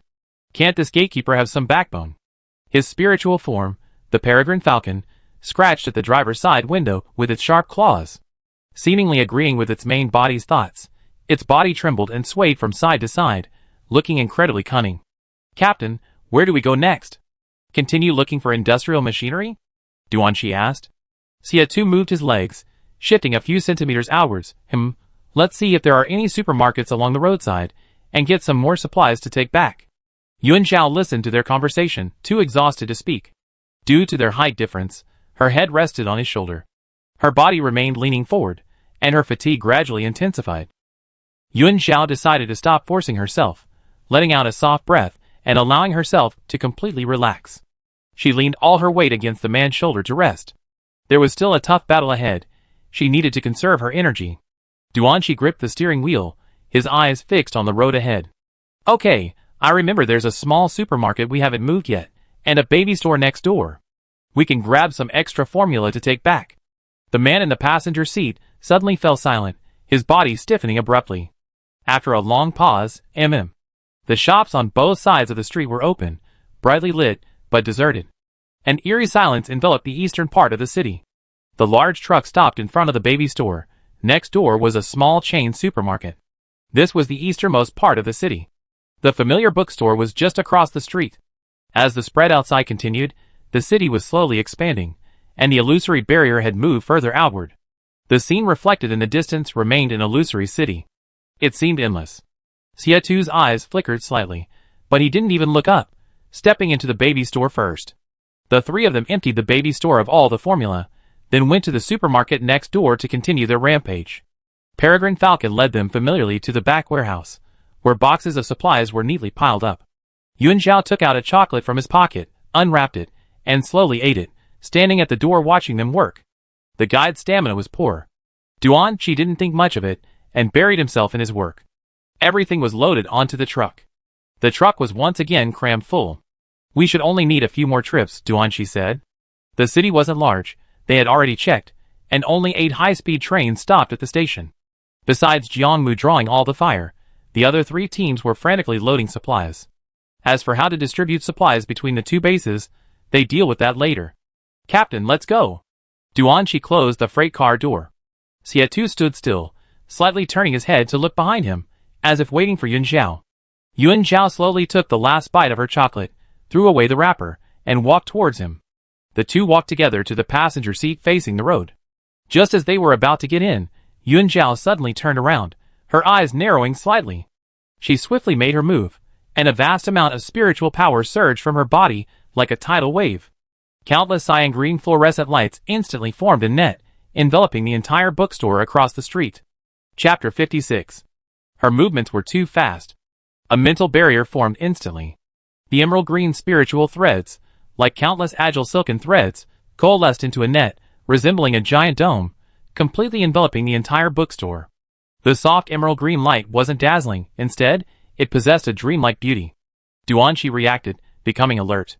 He quickly grabbed his gun, jumped out of the car, and went to the captain and guide Yun. Duanqi asked, "What's wrong?" The peregrine falcon, following his thought, spread its wings, preparing to go check. "Don't let it go." Xie stopped him in a deep voice. The little guy obediently flew back. The bookstore was pitch black. In the city at night, countless dazzling lights intertwined. Under the light, the bookstore's glass door reflected like a mirror, the colorful light shimmering and creating a unique sense of light and shadow. The light refracted, making it impossible to see anything inside the bookstore.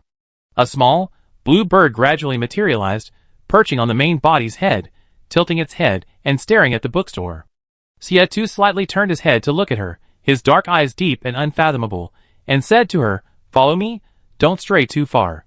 He turned and walked ahead to clear the way.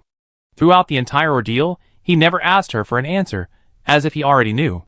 Yun Zhao gazed thoughtfully at the man's broad back, then stepped behind him. Duanqi snapped out of his reverie and strode after the two.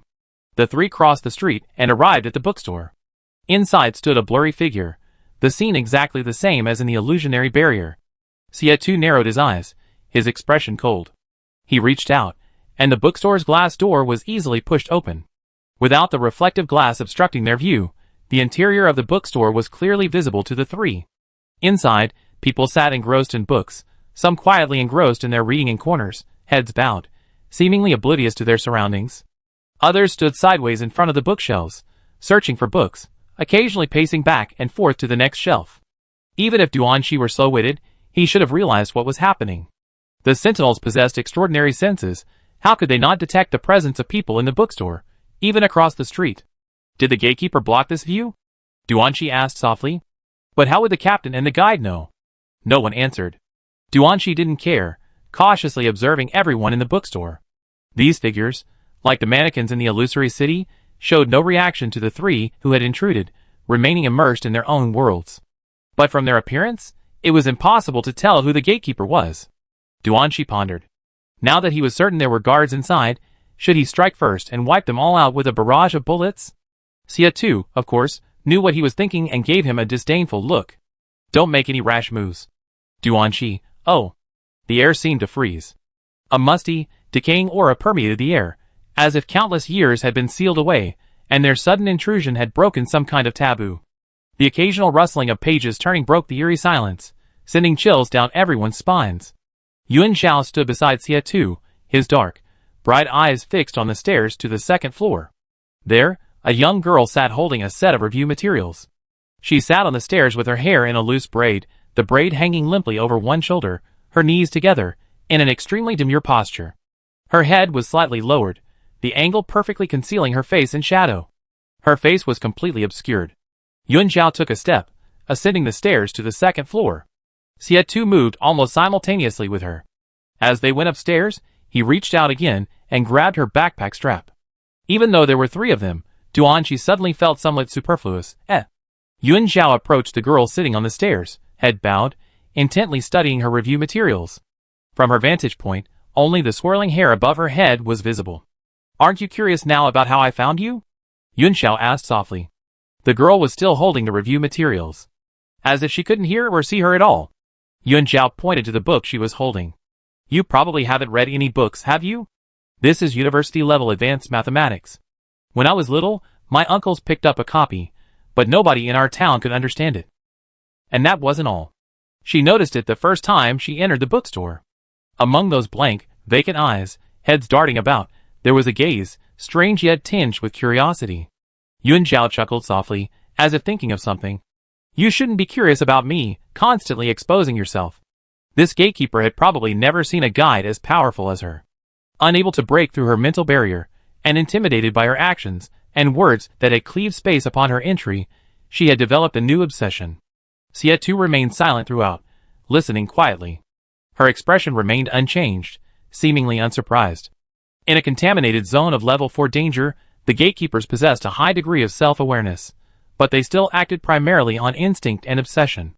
The gatekeeper of contaminated zone number 88 developed a new obsession with Yun Zhao, thus revealing a weakness. A green fluorescent net enveloped the entire bookstore. Unable to break through Yun Zhao's barrier, the gatekeeper naturally couldn't escape the mental barrier she had erected. Now, escape was impossible. Yuan Zhao slowly raised her right hand, her voice sounding calm. It's alright if you don't speak. I also want to try whether my mental threads can control the gatekeeper. A wisp of fluorescent light flashed, instantly rushing towards its face. An invisible barrier appeared simultaneously, blocking the attack. The moment the green fluorescent light collided with the barrier, a powerful mental energy fluctuation erupted in the air. The two forces collided violently, and the barrier began to tremble violently under the impact of the powerful mental energy, developing countless fine cracks. The little girl with braided hair suddenly looked up, finally revealing her true face. It was a delicate, youthful face, but extremely pale. Her eyes had no whites, only ink-black pupils. Her expression was stiff, like a mannequin, making her look incredibly eerie. The surrounding scenery suddenly shifted. Xie Tu was on guard. One hand had been gripping Yuan Zhao's backpack strap. An invisible force attacked, trying to push his hand away. He reacted even faster, pulling the girl into his arms and swiftly drawing his tang sword, shattering the barrier, attacking him with a single strike. The whole process took less than a second. But the girl simply vanished from his arms. The familiar bookstore environment was swiftly erased, as if by an invisible hand. Almost instantly, darkness surged in from all directions, the dense dark matter threatening to devour everything. The surrounding scenery had changed. Endless darkness surrounded them. The slender girl felt as if she were at the bottom of a bottomless abyss. Yuan Zhao stood alone in the dark abyss, letting it lead her here. Mental pull. It was a strange feeling. She subconsciously didn't want Xie Tu to follow. It was as if something bad would happen if he came. The green barrier above her head remained. The gatekeeper standing opposite her, under the blinding green light, had a pale, childlike face that was inexplicably distorted. The little girl gradually revealed a strange smile, finally speaking, "In my world, you can't do anything to me." Its tone was extremely odd. The voice carried a sticky, cloying quality, as if countless tiny tentacles were trying to tightly bind and disturb one's mind. "Is that so?" Yuan Zhao's expression was calm, her voice indifferent. She completely disregarded its words. Yuan Zhao slightly raised her fingertips. The great azure bird suddenly appeared. It soared into the air above her head, a dazzling azure green light surging forth like a tidal wave, instantly illuminating a vast expanse of the abyss. Yuan Zhao stood there quietly, enveloped in the light. Above her head, a phoenix radiating intense pressure hovered in midair. Its massive body spread its enormous wings. Those cold, emotionless blue beast eyes looked at the gatekeeper as if she were an ant. The physical body and the spiritual body wore identical expressions. "But you see, no matter how you move, you're always trapped within my barrier, unable to escape." Chapter 57. Why did I run away? The little girl tilted her head, seemingly puzzled. Her pale, childlike face had black eyes that filled their entire sockets, with not a trace of white visible, radiating a chilling, eerie aura. "This is the world I created." "The world I created?" Her voice carried a chilling strangeness. "Then what about your spiritual body?" Yuan Zhao suddenly spoke, questioning it. "How did your spiritual body die?" The abilities of Gatekeeper number 88 were almost all related to mental power. It was clearly a mutated guide who, after losing its spiritual body and becoming a mutant, developed a strong obsession.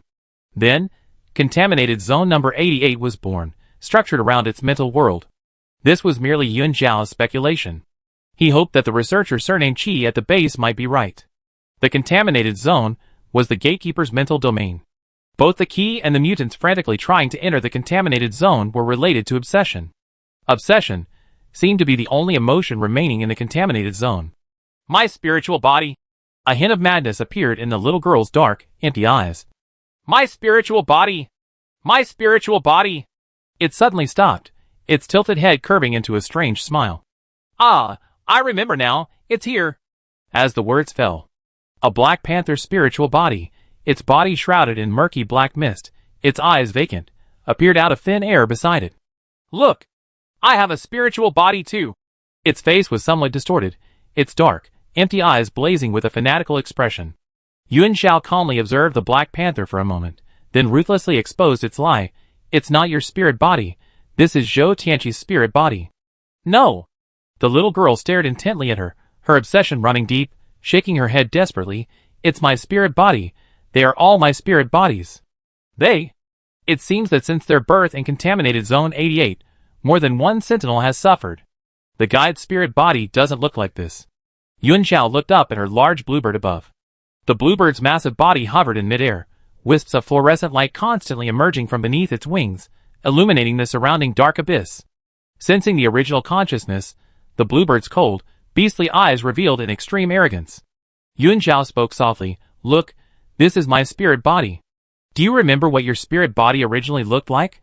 She wanted to understand why the guide had become distorted. Sentinels are powerless against the invasion of dark matter, and it's not uncommon for them to mutate into monsters. However, as guides, they possess an innate ability to cleanse the dark matter. Perhaps understanding why its spiritual entity died will provide the answer. The eerie little girl froze. Its spiritual entity. The image of the little goat gradually surfaced in her mind. It was an extremely clingy little creature, a spiritual entity that could sense all of her body's joys and sorrows, and would always unconditionally protect her. It died murdered. The gatekeeper suddenly went mad, violently attacking the Black Panther, shouting, "Yes, it's not my spiritual entity, not my minion. I'm going to kill it, kill you all." The surrounding dark matter grew increasingly dense. The already surging dark matter, as if infused with a violent power, churned and surged like a raging torrent, attacking the motionless Black Panther's spiritual form. The gatekeeper's attack carried a strong dark aura. Wherever it passed, the air seemed to be torn apart, emitting a sharp whistling sound. The surrounding cyan green fluorescence surged in response, instantly forming a barrier, protecting the Black Panther and blocking the fatal blow. The powerful shockwaves spread outwards, scattering the surrounding dark matter. So, because it died, you lost your guiding ability, and then you mutated into what you are now? Yuan Zhao understood everything.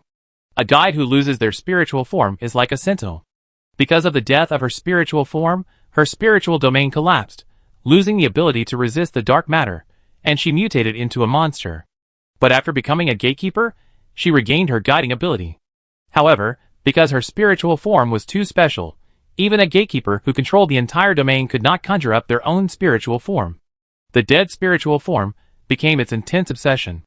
It began attempting to strip away the mental entities of all the sentinels entering contaminated Zone 88. Yuan Zhao spoke again, asking, "Where did you learn mental manipulation from?" The gatekeeper, having lost its mind, couldn't hear her at all. Its dark, terrifying pupils stared intently at her, then suddenly launched an attack. Within the mental realm, it could create any scene it desired at will. The surroundings suddenly shifted again. The ground collapsed inch by inch. The dark abyss transformed into a vast ocean. Many aquatic creatures swam through the water, and patches of black, thread-like seaweed at the bottom suddenly lunged forward, trying to drag her to the bottom. Lacking any physical activity, she couldn't drive, use weapons, or even swim. No wonder the gatekeeper, knowing her powerful mental strength, wasn't afraid of her at all. It wanted to drown her. Too bad. Had the gatekeeper forgotten that her mental threads could already materialize, as the abyss beneath her feet crumbled inch by inch, the large bluebird hovering in midair spread its enormous wings, protecting its main body beneath them, and cried out. The dancing fluorescent light seemed to consciously gather, rapidly forming a bright circle that reached her feet, allowing her to stand steadily on the sea surface. All the black lines attacking her were blocked outside the barrier, and quickly swallowed up by the fluorescent lights. "Is that all you can do?" Yuan Zhao raised her eyes, looking at it calmly. "Then, it's my turn next." As the gatekeeper descended into madness, the entire contaminated Zone 88 outside erupted in chaos. The two standing inside the bookstore. Xia witnessed the guide disappear from his arms. His eyes were dark and sharp, his gaze sweeping over the figures reading in the bookstore. "Captain." Duanqi hadn't even finished speaking when, as if sensing something, he suddenly sidestepped, raised his gun, and fired at the approaching figure. Bang! Bang! 2 bullets were fired, but the figure easily dodged them. The tall figure was incredibly agile, closing in the blink of an eye, attacking directly at Duanqi. Duanqi's expression changed drastically, a sentinel mutant. As the name suggests, a sentinel that is mutated into a monster. They are far more dangerous and difficult to deal with than ordinary mutants. Xia didn't say a word, charging towards the figure like an arrow released from a bow, his right hand holding a tang sword that gleamed coldly as he swung it fiercely, engaging the sentinel mutant in combat. Several shadows emanating black smoke suddenly leaped down from the second floor, surrounding Xia and Duanqi. Upon releasing his senses, he discovered they were all sentinel mutants. Duanqi immediately switched weapons, drawing a knife from inside his backpack, and forcefully pushed off the ground with his hind legs to dodge the oncoming attack. "I knew the mutants in the Illusion City were so weak. They were waiting for us here." Chapter 58. 4 or 5 sentinel mutants moved with incredible speed, like ghosts, rushing towards Sia2. They swung their arms, covered in sharp claws, and slammed them down at him. Sia2 reacted swiftly, leaping agilely to a bookshelf against the wall to dodge. Then he turned swiftly, raised his sword, and leaped down from the shelf, slashing down with a single blow. One strike killed a mutant. The sentinel mutant behind him roared and turned to pounce back with even greater speed. Sia2 flashed forward, his tang sword drawing a sharp arc through the air as he slashed towards the monster's head. The wooden bookshelf was knocked askew, books scattered everywhere. The books, encountering the dripping black slime, sizzled and corroded, completely destroying them. Damn it, is it too late for me to move these books out now? Duanqi cried out in distress. During the fight, Sia2 glanced at the situation on Duanqi's side. Duanqi was surrounded by several mutants. He took a running start, grabbed the stair railing with one hand, and nimbly vaulted sideways to the second floor. His peregrine spirit form revealed its sharp talons, swooping down to grab the monster's head. The sentinel mutants dodged left and right, but didn't attack. Their obsession remained. Although the sentinel mutants were powerful, they instinctively wouldn't harm their spirit forms. Duanqi seized the opportunity, thrusting his knife into the monster's abdomen, killing one mutant. He still had the energy to roar. Clearly, he could handle it. Sia2 ignored him, his knife movements becoming faster and more ruthless. After some effort, the two killed all the sentinel mutants in the bookstore.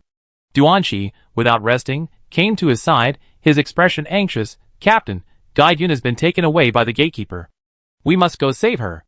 Sia2 unexpectedly said, "No, head to the South City Station immediately." Abandoning Gaiyun? Duanqi was dumbfounded. Sia2's expression was calm.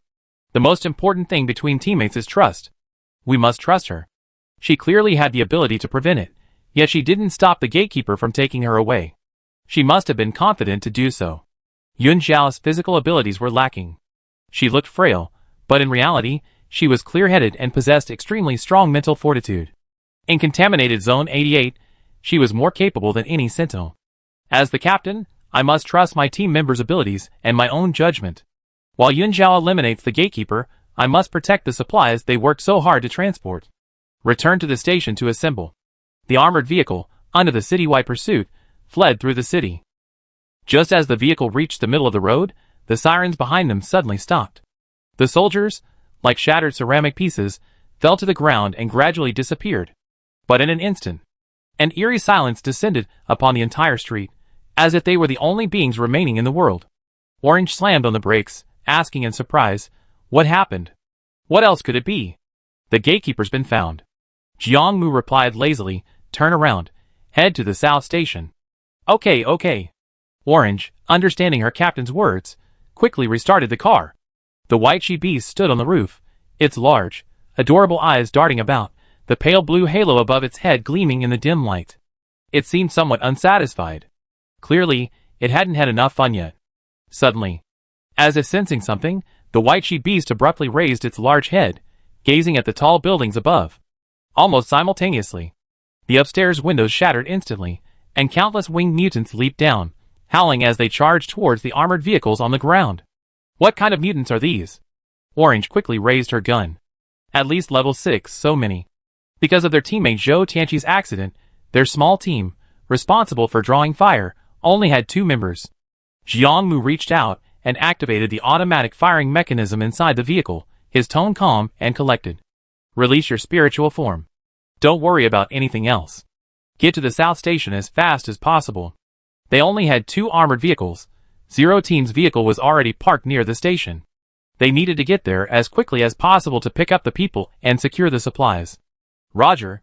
Orange immediately turned the vehicle around and released her spiritual form. A lynx appeared out of thin air, perched on the roof, its back arched, poised to strike, letting out a low growl. Orange slammed on the accelerator, and the armored vehicle sped forward like a steel beast. The winged mutants were incredibly fast, constantly adjusting their flight paths as they swooped down to surround the armored vehicles. The white-haired beast was the first to spread its wings and take flight, charging headlong into the horde of mutants. The pale blue aura grew brighter and brighter. Having undergone mental induction, the white-haired beast was even more powerful than before, rampaging through the horde of monsters in the air. Splash slime fell like a black rain, corroding everything it touched. The other 2 teams were in the same predicament. Song Liang and his two companions were still loading supplies into the high-speed trains. After 8 or 9 hours of back-and-forth transport by the three teams, the 8 high-speed trains were gradually filled. We should only need 2 or 3 more trips to pack in more supplies and take them out. Song Liang had barely finished speaking when he sensed something was wrong. Rabbit and Tao Hao did the same. The three of them whirled around, quickly raising their weapons, back to back in defense, cautiously scanning their surroundings. The scattered figures hiding inside the high-speed train, some instantly shattered into dust, others exuding black aura, revealing their true forms. Holy crap!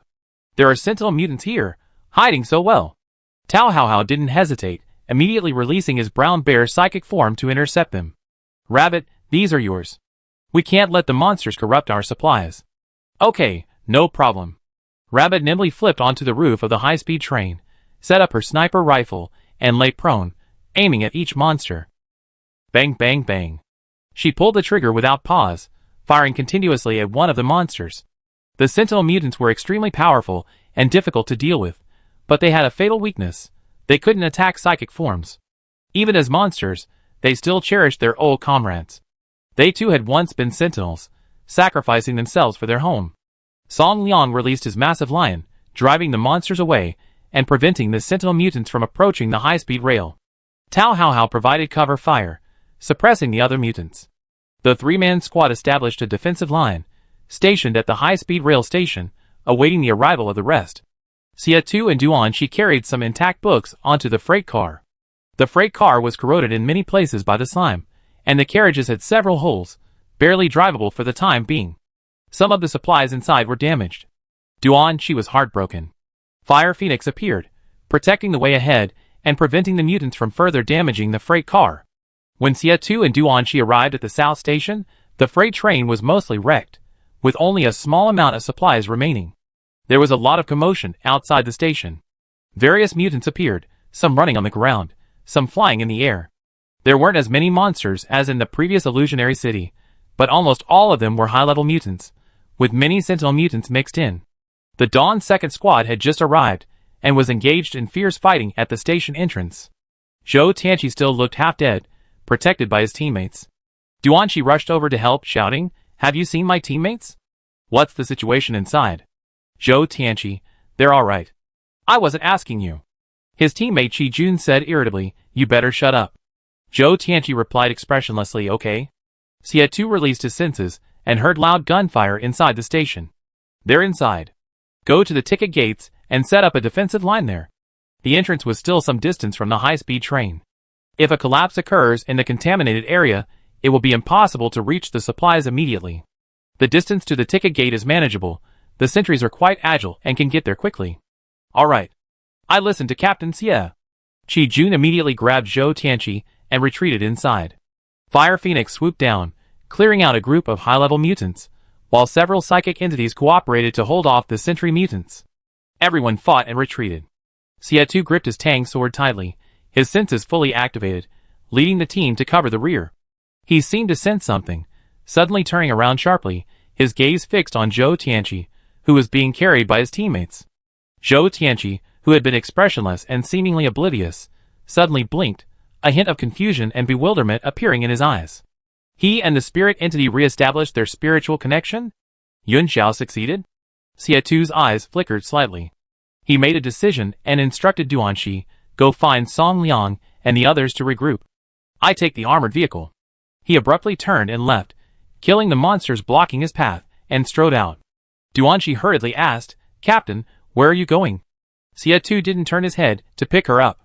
He said he would trust her, but a trace of worry remained in his heart. After the domain collapsed, the mutants still existed. After killing the gatekeeper, would she still have the energy to deal with those monsters? Chapter 59. The Boundless Deep Blue Sea. Yun Xiao stood facing the wind on the sea surface, a circle of light gathering beneath her feet, shimmering with green light. Across from her, 2 cyan-green barriers, like enchantments, trapped the gatekeeper and the Black Panther's spiritual entity within them respectively. The tangled black threads relentlessly assaulted the barrier binding the gatekeeper. Some of the cyan-green fluorescence was dispersed, and new spiritual threads immediately appeared from beneath the wings of the great bluebird, filling the barrier once more without a single gap. No matter how the surrounding scenery changed, no matter how many monsters and dark matter surged from the seabed. The spiritual barrier enveloping the gatekeeper remained constant, unable to break free.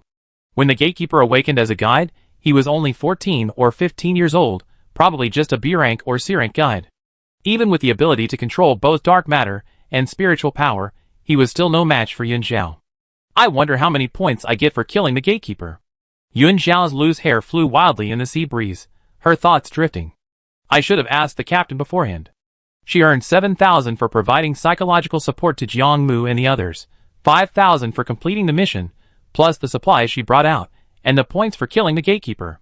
Yun Zhao silently calculated in her mind. It seemed she was about to become rich overnight.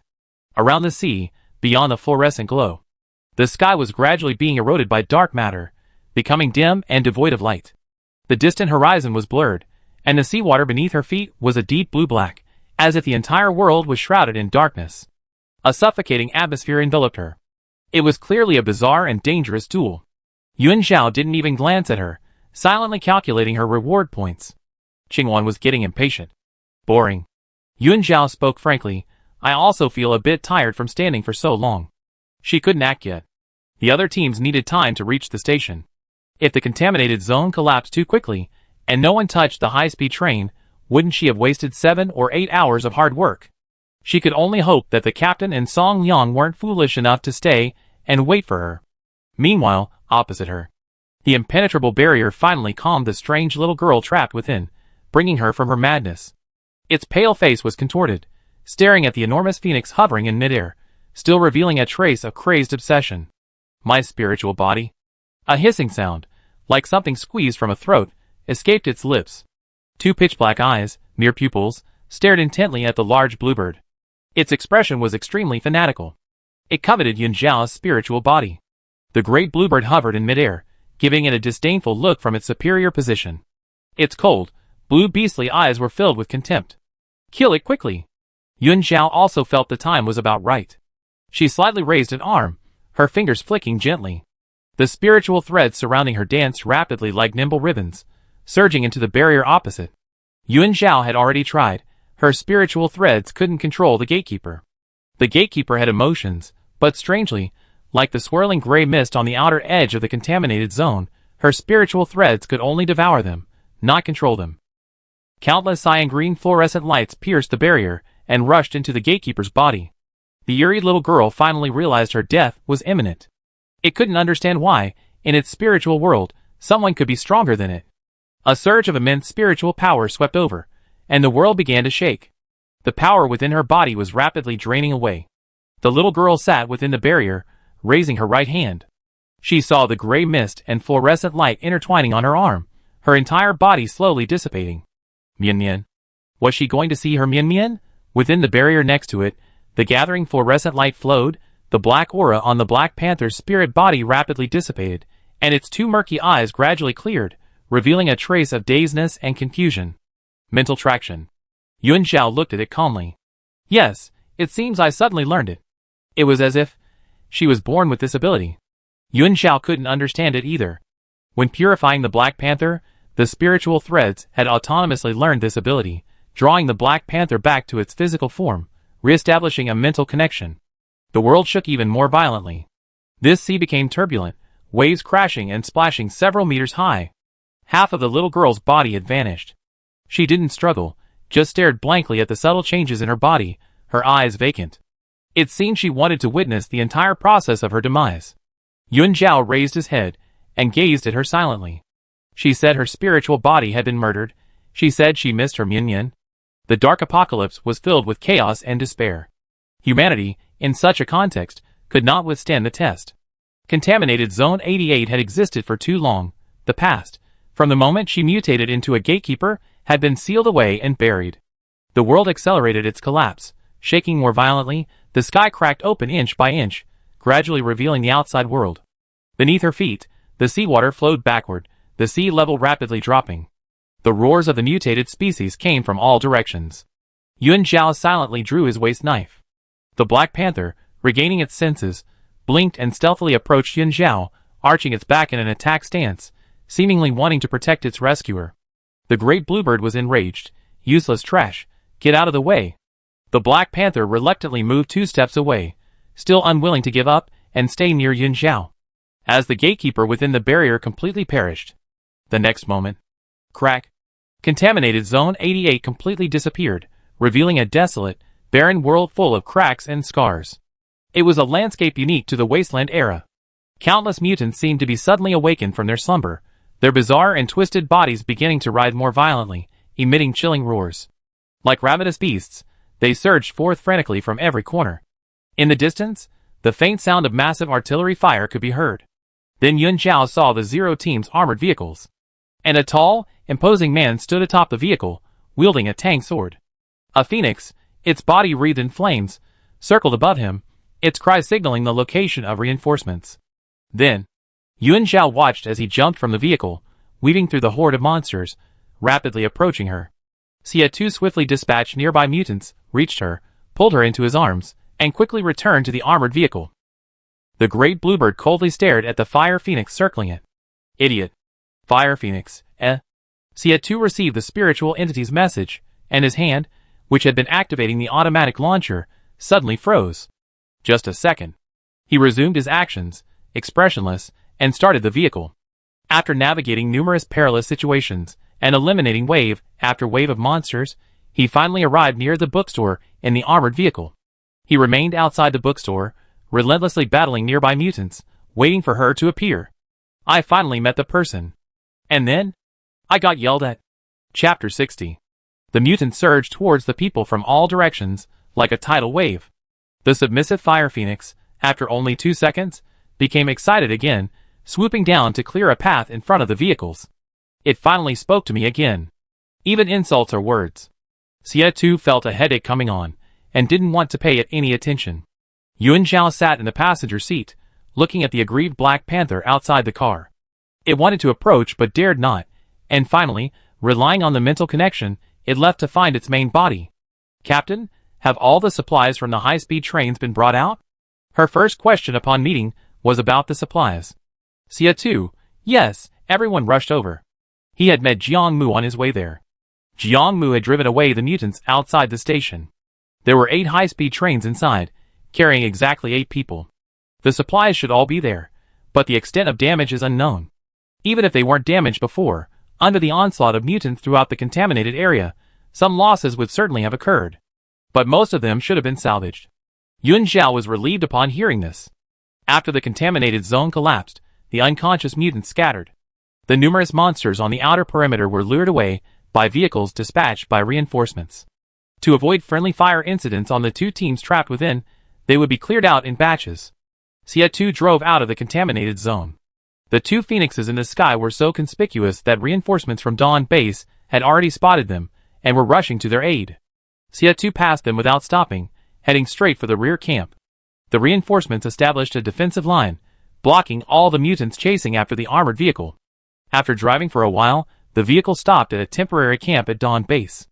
Xia2 pulled a box of instant noodles from his backpack and handed it to her.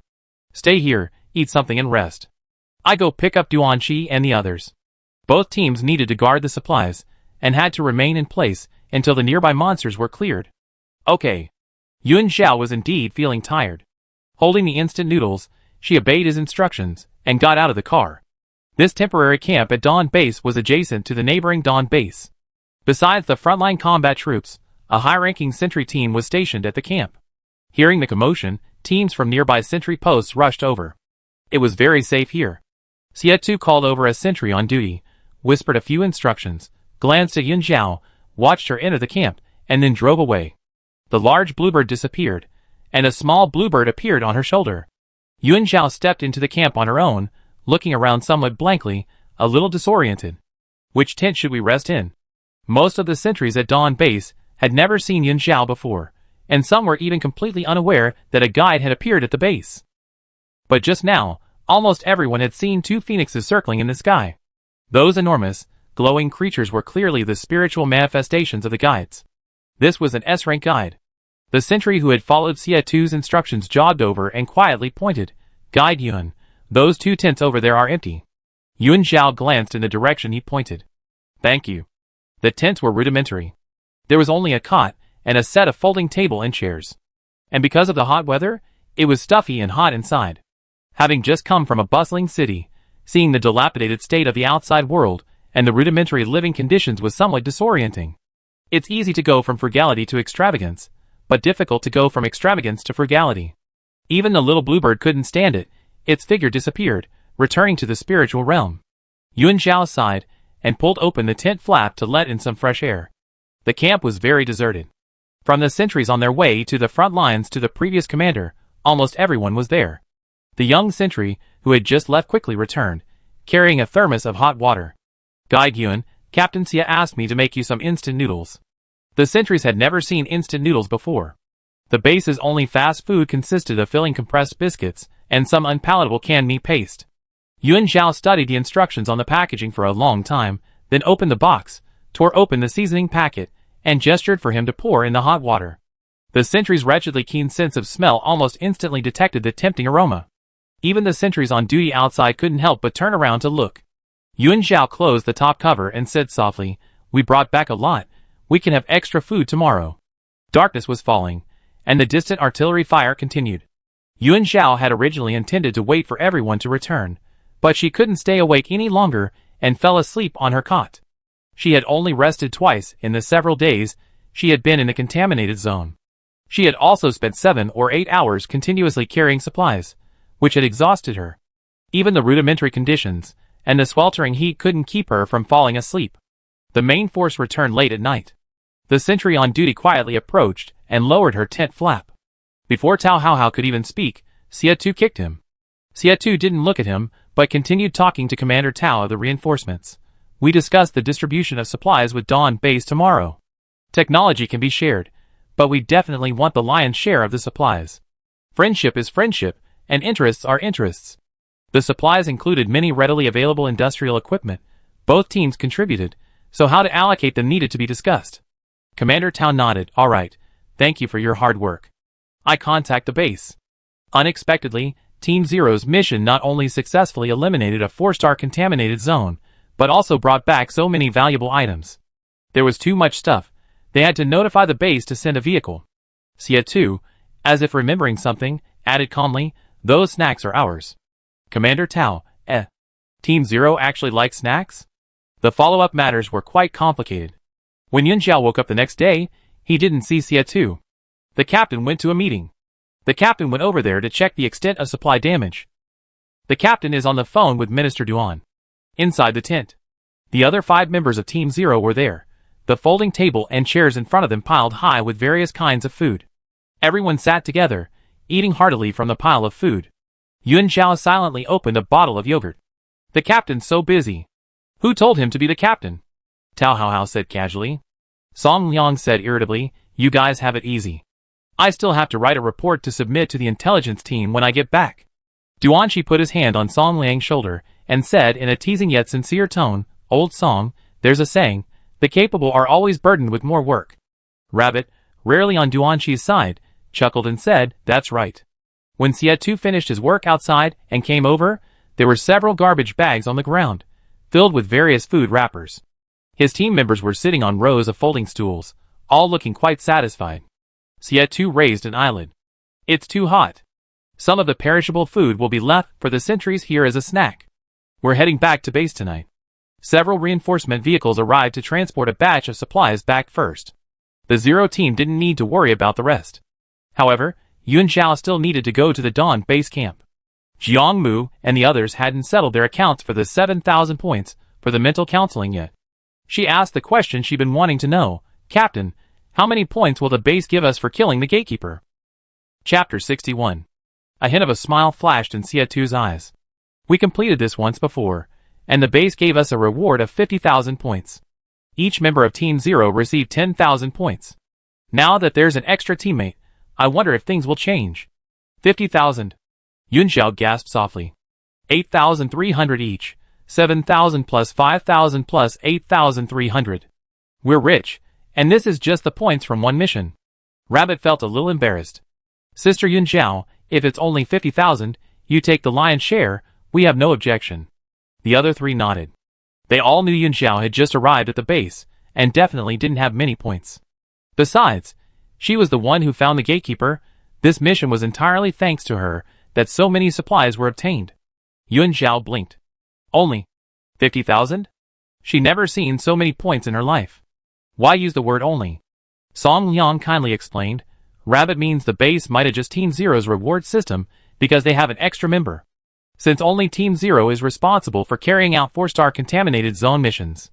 Last time, the reward was distributed based on our numbers, Song Liang said. There might be a change this time. If not, you can take the lion's share, we don't care. Yuan Zhao waved her hand. No need, let's split it evenly. She knew that the base's mission point rewards were split equally among each team. They were comrades in arms, risking their lives together, a unified force, people who could entrust their backs to each other without reservation. No one's contribution would be taken lightly. Besides, the captain had already promised to give her the snacks. Such a generous reward is something we never encountered before, Duanxi shrugged. Everyone nodded. The rabbit grinned, mainly because Dawn Base gave an extra 20,000. Adding to that the supplies, there will be further rewards from the base upon our return. The exact amount will only be known after everything is transported back, and the base calculates it. Xie Tu found a folding stool and sat down, saying to Yuan Zhao, this is a rare opportunity. Don't be disappointed if the reward is less in the future. So many points on her first mission. What if next time she only gets the minimum reward of 2,000 or 3,000 points?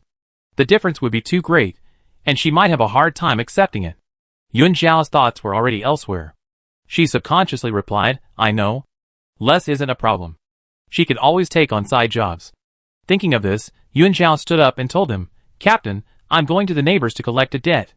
Xie Tu nodded, go ahead. The two bases' temporary camps were right next to each other. Outside, a large crowd of sentries bustled about, busy unloading supplies and loading them onto trucks for transport back to their respective bases. The military trucks arriving as reinforcements had enormous cargo beds. The subsequent bases were mostly sending similar vehicles, ideal for transporting supplies. The sentries running back and forth were all very excited and worked with great efficiency. They saw many foods they had never tasted before. Everyone had received the news. Some of the food couldn't be kept for long, so everyone would have extra food that evening. So many snacks, can I buy them with points? One sentry said. My daughter's birthday is coming up soon, and I want to buy some as a birthday present for her. I heard that Captain Jiang and Captain Xie negotiated. The construction equipment and blueprints they brought back belong to us, while the snacks belong to Dawn Base. Let's go ask them later. Dawn Base is preparing to build houses on the surface.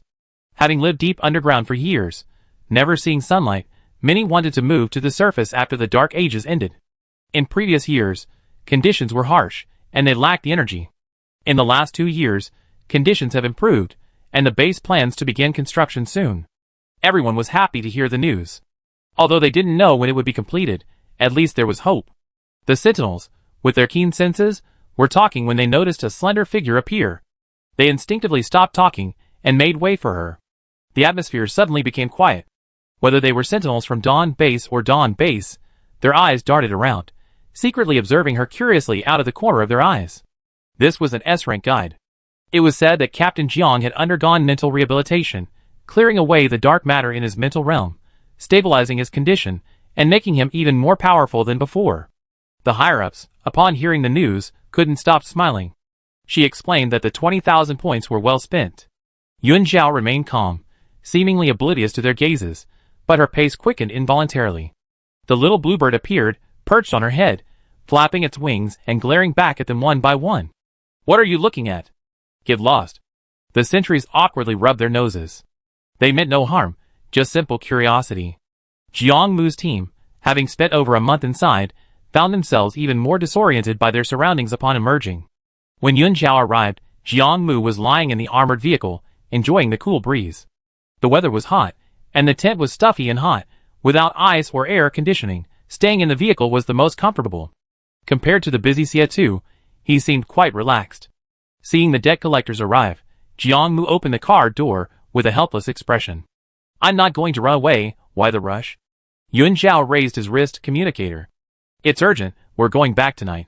So soon? Jiang Mu was somewhat surprised. There's still a lot to do. Yuan Zhao said, there's no way around it. Our captain is too capable. He's handed over all the follow-up matters clearly. Everyone wants to go back and rest as soon as possible. Jiang Mu, He opened the car door and got out, walking towards the camp, gesturing for Yun Xiao to follow. I settle your bill right away, but there's still gray fog and dark matter in Xiao Qizi's domain, so I might need to trouble you a bit. Also, there are 2 sentinels we'd like you to help with some mental counseling. Don't worry, we settle the fees together. Lieutenant Zhao had wanted to ask Yun Xiao for help yesterday, but Jiang Mu stopped him. The guides need rest. A day later won't be a problem. No problem. Yun Xiao readily agreed. Once they got back, the counseling price for sentinels from the same base might not be so high. Aside from the elite combat units, the other sentries didn't have that many points. Opportunities don't come often, they should make some extra money while they can. Yun Xiao followed him into the Dawn base camp. This time, the sentries passing by didn't even glance at them, giving the little bluebird a chance to curse them. The little bluebird raised its noble head, glancing at them sideways, making a sound like mockery. Sentries, eh? Yun Xiao gently patted it, helpless at its behavior of attracting hatred everywhere. Inside the tent, Zhou Tianqi, with a baby face and expressive features, lay on his cot ordering his teammates, Orange, I feel terrible, quickly open a bottle of yogurt for me. Orange picked up a folding stool and threw it at him. Damn! I think you're better suited to be a human robot. Zhou Tianqi nimbly dodged. I'm not kidding, I'm really uncomfortable. Why is there so much gray fog in my mental realm? His Black Panther didn't want to go back, lying listlessly by the bed. The base's guides could only clear away dark matter. They had carried out so many missions, and had never encountered swirling gray fog seeping into the mental realm. Chapter 62. Qi Jun said irritably, you better behave yourself. Call us Dad, and we go get Guide Yun for you.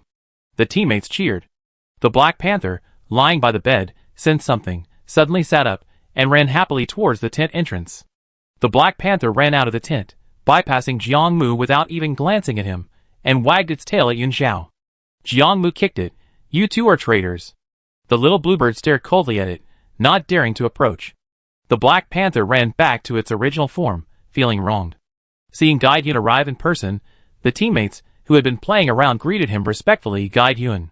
Yun Xiao nodded slightly, staring curiously at Zhou Tianqi. He quickly stood up straight, his posture upright, as if receiving a military inspection, but his eyes darted around, glancing at the Black Panther one moment, and then secretly at the little bluebird the next. I always felt the human-machine mode was more endearing. The counseling process went smoothly. Next, Yun Xiao followed Jiang Mu to several other tents, providing psychological counseling to several A-level sentinels. Their condition was terrible. They were stationed outdoors for long periods, returning to base only once every 1 or 2 months, relying entirely on guide hormones and suppressants. But sometimes, overuse of suppressants could lead to resistance and side effects, which could easily cause serious problems in the long run. There's nothing we can do about it, Jiang Mu said, as if he knew what she was thinking. Guides are extremely scarce. Dawn Base only has 5 A-level guides, and a little over 100 B-level guides. There's only 1 S-level guide. Even Yun Xiao couldn't be in 2 places at once. This mission also made them realize the importance of guides in contaminated zones. In contaminated zones, where sentinels are vulnerable, the presence of a guide can turn the tide. It was a contradiction, and a source of helplessness. Yun Xiao nodded silently, raised the communicator on her wrist, and gave her the card number. Check out. Jiang Mu, In the end, Jiang Mu transferred 10,000 points to her, and turned to find Lieutenant Zhao to report the expense. Yun Xiao's points card balance became 10,712. She walked briskly back to the Dawn base camp. Her teammates were already packing. 7 or 8 military trucks outside were loaded. The first shipment to be transported back to the base mainly consisted of crops, and some food that couldn't be preserved for long periods outdoors. They brought out a lot of seeds, and those crop seeds were very important. They needed to be sent back to the base's Agricultural Research Institute as soon as possible. Xietu stood at the camp entrance, slightly bowing to look at her, and said, the sentinels from Dawn Base just came over, wanting to buy some snacks, so I decided to sell them some. Yun Xiao didn't mind. There were too many snacks. They might not even be able to finish them before they expired. Selling some for points would be good. After all 10 trucks were loaded, Team Zero stayed at the camp and enjoyed a very lavish dinner with the base's sentries. The canopy in the center of the camp had been removed, and folding tables and chairs were set up. Many frozen meats, seafood, various meatballs, and other foods that couldn't be preserved for long were served. Every folding table was piled high with meat. The sentries sat around the folding tables, chatting loudly, their laughter echoing throughout. A young sentry, while munching on meatballs, recounted with great enthusiasm the amusing things that had happened during his mission. His companions nearby burst into laughter from time to time, someone gently patting his shoulder teasingly. The Dawn base camp next door was equally lively. Laughter drifted over intermittently. Duanji buried his head in his meat, eating heartily, his tone relaxed. I rarely see a scene like this. Seeing a scene, even more lively than during the New Year, made them feel that risking their lives to enter the contaminated zone was worthwhile. Tao Hao was too busy to speak. He quickly finished a bowl of meatballs, picked up the bowl, and stood up. I go get the other dishes. Several large pots of meatball soup had been cooked. After finishing, the sentries could take their bowls to get more. The small folding table couldn't seat 6 people. Yun Zhao and Rabbit sat next to them. Only 2 girls were at the table with all the food. Sister Yun Zhao, try this meatball. It's actually filled with meat. The rabbit was shocked. Meatballs filled with meat? People from the old days really knew how to eat. Yun Zhao laughed. Have you forgotten? We had these meatballs at the hot pot restaurant. The rabbit, what? I didn't eat any. She hadn't gotten any at all. Tao Hao must have taken them all, leaving her with none. Yun Zhao scooped 2 meatballs for her and put them in her bowl. Then eat more. Okay, I get my money's worth in one go. The rabbit didn't stand on ceremony. She had a great appetite, and the sentries, being strong, ate a lot too. In the end, the 2 girls had finished the entire table of meat. Yun Zhao was so full she didn't want to move. The sky had darkened. The night in this desolate land carried a unique sense of oppression. The camp lights flickered in the dim light, emitting a warm, yellowish glow, a stark contrast to the surrounding desolate, ruined wasteland. Most of the military trucks transporting the sentries weren't equipped with air conditioning. The journey back would take 3 or 4 days, and in this sweltering heat, the food they couldn't transport back was consumed in one go. They might not get to eat it again. This meal was perhaps a cherished memory shared by all the sentries present. Xia Tu glanced over them, and seeing that they had finished eating, he stood up first.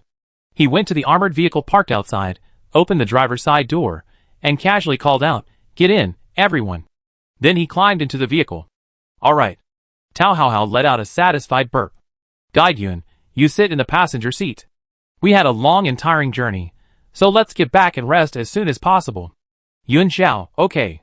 The passenger seat was spacious enough to recline and sleep in, and the air conditioning inside made it even cooler and more comfortable than outside. Yun Xiao was eager to return home. Even though he had only been at the Dawn base for a few days, he inexplicably felt a sense of belonging. She wanted to go back to collect her points, furnish her home, check on the children at school, and see if the town search team had found anything. And those 2 plots of land, she hadn't handed them over to the town mayor yet.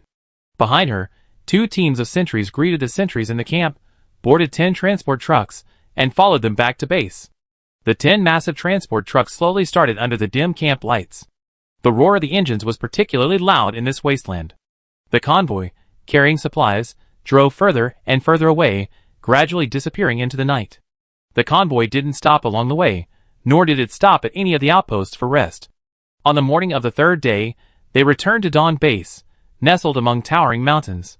Xia Tu gently woke her. We're home. Hearing the sound, Yun Zhao groggily opened her eyes. Towering city walls came into view, their solid, ancient forms resembling an iron bulwark protecting hope.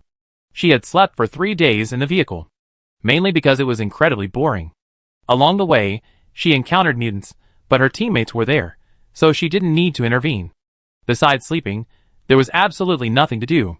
Xia Tu drove, bypassing the mission route, directly into the outer city. The guide's home was in the outer city. He would take her back first. The 10 trucks behind them split up here. Some headed to the training ground halfway up the mountain outside the base, while the rest took the mission route to the Agricultural Research Institute. Xia Tu explained, the outer city isn't entirely safe. Take some snacks back with you, store the rest at the training ground. 5 truckloads of snacks would attract too much attention. Leaving them all at home would actually put danger in the hands of the ordinary people in her town. Yun Xiao sat up and nodded, okay. The armored vehicle drove smoothly into the outer city. Yun Xiao noticed that the streets along the way were decorated with lanterns and colorful lights, as if preparing for a celebration. It was September, and after thinking for a while without figuring it out, she simply asked, are there any important holidays recently? Her teammates were used to it. Song Liang said, tomorrow is the 20th anniversary celebration of the end of the Dark Ages. The earth had welcomed light again, and people's lives had been rekindled with hope, no longer having to endure the endless darkness. Every year on September 19th, Dawn Base holds a celebration. It's not only a commemoration of the sacrifices and perseverance during those dark years, but also a celebration of cherishing and celebrating the bright life we have now. Tomorrow. Yun Xiao was stunned. Tomorrow was her 20th birthday. 20 years since the end of the Dark Ages. What a coincidence. Chapter 63. The streets were adorned with colorful lights and ribbons, and red-crowned crane flags symbolizing the spirit of the Dawn Base were everywhere. There were more pedestrians than usual. Yun Xiao peered out the car window, curiously observing. Balloons, banners, and eye-catching slogans hung on the exterior walls of some buildings, visible at a glance. 20 years of bright path. Together we paint a new chapter for the future. Remember history, cherish the present, look to the future, celebrate 20 years of brightness. Never forget our original aspirations. Forge ahead with determination. Darkness has passed. We walk together, embrace the sunshine, hope endures forever. And so on. Xia Tu, gripping the steering wheel and keeping his eyes fixed ahead, smiled slightly. You can come out and explore tomorrow. There will be all sorts of activities, and some prizes are pretty good. Yun Xiao turned to look at him. Aren't you guys going? Xia Tu, no. Team Zero rarely participated in such activities in previous years. The noisy atmosphere wasn't suitable for them. Especially Xia Tu. And S-rank Sentinel's heightened senses, amplified by the celebration, meant that every subtle sound, every whiff of scent, every flicker of light was magnified in his mind, creating invisible storms that disturbed his peace. Yun Xiao seemed to understand something and said, I can help you build a mental barrier. Afraid he might refuse again, he added, staying inside the base and partially blocking your senses won't have any effect. In the contaminated zone, diminished senses could lead to Sentinels misjudging unknown dangers. But now they're back. There's no need to maintain a constant state of high alert. Captain, how about we go for a walk together tomorrow? The rabbit in the back seat couldn't help but interject, I feel like it's been years since I've seen one. Tao Hao Hao, in his loud voice, declared, yeah, everyone go together, it'd be so lively. It's a rare opportunity like this. Song Liang nodded. Duanqi, still sleepy-eyed, chimed in, right, with Guide Yun there. Xia Tu glanced at them, I can't argue with you guys. Alright, let's meet at the operations department tomorrow morning, and after we explored in the afternoon, we all have dinner together in the evening. It was a tradition of Team Zero. They always organized a dinner party after returning from a mission. Yun Xiao thought for a moment, then I treat tomorrow, can I bring a friend? Tomorrow was her birthday, and she had earned so many points, she wanted to treat everyone to dinner. Sure. Xia Tu didn't ask who she wanted to bring, assuming it was someone from her small town, but you don't need to pay, let the four of them pay. The four in the back seat immediately fell silent. The captain still remembered. Duanqi woke up instantly from his drowsiness. Points were a minor matter, Yun Xiao had earned quite a few points this trip, so treating him was only fair. He was worried about something else. He had pointed a gun at the captain in the contaminated zone. Would the captain remember that? Yun Xiao pursed her lips. They can treat another day, I treat tomorrow. Xia Tu glanced at her slightly, seeing her insistence, and although he didn't know what she was thinking, he lowered his voice. Okay, let them treat another day. Since they were already a team, making too many distinctions would only make them seem distant. As they talked, the car arrived at East 3rd Street. The armored vehicle stopped not far from the bus stop. Next to the bus stop, there was also a conspicuous red slogan. 20 years ago, we welcomed the dawn. 20 years later, we create brilliance together. Her teammates got out of the car and helped her unload her belongings. Mostly milk, bread, short-lived foods, and miscellaneous snacks. Not too many, 7 or 8 large boxes. To avoid being seen and attracting Indy, Song Liang and the others carried the items, and quickly ran up the stone steps beside the platform. It was a little past 9 in the morning. The 128 Dongsen Street residential area was shrouded in a faint tranquility. Residents were either inside their homes, or had already gone to work. Everything was quiet.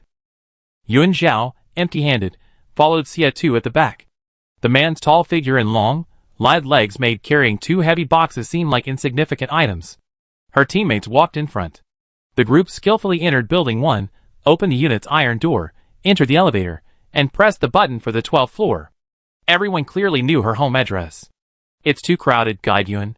You and the captain take the other elevator, Tao Hao Hao called out to the 2 people outside the elevator, carrying 2 large suitcases. The suitcases were huge, filling the narrow elevator to capacity. Before she could answer, Duanqi had already pressed the close button, and the elevator doors closed in front of him. Xie-Tu's expression remained calm and composed. He pressed the elevator button again and waited for the other elevator to arrive. The two had developed a tacit understanding, unlike the initial awkwardness. Yuan Zhao spoke first. "Captain, what time do we report to the operations department tomorrow?" On the way back, Xie-Tu had spoken to Minister Duan twice more on the phone. Minister Duan said she had to hold a meeting with several other combat teams today to make pre-battle deployments, and asked everyone to rest for a day. Tomorrow, all members of Team Zero will attend a meeting at the operations department to receive their mission rewards. No need to go too early, 9:30 should be fine. Xie-Tu seemed to remember something, suddenly turning his head and looking at her with a deep gaze. "After you come back, I will apply for a postponement of the next mission, help you fill out the training course forms, and do daily physical training. You need to be mentally prepared." Yuan Zhao didn't react. "Huh?"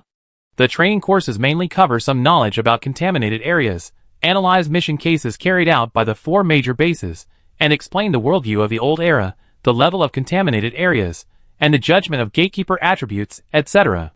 Xie-Tu paused before saying, "As for physical training, I will be in charge." She had only recently awakened as a guide. Before that, she was just an ordinary person. The town she lived in was resource scarce and very weak, without even an A-level sentinel. She could only maintain a basic standard of living, just trying to survive. Xie-Tu suspected that her poor physical condition was due to long-term malnutrition. As the team captain, he had a responsibility to supervise her physical fitness improvement. "Remember to drink the milk you brought back every morning," Xie-Tu said. "Spend the points you earn as you see fit, don't be stingy. If you need anything, just tell me." Yuan Zhao had never heard him speak so much in one breath before. He didn't give her a chance to interrupt. Just then, the elevator doors opened. Xie-Tu went in first, carrying the boxes. Yuan Zhao followed, and only after the elevator doors closed did she softly reply, "I know, I will train hard, and I will drink the milk every day." She answered earnestly, "I'm super rich now, I can buy whatever I need myself, thank you for your concern, Captain." The elevator was cramped. Xie-Tu stood sideways by the door, carrying 2 large boxes. Hearing this, he turned to look at her, his eyes meeting her bright, almond-shaped eyes. Her small face was serious and focused, her eyes slightly upturned, her nose straight and delicate. She was a head shorter than him, and when she looked up to meet his gaze, she had to tilt her head slightly. She looked well-behaved and quiet. The weather was hot. Xie-Tu felt his palms were sticky and sweaty. His expression returned to normal, and he didn't speak again. Chapter 64. The elevator doors opened. The other 4 members of Team Zero were standing at the door of apartment 1202, waiting for them. Yuan Zhao stepped forward, reached into a recessed area under the electrical meter box, and pulled out her apartment key. "I forgot to tell you, I left the key here." The door opened. Everyone was shocked by her empty apartment. Except for a set of old wooden furniture, there was nothing inside. It was completely bare, hardly looking like anyone lived there. Xie-Tu frowned slightly, before he could speak. "I go buy some." Yuan Zhao, afraid they would think she was poor, quickly said, "I left in a hurry that day during the mission, I go pick out furniture later." She had just told Xie-Tu she was incredibly wealthy, and now she was showing off her bare walls. The slap in the face came too quickly. Yuan Zhao emphasized, "The living room is a bit empty, but all the furniture in the rooms has been bought, and I also had some custom made." "Rabbit, okay." Everyone piled the boxes against the empty living room wall. "Well, Yuan Zhao, we be going now, see you tomorrow." The teammates said goodbye and left. On the way home, they chatted, feeling that constantly calling her guardian sounded too formal. After discussing it, they decided it would be better to just call her by her name. Xie-Tu walked last, saying, "Get some rest, and remember not to be late for 9:30 tomorrow morning." Then, he closed the door for her. With the door closed, she was alone in the house. The floor was clean, and the wooden tables and chairs had been wiped down. Clearly, Aunt Zhao had cleaned for her while she was away. Finally home. Yuan Zhao immediately relaxed, eagerly running back to her room, grabbing a change of clothes, and going into the bathroom. After she finished showering and changed into casual clothes, she heard a knock at the door. Sentries lived in all 6 apartments on the first floor. Someone had already spotted them when Team Zero opened the unit door. Seeing that it was Yuan Zhao returning, accompanied by a group of high-ranking sentries, they didn't show themselves. Yuan Zhao opened the door, And there stood Chung Dongchu's younger brother, Chung Dongqing. Chung Dongqing scratched his head and greeted her. Sister Yunjiao, you're back. Yes. Yunjiao nodded. Luckily, little Bluebird had returned to the mental realm. Otherwise, hearing him ask such a pointless question, she would probably have scolded him again. Chung Dongqing's expression was conflicted. After stammering for a long time, he finally said, yesterday when we went hunting mutated animals, Xiang was injured and is in the hospital now. Before he could finish speaking, Yunjiao's expression changed. Is it serious? Yunjiao didn't wait for him to speak, hurriedly returning to the bathroom and taking out her communicator from the sink. She had just finished showering, her hair still dripping wet. Yunjiao quickly dried herself with a towel and closed the door. Where's the hospital? Lead the way. Chung Dongqing followed her to the elevator, hurriedly saying, Sister Yunjiao, don't worry, Xiangzi only has some external injuries, his life isn't in danger. But he seems to have some mental issues. My brother is out on duty, and we don't know who to contact. The doctor said they might need to call a guide from the base. But the cost is very high, they can't afford it. They all knew that Xiang was closest to Yunjiao. When they were little, he was always clinging to her, following her everywhere. So when Chung Dongqing saw Yunjiao return, he immediately came to inform her. Upon learning that his life was not in danger, Yunjiao slowed his pace. Let's go to the hospital first. Chung Dongqing led Yunjiao to a hospital in the outer city. In a regular ward, 16 beds were arranged. The air was filled with a faint smell of disinfectant and various other indescribable odors. The corridors and wards were noisy. Some injured people lay on their beds groaning softly, their families anxiously surrounding them. Xiang's bed was in the middle of the corridor. His right arm and right thigh were wrapped in bandages, with faint traces of blood seeping through them. Xiang's mother, Aunt Lu, sat at the foot of the bed, an old basket full of wild grass at her feet, weaving straw sandals while watching over her son. She saw Yunjiao appear. Xiang, who had been drowsy, instinctively sat up, his expression somewhat guilty, and honestly called out, Sister Yunjiao. Aunt Lu heard the voice, looked up, and saw Yunjiao, her hair still dripping wet. She quickly put down the straw sandals she was holding and stood up. Zhao Zhao's back. Why didn't you dry your hair first? What if you have a headache tonight? Auntie, I'm fine. Yunjiao glanced at Xiang on the hospital bed and asked calmly, what happened? He seemed guilty just looking at her. He clearly had something to hide. What else could it be? Aunt Lu said angrily, they've been away for several days, and this is the first time they encountered a mutated wild boar. They didn't have the strength, but they insisted on being brave. Seeing the boar about to escape, he actually rushed to stop it all by himself. Aunt Lu became increasingly angry as she spoke, wishing she could drag him off the bed and beat him up. Years ago, the town search team had an accident. Her eldest son died in the 6th contaminated zone and never returned. She, a woman, raised her 2 children with great difficulty, relying on the help of her neighbors. Her younger son is now able to help support the family. But seeing his reckless behavior, she would rather he were just an ordinary person than a sentinel.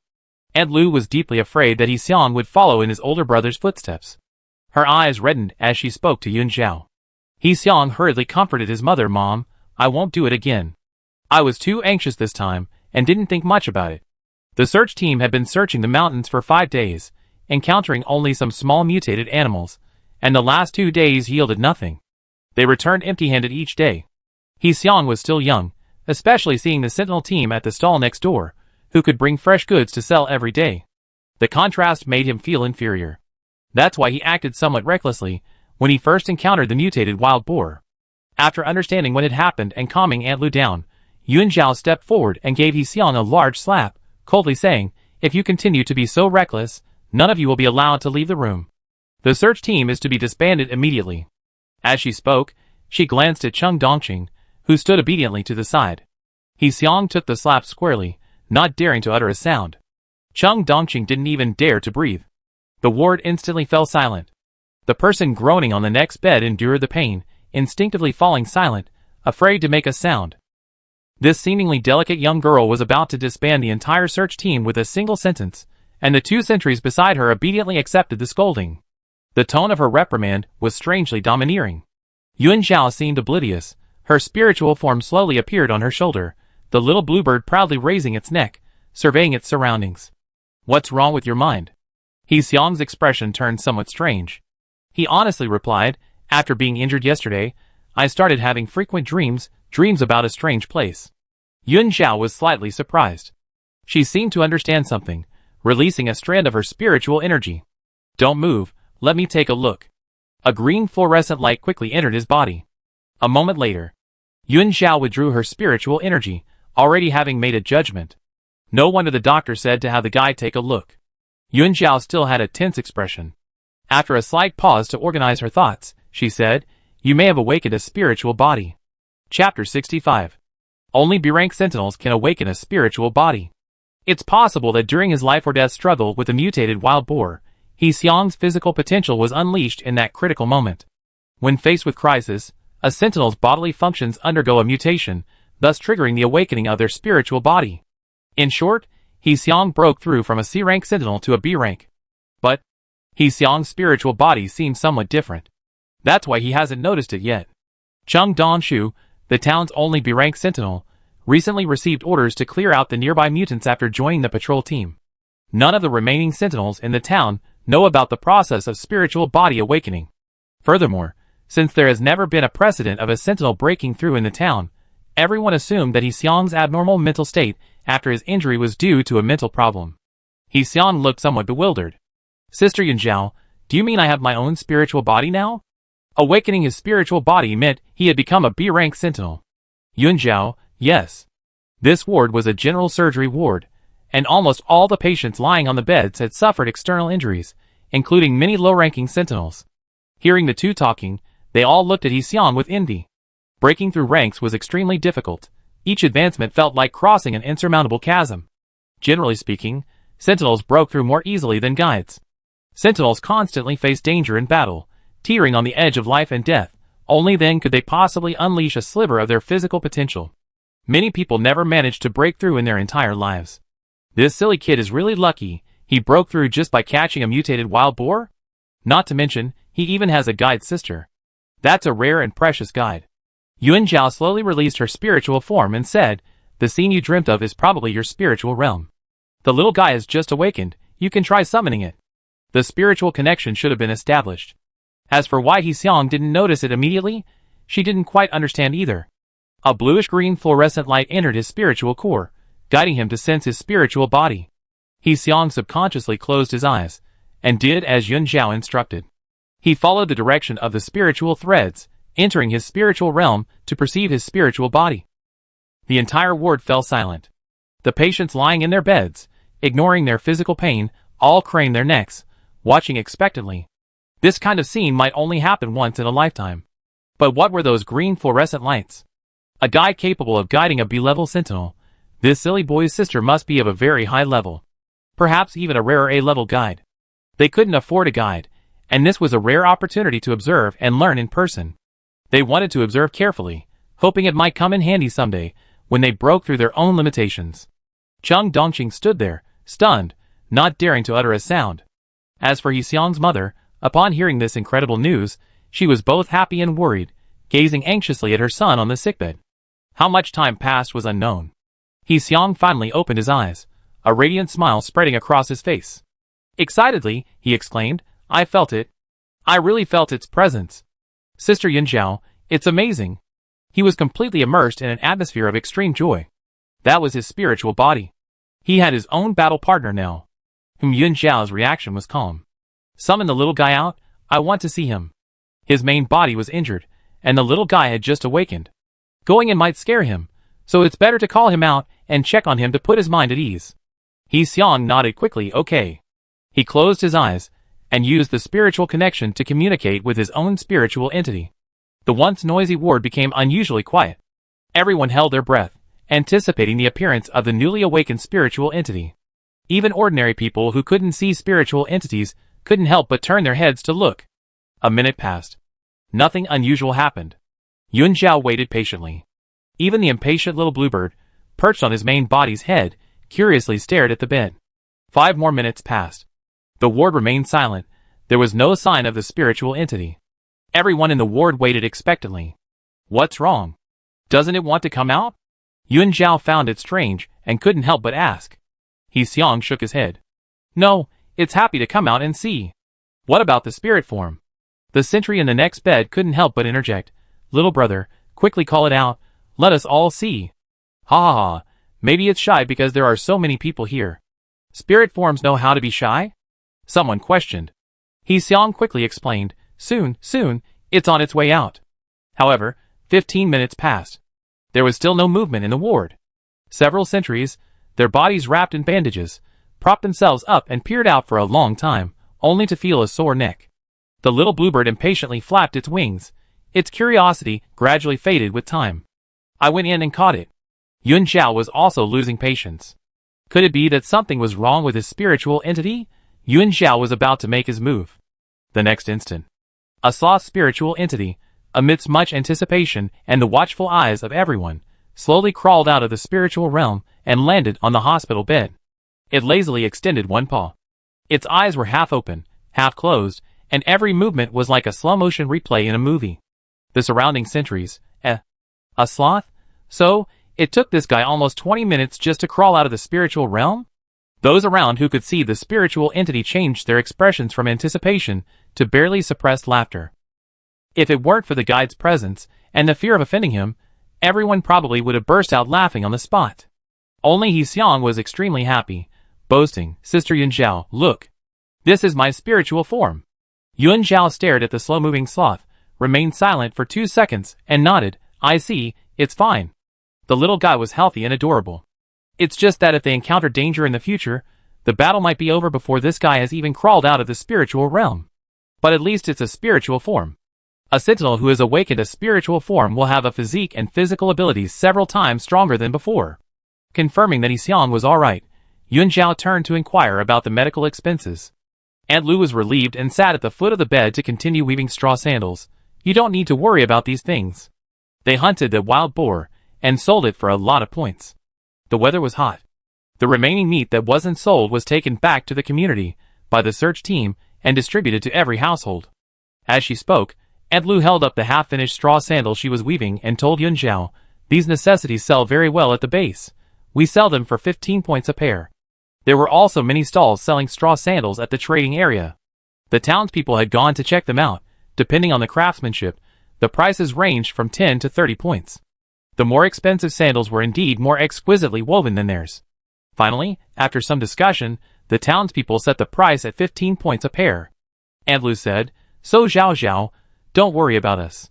Go and do your work, we can take care of ourselves.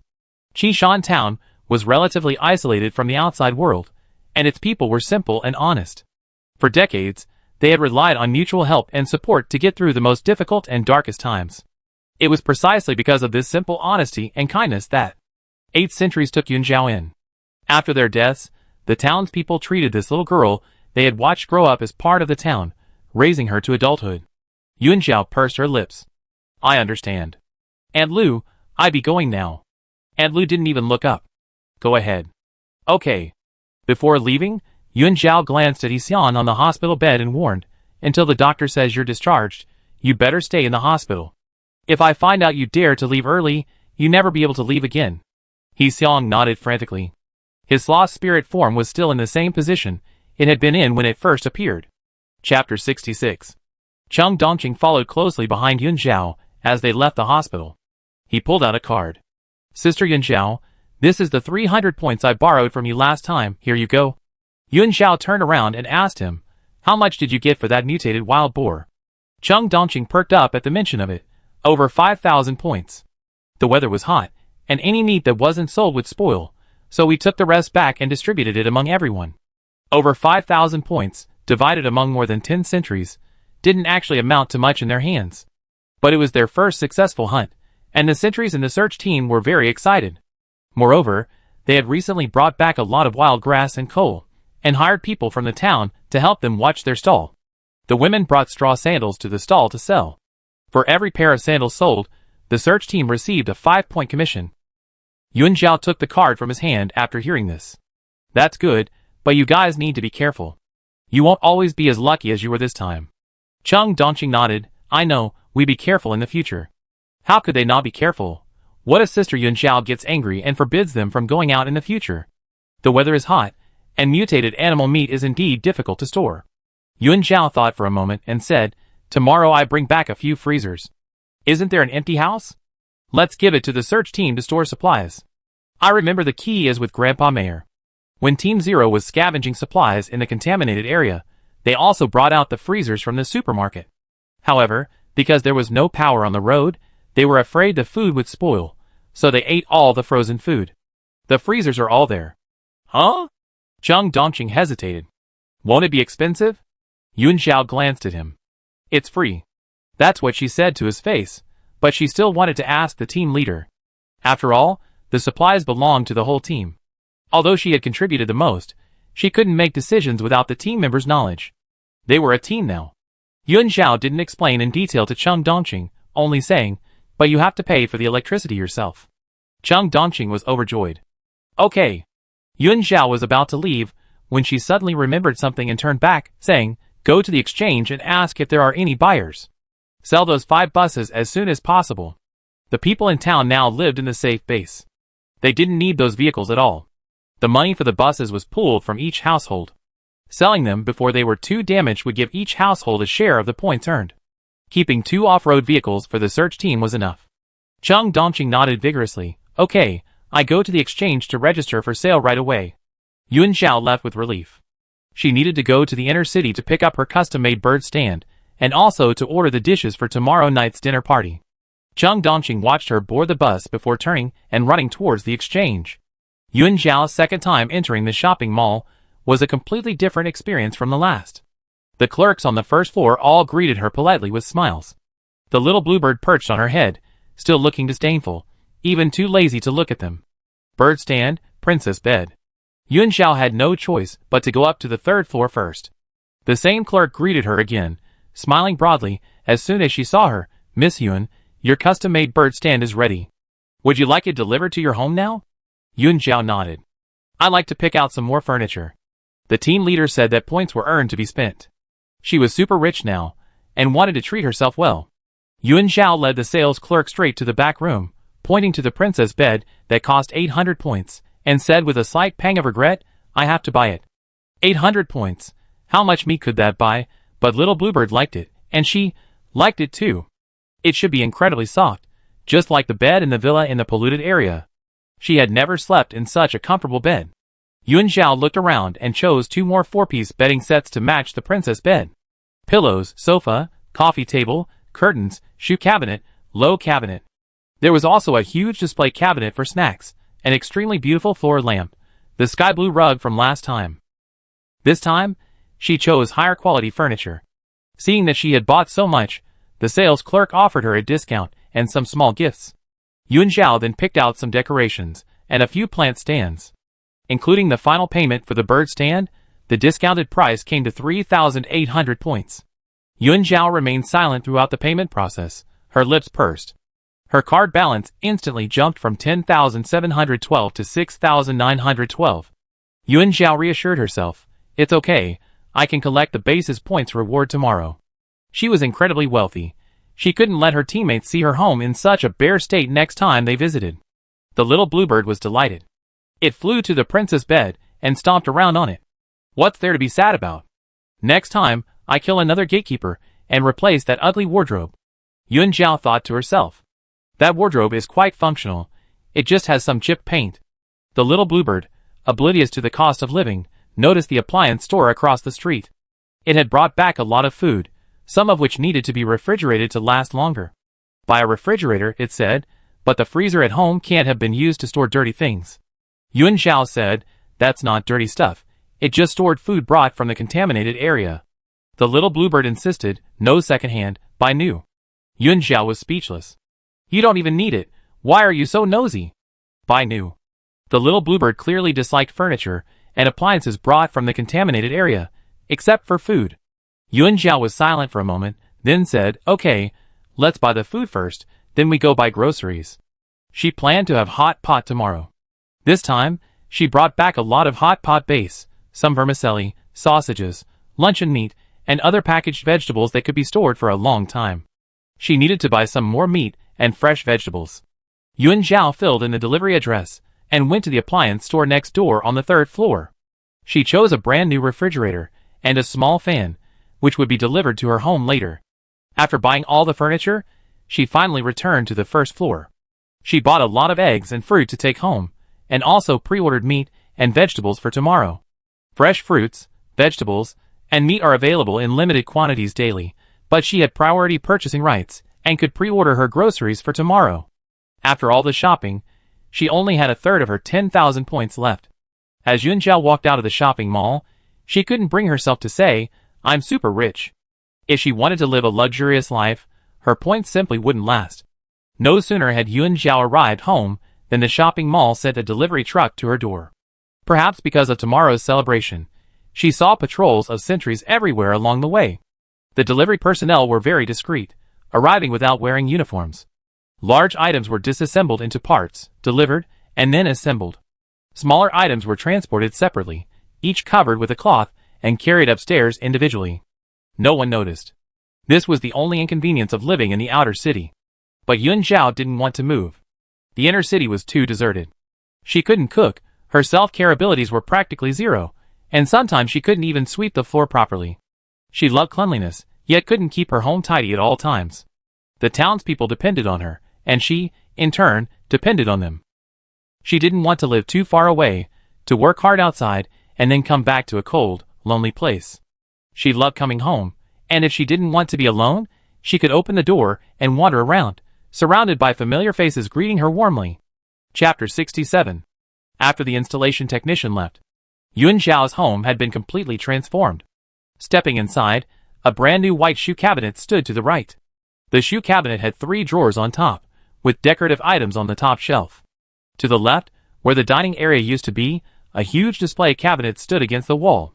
The cabinet had 4 shelves, each with 5 compartments, and each compartment was enormous, capable of holding plenty of snacks. The living room was directly opposite the door. The wooden sofa had been replaced with a blue fabric sofa and a white coffee table, with a matching rug underneath. Double-layered curtains of the same color hung in the windows. A gentle breeze stirred, causing the curtains to flutter slightly. It now felt like a home. Yunjiao loved it more and more. She turned on the small fan on the coffee table, hugged the complimentary small cushion, and comfortably sprawled face down on the soft sofa. The little bluebird hopped onto her back, hopping around. Its 2 bird perches, one in the room and the other beside the sofa. A 3-tiered bird perch, about 1.8 meters high, with branches shaped like tree trunks, each tier containing a tree hollow. There are resting places on the outstretched branches, a small wooden platform on the side, and at the very top is an exquisite wooden birdhouse. Get up and set up the birdhouse. The installer was only responsible for installation. The provided mat was still in the bag, unopened. Yunjiao buried her head in the cushion, her voice muffled. "I won't get up. I lie here a little longer. It's so comfortable." The little bluebird couldn't wake her, and seemed a little disgruntled. It hopped over and perched on her head. 5th floor downstairs. The women gathered in the corridor, sitting on the floor, surrounded by many baskets and piles of wild grass. They were engrossed in weaving straw sandals and hats, occasionally chatting about everyday matters.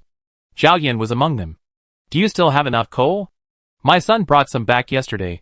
If you need more, come to my house." "Yes, we have enough. We haven't even used up the coal the base provided." "Did old Zhang find a job?" "I heard he did. He's working as a dishwasher in the staff canteen in the outer city." A kind-faced middle-aged woman, skillfully weaving straw sandals, asked curiously, "How many points does he get a month?" Another aunt chimed in, "The salary isn't high, but the benefits are good. Think about it. Working in the canteen, they provide 2 meals a day. That saves so much money." The others nodded in agreement. Prices at the base were high, and no household had much spare money. These days, they earned a few dozen points by weaving straw sandals and hats, which they mostly spent on food. Meanwhile, the other people in the town were also trying to find work. Zhao Yan was fortunate. Zhao Zhao had given her 1,000 yuan for living expenses before she left. Every day when she went to buy groceries, she would buy a few extra bunches of wild vegetables to share with her neighbors. Especially the town mayor's family. The old mayor was too old to work. Only he and his young grandson remained at home, still eating the grain they brought from town. "By the way, Zhao Yan, where did Zhao Zhao go?" Yao Qian asked from across the room. "Why haven't I seen her lately?" Zhao Yan looked up, somewhat worried, and said, "I don't know. She didn't say when she'd be back." The sentry who relayed the message that day only said Zhao Zhao was busy and wouldn't be home recently. Whether she had gone out or was staying in the inner city, Zhao Yan had no idea. They had been staying on the 5th floor, and didn't know Yun Xiao had already returned. Don't worry about that, Xiao Xiao is a guide. Guides are so valuable. The base is willing to arrange such good housing for them, and without charging rent. Xiao Xiao's guide level must be very high. The large base will definitely protect her safety. And Auntie glanced at the sky outside, put down the straw hat she was half knitting, and stood up. It's noon. I have to go home to cook. I come back later. Go ahead, we finish this and then go back. Aunt Wu replied. Passing by 503, she knocked on the door and called out before it opened, Mayor, don't cook lunch, come to my house for lunch. She lived next door in 502. Her son was a sentry in the search team. Yesterday, each member of the search team received a huge sum of 200 to 300 points. Aunt Wu went to the farmer's market to buy some rice and flour, and made meat sauce to store, intending to eat it slowly. The door to 503 opened. An elderly woman with gray hair and a slightly hunched figure stood in the doorway, leaning on a cane, wearing a faded blue cloth shirt. The old town mayor waved his hand. No need, I already eaten. Aunt Wu didn't believe him. They had been in the hallway the whole time. Even if they couldn't see what was happening inside 503, surely they could hear the sounds and smell the fumes? Before Aunt Wu could speak, ding! The elevator doors opened at the corner of the hallway. Everyone instinctively looked up. They saw Yun Xiao carrying a bag, stepping out of the elevator. Xiao Xiao, you're back. Xiao Yan quickly put down her straw sandals, and got up to help her carry the bag. The people sitting in the hallway greeted her warmly. Especially Aunt Wu, who grinned broadly. Xiao Xiao, have you eaten? Come to my house. Auntie will start cooking right away. Yun Xiao smiled. No, Auntie, I'm here to see Grandpa Mayor. Don't be so polite, Auntie. I bought some noodles. We have meat sauce noodles for lunch. Aunt Wu ran to the door of apartment 502 next door, and called out, Don't go. I'm going to make some noodles. She then ignored the people outside, closed the door, and went to boil water. Yun Xiao glanced silently at the closed door, didn't ask Xiao Yan to help her carry her things, chatted with the people outside for a few more minutes, and then carried her things to the mayor. The old mayor's expression was helpless and heavy. He leaned on his cane, and stepped aside to let her pass. Yun Xiao went inside, greeted the aunties, and then closed the door. She had just finished setting up her bird perch at home, taken out the land deeds for the 2 plots of land the base had given her, packed some food, and came downstairs to find the old mayor. The layout of the houses in this building was all similar. In the old mayor's house, there were identical wooden sofas and chairs, with old-fashioned teacups and tin cans on the table. In the corner lay a pile of supplies brought from town. By the window, an old desk, once used by children for writing and studying, stood. The desk was complete with paper and pens, and adorned with picture frames and old objects. Clothes hung to dry on the balcony outside. Everywhere was filled with the warmth of daily life. The old town mayor looked helpless. You came, so what? Bringing things here, letting so many people see. Back in Qishan town, the gap between rich and poor was small. Every household was in the same situation. But after arriving at the large base, the difference between families with breadwinners and those without became immediately apparent. Now, 7 children in the town were attending school. The sentries could earn several hundred points per trip. How much Xiao Xiao earned in a month was unknown, but as a guide, it certainly wasn't bad. Compared to other families, who couldn't find a way out, it was inevitable that some would feel a sense of loss. The old town mayor was thinking of her. Grandpa Mayor is right. I didn't know there were so many people outside when I came, Yun Xiao said softly, placing her things on the table. However, I believe everyone will be the same as before. Having been at the large base for so long, whether they were sentries or ordinary people in town, even though they faced setbacks everywhere at the base, couldn't find work, and had to be subservient to others, no one acted in her name. Work was hard to find because they were trying to rely on themselves. Otherwise, if it were just mentioned that there was a high-ranking guide in town, many people in the outer city would be willing to associate with them and offer them jobs. Who wouldn't want to befriend a high-ranking guide? This already proved that although life was difficult for everyone, they didn't want to cause her any trouble. Chapter 68. Besides, not finding a way out is only temporary. Yun Xiao took out the land deed. These 2 plots are registered in my name. I haven't seen them yet. How to plant them, and how to distribute them is up to Grandpa Mayor. The old mayor stared at the land deed, a look of shock on his face. He took a long time to recover before letting out a heavy sigh. I see. So, Xiao Xiao had already considered everything for them. Let everyone find a way to support themselves first. The old mayor extended his slightly rough hand, took the land deed, and said with a complex expression, Then let's follow the old rules. Qishan Town had maintained a tradition for decades of distributing grain according to labor value. Those who had jobs elsewhere didn't have time to tend the fields. Those who hadn't found work could devote themselves entirely to the fields, and when the harvest season came, they naturally received more grain than other households. This way, they naturally felt no sense of disparity.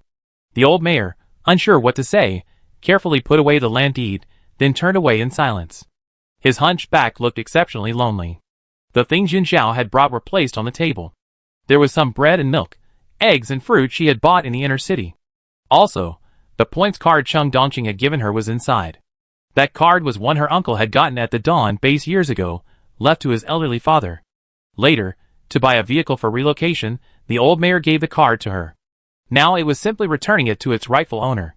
As for the 300 points inside, Yun Xiao didn't mention it, and got up to leave. Yun Xiao ended up staying in room 502, and eating a bowl of meat sauce noodles before returning to the 12th floor. She didn't go anywhere in the afternoon, just rolled around on her sofa. The little bluebird hopped around on the birdcage, sometimes peeking into a tree hole, sometimes pacing back and forth on the top platform. Each shelf was covered with soft cushions. Clearly, the little guy loved the birdcage. Yun Xiao rolled around a few times, then accidentally fell off the sofa, simply lying on the blue carpet. She picked up her communicator and sent a message to Baiyu. Yun Xiao, I'd like to invite you to dinner tomorrow. Are you free? Baiyu had given her a chair last time, and she had promised to treat her to dinner. Tomorrow was her birthday, so this was a good opportunity.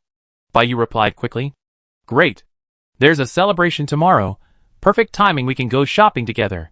Yun Xiao thought for a moment, then added, my teammates are all here. They be having dinner too.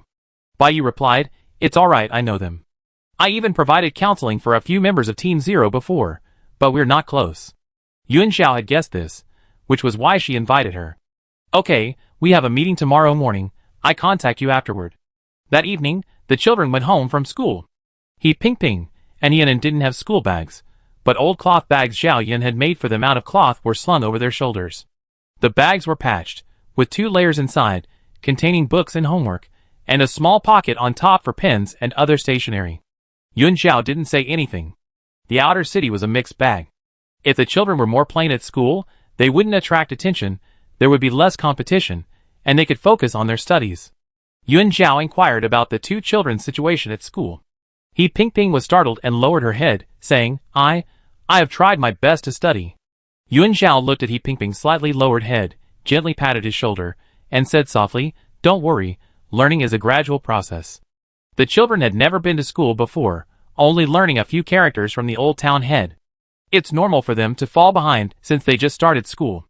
Yun Xiao didn't want to put pressure on the children.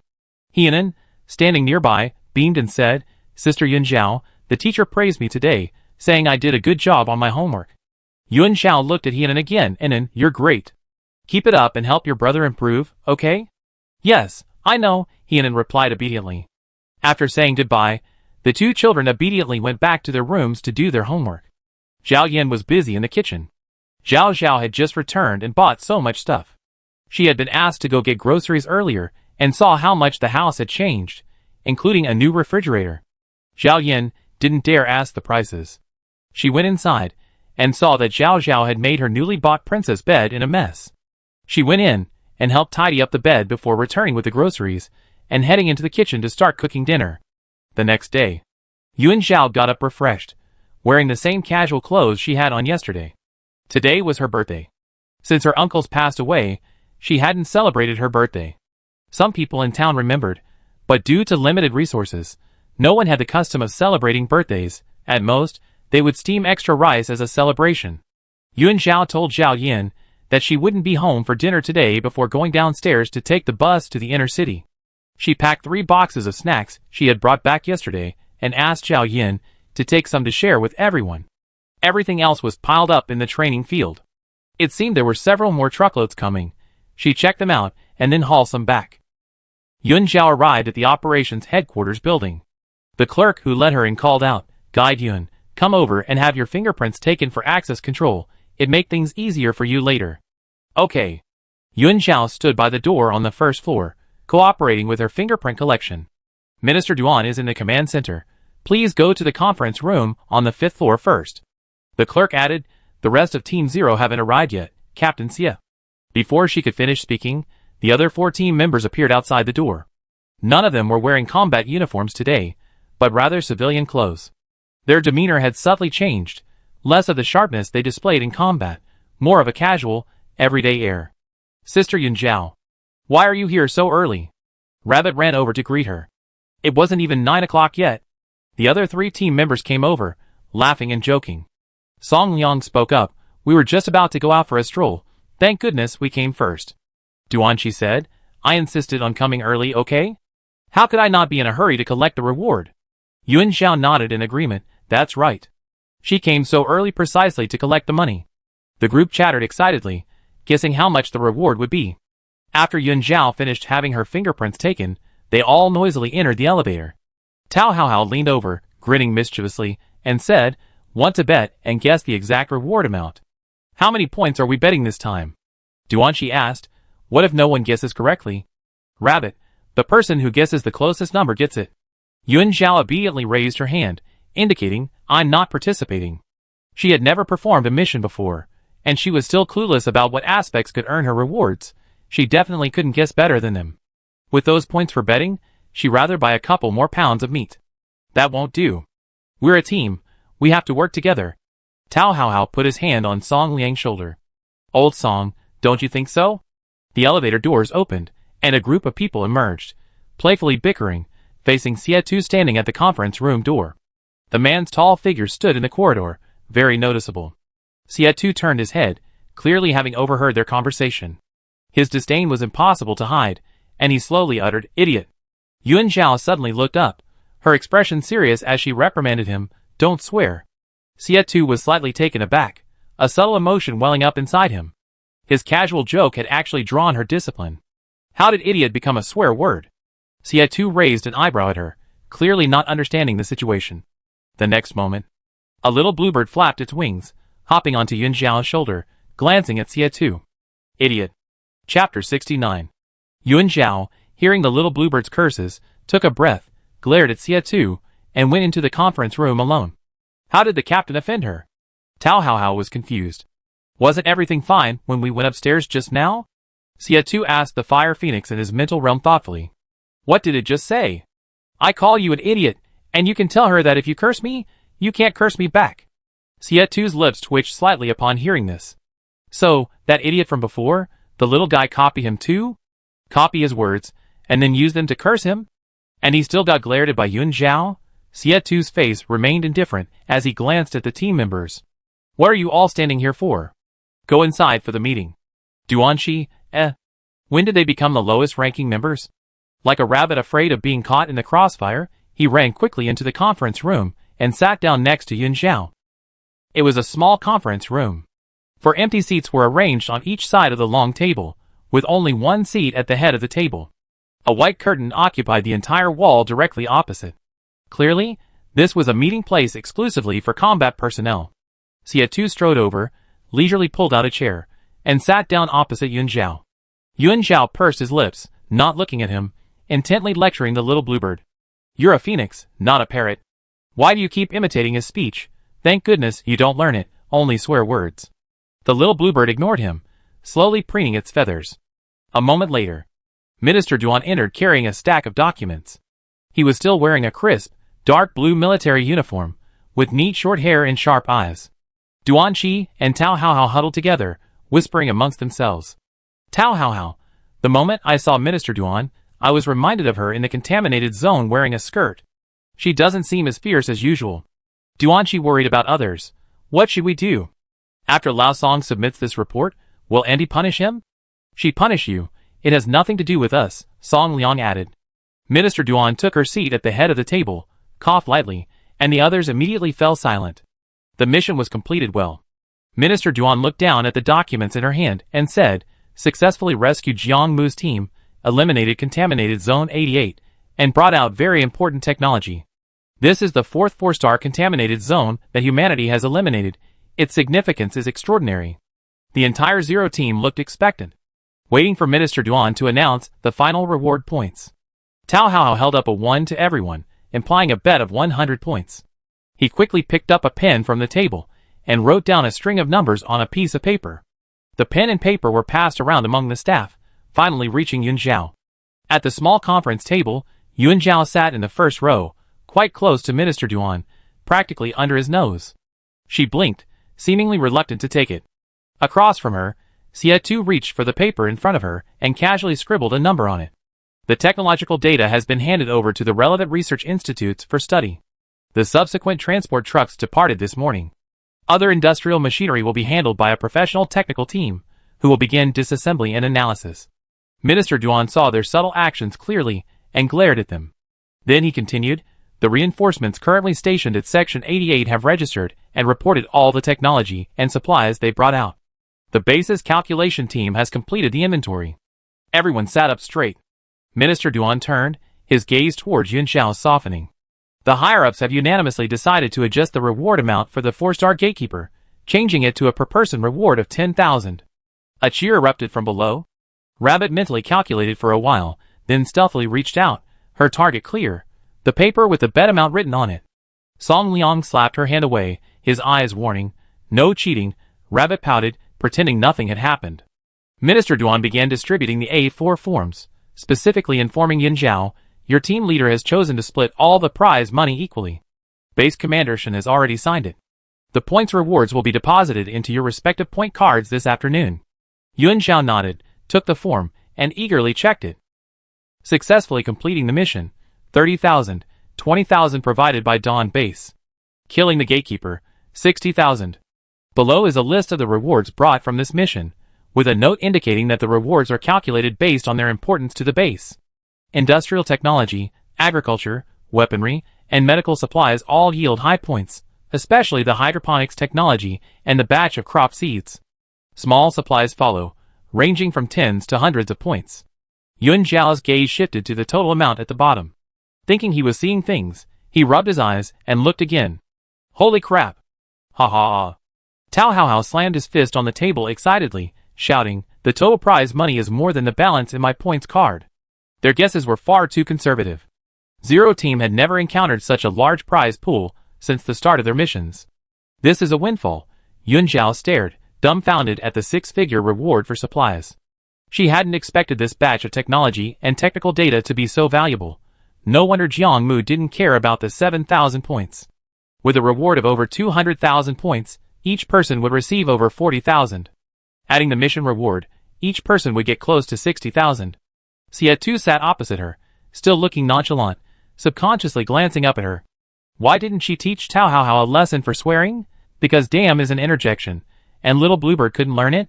Minister Duan gently tapped the table, signaling for quiet, his gaze sweeping seriously over everyone. This mission was largely due to good luck, encountering a city that remained in the pre-apocalyptic state, which allowed us to obtain these precious technologies and technical data.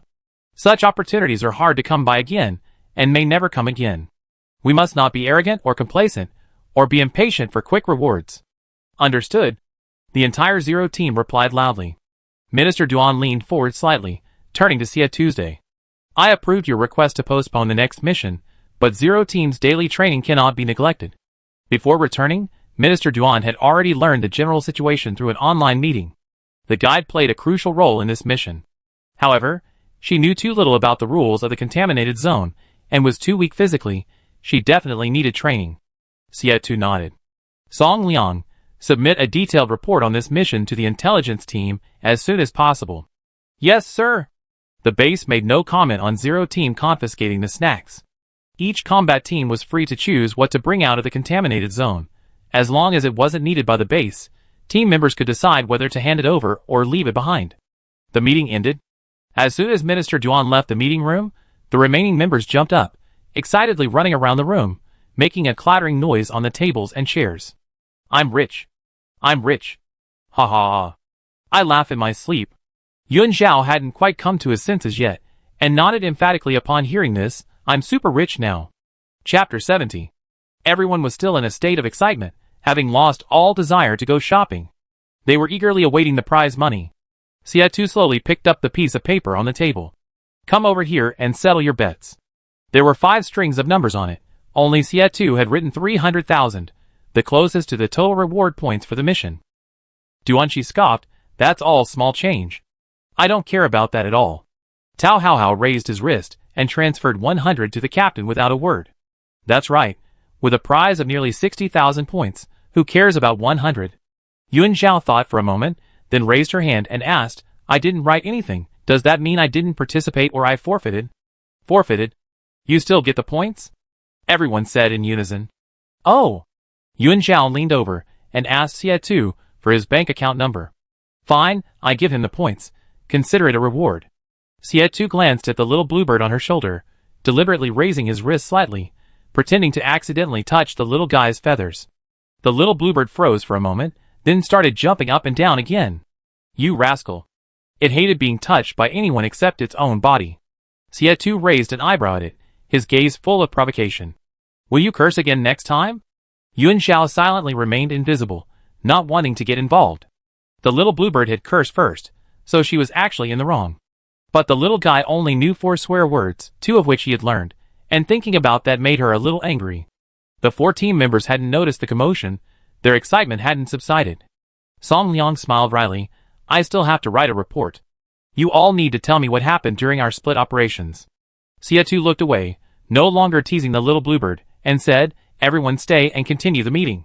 Explain your experiences clearly so Song Liang can submit the report. Okay. So the entire Zero team stayed in the meeting room for the meeting. Each person recounted their experience. When Rabbit mentioned her brother again, her expression was calm, and she quickly explained what had happened to her. Perhaps to liven up the atmosphere. After the short meeting, everyone became lively again, coming out arm in arm, discussing the bonus and how to spend the points. Yuan Zhao stopped them. Weren't we supposed to build a mental barrier? Oh right, I almost forgot. A protective barrier formed by mental energy can isolate a sentinel's 5 senses from a guide's mind, to avoid the mental burden caused by the overwhelming amount of information in daily life. The team members were all A-level sentinels, and the process of building the barrier for them went smoothly. When Tao Hao opened his eyes, he felt as if the whole world had been veiled by a thin gauze. He subconsciously shook his head, only to find that his once keen hearing now seemed to be far away. Subtle sounds that he could previously clearly perceive were now blurred and indistinct. Damn, blocking some of my senses feels so strange. The base's guides had helped them build a mental barrier before, but the sensory impairment wasn't nearly as severe. The clamor in his mind was gone, and he felt much more relaxed. Similarly, the sharpness of his 5 senses was reduced. The drawbacks were very obvious. A mental barrier clearly couldn't be established in a contaminated area. Duanqi opened his mouth, trying to speak. But he found his voice sounded strange, as if it were coming from another dimension. Rabbit and Song Liang imitated Tao Hao, shaking their heads from side to side. It felt strange. They felt lighter, but uneasy. The S-rank guide's mental barrier was too domineering, the decrease in their 5 senses was too severe, as if they might lose their powerful perception at any moment. Maybe it's just not used to it yet. I get used to it after a while.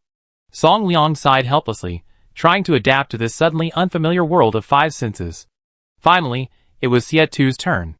Xie Tu glanced at them, roughly understanding their situation. You guys go wait outside and get used to it. Okay.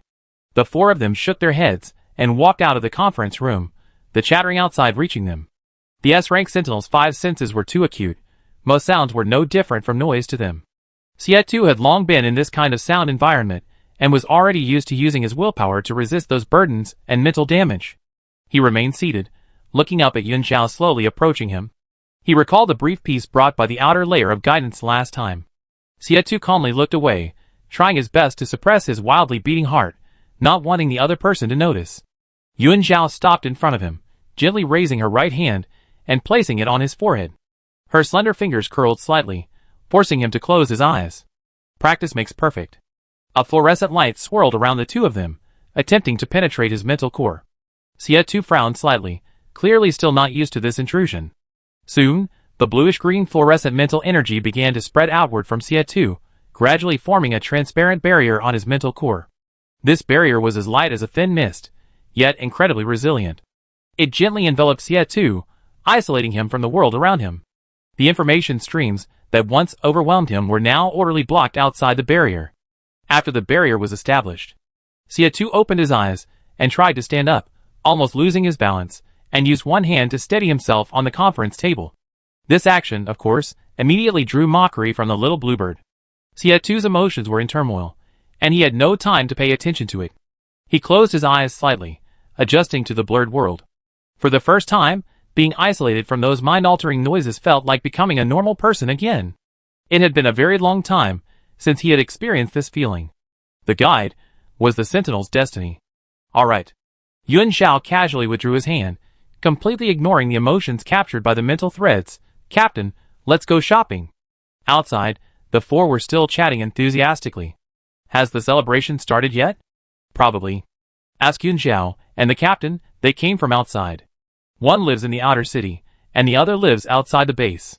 The other team members live in the inner city, and don't know the situation outside. The inner city is the same as usual, except for some decorations and banners. The streets are still deserted, with hardly anyone in sight, and there's no festive atmosphere at all. Yuan Shao walked over and stood next to Rabbit, texting Baiyu with her head down. Hearing this, she didn't look up. I came in by bus. It was still early then, and the streets I passed through were the same as yesterday. East 3rd Street is all residential area, and the main street where the event is being held is closer to the outer ring.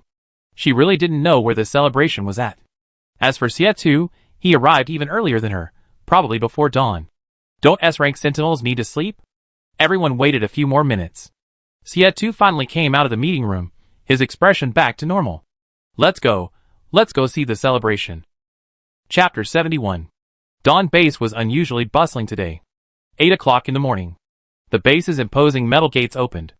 The people queuing outside underwent checks by the guards before proceeding to the outer gate passage for registration and contamination testing. Between the city gate and the outer city area, separated by a long corridor and 2 gates, this area was known as the buffer zone.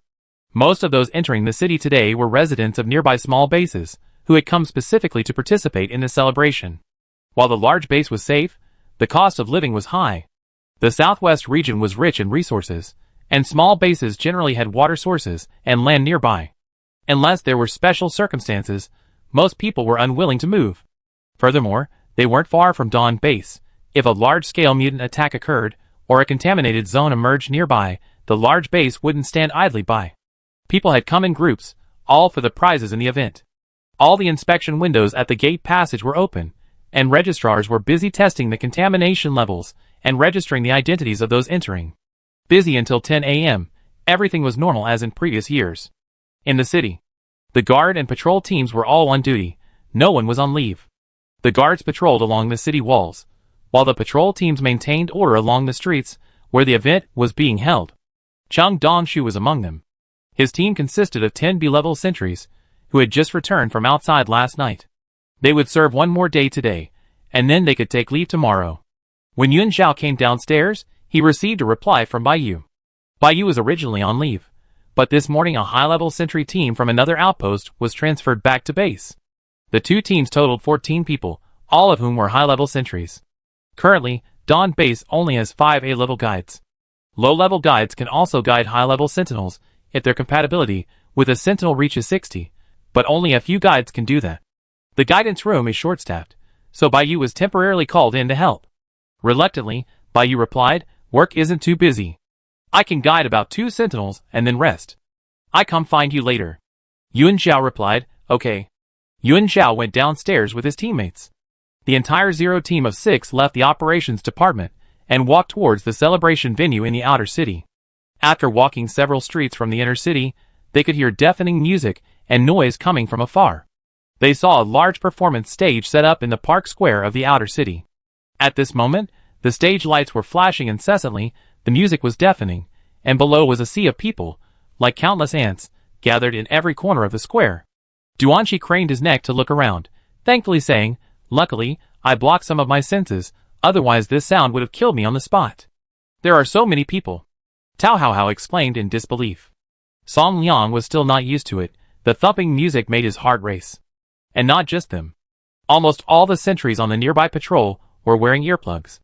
The 2 streets directly opposite the square were lined with numerous vendors. Every 50 meters, there was a small activity platform offering ring toss, riddles, shooting, and various other entertainment activities such as jigsaw puzzles, craft competitions, drawing contests, and memory challenges. Within designated areas of the outer streets, treasure hunt games were set up. Participants searched for clues, and each treasure chest contained a prize. Looking up, the streets were teeming with people, shoulder to shoulder weaving between stalls and activity stands, almost everyone packed with people. Yun Zhao arrived at the scene and finally understood why the sentinels were reluctant to participate in the celebration. She also understood why the city's patrol teams only used B-level sentinels. It was too noisy. The heightened senses of high-level sentinels simply couldn't withstand such a commotion. Besides, there were so many people, so crowded that it was impossible to see what was happening on the activity stands. Her teammates shielded Yun Zhao in the middle to prevent her from being bumped into by the crowd, and the group walked and observed. Duanqi craned his neck, peering through the crowd at the shooting competition area next door. I remember when I came here as a child, there weren't many people at all. Back then, the Dawn base's population was less than 100,000. In just over a decade, it had increased to nearly 300,000. I haven't been here for at least 10 years, Tao Hao muttered. Back then, the prize was just a small bag of rice, and people around here would fight tooth and nail for it. That proves everyone's lives are getting better and better now, Yun Zhao said. Because a group of soldiers braved danger to rush into the bizarre contaminated zone, bringing back a lot of technology and supplies to improve people's lives. She was now one of them. Xie Tu stood protectively in front of Yun Zhao, his brows furrowed the entire time, not wanting to say a word. He was tall and had long legs, and walking on the street, he was frequently bumped into by pedestrians. The street ahead was crowded, and some physical contact was unavoidable if he wanted to pass through. This made Xie Tu frown even more. It was almost noon. The morning competitions were gradually awarding their winners. The park square was still bustling with activity, but the city gate passage was gradually becoming quieter, with only a few people still undergoing entry checks. Today was Lu Li's group shift. As the group leader, she had been diligently working in the inspection room, observing the people entering through the window. There were fewer people now. Lu Li spoke up. Xiaoli, you go eat first. I relieve you for a bit. The girl named Xiaoli, holding a testing instrument, stood at the window, leaning slightly forward, testing the pollution levels of the people entering the city. Hearing this, she replied, Okay, team leader, I finish here. Lu Li stared at the figure that had just entered the passage, a strange feeling welling up inside her. She turned and asked, what was the contamination concentration of that person? Xiaoli, still confused, instinctively picked up the registration form and read, reporting to the team leader, 3 results, 22%, 22%, 24%. To avoid instrument malfunction, contamination concentration tests are usually conducted 3 times. Dark matter is everywhere, and ordinary people are also susceptible to its corruption. They lack the resistance and physical abilities of sentinels. Generally, when the contamination concentration exceeds 60%, localized distortion occurs. However, the rate of corruption in ordinary people is very slow. They lack special abilities and a mental domain, so dark matter cannot adhere to them for long. As long as they stay away from contaminated areas, avoid contact with mutated species, and remain away from the gray fog and dark matter, distortion is now extremely rare. Pollution concentrations below 30% are normal. Seeing the guards hadn't reacted, Lu Li doubted her own feelings and nodded, then go eat first. On the street, the crowd was packed tightly together, all trying to squeeze towards the small activity platforms on either side of the street. Yun Zhao walked for a long time, but couldn't see anything but people. The weather was hot, and she was drenched in sweat from being squeezed. It was unbearable. If she had known this would happen, she shouldn't have come to join this crowd. Xie Tu, walking ahead of her, looked even worse. His tightly furrowed brows looked like they could trap a fly. The wrinkles in his clothes from being squeezed and intensified his irritation. Xie Tu glanced back at Yun Zhao every now and then to make sure she hadn't been separated from the crowd. The message in his eyes was very clear. He didn't want to stay here. Yun Zhao received the signal and quietly said, let's go then. We go back to the inner city shopping mall to pick up the pre-ordered ingredients. She was so wealthy now. There was no need to compete with ordinary people for prizes. There were so many people in front of each event booth that it was impossible to squeeze in. Hearing this, her teammates breathed a sigh of relief. They hadn't been to an event in many years, and hadn't expected so many people. The group decided to exit through this street, and take a detour back to the inner city. As Yun Zhao turned around, she saw a patrol team squeezed into a corner, and Cheng Dongshu was among them. He also saw Yun Zhao, and waved to her. The scene was too noisy. So when the first scream erupted from the crowd, it was instantly drowned out by the clamor. Chapter 72. On the crowded street, A man staggered among the throng. His body suddenly convulsed, trembling uncontrollably.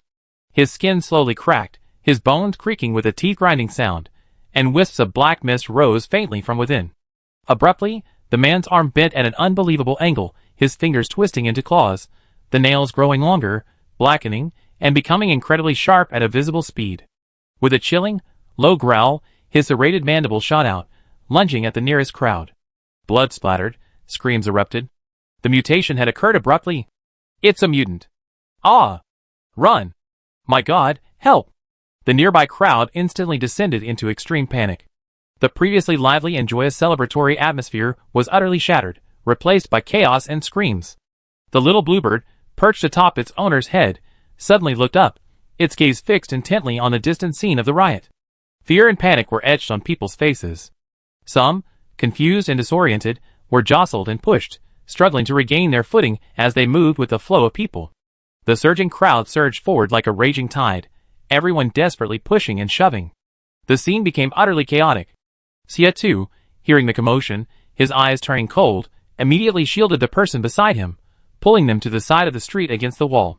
He tossed out a sentence, "I go take a look." Xie roughly pushed through the crowd, and as he was about to leave, he felt his sleeve being tugged. He turned around and saw Yun Zhao release his sleeve, opening his arms as if to hug him. "Take me there," Yun Zhao said. There were too many people participating in the event. If the sentries fired or fought the mutants on the spot, they could accidentally injure ordinary people. Only if she could control the mutants could casualties be minimized. Xietu's thin lips pursed slightly, his dark eyes unfathomable. He paused for only a second, then reached out and pulled her into his arms, carrying her as he jumped onto a nearby vendor stall. His nimble figure weaved through the chaotic street, rushing against the flow towards the scene of the incident. The two figures were instantly swallowed up by the crowd. Chung Dongchu's patrol team had already reacted and began evacuating the crowd from the street. "Don't run. Don't panic. Evacuate to the back streets in an orderly fashion." The patrol team shouts were drowned out by the screams of the crowd. The other team members stayed behind to help the patrol team maintain order. Panic spread rapidly through the crowd like a virus, making everyone more frantic and desperate to escape. When the two arrived at the scene, they saw a scene of utter devastation. Nearby stalls were smashed to pieces, the ground littered with scattered items and splattered blood. Several corpses lay in pools of blood, the mutant beast crouching on one of them, its claws outstretched, feeding.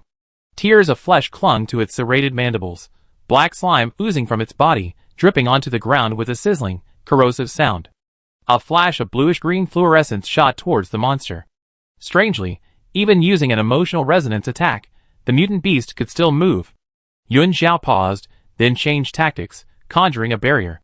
The fluorescence, like an invisible net, enveloped the area, instantly slowing the mutant beast's movements, as if it were stuck in quagmire.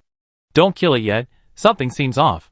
This was the first time Yun Zhao had encountered a mutant that was out of control after using an emotional resonance attack. And how did it get into the city? In the city gate buffer zone, there were several guard teams composed of A-level sentries, who would check those entering the city. After entering the passage, one had to pass a contamination concentration test. Xietu was still holding her tightly, his hand instinctively reaching for his sidearm at his waist. He paused upon hearing her words. It was too hot. Both of them were only wearing thin short-sleeved shirts.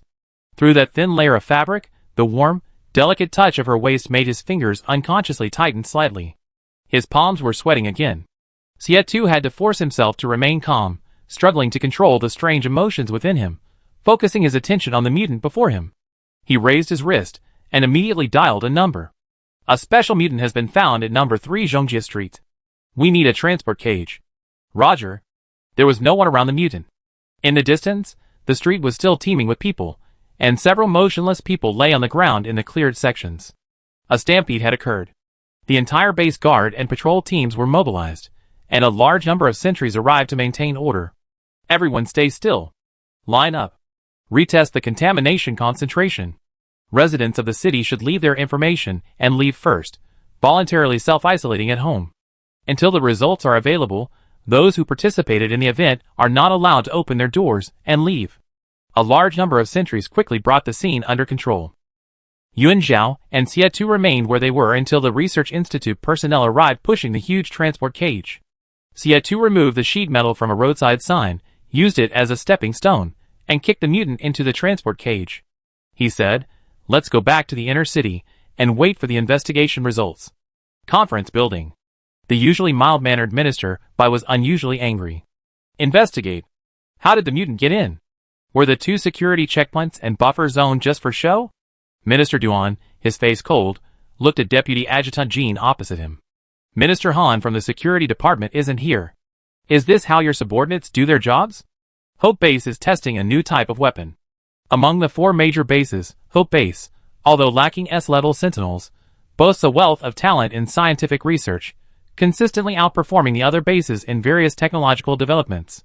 Minister Han went there to negotiate resource exchange and other issues, and hasn't returned yet.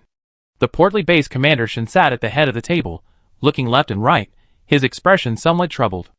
After hesitating for a long time, he chose to remain silent. Deputy Adjutant Jean, temporarily acting as Minister Han and managing the security department, felt somewhat ashamed under the pressure from the ministers. "We sent people to investigate. All personnel on duty today have been detained and interrogated separately. The conclusion is that the inspection process was correct." Lieutenant Jean produced the entry registration report. Zhang Dehui, male, 33 years old, resides in a small base on Southwest Road Section 22. Everything was normal before the incident. The pollution concentration was 22% upon entering the city.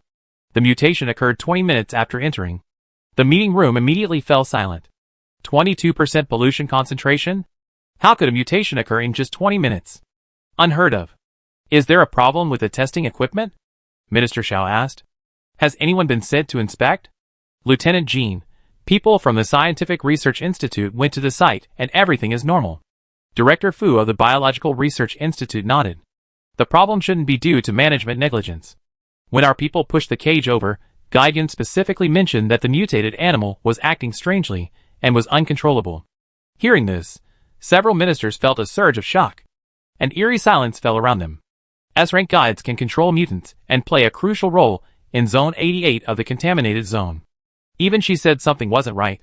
Minister Duan stood up gravely and said to Base Commander Shin above him, "I return to the operations department first and notify outposts 22 to 25 along the route to thoroughly investigate all the sections of road that person passed through before the mutation. If it's not a management problem, then there must be something amiss in the contaminated zone. A mutant that even Yun Zhao couldn't control, that person must have come into contact with a contaminated zone before the mutation." Chapter 73. Subsequent arrangements were to be made through a joint operation by several departments. The security department personnel acted swiftly, setting up stricter checkpoints at all entrances to the city and retesting all those entering. All outsiders participating in the event were placed under quarantine for 1 day. City residents were not allowed to leave their homes during the quarantine period. Logistics personnel conducted door-to-door checks and inquiries based on registered information. The operations department dispatched an investigation team to the small base on Route 22 to investigate the abnormal behavior of the mutant before its death and the places it had visited. The casualty list is being compiled. The base is working hard to treat the wounded and will later distribute compensation to the families of the deceased. The 20th anniversary celebration was disrupted by this incident. The once lively and festive streets vanished without a trace. A tense and oppressive atmosphere permeated the air. Yun Zhao and Xia Tu returned to the inner city and reunited with their teammates at the central square. The 4 men, having helped the patrol team control the chaotic situation amidst the crowds outside, returned drenched in sweat.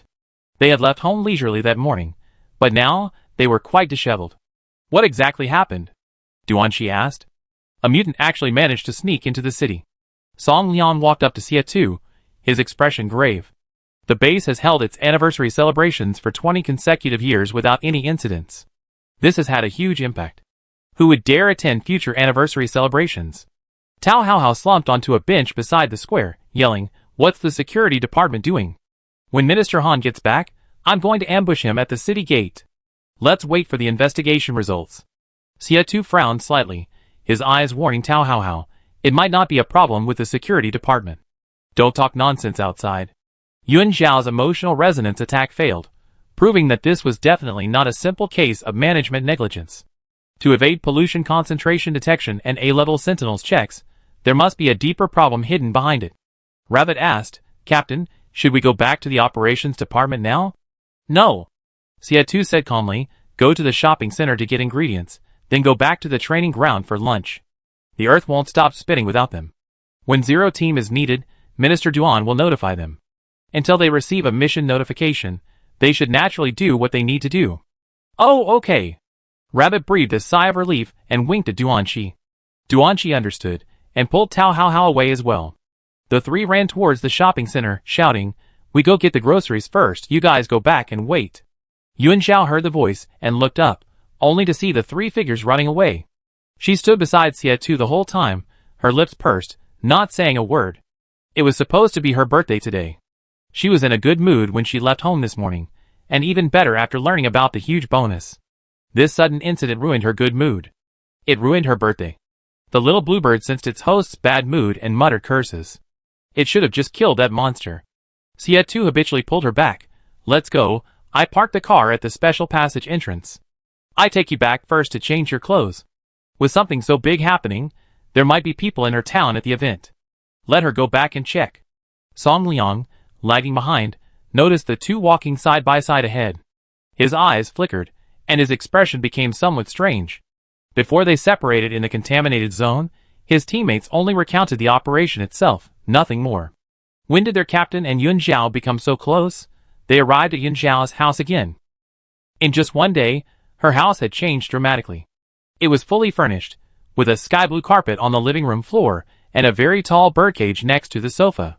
The birdcage was exquisitely crafted, each tier covered with soft cushions. Clearly a toy for a little bluebird. Xie glanced at the doorway, but didn't go in. We wait for you here. She was sweating profusely in the girl's house, her clothes wrinkled from the jostling, and she needed to shower and change. Even sitting in the living room, it was a little inconvenient for two men. Yun Zhao nodded slightly, her expression unchanging, simply replying, okay. Then she went straight inside, closing the door behind them. Xie and Song Liang were standing in the hallway when their voices likely attracted the attention of the neighbors next door, as movement soon came from inside apartment 1201. A moment later, the door to apartment 1201 opened. Zhao Yan froze upon seeing the two men standing in Yun Zhao's doorway. She had met Xie once before and vaguely guessed that they were probably Zhao Zhao's colleagues. The aura of a high-ranking sentinel was very strong. Especially the man with the indifferent expression, just standing there. Zhao Yan felt an invisible pressure bearing down on her. Zhao Yan asked somewhat nervously, is Zhao Zhao back? Is she alright? Today's celebration, with prizes to be won, drew a large crowd from Qinshan town. After dropping the children off at school this morning, Zhao Yan saw the streets packed with people. Nothing but people. Having lived half her life in this remote border town, she had never seen so many people and felt overwhelmed, too afraid to join the throng. Zhao Yan glanced around, then, remembering it was Zhao Zhao's birthday, hesitated for a moment before returning home to prepare her things. Unexpectedly, an accident occurred at the event. Fortunately, everyone from the town who attended was unharmed. They were simply sent home and instructed to stay indoors for the next few days, not to leave their homes. She's back. She's packing her things in the house, Song Liang said, approaching her. Auntie, did you go out today? Xie nodded in acknowledgement, then turned and went to the window in the hallway, his back to the two chatting, looking out the window. The mental barrier remained, limiting some of his sensory abilities. Xie couldn't detect the subtle sounds he usually did. His vision, however, was unobstructed. This residential area was situated on a hillside, and from the 12th floor, he could easily see into the distance. There were almost no pedestrians on the street. The few figures that occasionally appeared were all staff members in various uniforms from the base. As for the street where the incident occurred, it was on the outer city's main street near the city gate. It wasn't in this direction, and couldn't be seen at all. Xie gazed intently at the distant street. The streets of Dawn Base had never been so quiet. Song Liang, on the other end, quickly learned from Zhao Yan that everyone in their town was safe. Song Liang was calm and talkative, addressing Zhao Yan as auntie repeatedly, which gradually eased Zhao Yan's guard, who was unaccustomed to being with strangers, and they began chatting. When Yun Zhao came out after changing her clothes, she saw the two chatting happily. A tall figure stood by the window in the hallway, his back to them, gazing out the window. Yun Zhao paused for a moment, then, knowing everyone in town was alright, she called the two downstairs, adding, the situation is special today. The search team will pick up the children from school later, so don't go out. I bring back some groceries later. Zhao Yan agreed, okay, then come back early. Yun Zhao nodded and stepped into the elevator, asking the two to wait for her a little longer. The elevator stopped on the 5th floor. Yun Zhao knocked on the door of apartment 503, asking the old mayor to inform the staff.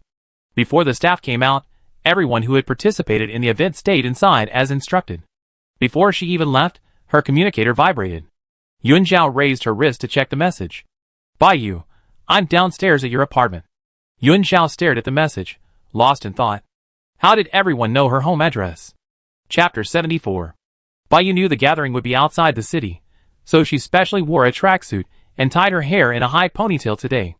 She stood behind the apartment building door like a thief, peeking out every now and then. Seeing the elevator doors open, Baiyu, very outgoing, called out to the three, "Hurry up, the logistics department is coming to register and test us soon." She had sneaked out without her father's knowledge. She already knew what was happening outside. The outer city was under complete lockdown, but she hadn't received any notification from Yun Zhao canceling the gathering. Baiyu thought for a long time, but still sneaked out. Is that car outside yours?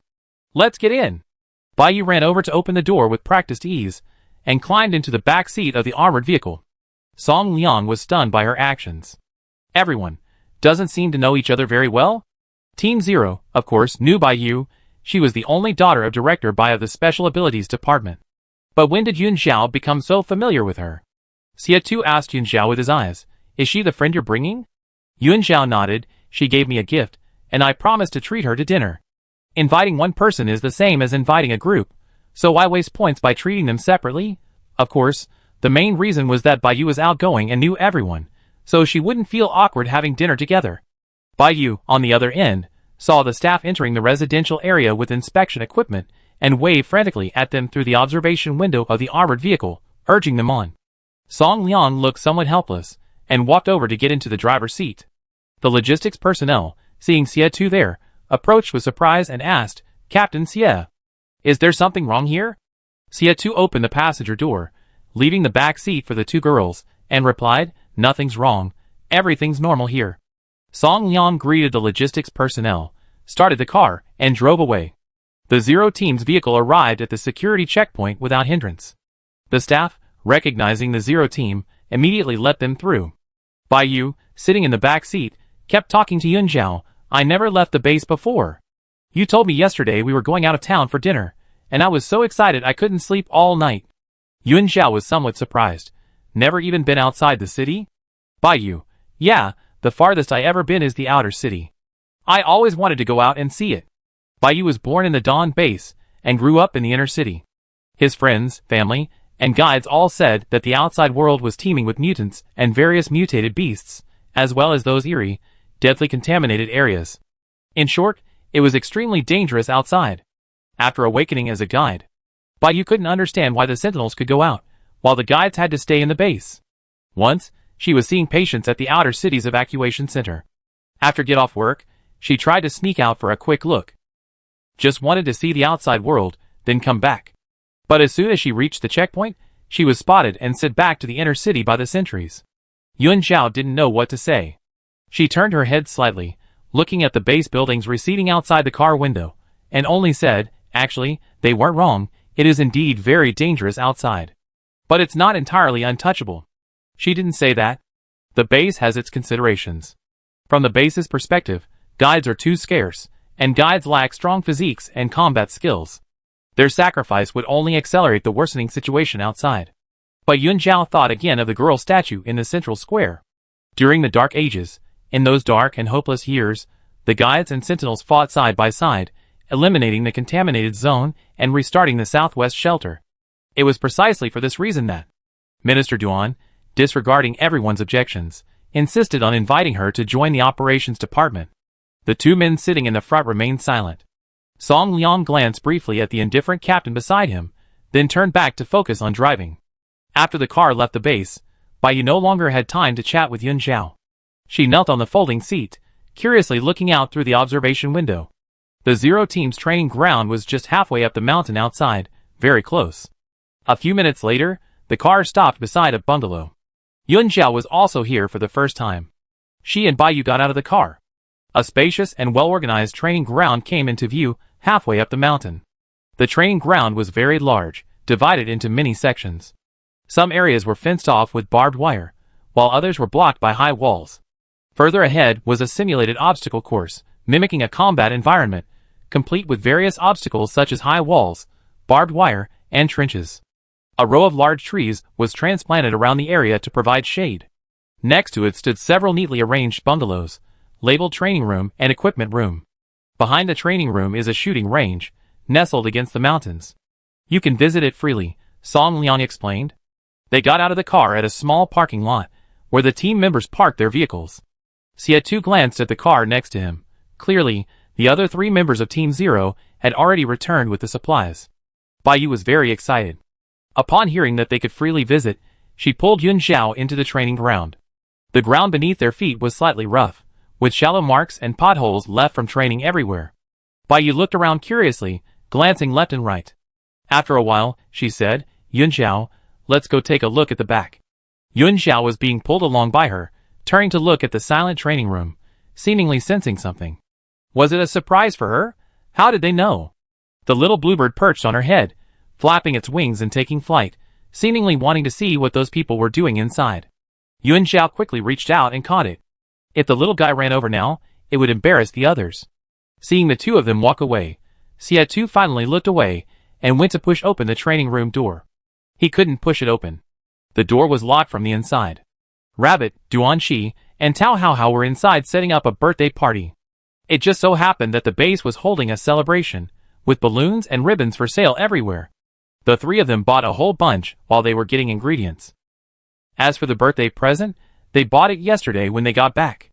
They wrapped it in colorful wrapping paper and piled it inside balloons, so Yun Xiao could guess which gift came from whom. They heard a commotion outside. Didn't the captain say he hold them off and come later? Rabbit, still blowing up balloons, said somewhat discontentedly, "We haven't even finished decorating yet." How did the captain know it was Yun Xiao's birthday today? Tao Haohao still didn't understand. Rabbit turned and glared at him. "Have you forgotten?" The captain saw Yun Xiao's personal information on Minister Duan's computer. Back then, he was trying to persuade her to join Team Zero. Duanxi was standing on a stool hanging ribbons, turning his head and muttering softly, "Last time it was my birthday. The captain just gave me a few 100 points to get rid of me." Outside the door. Xie couldn't open the door, so he simply stood under the eaves and waited. He turned around and told Song Liang to go check the back, but at that moment, he suddenly received a message from Jiang Mu. Jiang Mu had returned to the Dawn base. A message came in asking, "Does your guide only care about points?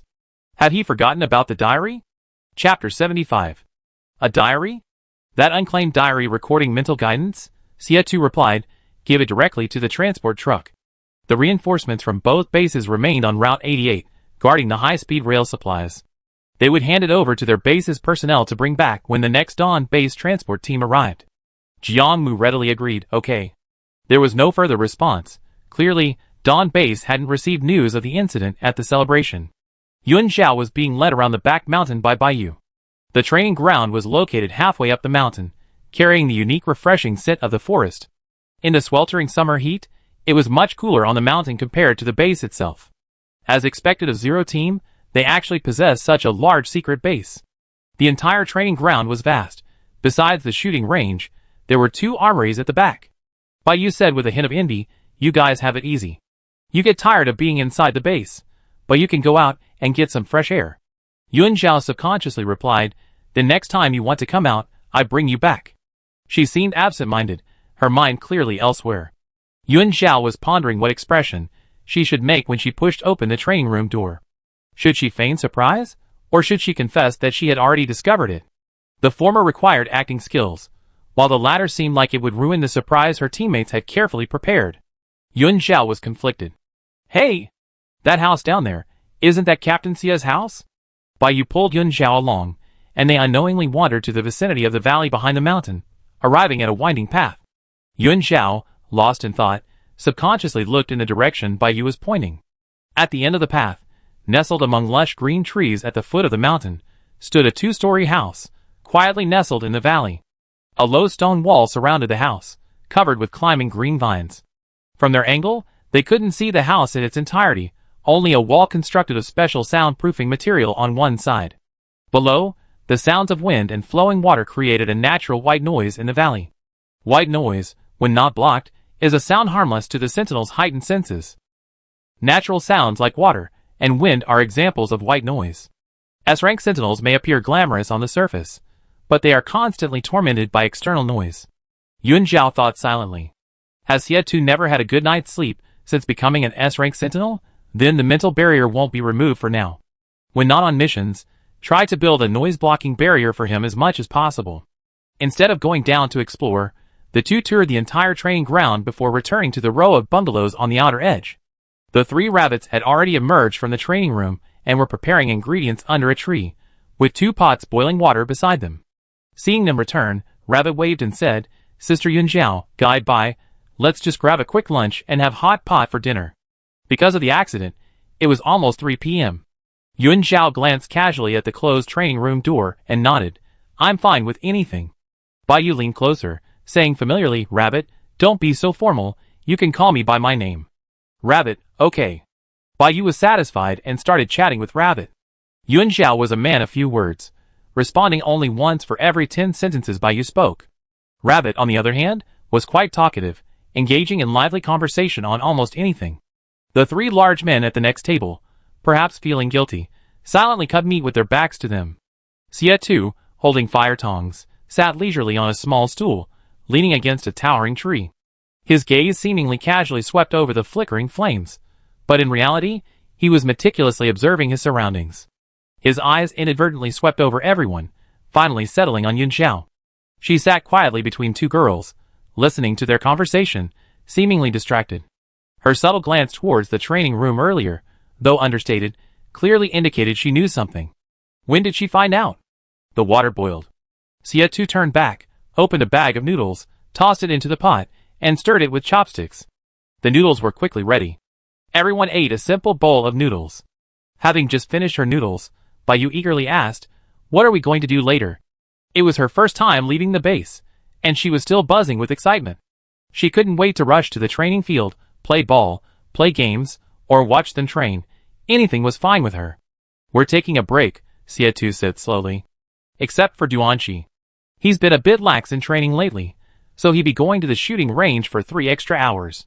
He liked pointing guns at people, so he'd be slowly shooting at the target. Duanqi, He knew the captain wouldn't forget. Tao Hao instinctively took 2 steps back, burying his head in his hands, racking his brains, carefully recalling whether he had done anything to offend the captain during the mission. Seeing Xie gaze sweep over, even Bai Yu, besides Yuan Zhao, instinctively shut her mouth. No wonder she's an S-rank sentinel. It's too hot, the meat will spoil easily if left outside. Tao Hao thought for a long time, but couldn't remember, so he simply picked up the sliced meat on the table and ran, shouting, "I go in and put the meat in the freezer first." The rabbit reacted and quickly retreated. I go get some snacks." Song Liang stood up with a bitter face. "I haven't written my report yet, I need to go inside to write it." The 3 of them disappeared in the blink of an eye. A bunch of traitors. Duanqi was furious. Couldn't they stand on his side and resist just once? Duanqi placed his hopes on Yuan Zhao, casting a pleading look at her. Yuan Zhao pointed to herself, adding insult to injury. "Have you forgotten that I'm the one you're pointing a gun at?" Duanqi, Hope shattered. The captain said 3 hours, so not a minute less, otherwise we wouldn't survive the next few days. Duanqi resignedly got up and headed dejectedly towards the shooting range. Outside, only Yuan Zhao, Xie, and Bai Yu remained. Yuan Zhao, hearing Tao Hao mention freezers, casually asked, "Are there any extra freezers?" Xie, holding fire tongs and extinguishing the fire at the outdoor stove, didn't look up at the question. More than enough. The training ground already had 2 freezers, used to freeze water and food. This time, the truck unloaded at the training ground and brought back 7 or 8 more freezers, all piled up in the warehouse, taking up a lot of space. Knowing she wouldn't ask this without a reason, Xie looked up and asked, "You want freezers?" Yuan Zhao nodded. A smile flickered in Xie's eyes. "I take you back tonight and deliver it to you on the way." Yuan Zhao, "Okay, thank you." Xie then remembered the message Jiang Mu had sent earlier and told her about the diary. Yuan Zhao blinked. "I really forgot if you hadn't mentioned it." She had just come out of the contaminated area, her mind filled with points and rewards, and she couldn't think of anything else. "When will it be delivered?" Yuan Zhao asked. Xie, around the 7th or 8th. The Dawn Base transport team will take the items to Section 88, and then hand them over to our transport team to bring them back. Baiyu silently picked up her water glass and stood up. Rather than sitting here, she'd rather go to the shooting range to look at the target practice. Chapter 76. The afternoon passed quickly as everyone did their own thing. The sky gradually darkened. Baiyu returned from spending the afternoon at the shooting range with Duanqi, looking rather reluctant to leave. Duanqi was being punished with practice, while she was just playing around. I took shooting lessons when I was in school, but I haven't touched a training gun in ages. It took me a long time to get used to hitting the target, Yuan Zhao said cheerfully, handing Baiyu a bag of snacks. I still don't know how to use a gun. The captain said he'd start training me tomorrow. Baiyu was puzzled. They only been gone a few hours, so why did Yuan Zhao seem so happy? What's making you happy? Baiyu asked. Yuan Zhao raised her wrist, pointing to the communicator she wore, her almond-shaped eyes shining with joy. The points reward has been issued. A full 59,000 points. She now had over 60,000 points in her account. Her previously sullen mood finally lifted. Congratulations. Baiyu cheerfully accepted the snacks, staring at the colorful wrappers, and asked curiously, did you bring these out of the contaminated area? Yuan Zhao wasn't surprised she knew these things. Yeah, pack some to take back and eat later. Baiyu didn't stand on ceremony, thanking her with a smile, and while eating the snacks, she looked around. Where are they? She had only seen Yuan Zhao sitting there when she returned. Upon hearing this, Yuan Zhao's expression became somewhat indescribable. She really didn't know how to describe it. She thought for a long time before saying, the captain went home to get something, the others are in the training room, preparing dinner. She started to worry again about what kind of expression she should make when she went over. Baiyu, should we go over and help? Yuan Zhao, you can cook? Baiyu replied matter-of-factly, no. Then just sit there quietly, don't go over there and cause trouble. They hadn't been sitting for long when Rabbit ran out to call them, dinner's ready. Rabbit even pulled Baiyu back, leaving the two of them behind. That action was clearly meant to let Yuan Zhao go in first. It was too obvious.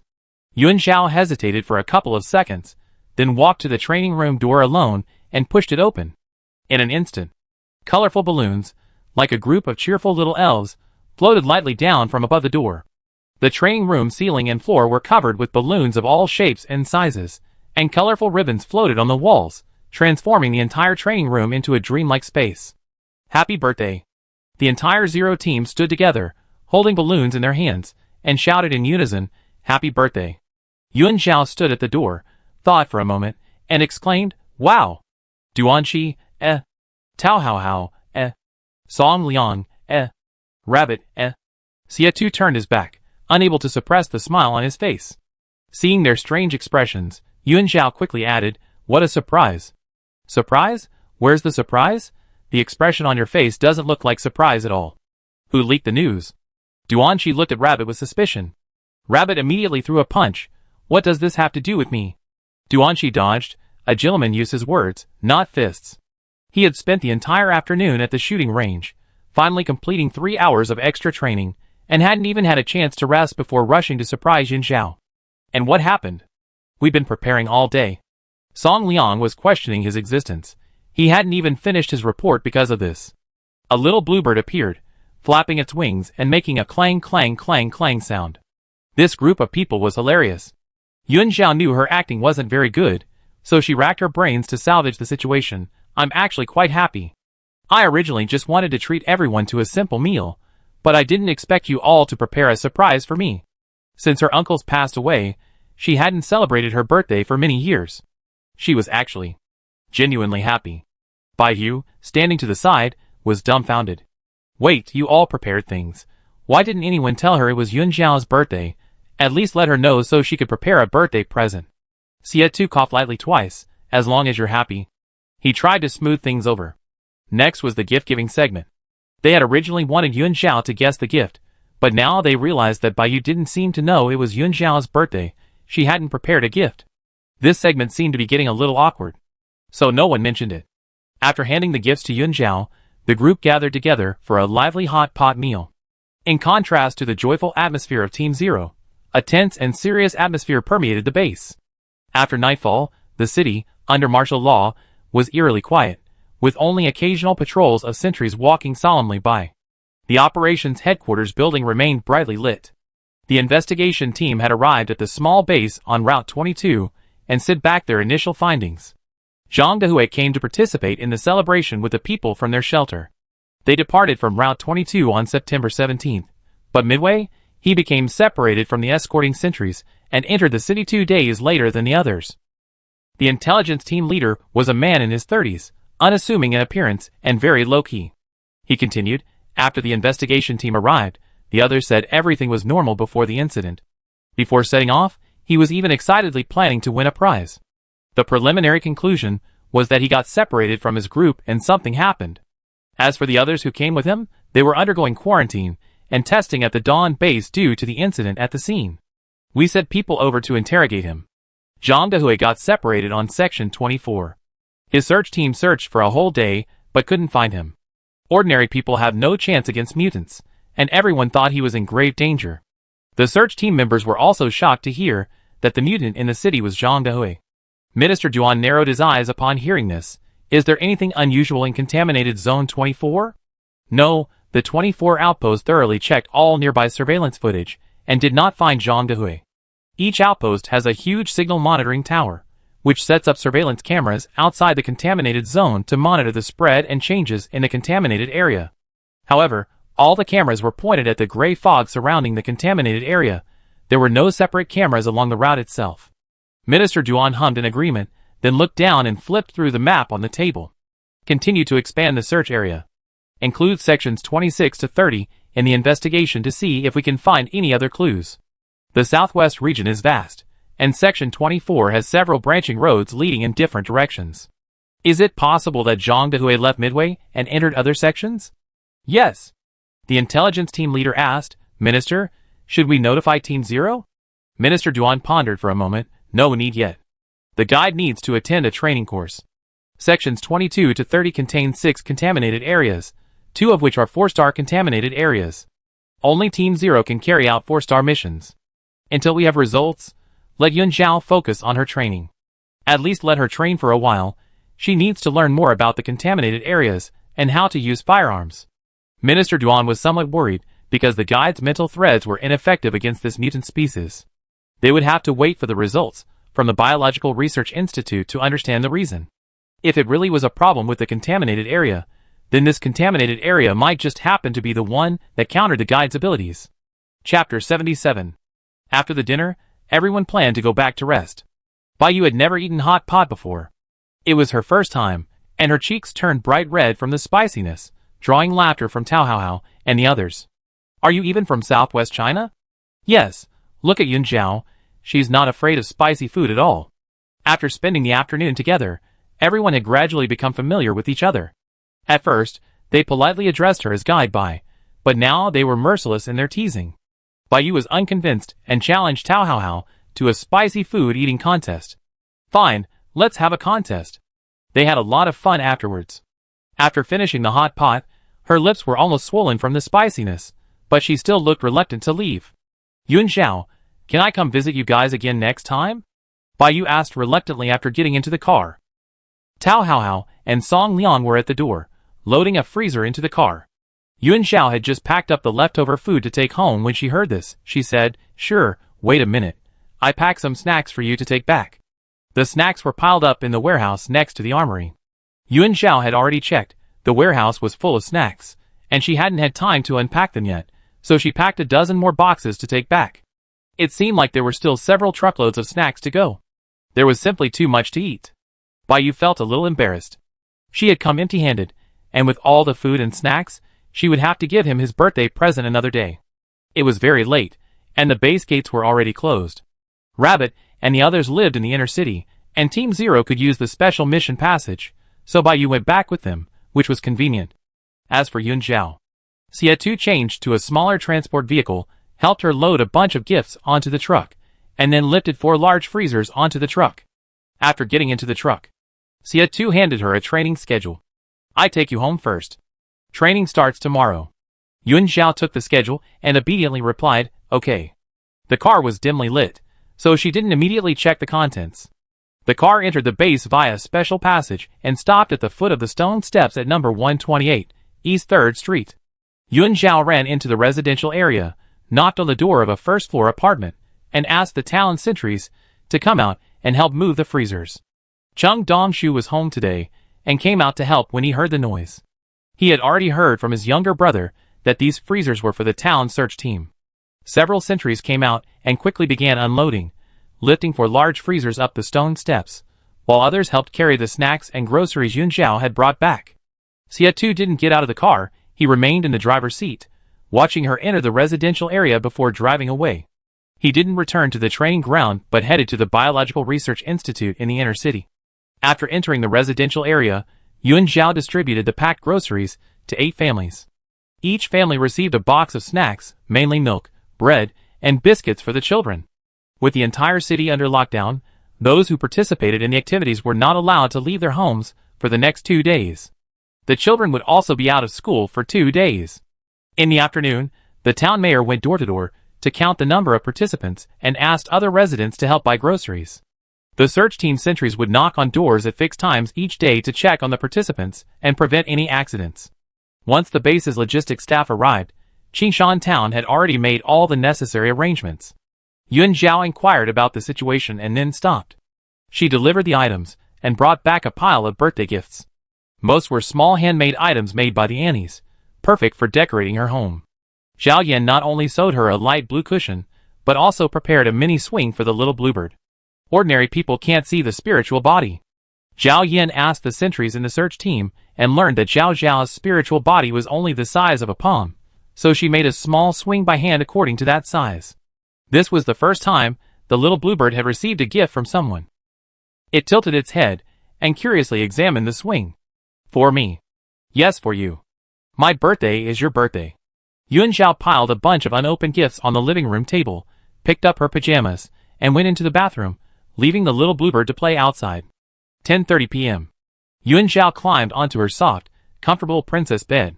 She squatted on the bed, slightly raised her hand, and with a slight movement of her fingertips, countless light blue-green fluorescences emerged, seeping into the homes downstairs, purifying the pollution concentration of the entire building. Spiritual threads can capture and control emotions.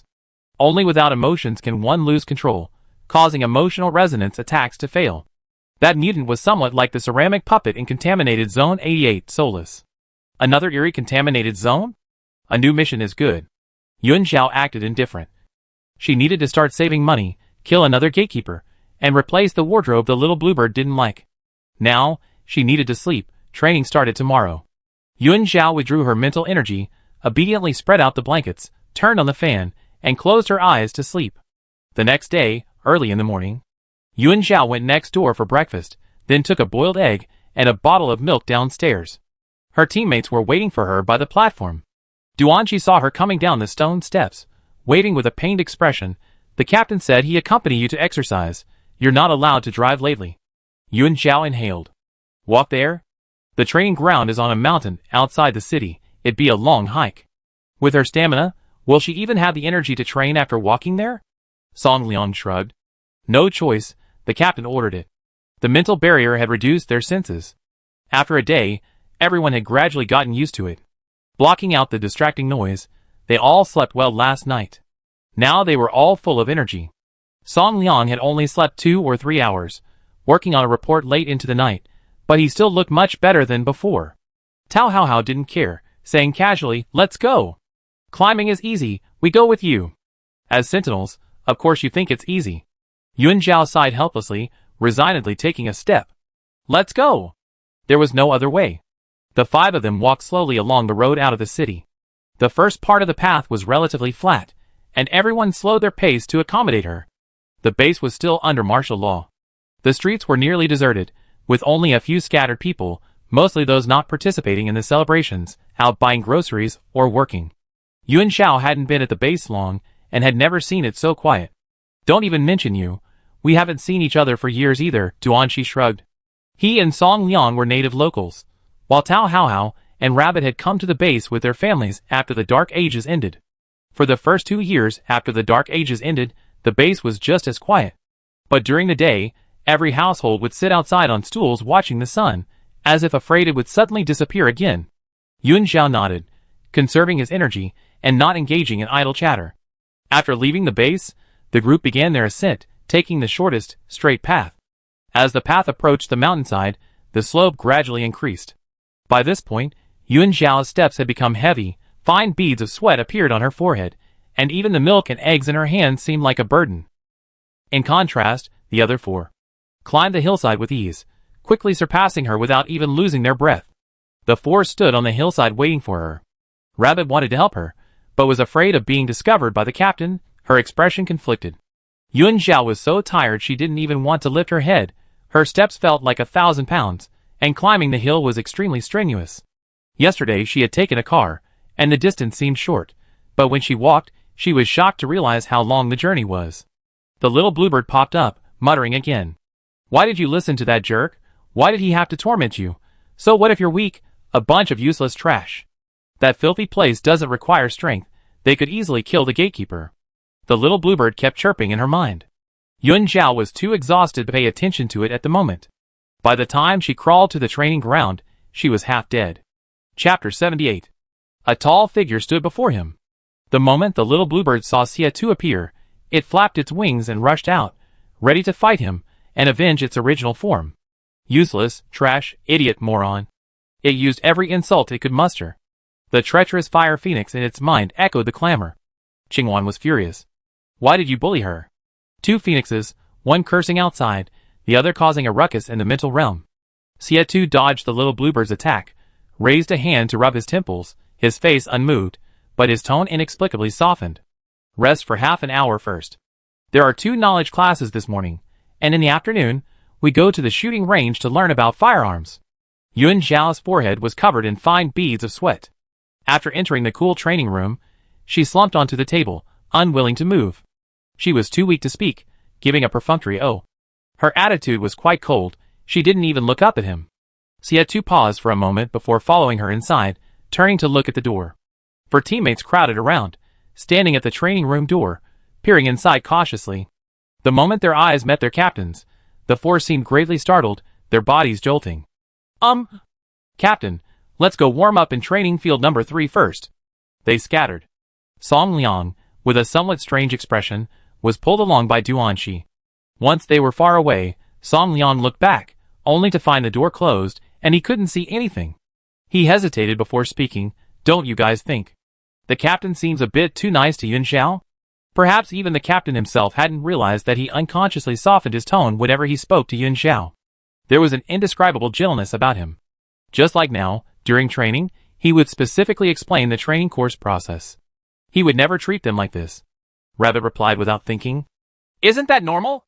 Sister Yuan Zhao is different from us roughnecks. Exactly, sentries and guides aren't the same. Tao Hao said carelessly. Old song, you're not trying to compete for favor, are you? Duanxi, remembering being punished with 3 hours of training yesterday, said angrily. What's the point of competing with this cunning and vengeful captain? If you're going to compete, try to please the guide, at least you can get a good night's sleep every night. The 3 of them thought there was no problem. Rabbit added. Did you guys notice? The captain's in good spirits today. After setting up the barrier, he must have slept soundly last night. Song Liang looked at them speechlessly. Our IQs aren't on the same level. Don't go out and say I'm on your team. It's embarrassing. Inside the training room. After his teammates had walked away, Xie spoke again. Stand up and walk around for a bit. Don't sit down immediately after climbing the mountain. Yuan Zhao was too tired to move, but she listened to his advice and laboriously climbed up from the stool, leaning against the wall. The little bluebird angrily returned to her mental realm. She looked weary, but her mind was blank. Xie had told her about the training on the day they returned. He was doing it for her own good, not deliberately tormenting her. Yuan Zhao understood this. Xie turned around, opened a filing cabinet, and took out a stack of documents he had brought back from the inner city the previous night. He calmly stated, good physical strength is an important foundation for ensuring your own safety. If you encounter danger in the future and need to evacuate or maneuver for a long time, insufficient physical strength is absolutely unacceptable. Yuan Zhao looked up at him, puzzled. Why explain so much? Of course she knew all this otherwise. Why would she have agreed to the training? Xie didn't look at her. He placed the documents on the table and pulled down the white curtain. You can learn the knowledge lessons from the videos first. The materials are all here. I go out and arrange training for the others. Xie had gone to the Biological Research Institute last night. Yuan Zhao's uncontrollable mental threads proved that the mutant had lost its emotions and obsessions. This was very rare. After mutating into a monster, whether human or animal, they would lose their rationality, filled with violence and a hunger for food. Those could also be considered emotions, so the S-rank guide's emotional resonance ability could influence mutants.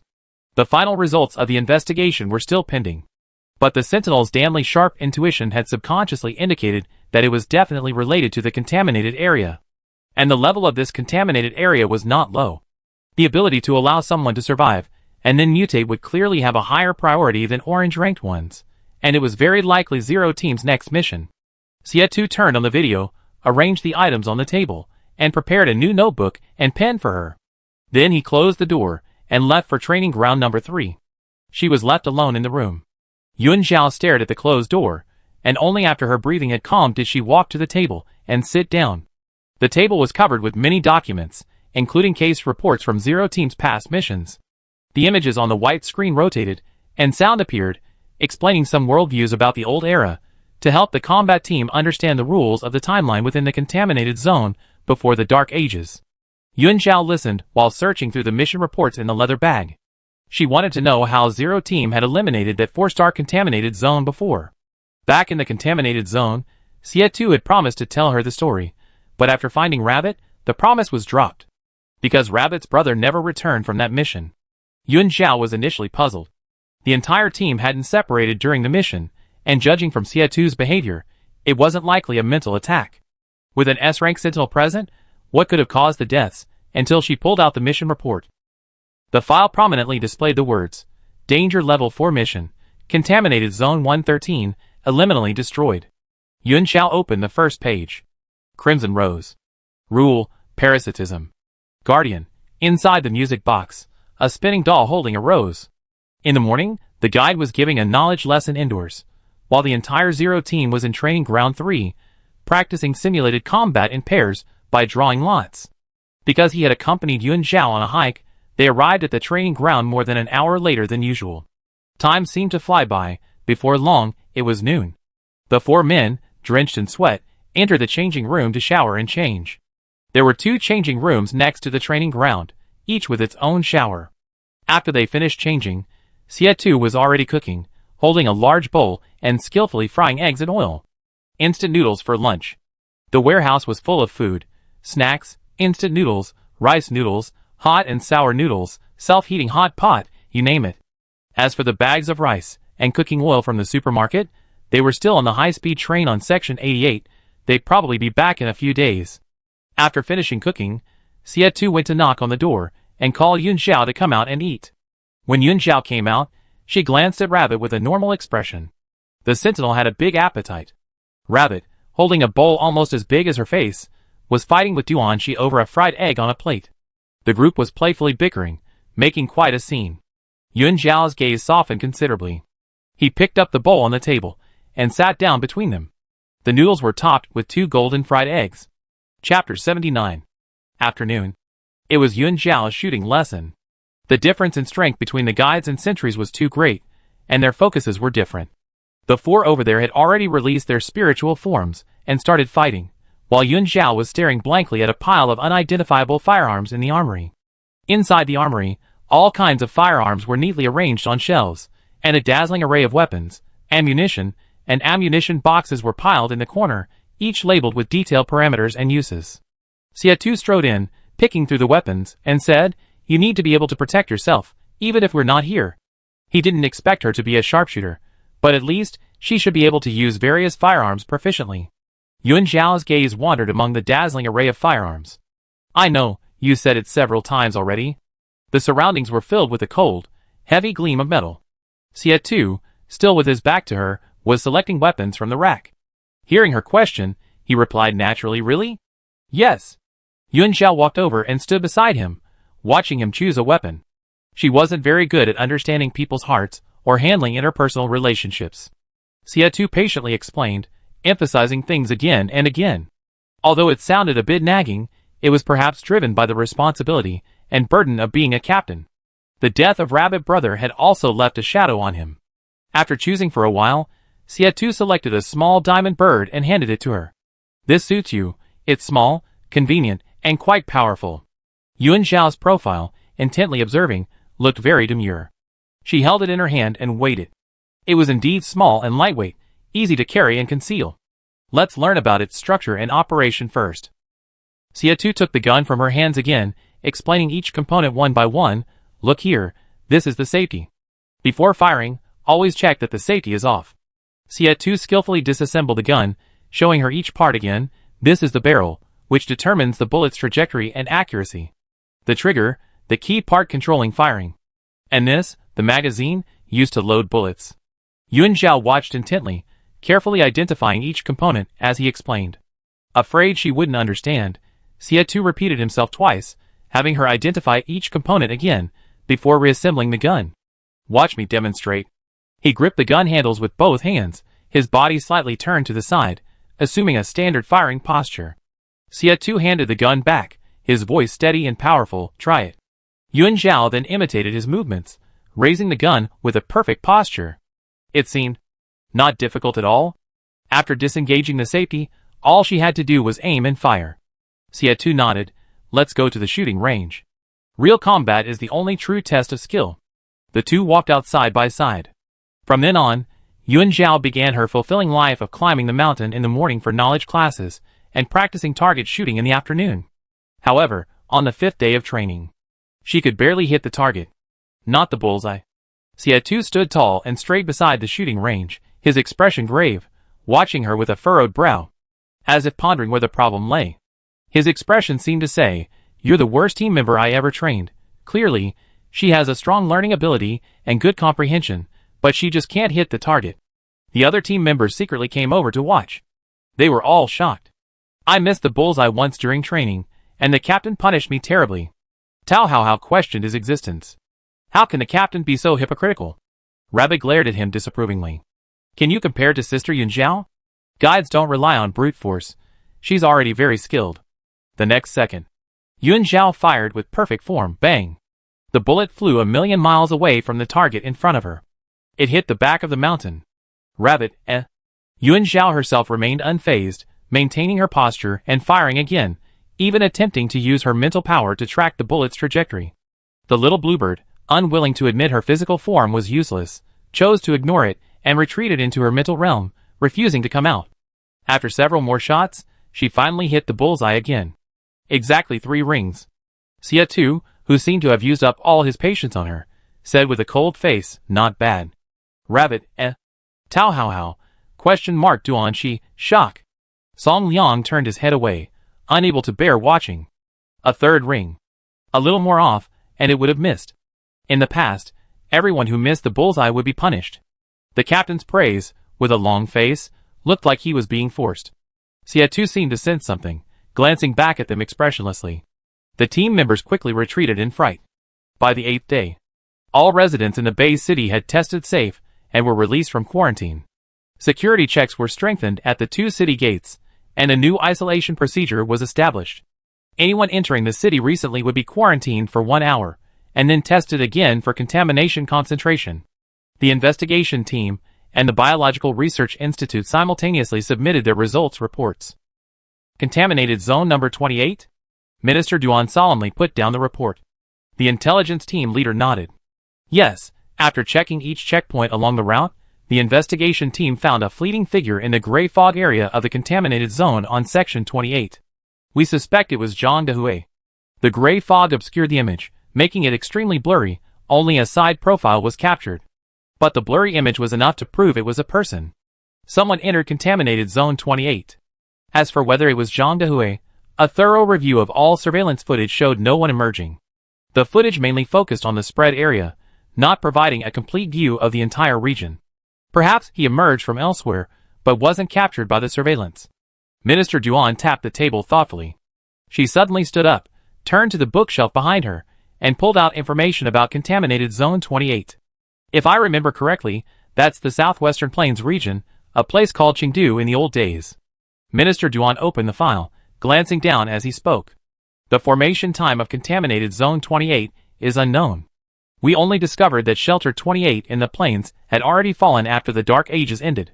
The date of the fall is unknown. In the dark apocalypse, without light or electricity, communication was completely cut off.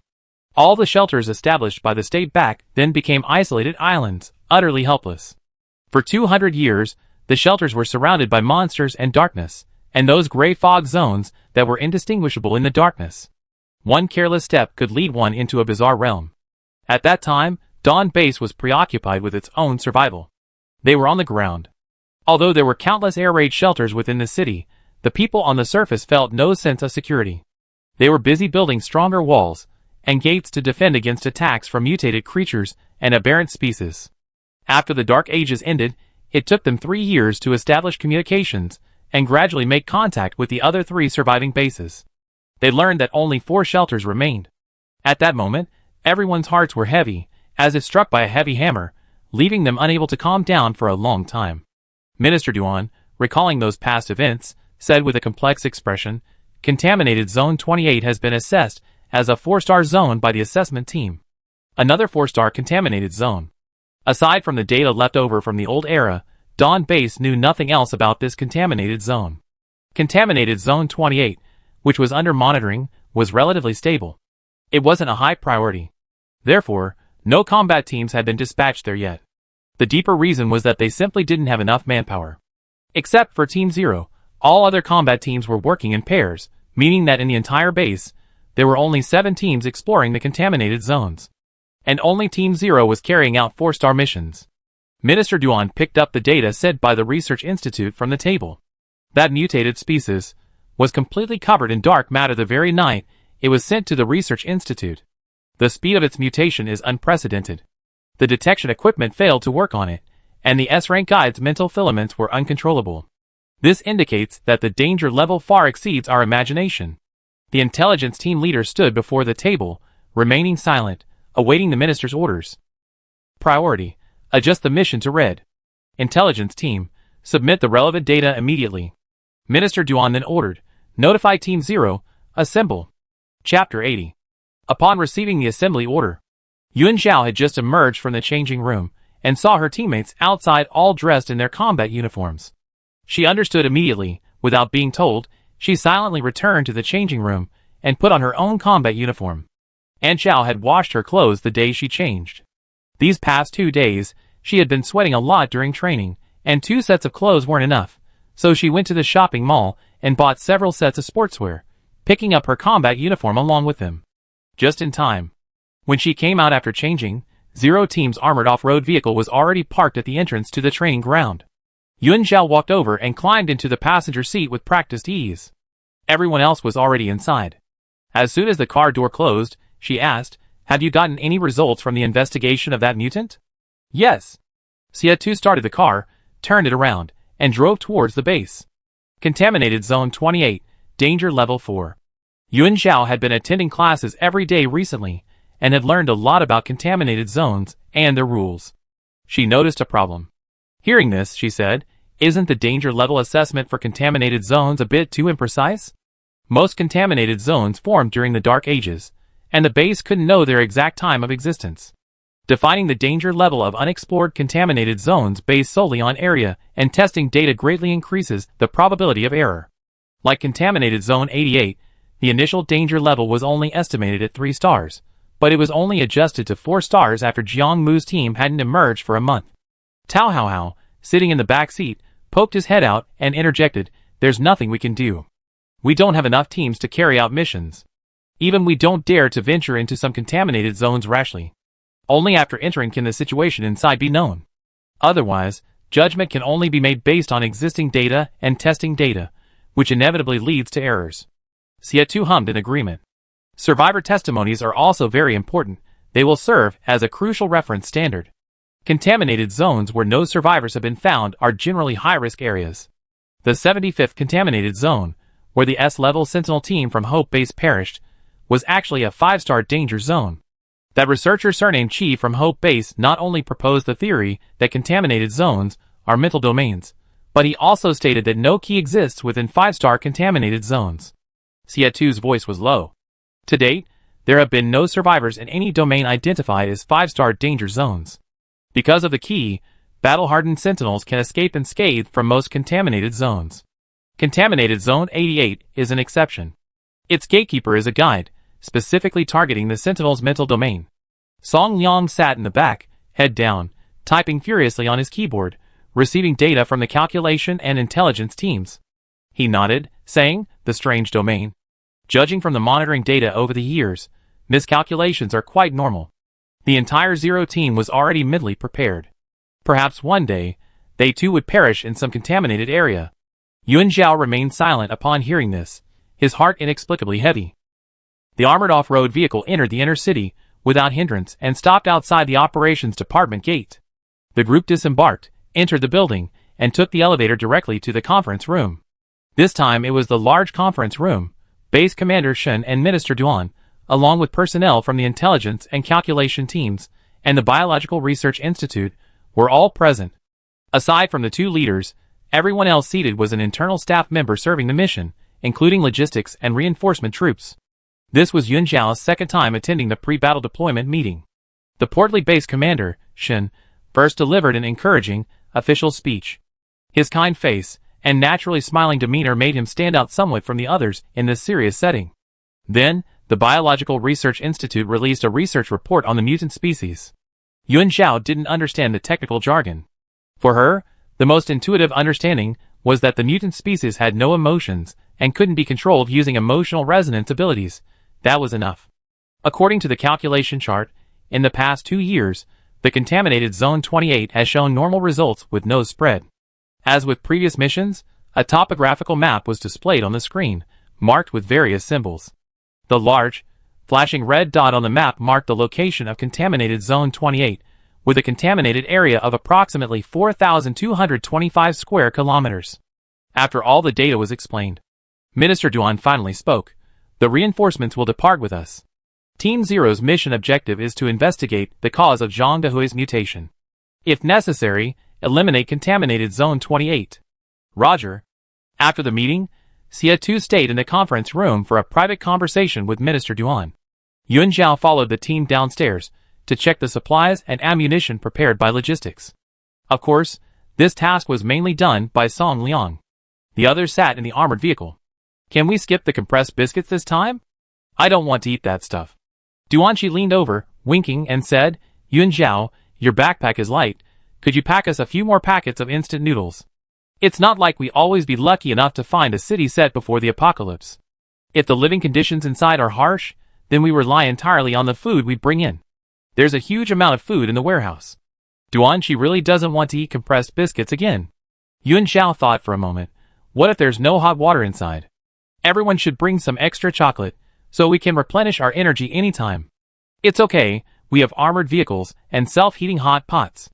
We get you some water, and you pack a couple of boxes for us, Tao Hao said casually. "Rabbit, are we going on a mission or on vacation?" The two men pretended not to hear. "We go back again later, and pack more food for the vehicle. Bring bread too, the barbecue grill from last time is still in the vehicle. And a pot for boiling water." Tao Hao and Duanqi made their own arrangements. Yuan Zhao was silent for a moment. Okay, instant noodles aren't heavy anyway. Packing them in the backpack was in case of a situation like last time. They needed to bring enough food. She didn't want to eat compressed biscuits. Song Liang loaded the ammunition boxes onto the vehicle, and hearing their voices, he sighed heavily. When Xia Tu came out, the back of the vehicle was already piled high with ammunition and supplies. The group greeted the reinforcements, agreed to meet outside the base, and returned to the training ground to start loading food onto the vehicle. Xia Tu glanced at everyone, but ultimately said nothing. Tao Hao and Duanqi busied themselves carrying food, filling the vehicle to the brim before stopping. The vehicle, already cramped with ammunition, now had even less room to move around once people sat inside. Xia Tu approached Yuan Zhao, his expression calm, and said, "Now, let's break the mental barrier. Everyone needs to adjust beforehand." As he spoke, he kept recalling the peaceful days of the past few days. These past few days, he hadn't been disturbed by those random noises. He could rest peacefully and enjoy deep, tranquil sleep. He hadn't experienced the tranquility the world around him should have had in a long time. Now, however, he was about to break down his mental barrier and return to the noisy world. He didn't know what his teammates were thinking, but a strange feeling of dependence welled up inside him. Sia2 frowned slightly at this thought. Okay. Yun Xiao, unaware of his thoughts, nodded. Let's get in the car together later. Sia2 gave a faint. After unloading their belongings and everyone had packed their backpacks, they boarded the car one by one. Song Liang was now driving. Yun Xiao and Sia2 switched seats, and she sat in the back next to Rabbit. She glanced at the driver's seat, thinking that the captain had said he would teach her to drive, but there wasn't time, so she would have to wait until next time he returned. Everyone was in the car. Sia2 habitually did a final check, making sure everything was in order before sitting in the passenger seat. Let's go!